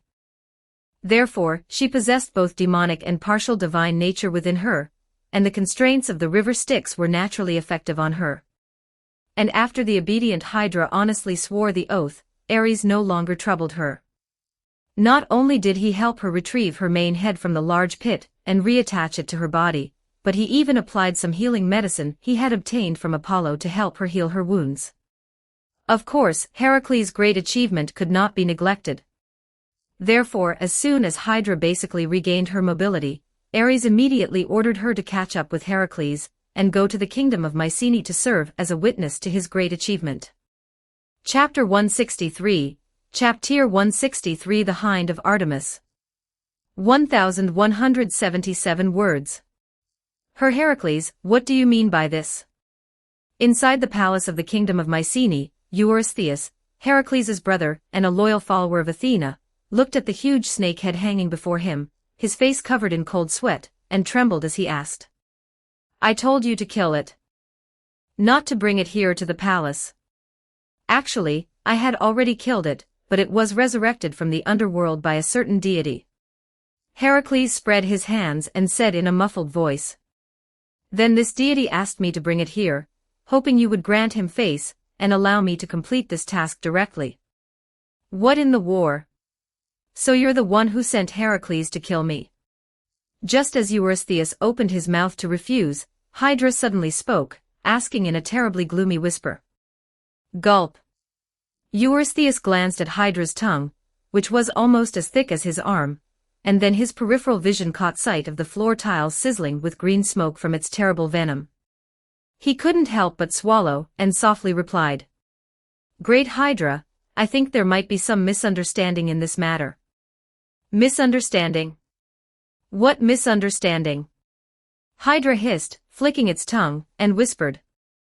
I don't want to hear your sophistry, mortal. Your status means nothing to me. Just tell me directly, regarding Heracles, do you consider his task completed? This? Eurystheus hesitated. Facing a fierce creature like Hydra, he really wanted to just give in and agree, but as soon as he thought of Athena's instructions, he began to waver. If he were to compare Athena and Hydra, Athena was certainly much more powerful, but the problem was he couldn't afford to offend either side. So for a moment, Eurystheus fell into a dilemma. Seeing his expression, Hydra slammed its claw down forcefully. Its immense power directly shattered all the stone bricks in the palace of Mycenae. Then, it roared in anger. So you're unwilling to agree? Very well, I'll just eat you directly, in the name of offending the deity behind me. Eurystheus, agree to it. Just as Hydra opened its massive maw, preparing to swallow Eurystheus, a heavenly voice suddenly echoed in his mind. Hearing the goddess's voice, Eurystheus felt a wave of relief and quickly shouted. I agree. I'll agree. Tisk. For some reason, Eurystheus actually detected a hint of disdain from the giant snake head before him. Its tongue flicked out, then retracted, and the snake head moved away from the mortal king. Then I shall take my leave first. After speaking to Heracles, the nine-headed Hydra swayed its massive body, and walked out of the palace of Mycenae. The palace guards and city residents dared not block its path. It reached the city wall, climbed it like a gecko, and then its giant dog-like body nimbly flipped over the wall of Mycenae, disappearing from the sight of the heroes. Seeing Hydra leave the kingdom, Eurystheus couldn't help but let out a long sigh of relief. Then, he looked at his brother with some anger, scolding him. Heracles, did you come here to atone for your sins? Or to intimidate our kingdom with your brute strength and valor? You misunderstand, Eurystheus, I absolutely did not mean that. If a deity hadn't intervened and saved Hydra, that snake would be dead by now. Heracles said calmly. Come, quickly give me the next task. I believe you don't want me to stay in your kingdom forever. Hearing Heracles' words, Eurystheus' words faltered. As the king of Mycenae, he was quite annoyed by the feeling of being led by the nose when facing Heracles, but what Heracles said was indeed true. Having a hero who could destroy a kingdom by himself stay in his country for too long would inevitably lead to complications. So he cleared his throat and, following Athena's divine oracle, issued Heracles' third task.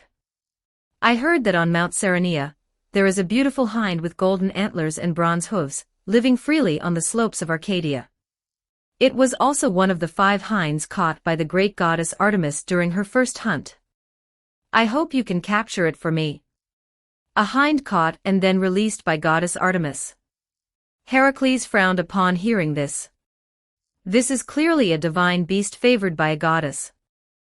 What if Artemis refuses? That's your problem to consider, not mine. Eurystheus revealed a slave owner's smile, clearly delighted to make things difficult for the great hero Heracles. I don't care what methods you use. As long as this hind appears in my palace, I will consider your task completed. Heracles pondered for a moment, then replied, all right, since you yourself aren't afraid of the consequences of angering Artemis, then I won't worry about it either. I'll set off now. With that, he didn't bother to bow or take his leave from Eurystheus, turning directly and walking out of the palace. The guards protecting Eurystheus at the palace entrance dared not stop him. Outside the palace, Heracles found Iolaus, who was watching his horses and luggage for him. Iolaus, who was Ares in disguise, was indeed incredibly handsome. Heracles had seen countless wealthy merchants and nobles passing through the streets of the kingdom of Mycenae turn their heads to gaze at him, likely considering how to trick this handsome youth into their homes to be a wine steward. However, upon seeing that Iolaus was Heracles' attendant, they immediately abandoned the idea. What a joke! That terrifying Hydra had just left. That was a monster capable of contending with the gods, yet it had still been defeated by Heracles. In their eyes, Heracles could no longer be considered a human hero, but some higher-ranked, more terrifying monster in human skin than Hydra. However, while they dared not provoke Heracles to his face, the rumors circulating behind his back were something Heracles couldn't control. After all, human words were fearsome, something even Athena and Zeus sometimes couldn't control. Heracles had seen people looking at him with the eyes of a monster more than once outside the kingdom of Mycenae. It was likely that with the completion of his 2 great feats, his reputation as a monster had already spread. And judging by the looks of the people on the street now, it was likely that salacious rumors about him would not be few in the future. Although he himself knew that the soul of a wise and warlike deity resided in this handsome youth's body, others did not. How they would think and spread these rumors was only known to them. While pondering such questions, Heracles approached Iolaus. He arrogantly handed his weapon to Iolaus, but at the same time, respectfully whispered his new task to the handsome youth before him. Artemis's hind, you don't need to fear this. Just go after it. Ares replied upon hearing this. Artemis and her brother Apollo have a decent relationship with me. You just need to make sure you don't kill this hind. If she holds you accountable, I'll speak on your behalf. Chapter 164, Chapter 164 Hecate's Handmaiden. 1219 words. Heracles' current task was hunting, so Ares couldn't be of much help. He had previously gone hunting a few times with Artemis and Apollo, chasing after the phantom beasts that roamed the land. How to put it, while Ares also found hunting to be a very interesting recreational activity, he only dabbled in it, much like fishing. Occasionally, if Hephaestus or Apollo invited him to go fishing, he would join, but he couldn't reach the level of an extreme hunting enthusiast like Artemis. Consequently, Ares's hunting skills were naturally subpar. He couldn't even perform basic tracking behaviors like using footprints, bloodstains, scent, or droppings to pursue prey. Apollo or Artemis always did it. He would only draw his bow and shoot at the prey when he saw it, ensuring he wouldn't miss. However, these were merely the most basic skills for a true hunting expert. Beyond that, there were other techniques like setting traps, circling, and deducing the prey's location, but Ares hadn't learned any of those. Therefore, this time, he frankly told Heracles that when it came to hunting skills, this hero, who had relied on hunting for many years to improve his family's meals, was definitely stronger than him, so he basically couldn't help much this time. Heracles also expressed understanding. After all, Ares was the god of war, not some god of hunting. And along the way, Ares had already helped him a great deal, giving him favors that Heracles basically couldn't repay. Therefore, Heracles directly stated that he wasn't a 3-year-old child, and that his teacher should do whatever he wanted. Thus, Iolaus' account was temporarily attached to Heracles by Ares, both to monitor his surroundings to prevent Athena from causing trouble again, and to continue carrying Heracles' luggage and weapons. Ares' main focus, however, returned to the underworld. If he remembered correctly, it would take Heracles over a year to pursue this hind. This period was enough for him to do many other things. First was the matter of Hydra. Ares had already subdued it, but Olympus probably wouldn't tolerate such a monster staying there. Moreover, that place was considered the enemy's base for Ares. Therefore, he naturally had to keep this useful great serpent in the underworld. Of course, he certainly couldn't openly bring Hydra into the underworld under his own name. The place where Ares, the god of war, should be was the celestial realm of Olympus, not the dark and lightless underworld. Besides, the gods of the underworld might not give Ares such face. However, fortunately, Ares had a good teacher. As a famous great goddess in the three realms, and now Hades' directly appointed regent of the underworld, Hecate naturally had the right to raise her own pets in the underworld to strengthen its defenses. What's more, she originally came to the underworld with a demonic dog, Cerberus, who was also a child of Typhon and Echidna, and Hydra's brother. Therefore, after Ares spoke to Hecate about this, the moon goddess readily agreed. She had some interest in raising pets, and she was also very interested in the potent venom flowing in Hydra's blood. So after Hydra left Mycenae, guided by Ares, it arrived at the city of Taenarum on the southern tip of the Peloponnese. Outside the city, there was a natural, enormous chasm leading from the surface to the dark and lightless underworld. Although Hades used to fill these natural fissures with his divine power to prevent living beings from falling into the underworld, he intentionally left this particular chasm open for the god of death or Hermes to enter and exit, bringing deceased souls to the path before Hell Gate. This chasm was incredibly wide, allowing even a body like Hydra's to easily enter. It walked down the sloping chasm for an unknown duration until it finally arrived before the Hell Gate of the underworld. Before this massive city gate, constructed from countless bones and steel, Hydra also met its brother, Cerberus, who had gone their separate ways shortly after birth. Upon noticing Hydra, this multi-headed demonic dog, which had been lazily lying on the ground, suddenly sprang up. It arched its body and let out threatening growls at Hydra. "Cerberus, don't be like that. We are siblings from the same mother, after all." Hydra stepped back, indicating that it had no intention of fighting with this fierce brother, but Cerberus did not appreciate it. It not only scraped at the dirt on the ground, constantly approaching, but even its tail, which had a dragon head, curved over, and that fierce and menacing dragon head began to menacingly spray sparks at Hydra. However, just as Hydra helplessly prepared to fight this seemingly unintelligent brother, a clear and cold voice suddenly came from within Hell Gate. "Cerberus, sit down." "Woof." Upon hearing this female voice, the originally fierce Cerberus suddenly jolted.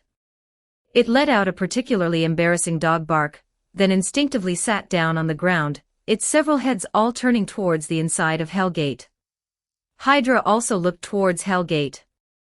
It saw that within Hell Gate, accompanied by light footsteps, a faint purple candlelight slowly appeared, and with the appearance of this candlelight, a beautiful goddess also appeared before Hell Gate. Holding a candlestick, she came to Cerberus and casually kicked Hydra's fierce cousin, scolding him. "Behave yourself. Don't make a fuss all day long, howling at everything you see, or I won't want you anymore." Woo-woo. Threatened by this seemingly beautiful and delicate lady, the fierce Cerberus could only cover its head, and let out a pitiful whine, completely unwilling to resist. "Who are you?"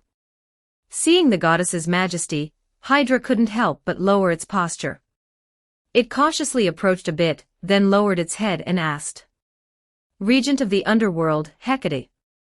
Hecate held up her candlestick, and by the light of the candle, she briefly looked at the enormous multi-headed serpent before her, then smiled. "Are you Hydra, who came at Ares' command?" "Yes." Upon hearing Hecate's name, Hydra immediately lowered its posture even further. Although Hecate was reclusive and lazy, her prestige was widely spread across the land of the Greek world. After all, when magic was mentioned, people in the Greek world first thought of this goddess, the progenitor of Greek magic. Hecate came before Hydra, circled around it, occasionally reaching out to touch its skin and scales. Then, she asked, since you can speak, do you also have the ability to shapeshift? Yes, Hydra replied. I can shrink my body and perform some partial transformations, but I cannot completely transform into another species. Then try your best to transform into a human, Hecate commanded. Hydra immediately exerted its transformation abilities. Under its efforts, its massive body gradually shrunk, and then its snake heads merged together, finally transforming into a monster with the upper body of a beautiful and lovely girl, and the lower body of a long snake tail. Just looking at the upper body, it's quite cute, not bad. Hecate gazed at Hydra for a moment, then nodded with satisfaction. She wove a fitting garment with magic and threw it to Hydra, telling it, from today onwards, you will be my handmaiden, the subordinate deity of Hecate, the great goddess of the underworld, Lamia the snake girl. Chapter 165, Chapter 165. Pain is only a moment. 1,269 words. After Hydra, now to be called Lamia, swore allegiance to Hecate at the Hell Gate, Hecate had Cerberus let her in, accepting her as a formal member of the underworld gods with her authority as the regent of the underworld. Hecate didn't need to report such matters to Hades, who was currently in seclusion. With her own inherent authority, she could freely recruit minor gods to be her handmaidens. She was already responsible for governing the lower goddesses and nymphs of the underworld, and Hades had no jurisdiction over them. However, Hecate had never sought handmaidens because Ares was always lurking in her garden, which was inconvenient, and Ares could handle any errands or strenuous tasks. Those nymphs under her jurisdiction mostly frequented the fields of truth and Hades' palace. This time, however, Hydra was forced by Ares to swear a poisonous oath, and her very existence greatly piqued Hecate's research interest. Thus, Hecate personally went to the Hell Gate and exceptionally took this child of Typhon as her handmaiden. Upon entering the Hell Gate, Hecate led Hydra onward, introducing her to various deities of the underworld.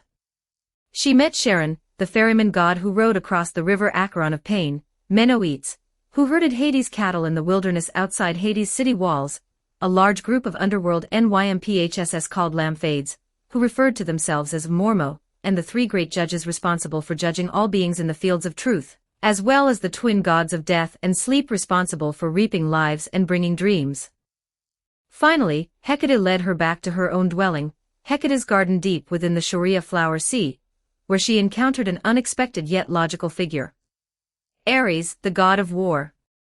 Grr. Upon seeing Ares, Hydra, like a dog sensing danger, bared her fangs in her transformed state, her crimson vertical pupils wide, staring intently at him, and demanded, "Why are you here? Why shouldn't I be here?"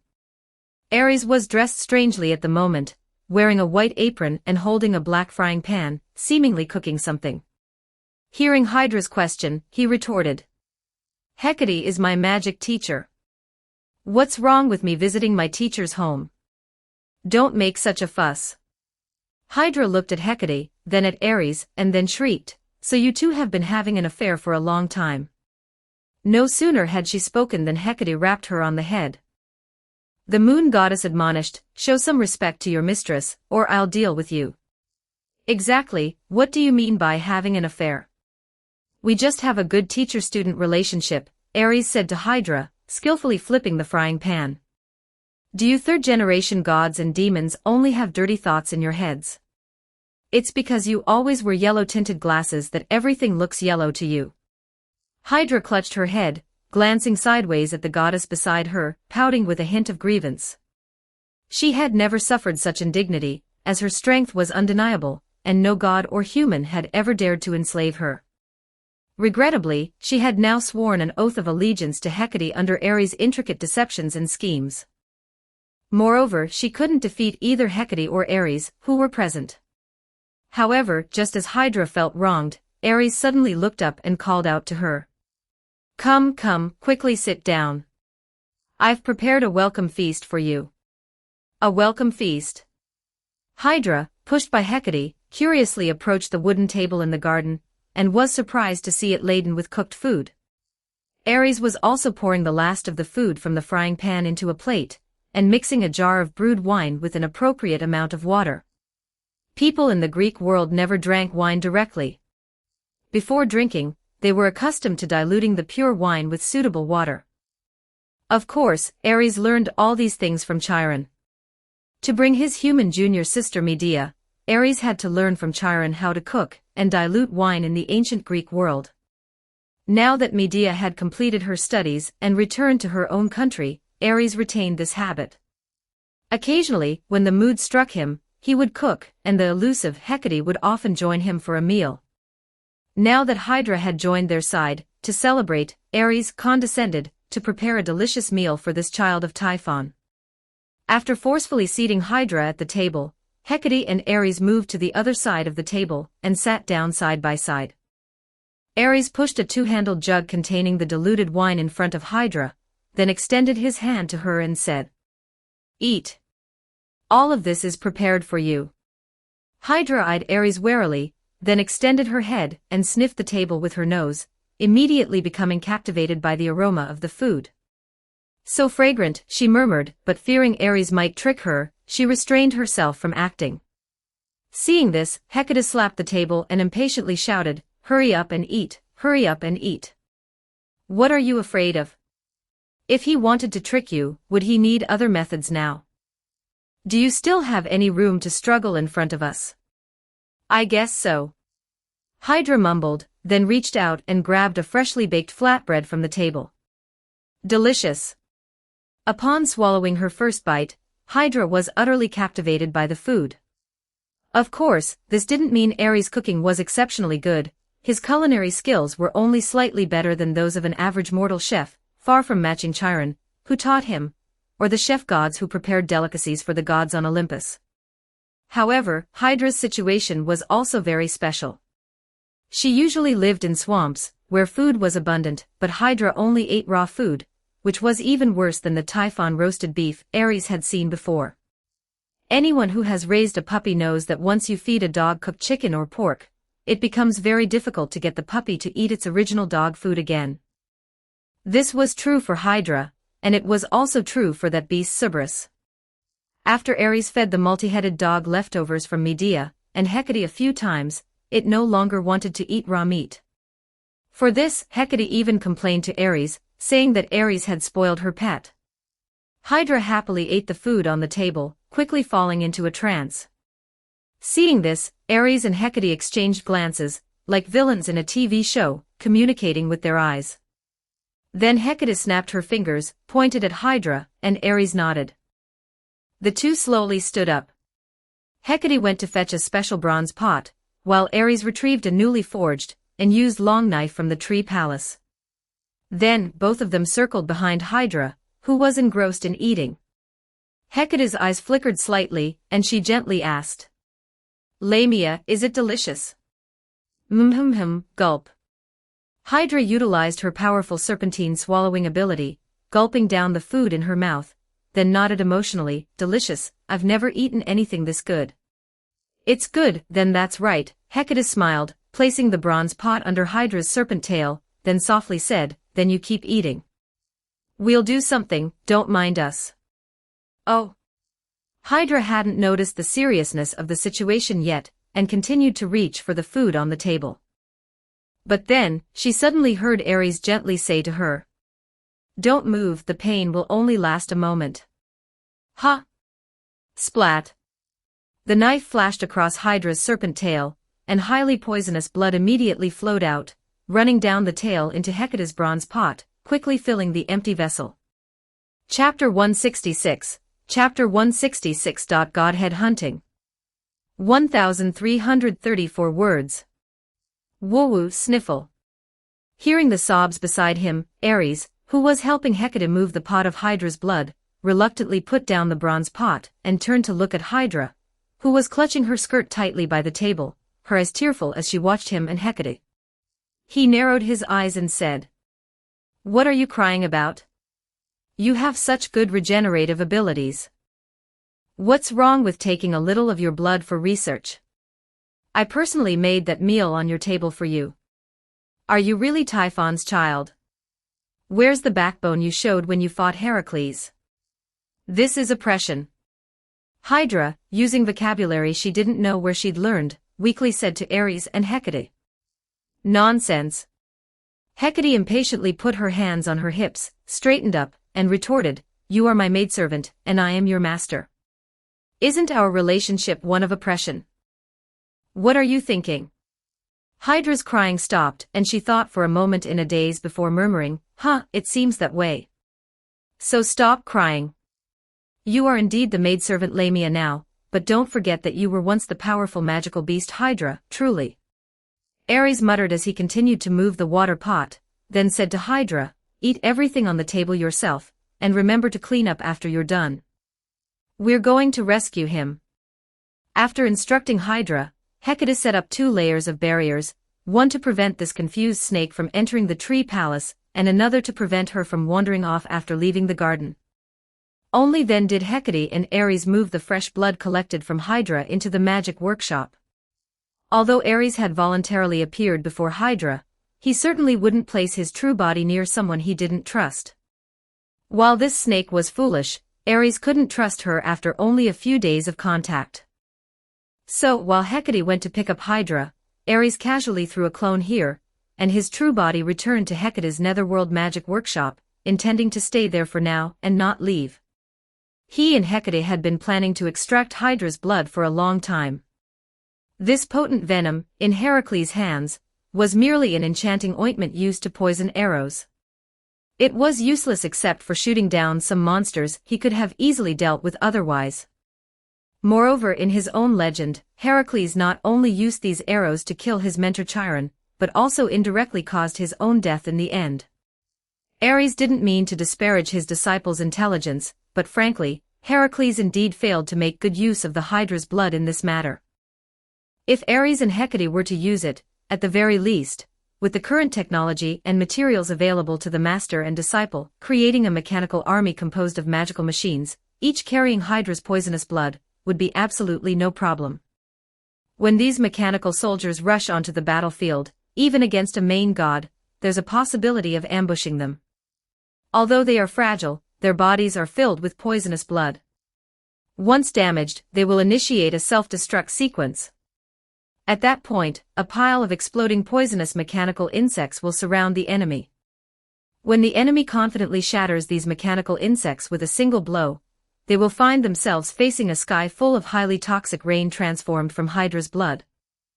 The sheer intensity of it is unimaginable to ordinary people. Furthermore, besides this point, Ares also considered that in a while, the incident of Heracles accidentally shooting Chiron would occur. Therefore, Ares first brought Hydra to the netherworld. Arrows not tainted with Hydra's poisonous blood cannot kill Chiron, who is a god. After this incident passes, if Heracles still needs poisonous arrows, Ares will give them to him then. After Ares and Hecate moved the water pot into the magic workshop, they also took the opportunity to check on the first mechanical main god Hecate was researching. Teacher, this mechanical main god seems to be completely finished, doesn't it? Ares looked up at the colossal steel god, which resembled an inverted giant cross, and turned to Hecate, asking, Why don't you make it move? That. Speaking of this topic, Hecate also scratched her hair, somewhat troubled. It's finished, but this thing lacks a very crucial element. As expected, works from Earth are not that easy to replicate. What element? Because Ares's energy during this period was divided among Heracles, Medusa, and his Perseus alt account, he wasn't very informed about the research Hecate had been conducting alone during this time. It lacks a divinity. The moon goddess sighed faintly. A god, only with a divinity can one be called a god.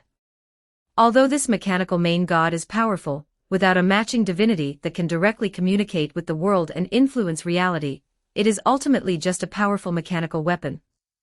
It can fight against main gods and destroy the earth, but if we consider what you said about replacing the gods and preventing this world from being pruned.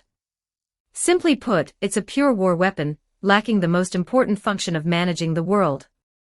Ares scratched his hair. I roughly understand, but there's nothing we can do about it.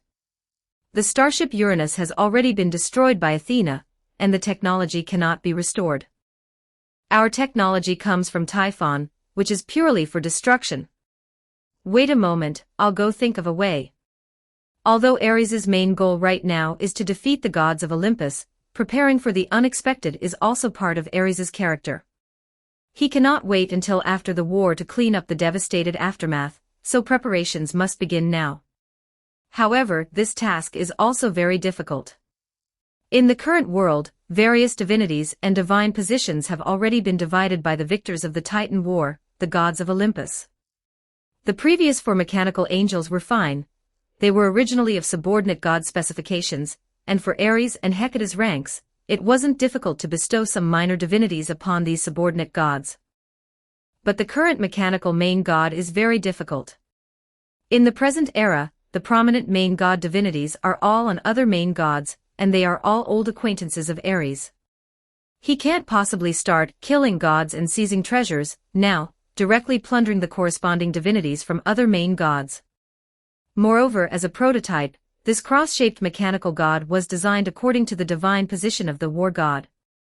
Ares couldn't possibly commit suicide and then hand over his divinity for this mechanical god to use, could he? Wouldn't that be putting the cart before the horse?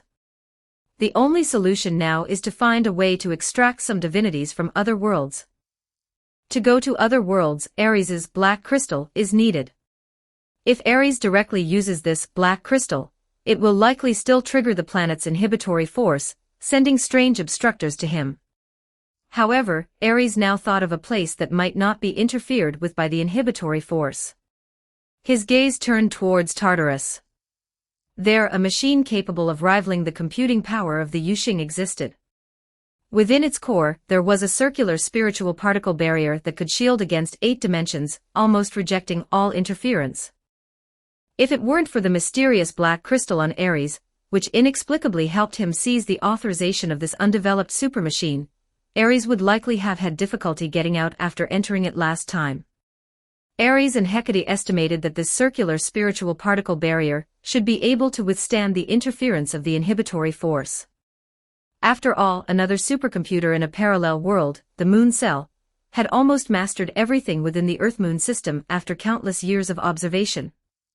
However, ever since seizing the authorization of this computer, Ares had used it to analyze the core of the Yushing arc, and had not yet tested opening a passage to other universes within the core of this machine.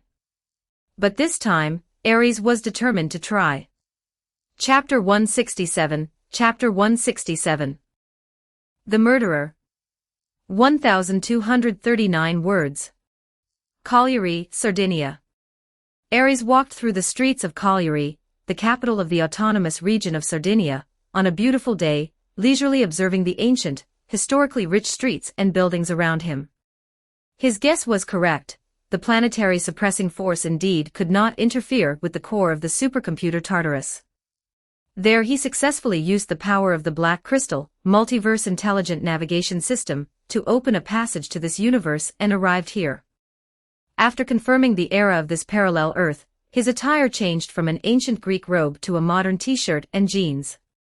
After the transformation, Ares casually put his hands in his pockets, subtly blending into the surrounding crowd. After authenticating his highest authority, the black crystal became much easier to use.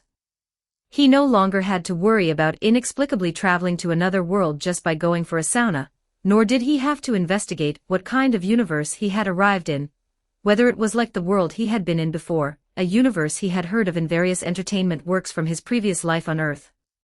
Because the coordinates of this universe were also filtered out by this black crystal after he input his requirements, and the moment he landed, this diligent navigation system, like a true tour guide, gave him a detailed explanation about this universe. God Slayers. Just mentioning these 3 words, Ares instantly realized which parallel Earth this was, and for him, this was indeed the most suitable universe to meet his needs. The Earth here seemed to have developed into the modern era like a type moon Earth where mystery had never faded. Although he didn't know how the Earth of this world had managed to advance its technology tree, so high under the ravages of a bunch of gods of disobedience and demon kings, none of that mattered to Ares. What he coveted were the various god-slayers and gods of disobedience's divinity here. As for how this earth came to be, or what would happen to it in the future, it had little to do with him now. He couldn't even attend to his own affairs. Although Ares successfully escaped to another universe using the black crystal, achieving his initial goal, times had changed. He was no longer the simple person who merely wanted to escape. He had, after all, exchanged blows with powerful gods like Prometheus, Athena, and Poseidon, and Hecate was still there. His teacher had done so much work for him. At this point, Ares couldn't just sell out his teammates. If he did, he wouldn't be able to get past his own conscience. And perhaps also due to practicing magnetic field rotation, what Ares most wanted to do now was to give the suppressing force a good beating and let it see that he, a god, was not something Gaia could manipulate at will. Therefore, as soon as he landed, Ares began to consider how to acquire suitable divinity from these gods of disobedience to install into the mechanical main god number 1 that he and Hecate had created. First, he definitely needed to be stable. The gods of disobedience here didn't seem weak. At the very least, they were capable of causing natural disasters. He came here in his true form, and although as a main god, he hadn't experienced the decline of the age of gods and his power was unaffected, he couldn't guarantee that he wouldn't suffer a setback here. What if the god-slayers mistook him for a god of disobedience, and the gods of disobedience mistook him for a god-slayer? If his reputation spread, he would be besieged by both sides, with various gods of disobedience descending and demon kings pursuing him. Ares couldn't guarantee that he could escape unscathed now. Moreover, the Black Crystal's plan for acquiring divinity was for Ares to kill a god of disobedience, and then the Black Crystal would forcefully take over the control of this world's god-slayer's ritual, operating it for Ares to elevate him to a god-slayer. However, considering that while the god-slayer's ritual here could elevate an ordinary person to greatness, it seemed to restrict further enhancement, Ares thought it over and decided it was better not to become a god-slayer in his true form. He was already a powerful main god. It was uncertain who was more powerful between him and these god-slayers. Therefore, after Ares descended here, he began to practice his traditional art again. He found a relatively secluded corner, set up countless barriers, and then used the materials he brought from that world to create a clone. Due to the different worlds, many of Ares's magical arts couldn't be used because they lacked a foundation. However, this world was not lacking in curse power, a force similar to magic, so Ares's array of Age of Gods magic and sorcery could still be used. Using these methods, he barely managed to create a human body of demigod strength, then filled this clone's body with divine power, covered it with magical runes for enhancement, and finally used his magnetic field rotation ability to activate this body's magnetic field rotation. After completing all of this, his true form transformed into a glove on the spot, which the clone picked up and put on its hand. Then Ares controlled the clone to walk out of this corner, destroying any traces of curse power left behind. After hiding his true form, Ares finally felt a bit more secure. He walked down the street, continuing to consider the matter of hunting gods of disobedience. If he wanted to find the divinity of a god of war, the most convenient approach would be to hunt Velislana, the god of light and war in ancient Persian mythology, whom the novel's protagonist defeated. This god's divine duties and divinity were very similar to his. And Mekhl, the god-king from Canaanite mythology, who fought alongside Velislana, also possessed the nature of a god of war, and his nature was similar to Zeus. Ares only needed to defeat one of these two gods of disobedience to achieve his goal, but Ares was still more inclined to take on both of them. Since he was already here, he would definitely have to prepare an Iron Spirit Hall for his dear Zeus in the future. It would be better to get the divinity plugins now to save trouble later and avoid another trip. The only question was, what was the current time? Was it before Kusanagi-Gada defeated Velislana, or after he defeated the Persian god of war? Thinking of this, Ares scratched his face in a bit of a dilemma. He was not a god who presided over language, and because he was born knowing divine language and ancient Greek, Ares had not learned the magic that allowed one to instantly learn other languages from Hecate. Anyway, the Age of Gods in the Type Moon world was also divided into small, separate worlds by the suppressing force, not interconnected. So now, standing on the streets of Italy, Aries felt like an uneducated person. The ancient Greek, divine language, and Chinese he knew were useless in this country. What should I do? Looking at the foreigners coming and going on the street, Aries thought for a moment and finally sighed. I can only grit my teeth and go for it. Chapter 168, Chapter 168 Liliana. 1274 words. Over the next period of time, Aries, speaking strange English, wandered around the streets, gesturing as he tried to communicate with these people. Unfortunately, perhaps his flamboyant hand gestures were too dazzling, or perhaps his Japanese-style English, which would make his English teacher want to beat him up, was too mystical. After he asked everyone on the street, not a single one of these Italians could understand him. Tisk, these Italians are so lazy. They don't even have one person who understands English. Clearly, it was his own fault, but Aries clicked his tongue in dissatisfaction. Really, people shouldn't be so uneducated. But there was no way around it. After complaining, he still had to ask these passers-by, trying to glean some useful information. Is it because this universe is from a Japanese novel? Aries muttered, thinking. Should I try using Japanese? No sooner said than done. Although most of Aries's Japanese came from those educational films and anime, he was still full of confidence as he came to the next street. As soon as he turned the corner, Aries noticed a girl with a white high ponytail standing by the side of the street, watching the crowds of people coming and going. She was graceful and slender, wondering what she was thinking. This girl had a beautiful figure and face, but Aries, who spent his days with a group of goddesses, didn't think much of it. He came up behind the girl, lightly patted her on the shoulder, and then, as she turned around, he asked. Ko-ni chrysanthemum? Hearing Aries's words, a look of obvious bewilderment flashed across the white-haired girl's face. She probably didn't understand why Aries, a man with clearly Western features, would greet her with such strange Japanese. However, she quickly reacted and spoke a string of Italian that Aries couldn't understand in a brisk voice. Cough, ahem. Aries cleared his throat, thought for a moment, and then asked again, can you speak Japanese? Ah. Fortunately, after Aries's barrage of questions, the white-haired girl still understood what he meant, and she even knew Japanese.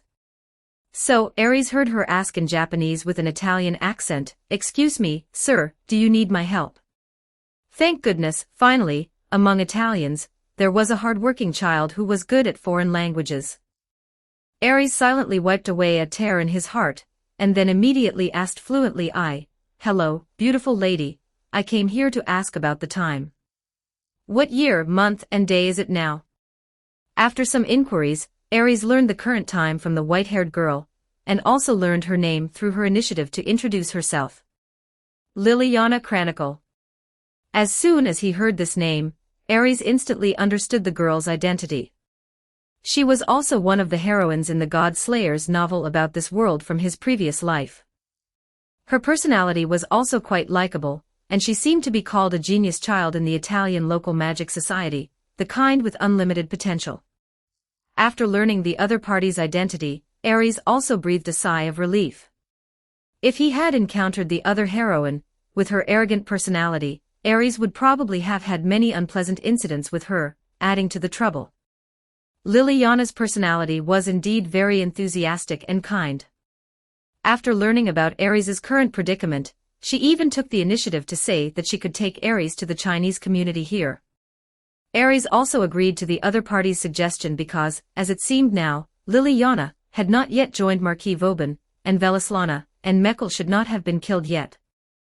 If they hadn't been killed, Aries had to wait here, but he didn't have any cash from this era, and Aries had his own bottom line and self-respect.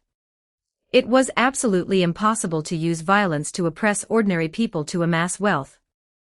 Therefore, the best thing to do was to go to the Chinese community here, and find a temporary job to earn some travel expenses. Speaking of which, as the saying goes, all roads lead to Rome. When in Rome, do as the Romans do. You clearly don't understand any Italian, yet you came here. You're too bold. Because Aries claimed to be a Greek born in Japan, Liliana didn't suspect his strange accent. She led the way and casually said to Ares. What do you mean, all roads lead to Rome? Rome is already dead. There's no new dynasty or anything. Madam. In this day and age, money makes the mare go. I just don't have any money. Ares shrugged as he walked and replied. But still, thank you for your kindness, madam. If it weren't for you, I would have had to sleep on the streets tonight. After hearing Ares's words that Rome is dead, Liliana seemed a little unhappy. It couldn't be seen that this girl was still a pro-Roman, but her self-restraint was also excellent, and she didn't show the slightest displeasure to Ares. She dutifully took Ares to the place and even found him a restaurant that needed to recruit temporary workers. After some communication, the Japanese boss of this seaside restaurant seemed particularly interested in Ares, a foreigner who spoke fluent hometown dialect, so he let him stay and help out in the kitchen. After settling Ares down, Liliana left. According to her, she still had important matters to deal with, and Ares didn't try to keep her, but just gave her a small ornament that he had hammered out himself. Liliana didn't notice the blessing of the god of war Ares attached to it, but Ares believed that when she faced a strong enemy in the future and this ornament came into play, she should understand what was on it. It was a pity that Ares's victory divinity had already been assigned to Athena, otherwise, he could have given her a blessing that guaranteed victory in every gamble and every battle. This could be regarded as Ares's small reward for this girl's kindness. Anyway, he had only come to this world to freeload. There were still a lot of things in that world that he had to calculate and deal with, and he probably wouldn't have any more interaction with this little girl in the future. After that, Ares temporarily settled down in this small seaside restaurant. According to his calculations, Kusanagi-Gadu's first encounter with Velislana should be in this small city called Cagliari, and on that day, one of Velislana's runaway incarnations caused a small-scale natural disaster in this small city. With such obvious movements, Ares believed that as long as he stayed here, he would always find clues. However, what he didn't expect was that the encounter with his prey would come so quickly. One afternoon 3 days later, Ares had finished the peak lunch hour, and was squatting on the seaside street watching the sea, and taking a break when he suddenly felt something. He turned his head, his gaze crossed the men and women walking on the seaside street, and then he successfully made eye contact with a young man. At the moment their eyes met, Ares sensed the very powerful divinity and godhood on this young man, and it was very obvious that the other party also felt something from him, and then smiled at him. He took a step, and in the blink of an eye, he crossed the crowd and came to Ares, greeting him politely but arrogantly, and said in divine words, "You have a strange smell on you. It feels like you are the same kind, but there are subtle differences. Who exactly are you?" Chapter 169, Chapter 169 I am taller than you. 1251 words. Ares understood his words, but deliberately put on a confused expression, and at the same time said to him in broken, "Summa Mason, I don't understand what you're saying." "Ah, I almost forgot, you don't understand this language." Seeing the realistic expression Ares put on, Velislana had no doubts. He smiled, then changed his tone and said in Japanese, "It's nothing, it's not a very important matter. There's a strange smell, no, it should be an odor, around your body. I'm a bit bothered by it, so I spoke to you." "Odor?" Ares sniffed himself, then replied, "Do you have an opinion on the smell of pickled fish? Are you looking down on us hard-working people who came to the city to work because our families are poor, huh?" Velislana stared at Ares for a while. Because Ares had been on the front lines of the Olympus entertainment industry for many years, he couldn't tell whether Ares was acting or being serious. So he shook his head and said to Ares, "It's nothing, just consider it my rambling. Young man, I apologize for my rude behavior." Seeing Velislana speaking to him in such an old-fashioned manner, Ares felt quite strange. Because, how to put it, if human history in this world was similar to his previous life, then the Persians were actually descendants of Perseus and Andromeda, the Ethiopian princess's eldest son. In other words, as the Persian god of war, Velislana should actually be considered a deity fabricated by the bragging of the descendants of another one of Ares's identities. This feeling was a bit like a grandfather seeing his grandson speak in an old-fashioned manner in front of him. Truly delightful, truly delightful. Suppressing his inner chuckle, Ares looked at Velislana with a strange expression and asked, "Young man. You're the young man, right? How old are you, child? Did you get separated from your mom and dad?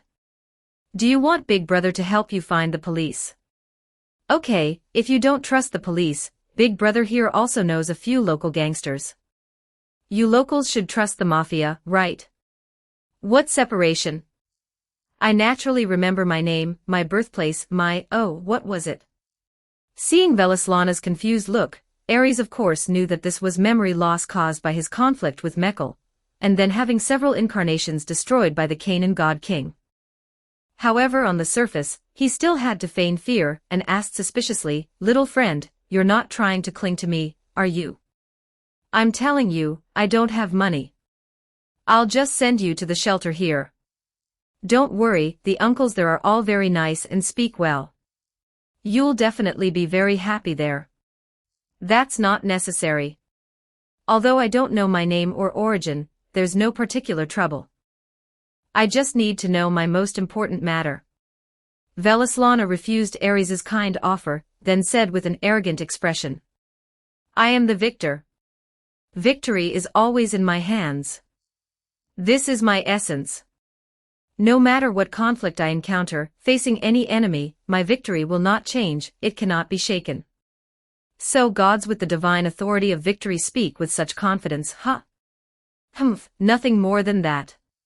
Hearing Velislana boast about his divine authority of victory as a war god, Ares felt as sour as if he had just eaten a lemon, and at the same time, he disliked old Zeus even more for depriving him of his divine authority of victory.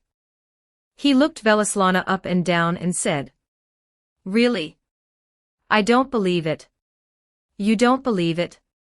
Velislana chuckled, then confidently said to Ares, "Then do you want to try? Have a competition with me, no need to be too serious, just play a little. Anything you're good at will do, whether it's games, horseback riding, archery, or any other kind of contest." "Don't say that." Ares looked the boy up and down, then said, "If we're really going to compare, there are some areas where you've already lost to me from the start." This time, it was Velislana who was unconvinced. He retorted, "Really? Then tell me, in what aspect have I lost compared to you?" Ares lowered his head, thought for a moment, then replied, "Mine is longer than yours." Velislana was speechless. He looked down at his youthful body, then his face flushed red and white. He struggled for a long time to catch his breath, then gritted his teeth and said, "That doesn't count. That's a man's victory, isn't it?" Ares put his hands on his hips and looked at Velislana triumphantly. Seeing a colleague with innate victory divine authority suffer a setback felt as refreshing as seeing Athena suffer a setback. Velislana opened his mouth, walked back and forth a few steps, then said to Ares with great reluctance, "Change the subject, I will definitely prove to you that I am an ever-victorious person." "You insist on proving?" Ares looked left and right, feeling a bit troubled. Ares didn't take Velislana's challenge seriously at all. For him, playing other games with Velislana was just for fun. He had always regarded the Persian god of war as prey. But Velislana's current incarnation was incomplete, and not yet fattened up, so killing him now would be a loss. However, since he had appeared here, it meant that the day of his own departure was not far off. Unfortunately, he had only worked as a temporary employee here for 3 days.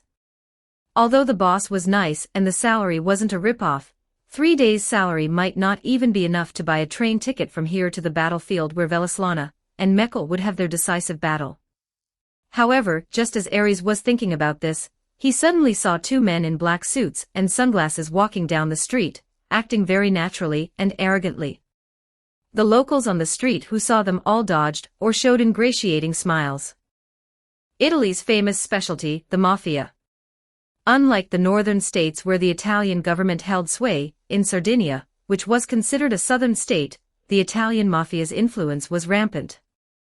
They had basically infiltrated all aspects of society, and most of the personnel in government agencies had been co-opted by them. It could be said that in these southern states, the Italian mafia were more like organizations performing government functions. However, this was not a good thing.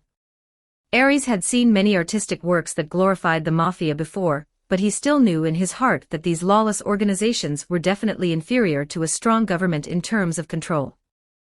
No matter how much it's glorified, the underworld is still the underworld. The self-awareness and conscience of a few members cannot be taken as the nature of the entire organization.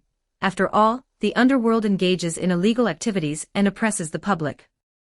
Just like in Sardinia, the mafia would not only collect protection fees from every shop owner but also illegally operate various illegal venues such as casinos and nightclubs. They also frequently engaged in gunfights over territory disputes, resulting in deaths. It is worth mentioning, however, that the casinos run by the mafia were truly profitable, and moreover, taking action against such an underworld organization did not violate Ares's own bottom line. So after thinking about it, he showed Velislana a smile. "Young man, you're so confident, aren't you? All right, I know a good place. If you're confident, it will definitely make you win until you vomit." Chapter 170, Chapter 170 The Blood of Hydra. 1502 words. As a mafia, it was naturally impossible for the local mafia to earn money only by collecting protection fees from local businesses. Those were outdated methods. In addition to traditional protection fees, the local mafia in Sardinia also operated many illegal casinos and nightclubs. The capital flow in these places was the main source of income for the local mafia. Many people dreaming of getting rich overnight fell into their traps. Many of them not only lost everything due to gambling, but even if they won, in the casinos operated by the mafia, you might not be able to safely walk out of the casino with your winnings. After all, the mafia wouldn't talk to you about law and reason. Once you won too much, they would insist you were cheating. In such a situation, you either paid to ensure your safety, or you would lose your life. Of course, these things only applied to ordinary people. Ares and Velislana were naturally not afraid of a mere mafia, so after Velislana insisted on proving to Ares that his divine authority of victory was genuine, Ares took a leave from his boss and brought him to an illegal casino operated by the local mafia. As for why Ares, a stranger to the place, knew where the mafia's illegal casinos were located in the capital of Sardinia, it was naturally his previous boss who told him. When Ares first started working, the kind Chinese boss warned him about places he shouldn't go in the area. Ares only needed to reverse engineer slightly to figure out which of these places were casinos or nightclubs controlled by the mafia. The issue of Ares and Velislana not having enough principle was also simple. It seemed that Velislana was stimulated by Ares's remark, "This is a man's victory," and insisted on proving his true nature to Ares. For this, he even pawned his golden sword to the mafia, exchanging it for a large sum of money to use as principal and gambling funds. Then, in the following time, Velislana showed Ares that his title as the god of victory was truly well-deserved. From baccarat to slot machines, no matter what game it was, as long as he understood one or two rules and played twice, he would keep winning. The two circled the underground casino and quickly won a fortune, and at the same time, the operators of this underground casino, the mafia, also noticed the two. Several men in floral shirts and sunglasses gathered and exchanged a few words, then immediately dispersed in a pincer movement, surrounding the entire casino. They seemed to be overseeing the situation of the entire casino, but in reality, their gazes were focused on Ares and Velislana. Velislana clearly noticed this as well, but the young Persian god of war remained calm and composed, exuding a sense of having everything under control. He enjoyed the cheers from the surrounding gamblers, which were either envious, flattering, or jealous, and occasionally showed a smug expression to Ares, as if telling him, "See, I'm that awesome." And Ares was not stingy with his applause and flattery, using the advanced experience he had learned and applied from Perseus to make the young and naive Velislana very happy.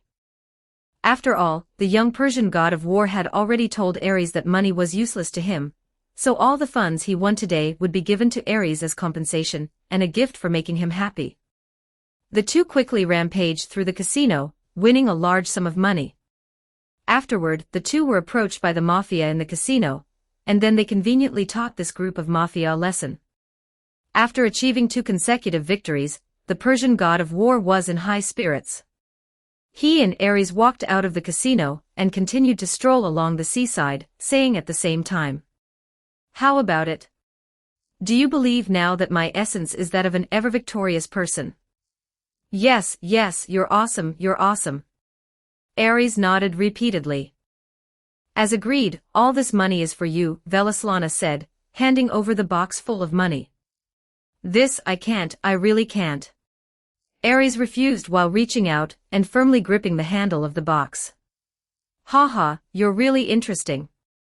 Velislana, for some unknown reason, smiled at Ares. "Rest assured, I promise to give all the money to you, so it's impossible for other factors to hinder you from receiving my gift. That would be an insult to me. Therefore, just take it, you don't have to worry about others causing trouble.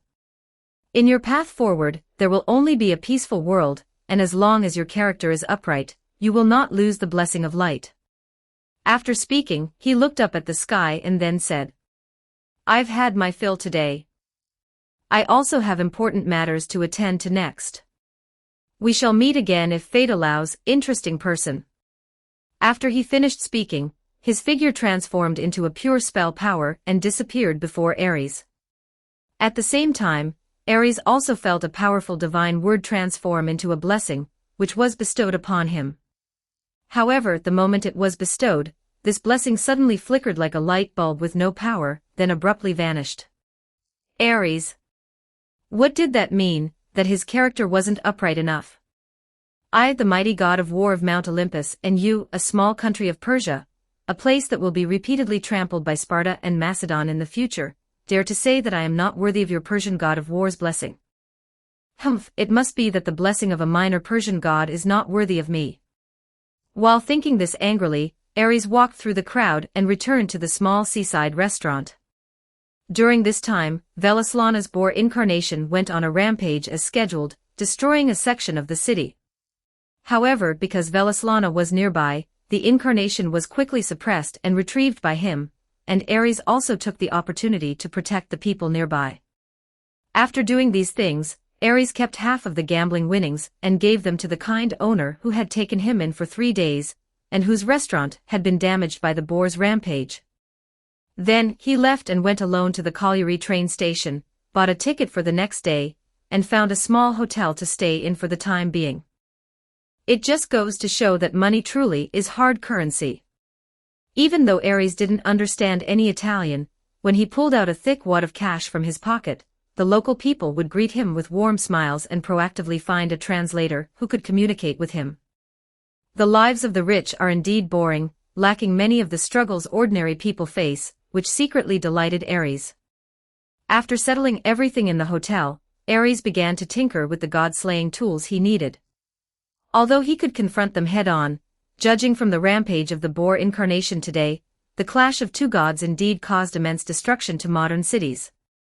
Ares wanted a method that could take down the gods of disobedience in one swift move before they even had time to react.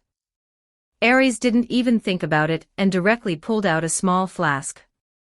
This flask contained a bit of Hydra's blood.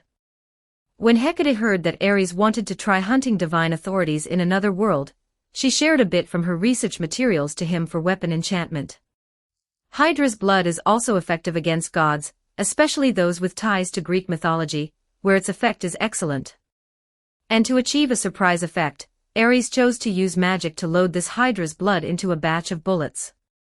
He got the bullets from the mafia when he and Velislana went to smash their place earlier in the day, a full drum of submachine gun bullets, along with a Thompson submachine gun that these mafia members got from who knows where. After a night of sleepless debugging, Ares successfully infused the Hydra's blood into all 100 submachine gun bullets. Presumably, in this world, no god of disobedience would bother to defend against an old-fashioned submachine gun that ceased production 4 or 5 years ago. Originally, such low-power weapons couldn't harm them at all, but when they discovered the hidden secret in these 100.45 caliber bullets, Ares believed they would be so happy they'd cry. From this, one can see whether Ares is qualified to receive Velislana's blessing. It's subjective, but Ares himself believes his actions are righteous. After modifying this great weapon and carefully hiding it on his person, Ares left the hotel, and went to the small station in Colliery, quietly waiting for the first train early the next morning. He had already chosen a lucky god of disobedience in his heart to test the power of this Thompson Hydra-modified submachine gun. Chapter 171, Chapter 171 Reunion. 1,270 words. Ares's main target for this trip was indeed the Persian god of war Velislana, but his first target was not this war god, but another deity summoned by Velislana, who longed for battle and victory, and appeared on this island. Melkart, the god-king of Canaanite mythology who defeated the dragon king Yamu, and later demeaned by Christianity as the demon Beelzebub of hell, this was the being he intended to deal with first. The reason for this was the different conditions of these two gods. They fought each other and ended up with both sides suffering heavy losses.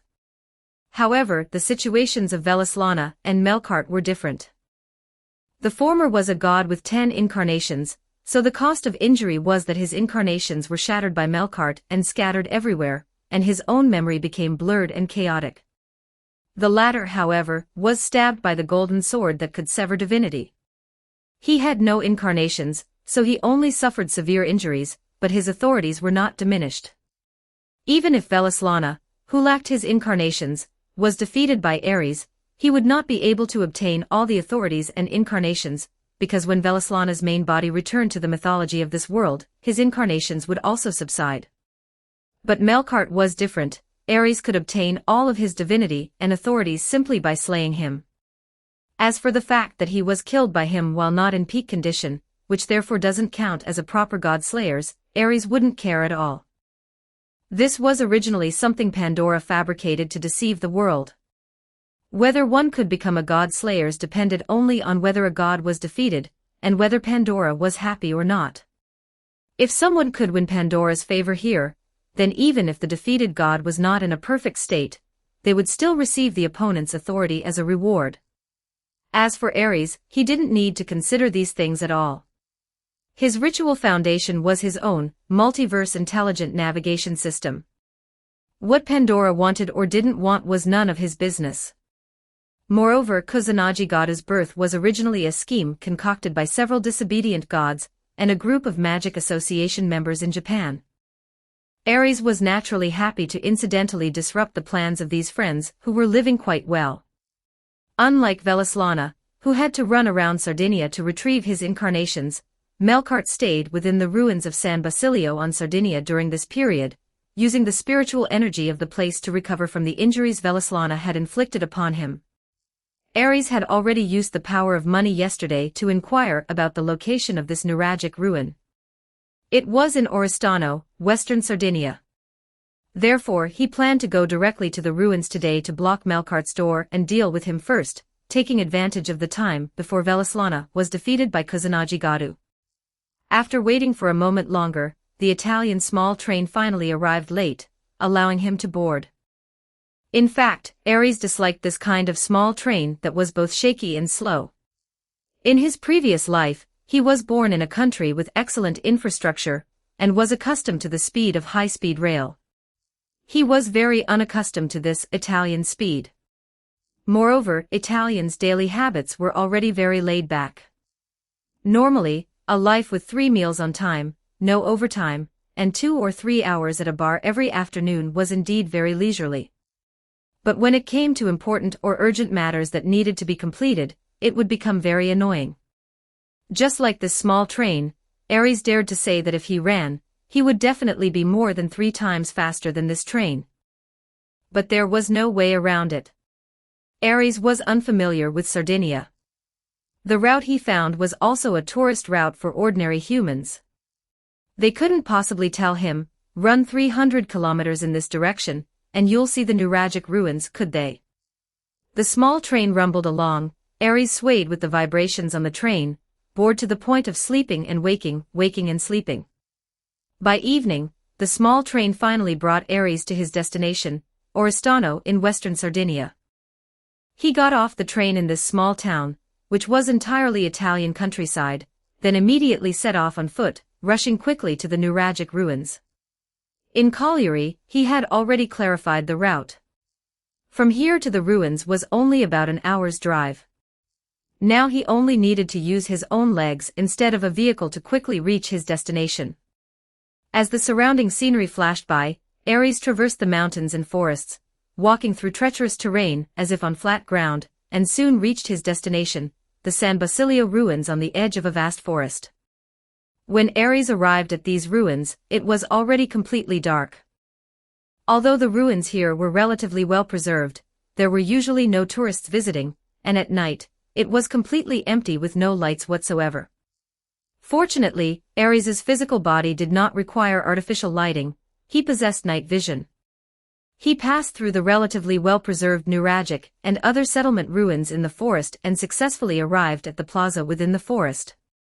From here, one could look up at the well-preserved stone tower in the distance, and here, Aries could already directly smell the almost overflowing spiritual energy from the Earth's pulse. This spiritual energy transformed into magical power, flowing in the air, and continuously gathering towards a certain place underground. Guided by this sensation, he quickly found the entrance to the underground temple on the plaza. Hidden among a pile of collapsed stones and trees was the entrance to a roughly triangular cave, which contained stone steps leading all the way underground. Aries leaned into the cave to look, then reached into his imaginary space, and pulled out 2 items. He first loaded the Thompson submachine gun, filled with Hydra's blood bullets, and held it in his hand, then took out a can of spray. The can contained the Hydra's blood he had left over from making bullets yesterday. This poisonous blood had been vaporized by him using special magic, made into an insecticide-like spray, and stored in this can. Because Aries remembered that when Melkart was recovering, he seemed to have set up protective authorities in the outer perimeter. When someone approached him, it would trigger Melkart's authority to command locusts, and countless demonization locust armies would attack the visitor. This insecticide was Aries' means to deal with this authority. Anyway, toxic mist has always been a powerful tool for killing insects. After completing his preparations, Aries entered the underground temple in the dark. He walked openly, not at all worried about being discovered by others. However, not long after walking along the stone underground corridor, Aries suddenly encountered an unexpected person in this underground temple. A silver-haired girl with a single ponytail, holding a silver-white long blade, wearing a blue cape and a black, fitted uniform vest, suddenly appeared in the corridor in front of Aries. It was Liliana Kranjkar, the kind lady who had helped Aries in Cagliari. Because the divine aura emanating from the god King Melkart was too strong, Aries hadn't even noticed the girl's presence. Aries had no intention of hiding, so when Aries turned the corner and met the girl, Liliana also noticed his presence. She turned her head and vigilantly pointed her long blade in Aries' direction. However, the moment she saw Aries, Liliana immediately exclaimed in surprise. "Is that you? Sir, how did you get here?" Chapter 172, Chapter 172 Hydra Insecticide. 1117 words. For Liliana, Aries was just a transient figure in her life. Her act of helping the poor gentleman stranded in a foreign land was merely a casual good deed for a knight who was destined to inherit the bronze black cross. It was something that was bound to be forgotten, just as one cannot remember how many slices of bread they have eaten in their lifetime. However, Aries was somewhat special. After all, the persona he had created in this world could be described as shocking. A person who used Japanese in the capital of Sardinia, a southern Italian province, and claimed to be a farmer who came from Greece to work in Italy, such an overly complex persona would surely be unforgettable to anyone who encountered him. Moreover, this avatar of Aries was sculpted based on his true form, so he looked tall and handsome. Coupled with his bizarre and eccentric persona, he truly left a deep impression. After hearing Liliana's question, Aries thought for a moment and then replied. "Would you believe me if I said I'm here for tourism? Don't be ridiculous. At this time in this place, How could there be any tourists? Liliana raised her eyebrows, looking somewhat annoyed. It's quite dangerous here, sir. You should go back to the surface as soon as possible, the farther away from here, the better. All right, actually, I'm here to find someone. Ares tilted his chin towards the dark corridor ahead. I've said this much, do you understand now? You are also from a magic society. Upon hearing this, Liliana immediately became vigilant. She took a step back and then asked in a low voice. Which magic society are you from? State your name. Was the one in the temple behind summoned by you? How could that be? But he is indeed the one I'm looking for. Ares shook his head and then said. Believe it or not, I'm here to deal with him.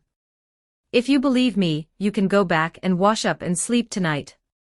If you don't, it's fine to follow me, but I can't guarantee your safety. With that, he continued walking towards the corridor ahead, attempting to bypass Liliana's obstruction. However, Liliana naturally couldn't just let Ares pass. She turned her blade, using the back of the silver-white long sword in her hand against Ares, and as she struck towards him, she shouted. Stop. Explain yourself before you leave. However, her seemingly certain strike was easily dodged by Ares. Liliana didn't even notice how Ares avoided her attack.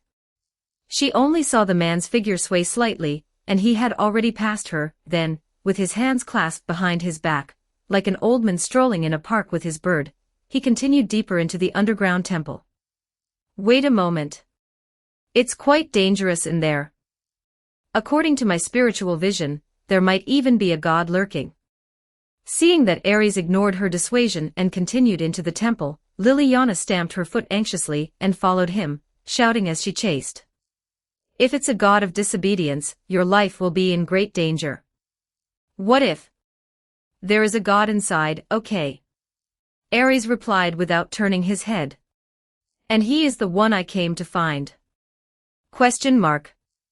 Liliana stopped, her mind momentarily dazed by the overwhelming amount of information contained in that sentence. You mean you want to kill a god? But when she looked ahead, Ares's figure had completely disappeared from sight. Liliana thought for a moment where she stood, then gritted her teeth, stamped her foot, and followed him. Ares's speed was extremely fast. Liliana couldn't even see his back despite her best efforts, only hearing his faint footsteps echoing in the underground corridor. When Liliana had chased for a long time and finally saw the man's back, she saw him wearing a gas mask he had acquired from who knows where, holding a can of insecticide, and continuously spraying it into the underground corridor ahead. At his feet, countless locusts had already piled up. Looking at the size of these locusts, they were definitely not what normal locusts would be. Liliana was startled. The moment her gaze met these locusts, her head suddenly throbbed intensely, and a series of strange images flashed through her mind. She saw a storm, the sun, the sea, and lightning covering the sky. Finally, the hallucination disappeared, but Liliana was covered in a cold sweat. What was that just now? The young Grand Knight from the Bronze Black Cross gasped, still shaken. The oppressive aura from those images earlier had almost suffocated her. This was the revelation brought to her by her, witch bloodline, when approaching divine objects. She had previously used this ability to travel all the way from Colliery to this remote countryside. And what could be confirmed from the hallucination just now was that at the end of the path ahead, there was definitely a powerful god related to storms, the sky, the sun, and lightning. Considering the special nature of the authority over lightning, this god might even be the king of a certain pantheon. When the hallucination disappeared, Liliana looked forward again, and Ares's figure had vanished once more. All that remained were the corpses of locusts on the ground, and these locusts were constantly making sizzling sounds under the erosion of some terrifying substance, eventually turning into blood and seeping into the cracks in the stone, disappearing from sight. She carefully bypassed the locust corpses and continued to chase forward, finally arriving at the deepest part of the underground temple. The stone path completely ended here, the ground once again turning to soil, and before her was a massive natural underground cavern. In the cavern was a clear spring, and beside the spring was a crumbling altar. Ares, whom she had been chasing, stood not far ahead. But Liliana's gaze was not on Ares, instead, it was completely drawn to a majestic figure beside the spring. It was a disheveled, muscular giant, over 2 meters tall, with a wild appearance. His physique was robust and well-proportioned, making one instinctively think of the Hercules from Greek mythology. He wore tattered cloth and armor, and the cloak behind him was also ragged, yet it exuded a sense of divinity and majesty. Just seeing his posture, Liliana's body couldn't help but tremble.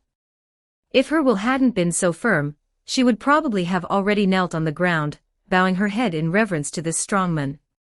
Undoubtedly, this was the calamity that had manifested from the mythical world due to rebellious myths, and appeared on earth, a god of disobedience. Canaan, king of gods, the dragon hunter Melkart. Chapter 173, Chapter 173. The nickname I gave you. 1154 words. Oh, I didn't expect you to be able to break through the spell I set up as a defensive measure and come here. As Liliana and Ares looked at the giant man sitting by the spring, he also cast his gaze upon them, emitting a sound like a rumbling earthquake. Oh, humans whose fate is already sealed by death, how long has it been since I last faced beings like you? It's truly nostalgic. Hearing his voice, Liliana opened her mouth but said nothing. Although she was referred to as an Italian society's genius child, alongside another individual, a genius child was still a child. In front of a being that transcended human reason, she was no different from an ordinary human, equally powerless to resist. However, in front of her, the farmer from the Greek countryside, after hearing Melkart's words, calmly replied. How would I know? Don't you have any idea yourself? You speak in a very strange way. Hey, you're the one who just broke through my defensive measures, aren't you? Melkart looked at Ares, a peculiar expression flashing across his face. There's a familiar yet strange scent about you. This scent, it's somewhat like a disobedient god, similar to us, yet there's a slight difference. But that doesn't matter. What's important is, hey, human, do you know my name? How would I know a stranger's name? Ares muttered. I'm not omniscient. Do I really have to announce my name to you myself? Or do you think the name of an ancient king is unimportant? Come on, answer me.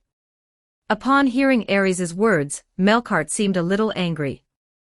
He propped himself up and turned to face the two, which allowed them to see the broken golden sword embedded in his chest. Noticing their gazes, Melkart touched his chest again, and in a thunderous voice, he said solemnly. Did you humans forget my majesty just because you saw my unsightly, heavily wounded body? What's the matter? Speak properly. Why are you getting so agitated? Melkart was vaguely showing signs of anger, but Ares, as if oblivious, waved his hand and said to him. You want a name? That's easy. Let me give you one. How about Golden Flash of Sardinia? Or, judging by your appearance, Italian Big Daddy would also work. Nonsense. Melkart slammed the stone altar beneath him, and the terrifying force instantly made the entire underground temple tremble. However, this commotion also roused Liliana from her state of fear. She regained her composure and immediately realized the outrageous things the men standing in front of her had been saying. So she quickly interjected and apologized to Melkart. Honorable God, please allow me to speak. Your divine name is Melkart, that should be correct, shouldn't it?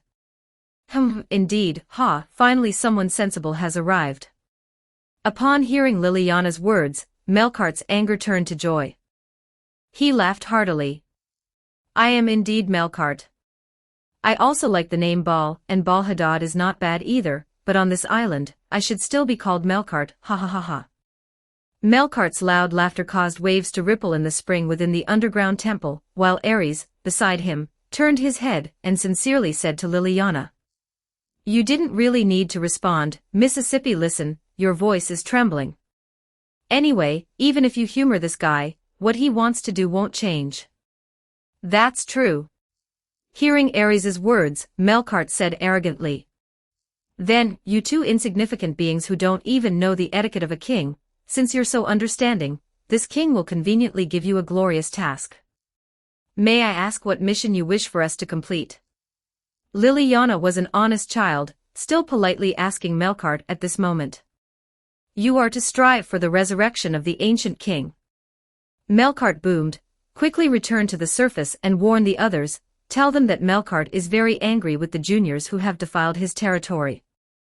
This small island, I will personally smash it with my own hands and cast it into the sea. Yes. Tell the others that Melkart is very angry, that this island will be personally smashed by him and cast into the sea. Ha! Liliana only then realized what Melkart was saying. She repeated it incredulously, muttering. Sink Sardinia into the sea. That's right, children who cannot escape the fate of death. When your own toys are covered in mud, I believe you would do the same, wouldn't you? Yes, it's like washing away the filth with water. The worms living on my territory, I will cleanse them with seawater. Do you understand? Melkart spoke utterly unreasonable words as if they were self-evident. Upon hearing him, Ares pursed his lips in dissatisfaction and said, Damn it, indeed all crows are black. Gods, no matter where they are all the same, disgusting like dog shit. What did you say? Hearing Ares's blasphemy, Melkart, who had been preparing to lie back down, suddenly turned around, his eyes wide, and asked angrily, Say that again. Sir. Liliana also cried out anxiously, This is a genuine god. Don't anger him. So what if he's a god? Just a Phoenician god, Ares replied. It's as if everyone out there doesn't have a formidable alias. Ha! Melkart, hearing this, laughed in extreme anger. He boomed, So, you also have a name like mine, God King, Dragon-slaying hunter, great warrior. Very well, you strange mortal, I permit you to announce your name today, let me see how resounding your title truly is. All right. Ares also laughed, You said it. Unlike Liliana, Ares did not possess the common knowledge of this world's magical community, nor did he need to. He was treating Melkart as his prey, and according to the teachings of Artemis and Apollo, the first thing to do when facing fierce prey is to try and provoke its anger or fear, causing it to lose its composure. As a god king, Melkart would likely not experience fear, but when it came to provoking the wrath of a god, probably no one understood it better than Ares. When he was acting on Olympus, he basically started conflicts daily. Among the Olympus' 12 main gods, no one except Hestia and Artemis had been spared his provocations. It only took Ares 3 sentences to provoke Melkart to a level of anger that made him lose his composure. His first sentence was, I am Ares, the god of war of Olympus, the protector of the Greeks. His second sentence was, I also have the alternative name Mars, the Roman god of war. Of course, the Romans are also my people. His third sentence was, I heard the Phoenician were eradicated from this island by my people, and they even gave you a nice nickname, Beelzebub, the Lord of the Flies. Isn't that cute? As he finished speaking, Liliana stood frozen with her mouth agape, her brain crashing, while Melkart, enraged, roared. Outrageous. I'll kill you. Chapter 174, Chapter 174 All kinds of martial arts, this is the Thompson submachine gun. 1177 words. The God King's wrath shook the heavens and the earth. When Melkart picked himself up from the spring, even though he was severely wounded, a despairing power erupted from him that Liliana found utterly irresistible. No matter who you are, you've successfully enraged me. His eyes, burning with furious anger, stared at Ares before him, his voice, suppressing his rage, was like an approaching storm. It seems before I can have my decisive battle with that god of war, I'll have to clean up some annoying insects first. Humph, easy for you to say. Can you instantly kill me? Ares picked his ear, saying flippantly.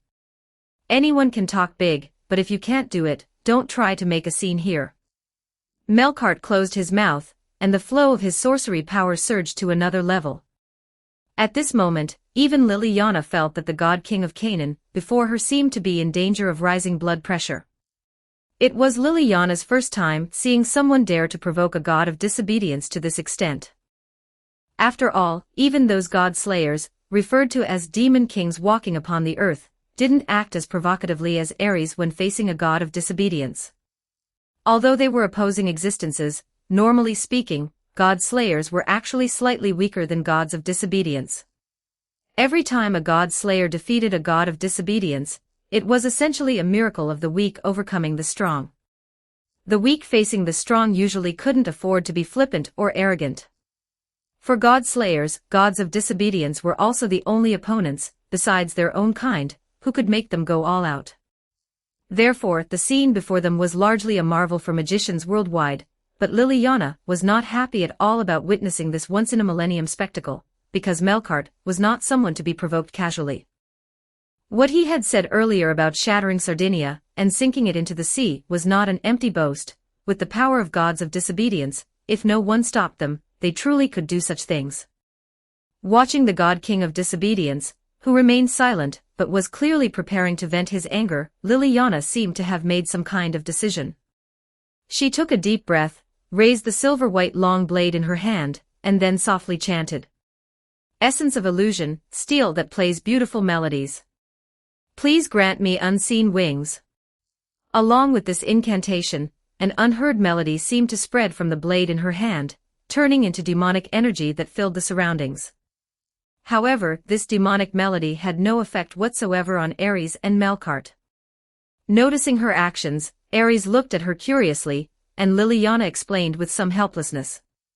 At this point, we can only deal with him here, otherwise the entire island of Sardinia might really be submerged in the sea. Ha! You're that tough? Ares raised an eyebrow. You were clearly trembling just now. Whose fault do you think that is, mister? Facing this situation, Liliana couldn't help but get angry at Ares. She bit out the words mister syllable by syllable, saying it irritably. I already told you, my purpose in coming here was to find him. Ares waved his hand. Relax, since I dared to provoke him, I must have come prepared. Don't worry, humans are my friends too. Although Rome has fallen, Sardinia will not sink. What do you mean by that? Liliana only had time to ask one question before she heard Melkart already chanting his divine authority. Pursue. Banish. Pursuers become a pair of weapons for my claws. Pursue. Let him witness the might of my wrath. As he chanted, a pair of thick wooden clubs gradually appeared in Melkart's hands.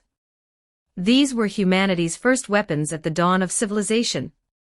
The combination of a strong man and wooden clubs easily brought to mind another world-renowned deity, Heracles, the strongman of Greek mythology. When Melkart gripped these clubs and slowly raised them, Liliana could already hear the explosive sounds of storms and thunder from the surface above the underground temple.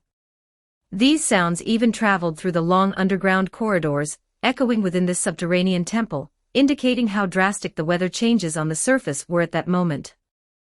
Boom!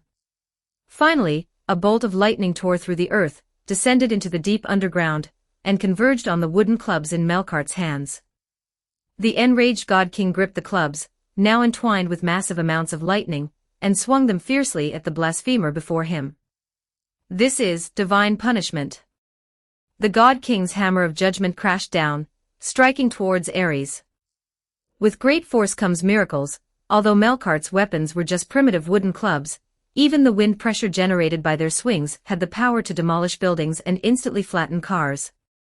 However, facing this terrifying blow, Ares neither dodged nor retreated, but instead actively met it.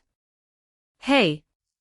Liliana's eyes widened, watching the man's seemingly suicidal movement, but in that brief instant, not even long enough for a single breath, a terrifying power, no less than Melkart's, suddenly erupted from Ares's body as he stepped forward.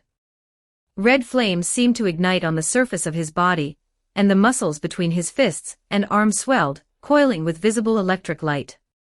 He clenched his fist, then suddenly turned his body, dodged and punched, executing a move that even a seasoned martial artist could not achieve. From an uncanny angle, he cut into the gap between Melkart's arm and body, while simultaneously delivering a heavy punch to Melkart's face. In an instant, the injured Melkart only had time to raise his other club to block before him, and then he was sent reeling back several steps by the powerful force transmitted through the club.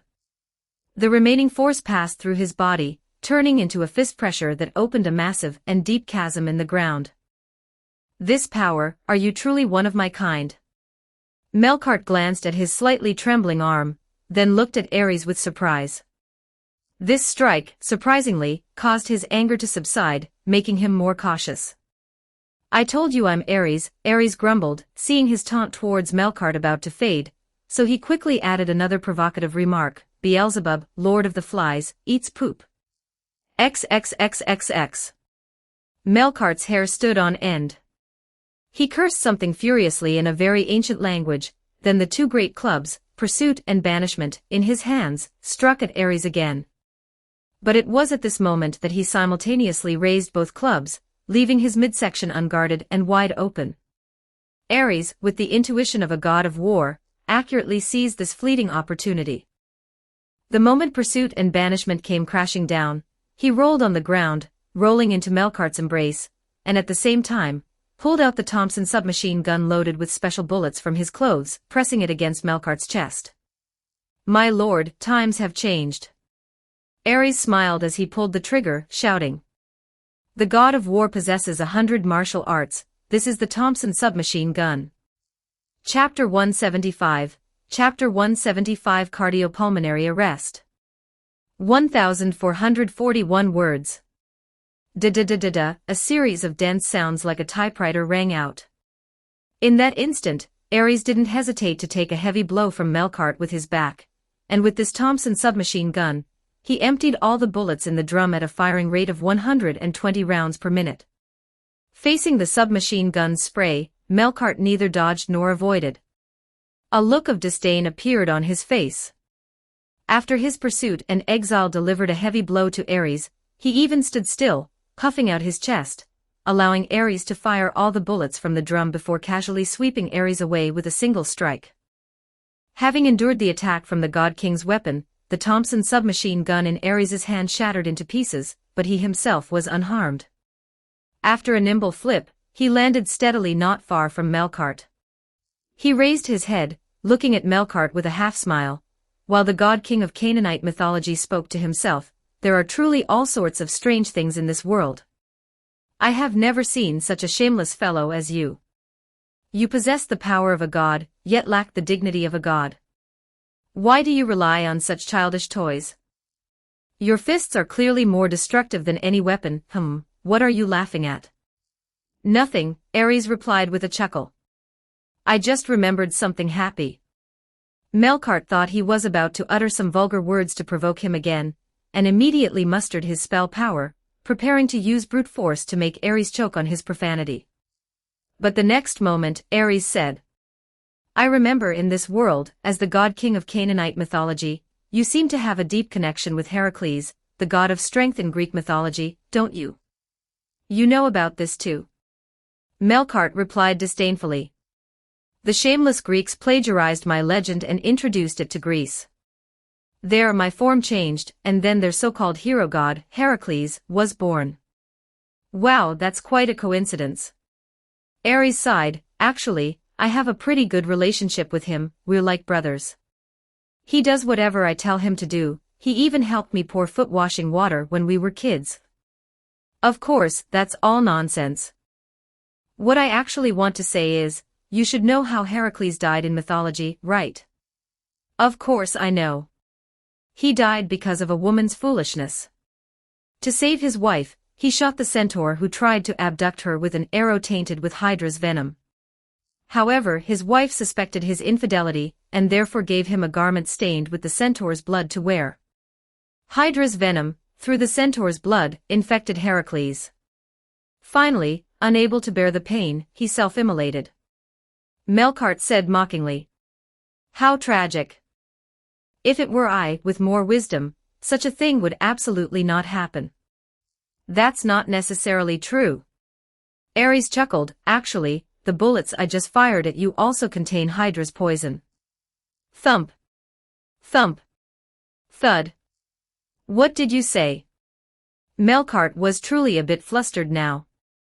He wasn't afraid of dying in battle, for gods of disobedience like them, death was merely a return to the mythological world. However, being tainted with Hydra's potent venom wasn't as simple as mere death.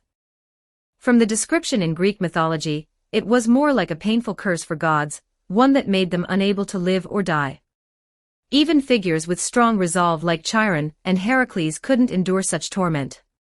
In mythology, Heracles used Hydra's arrow to shoot Hades once, and it made the god of the underworld scream in pain. Melkart certainly didn't want to experience that level of excruciating agony. But now it was too late to say anything. To display his power, he had just taken Ares's 100-round Thompson rifle walk without even looking, even actively puffing out his chest. All those bullets had their warheads magically enhanced by Ares, so piercing his divine body's skin was not difficult. Now these warheads were still embedded in Melkart's tough muscles. I didn't lie to you. Ares looked at Melkart with an innocent expression and said, "Do my pure eyes look like someone who would lie?" He certainly wasn't lying this time, because the moment Ares's words fell, Melkart felt an abnormality beginning to appear in the places where he had been shot on his chest. First came an itch, making Melkart irresistibly want to scratch vigorously. But when he put down the pursuit in his hand and scratched his chest, he couldn't help but scratch harder and harder, eventually tearing his own chest skin and flesh. The bullet heads that were originally embedded in his flesh were dug out by his hands, falling one by one onto the ground. However, the powerful regenerative ability and immortality possessed by a god quickly healed the wounds on his body. When Melkart's chest returned to normal, the itching sensation within him still hadn't subsided. The toxin had already spread throughout his entire body. After the itching, a burning numbness followed, along with full-body twitching and excruciating pain like spasms. Even someone with Melkart's strong willpower couldn't help but cry out in pain. What was even more terrifying was that under the torment of this itching, numbness, and severe pain, Melkart's own strength and spell power were rapidly draining away. He was weakening. As a god originating from the same source as Heracles, Hydra's potent venom was like a double-plus special attack to him. He simply could not immune himself to its effects. "This is a potent poison I extracted from my maid not long ago. It's very fresh and very delicious, you must savor it carefully." Ares looked at the giant man who was half kneeling in pain, then came before him, picked up the wooden club pursuit that he had thrown on the ground. "Don't blame me for being despicable. If we were to continue fighting, whether this island sinks or not is one thing, but the people in that small county next to it would definitely die without a single survivor. So I could only be a little arrogant and came up with a way for you to die silently." Melkart knelt on the ground, panting heavily, and said with great difficulty, "You calculated me, insidious warrior. Did I finally lose to your strategy?" "No, it would be the same with any other god." Ares thought for a moment, then swung Melkart's large club in a circle and said, "You lost to your arrogance as a god. This would be the same for any god. Alas, I originally intended to use this to ambush that little brat of a war god, but his resurrected incarnation is too troublesome, it can't be a one-hit kill, and I'm unfamiliar with the place, so I can't find him. Therefore, I had no choice but to choose you, the lucky guest. But it doesn't matter, you two are both my prey anyway." "I am your prey." Melkart murmured, then suddenly burst into laughter. "Ha ha, ha ha ha ha. I never thought that I, who prided myself as the strongest dragon hunter, would one day become someone else's prey. Look at my miserable state, about to be defeated. It's truly interesting, truly interesting." He sat up with force, then glared at Ares in front of him and roared, "What are you waiting for? Give me the final blow now." "All right." Ares nodded, then twirled the pursuit in his hand, and with the posture of a batter hitting a baseball, he mustered all his strength and slammed it hard onto Melkart's head. Bang! After an explosive sound, Melkart's head shattered with a visible shockwave, but the God King had not yet died. He stared with wide eyes directly at Ares, shouting loudly, "Ares, if that is truly your name. Then remember, do not die before we meet again. Next time, you will surely be my prey, wait." I haven't finished. Wait for what? A hammer. What if you have the power of resurrection? Ares said, while relentlessly raising pursuit and smashing it forcefully onto Melkart's head until the God King's skull was completely flattened. Only after seeing him disappear did he stop, leaning on the club and panting. At this moment, Melkart, who had met his complete death, also gradually disappeared as points of light. His consciousness was swept into the mythological world, returning to mythology. However, his spell power and authority, at the moment of their dissipation, were captured by a circle of ritual formations that erupted from Ares's body, and then injected into this clone of Ares. God King Melkart, hunt successful. Chapter 176, Chapter 176 2 Fantasy. 1096 words. Liliana, hiding in the ruins next to the underground temple, stared blankly at the scene before her. Although she was originally a top student in the magic world, the series of dazzling changes that had just occurred before her eyes were simply too fantastical, even for her. At first, when she followed the spiritual energy left by Melkart, and found this underground temple, Liliana thought she was experiencing an adventure movie. And when she met Ares in the underground temple, she only thought she had coincidentally met a common teammate from an adventure movie. But then, when Ares spoke to Melkart, wantonly mocking Melkart, Liliana felt like she was experiencing a horror movie with a terrible teammate. Then Melkart got angry, and just when Liliana thought she was about to experience a disaster movie, Ares suddenly erupted with combat power comparable to Melkart's, forcefully turning this disaster movie into a mythological epic film. In the end, just as Liliana was respectfully watching the battle between Ares and Melkart with the feeling of a historical witness, Ares suddenly pulled out a submachine gun, and with poisoned bullets, bang bang bang bang turned the movie into a comedy. What a joke! The pinnacle of Canaanite mythology, the god king of the Phoenician, the absolute authority of Sardinia, Melkart, was ultimately defeated by a submachine gun that had been discontinued 4 or 5 years ago. If she told that to someone, even she wouldn't believe it. That kind of firearm couldn't even hurt her. This overly surreal sight made Liliana stand frozen in place. She didn't even notice that Ares had finished absorbing Melkart's authorities, and regained consciousness from the reincarnation ritual. Finally, Ares turned his head, saw the dusty-faced girl hiding in the nearby ruins, and asked in surprise. "Huh? You haven't run away yet? I saw you weren't under much pressure just now, so I hid behind the ruins to avoid distracting you," Liliana replied instinctively, her mind still not fully processing things. "Oh, I didn't realize you were so good at observing. You must have played a lot of team-based RPGs, right?" Ares said. I did play for a while." Liliana instinctively conversed with Ares, and as she spoke, her mind slowly began to catch up. This man in front of her killed a god with a submachine gun. He killed a genuine god of disobedience. So, according to custom, he should become.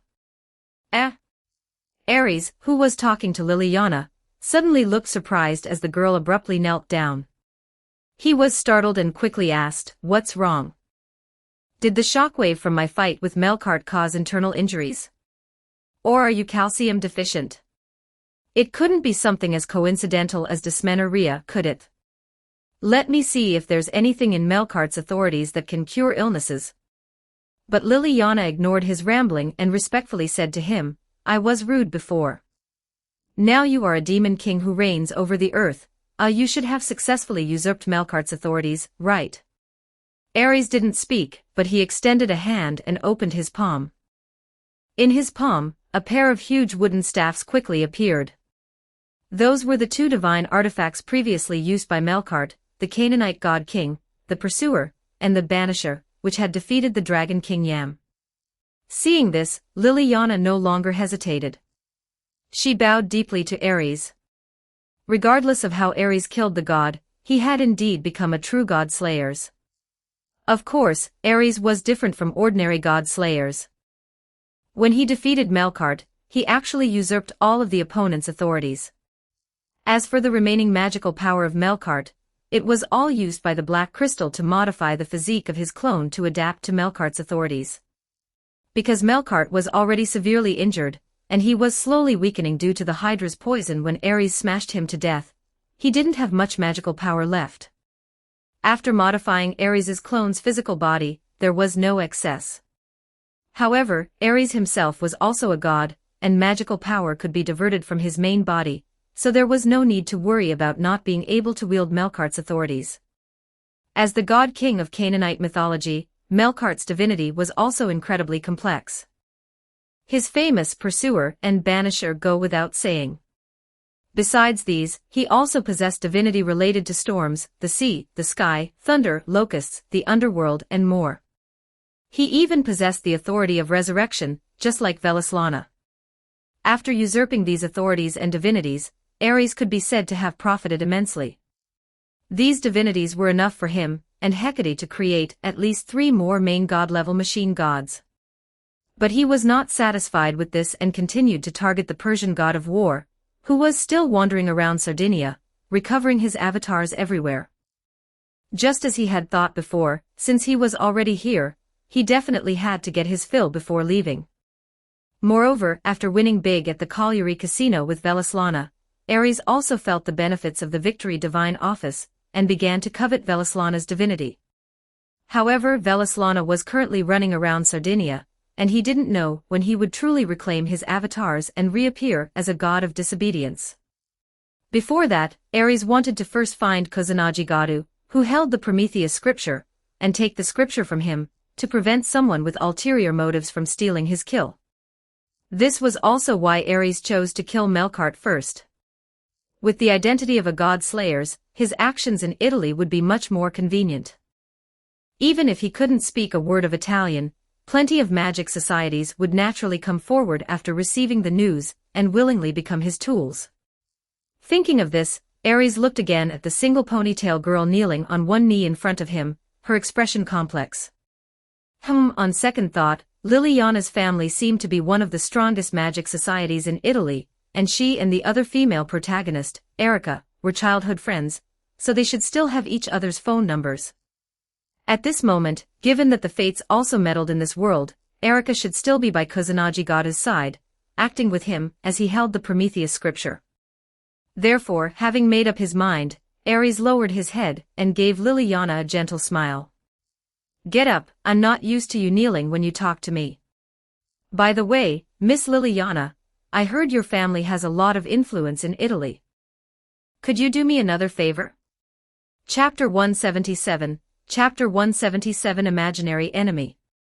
1286 words. Before, when Ares had no money, he felt that having money was better than anything else in this world. But now, after earning money through Velislana, he found that in this world, having the title of a god-slayers was more useful than anything else. Thanks to Marquis Vauban, who swept through the magical societies on the European continent during the Middle Ages, before this old demon king, people generally lacked sufficient understanding and reverence for god-slayers. It was Marquis Vauban who personally demonstrated to these aristocratic magical societies in Europe what an absolute power gap was, otherwise, they would never have been so subservient to the demon kings. Just like now, Ares and Liliana merely met by chance, and their acquaintance was only slightly better than that of strangers. He didn't demand that the magical society behind Liliana, the Bronze Black Cross, pledge allegiance to him. However, when Ares asked Liliana to make a phone call for him, she immediately, without a word, not only called her childhood friend but also specifically emphasized that her friend must come here in person to have an audience with Ares. Although Ares felt that these Italian magical societies were being overly ceremonial and seemed quite ridiculous, considering that he still had to find a way to deal with Velislana, the earth veins buried in this ruin, and the accumulated spiritual energy were useful to him. Therefore, Ares tacitly approved Liliana's actions. "Thank you for your trouble, Miss Liliana." Watching Liliana finish handling the matter, Ares thanked her. "You flatter me, King." Liliana replied, somewhat overwhelmed, "I merely did a trivial thing, how dare I accept your thanks?" While I understand your feelings, can we speak normally?" Seeing Liliana's somewhat reserved demeanor, Ares rubbed the back of his head and said to her, "I'm more accustomed to the way we talked when we first met. Don't worry, I'm not crazy, I won't threaten to sink Sardinia into the sea at every turn. This. As your will. Liliana reluctantly agreed to Ares's request, then stood to the side, constantly inhaling and exhaling, trying hard to adjust her emotional state. Seeing the girl as nervous as a rookie actor about to go on stage, Ares continued. By the way, I'll be staying here to deal with some matters. If you have something to do, you can leave first. No, how can we let you stay alone in such a desolate wilderness? Liliana quickly said. At the very least, please allow our bronze black cross to have the opportunity to host you. Ares turned to look at her. Under Ares's gaze, Liliana lowered her head, hands clasped in front of her, looking somewhat nervous. Relax. Ares watched her for a moment, then suddenly smiled. I'm not going to use the ruins here to summon another god of disobedience. That's good. Liliana let out a sigh of relief, unconsciously muttering a phrase, then immediately reacted, waving her hands repeatedly, explaining to Ares, No, King, I didn't mean to doubt you. Ares waved his hand, not taking it to heart. In fact, Liliana's reaction was not surprising. Because she had witch blood, she was once abducted by Marquis Vauban in her childhood. That god slayers wanted to use the spiritual power of these witches to summon gods of disobedience. This strange uncle left a huge psychological shadow on the then surviving Liliana. It's fine if you doubt me, that's normal. However, at present, I really don't need to summon another god of disobedience here. Ares's words instantly changed Liliana's expression. Anyway, there's still a god of disobedience wandering on this island. What? Liliana anxiously asked, Is that true? Of course it's true. Why would I bother making up such a lie to deceive you? Ares said. Didn't you just see it? The broken blade stuck in Melkart's chest. He's hiding here to recover from his injuries. So who injured him? It couldn't possibly have been himself, could it? Liliana's face grew increasingly worse. Like her childhood friend from the Red Copper Black Cross, she also accepted a mission from her magical society's leader to investigate the recent signs of a god of disobedience manifesting on Sardinia. After tracing the clues, she followed them from colliery to here. She initially thought that this ruin merely showed signs of a god of disobedience manifesting, and thus intended to seal this soon-to-be manifested god of disobedience before it fully appeared. The details of that period need no further mention. Melkart had already manifested, and was even injured. The god of disobedience was beyond Liliana's capabilities, and so, in the end, she witnessed the birth of a new god slayers, Ares. However, Liliana originally thought that only Melkart, this single god of disobedience, had manifested on Sardinia, and that the divine beast disturbances in colliery and other places were also caused by Melkart. But what she hadn't expected was that there was actually another powerful god of disobedience on Sardinia capable of injuring the divine King Melkart. Thus, the crisis on Sardinia remained unresolved, and the people of the entire region were still under the threat of gods of disobedience. I'm sorry, King, I'd like to excuse myself for a moment if that's all right. Liliana requested of Ares, I must report this to my magical society. Go ahead. Ares happened to want this girl, whose attitude had changed too drastically, to be further away from him.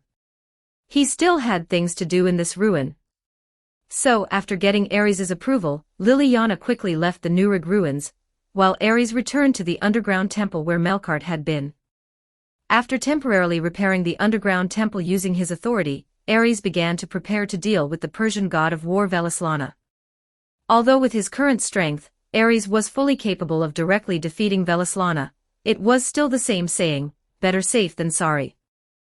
Melkart did not possess the divine authority of victory, he was too ancient. In the era when the ancient Phoenician worshipped him, people had not yet invented the concept of victory. Velislana, however, possessed a very clear divine authority of victory. A god of disobedience with such divine authority should not be underestimated. Ares himself, in his mind, calculated that such people possessed an intuition EX level of inherent skill, making it impossible to defeat them, not to mention even ambushing them. Of course, Velislana was certainly not that abnormal, otherwise, he wouldn't have fought Melkart to a draw. But this still didn't stop Ares from treating him as such a high-standard imaginary enemy. After all, setting high standards for the enemy meant that as long as the enemy's strength was below the standard, they would definitely die a complete death. So, after a brief calculation, Ares began his arrangements. First, it was still the traditional art of creating human figures.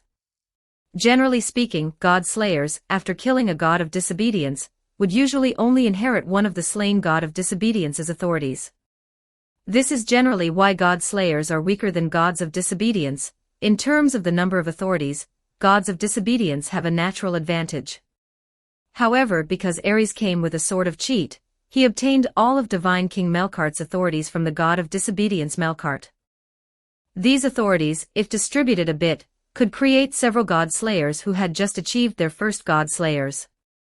And this situation was Ares's advantage. Facing Velislana's common sense of this world, he possessed not only unconventional power but also an information advantage over the Persian god of war. If these information advantages were utilized well, defeating an enemy of the level Ares envisioned would not be entirely impossible. Chapter 178. Chapter 178. I alone have 7 ranks. 1181 words. Using the spiritual energy accumulated over the years in the underground temple left by the Nuragic people, Ares successfully created 6 more avatars, and evenly distributed the authorities usurped from the king of gods, Melkart, among his 7 avatars.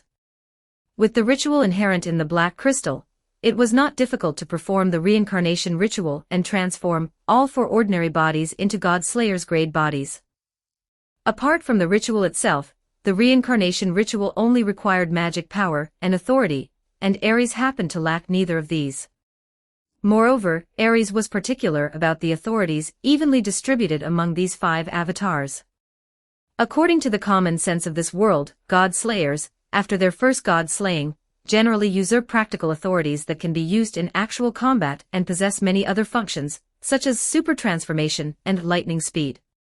Of course, Kusanagi Gada's one-time acquisition of 10 ultimate-level avatars was completely a cheat from the authorities, and was not within Ares's consideration. Therefore, according to the authority characteristics of these god-slayers, Ares also divided Melkart's authorities into 7 parts: a martial arts authority that could summon pursuit and exile, and greatly enhance physical combat ability, a storm authority that could summon a storm large enough to blow away an entire city and freely control celestial phenomena, a lightning authority that could summon great thunder and use it freely, an ocean authority that could summon the power of the sea and control waves, a harvest authority that could freely control abundance and desolation and summon a locust army, a sun god authority that could control the sun and summon high heat, and an underworld god authority that could reverse death and life and summon an army from the underworld. Thus, Ares effectively had 7 avatars capable of confronting god-slayers. When facing the Persian god of war, Velislana, he planned to send one of them to attract attention, while keeping the remaining 6 hidden as his trump cards against Velislana. If this continues, I feel like I alone will be enough to form a team of 7 grand servants to clear a beast-class dungeon when I go back. Looking at his own avatars lined up before him, Ares stroked his chin and muttered, then continued with his arrangements. Facing Velislana, the servant of the sun god, Mitra, he prepared to first engage with the heavily countered underworld god authority to deceive this Persian young man. So he used the underworld god authority to first pull a team of undead warriors from the underworld, then ordered 6 of them to take off their heavy armor. A moment later, 6 ghosts stood to the side, bare-chested, shivering with their arms crossed, while their armor was worn by Ares's 6 avatars. These avatars, with their weapons and armor, seamlessly blended into the underworld army, mixing with the undead warriors. Then, Ares crafted a particularly magnificent black coffin on the spot, grand enough to display a king's dominance, had the dead carry it, and then dismissed them back to the underworld. With this, all preliminary preparations were complete. If this underworld god authority were replaced with Hydra's blood, my hand would be a sure kill, but unfortunately, it couldn't be replaced. Thinking of the Hydra in Hecate's home, Ares felt a slight regret, but if he hadn't used Hydra's blood on Melkart, he wouldn't have gotten such a good hand. It was a trade-off, and he actually profited from this one. After completing all this, Ares put the glove transformed from his main body onto the hand of his underworld god authority clone. Only then did he walk out of the underground temple. When he came outside, the sky had already brightened. On the stone plaza of the ruins outside, Ares no longer saw Liliana, but instead, the plaza was filled with many suspicious individuals dressed in black suits and sunglasses, who clearly didn't look like any legitimate organization. When these people saw Ares walk out of the underground temple, they immediately rushed forward. The leading man, speaking in Chinese with a slight European accent, respectfully asked Ares, "Are you king of Ares?" "What king of Ares?" "I'm just Ares," Ares said. "Can you not call me that? It sounds so strange." "Yes, I apologize, king." The man quickly apologized, then said to Ares, "The commander-in-chief is currently occupied and cannot come here to meet you, please forgive him. However, the matter you entrusted to our bronze Black Cross yesterday has been completed. Liliana and Erica Brantelli are waiting in the county town. If you are free now, please come with us." Ares nodded, then was ushered by the large group of people into a luxurious car outside the ruins. And there was more than one car waiting. Besides this most luxurious car, there was a circle of slightly less opulent but still expensive cars around. When Ares got into the luxurious car, all the other black-clad men also got into their cars, forming a motorcade to escort Ares to Oristano, the county town only an hour's drive away.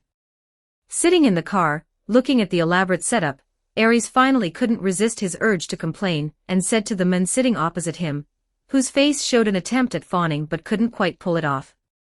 "I say, I merely asked Liliana to make a call for me to summon someone. Is all this really necessary?" "Of course it is," the man said solemnly.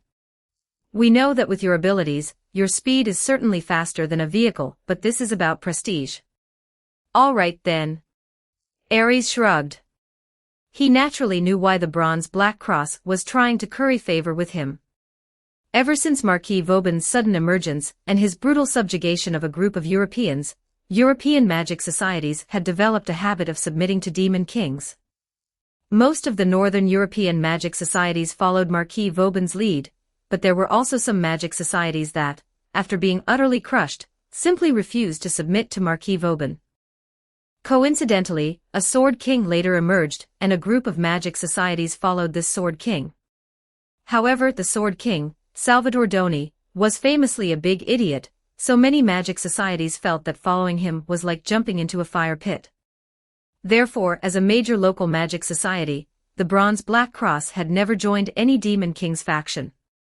Now that Ares had become a new god slayers, these people naturally planned to observe and see if this Demon King was truly a worthy object of allegiance. Of course, while they called it observation, magic societies and god slayers are inherently not on the same level. Therefore, the Bronze Black Cross's actions were less about observation and more about flattery and currying favor. However, even though he knew the reason, Ares did not refuse the Bronze Black Cross's good intentions. Having a group of local powerhouses to help deal with trivial matters was indeed much more convenient than doing everything himself. Therefore, Ares simply and rightfully enjoyed the corrupt pleasures provided by these capitalists. Don't forget to like and subscribe to Novels Wonderland.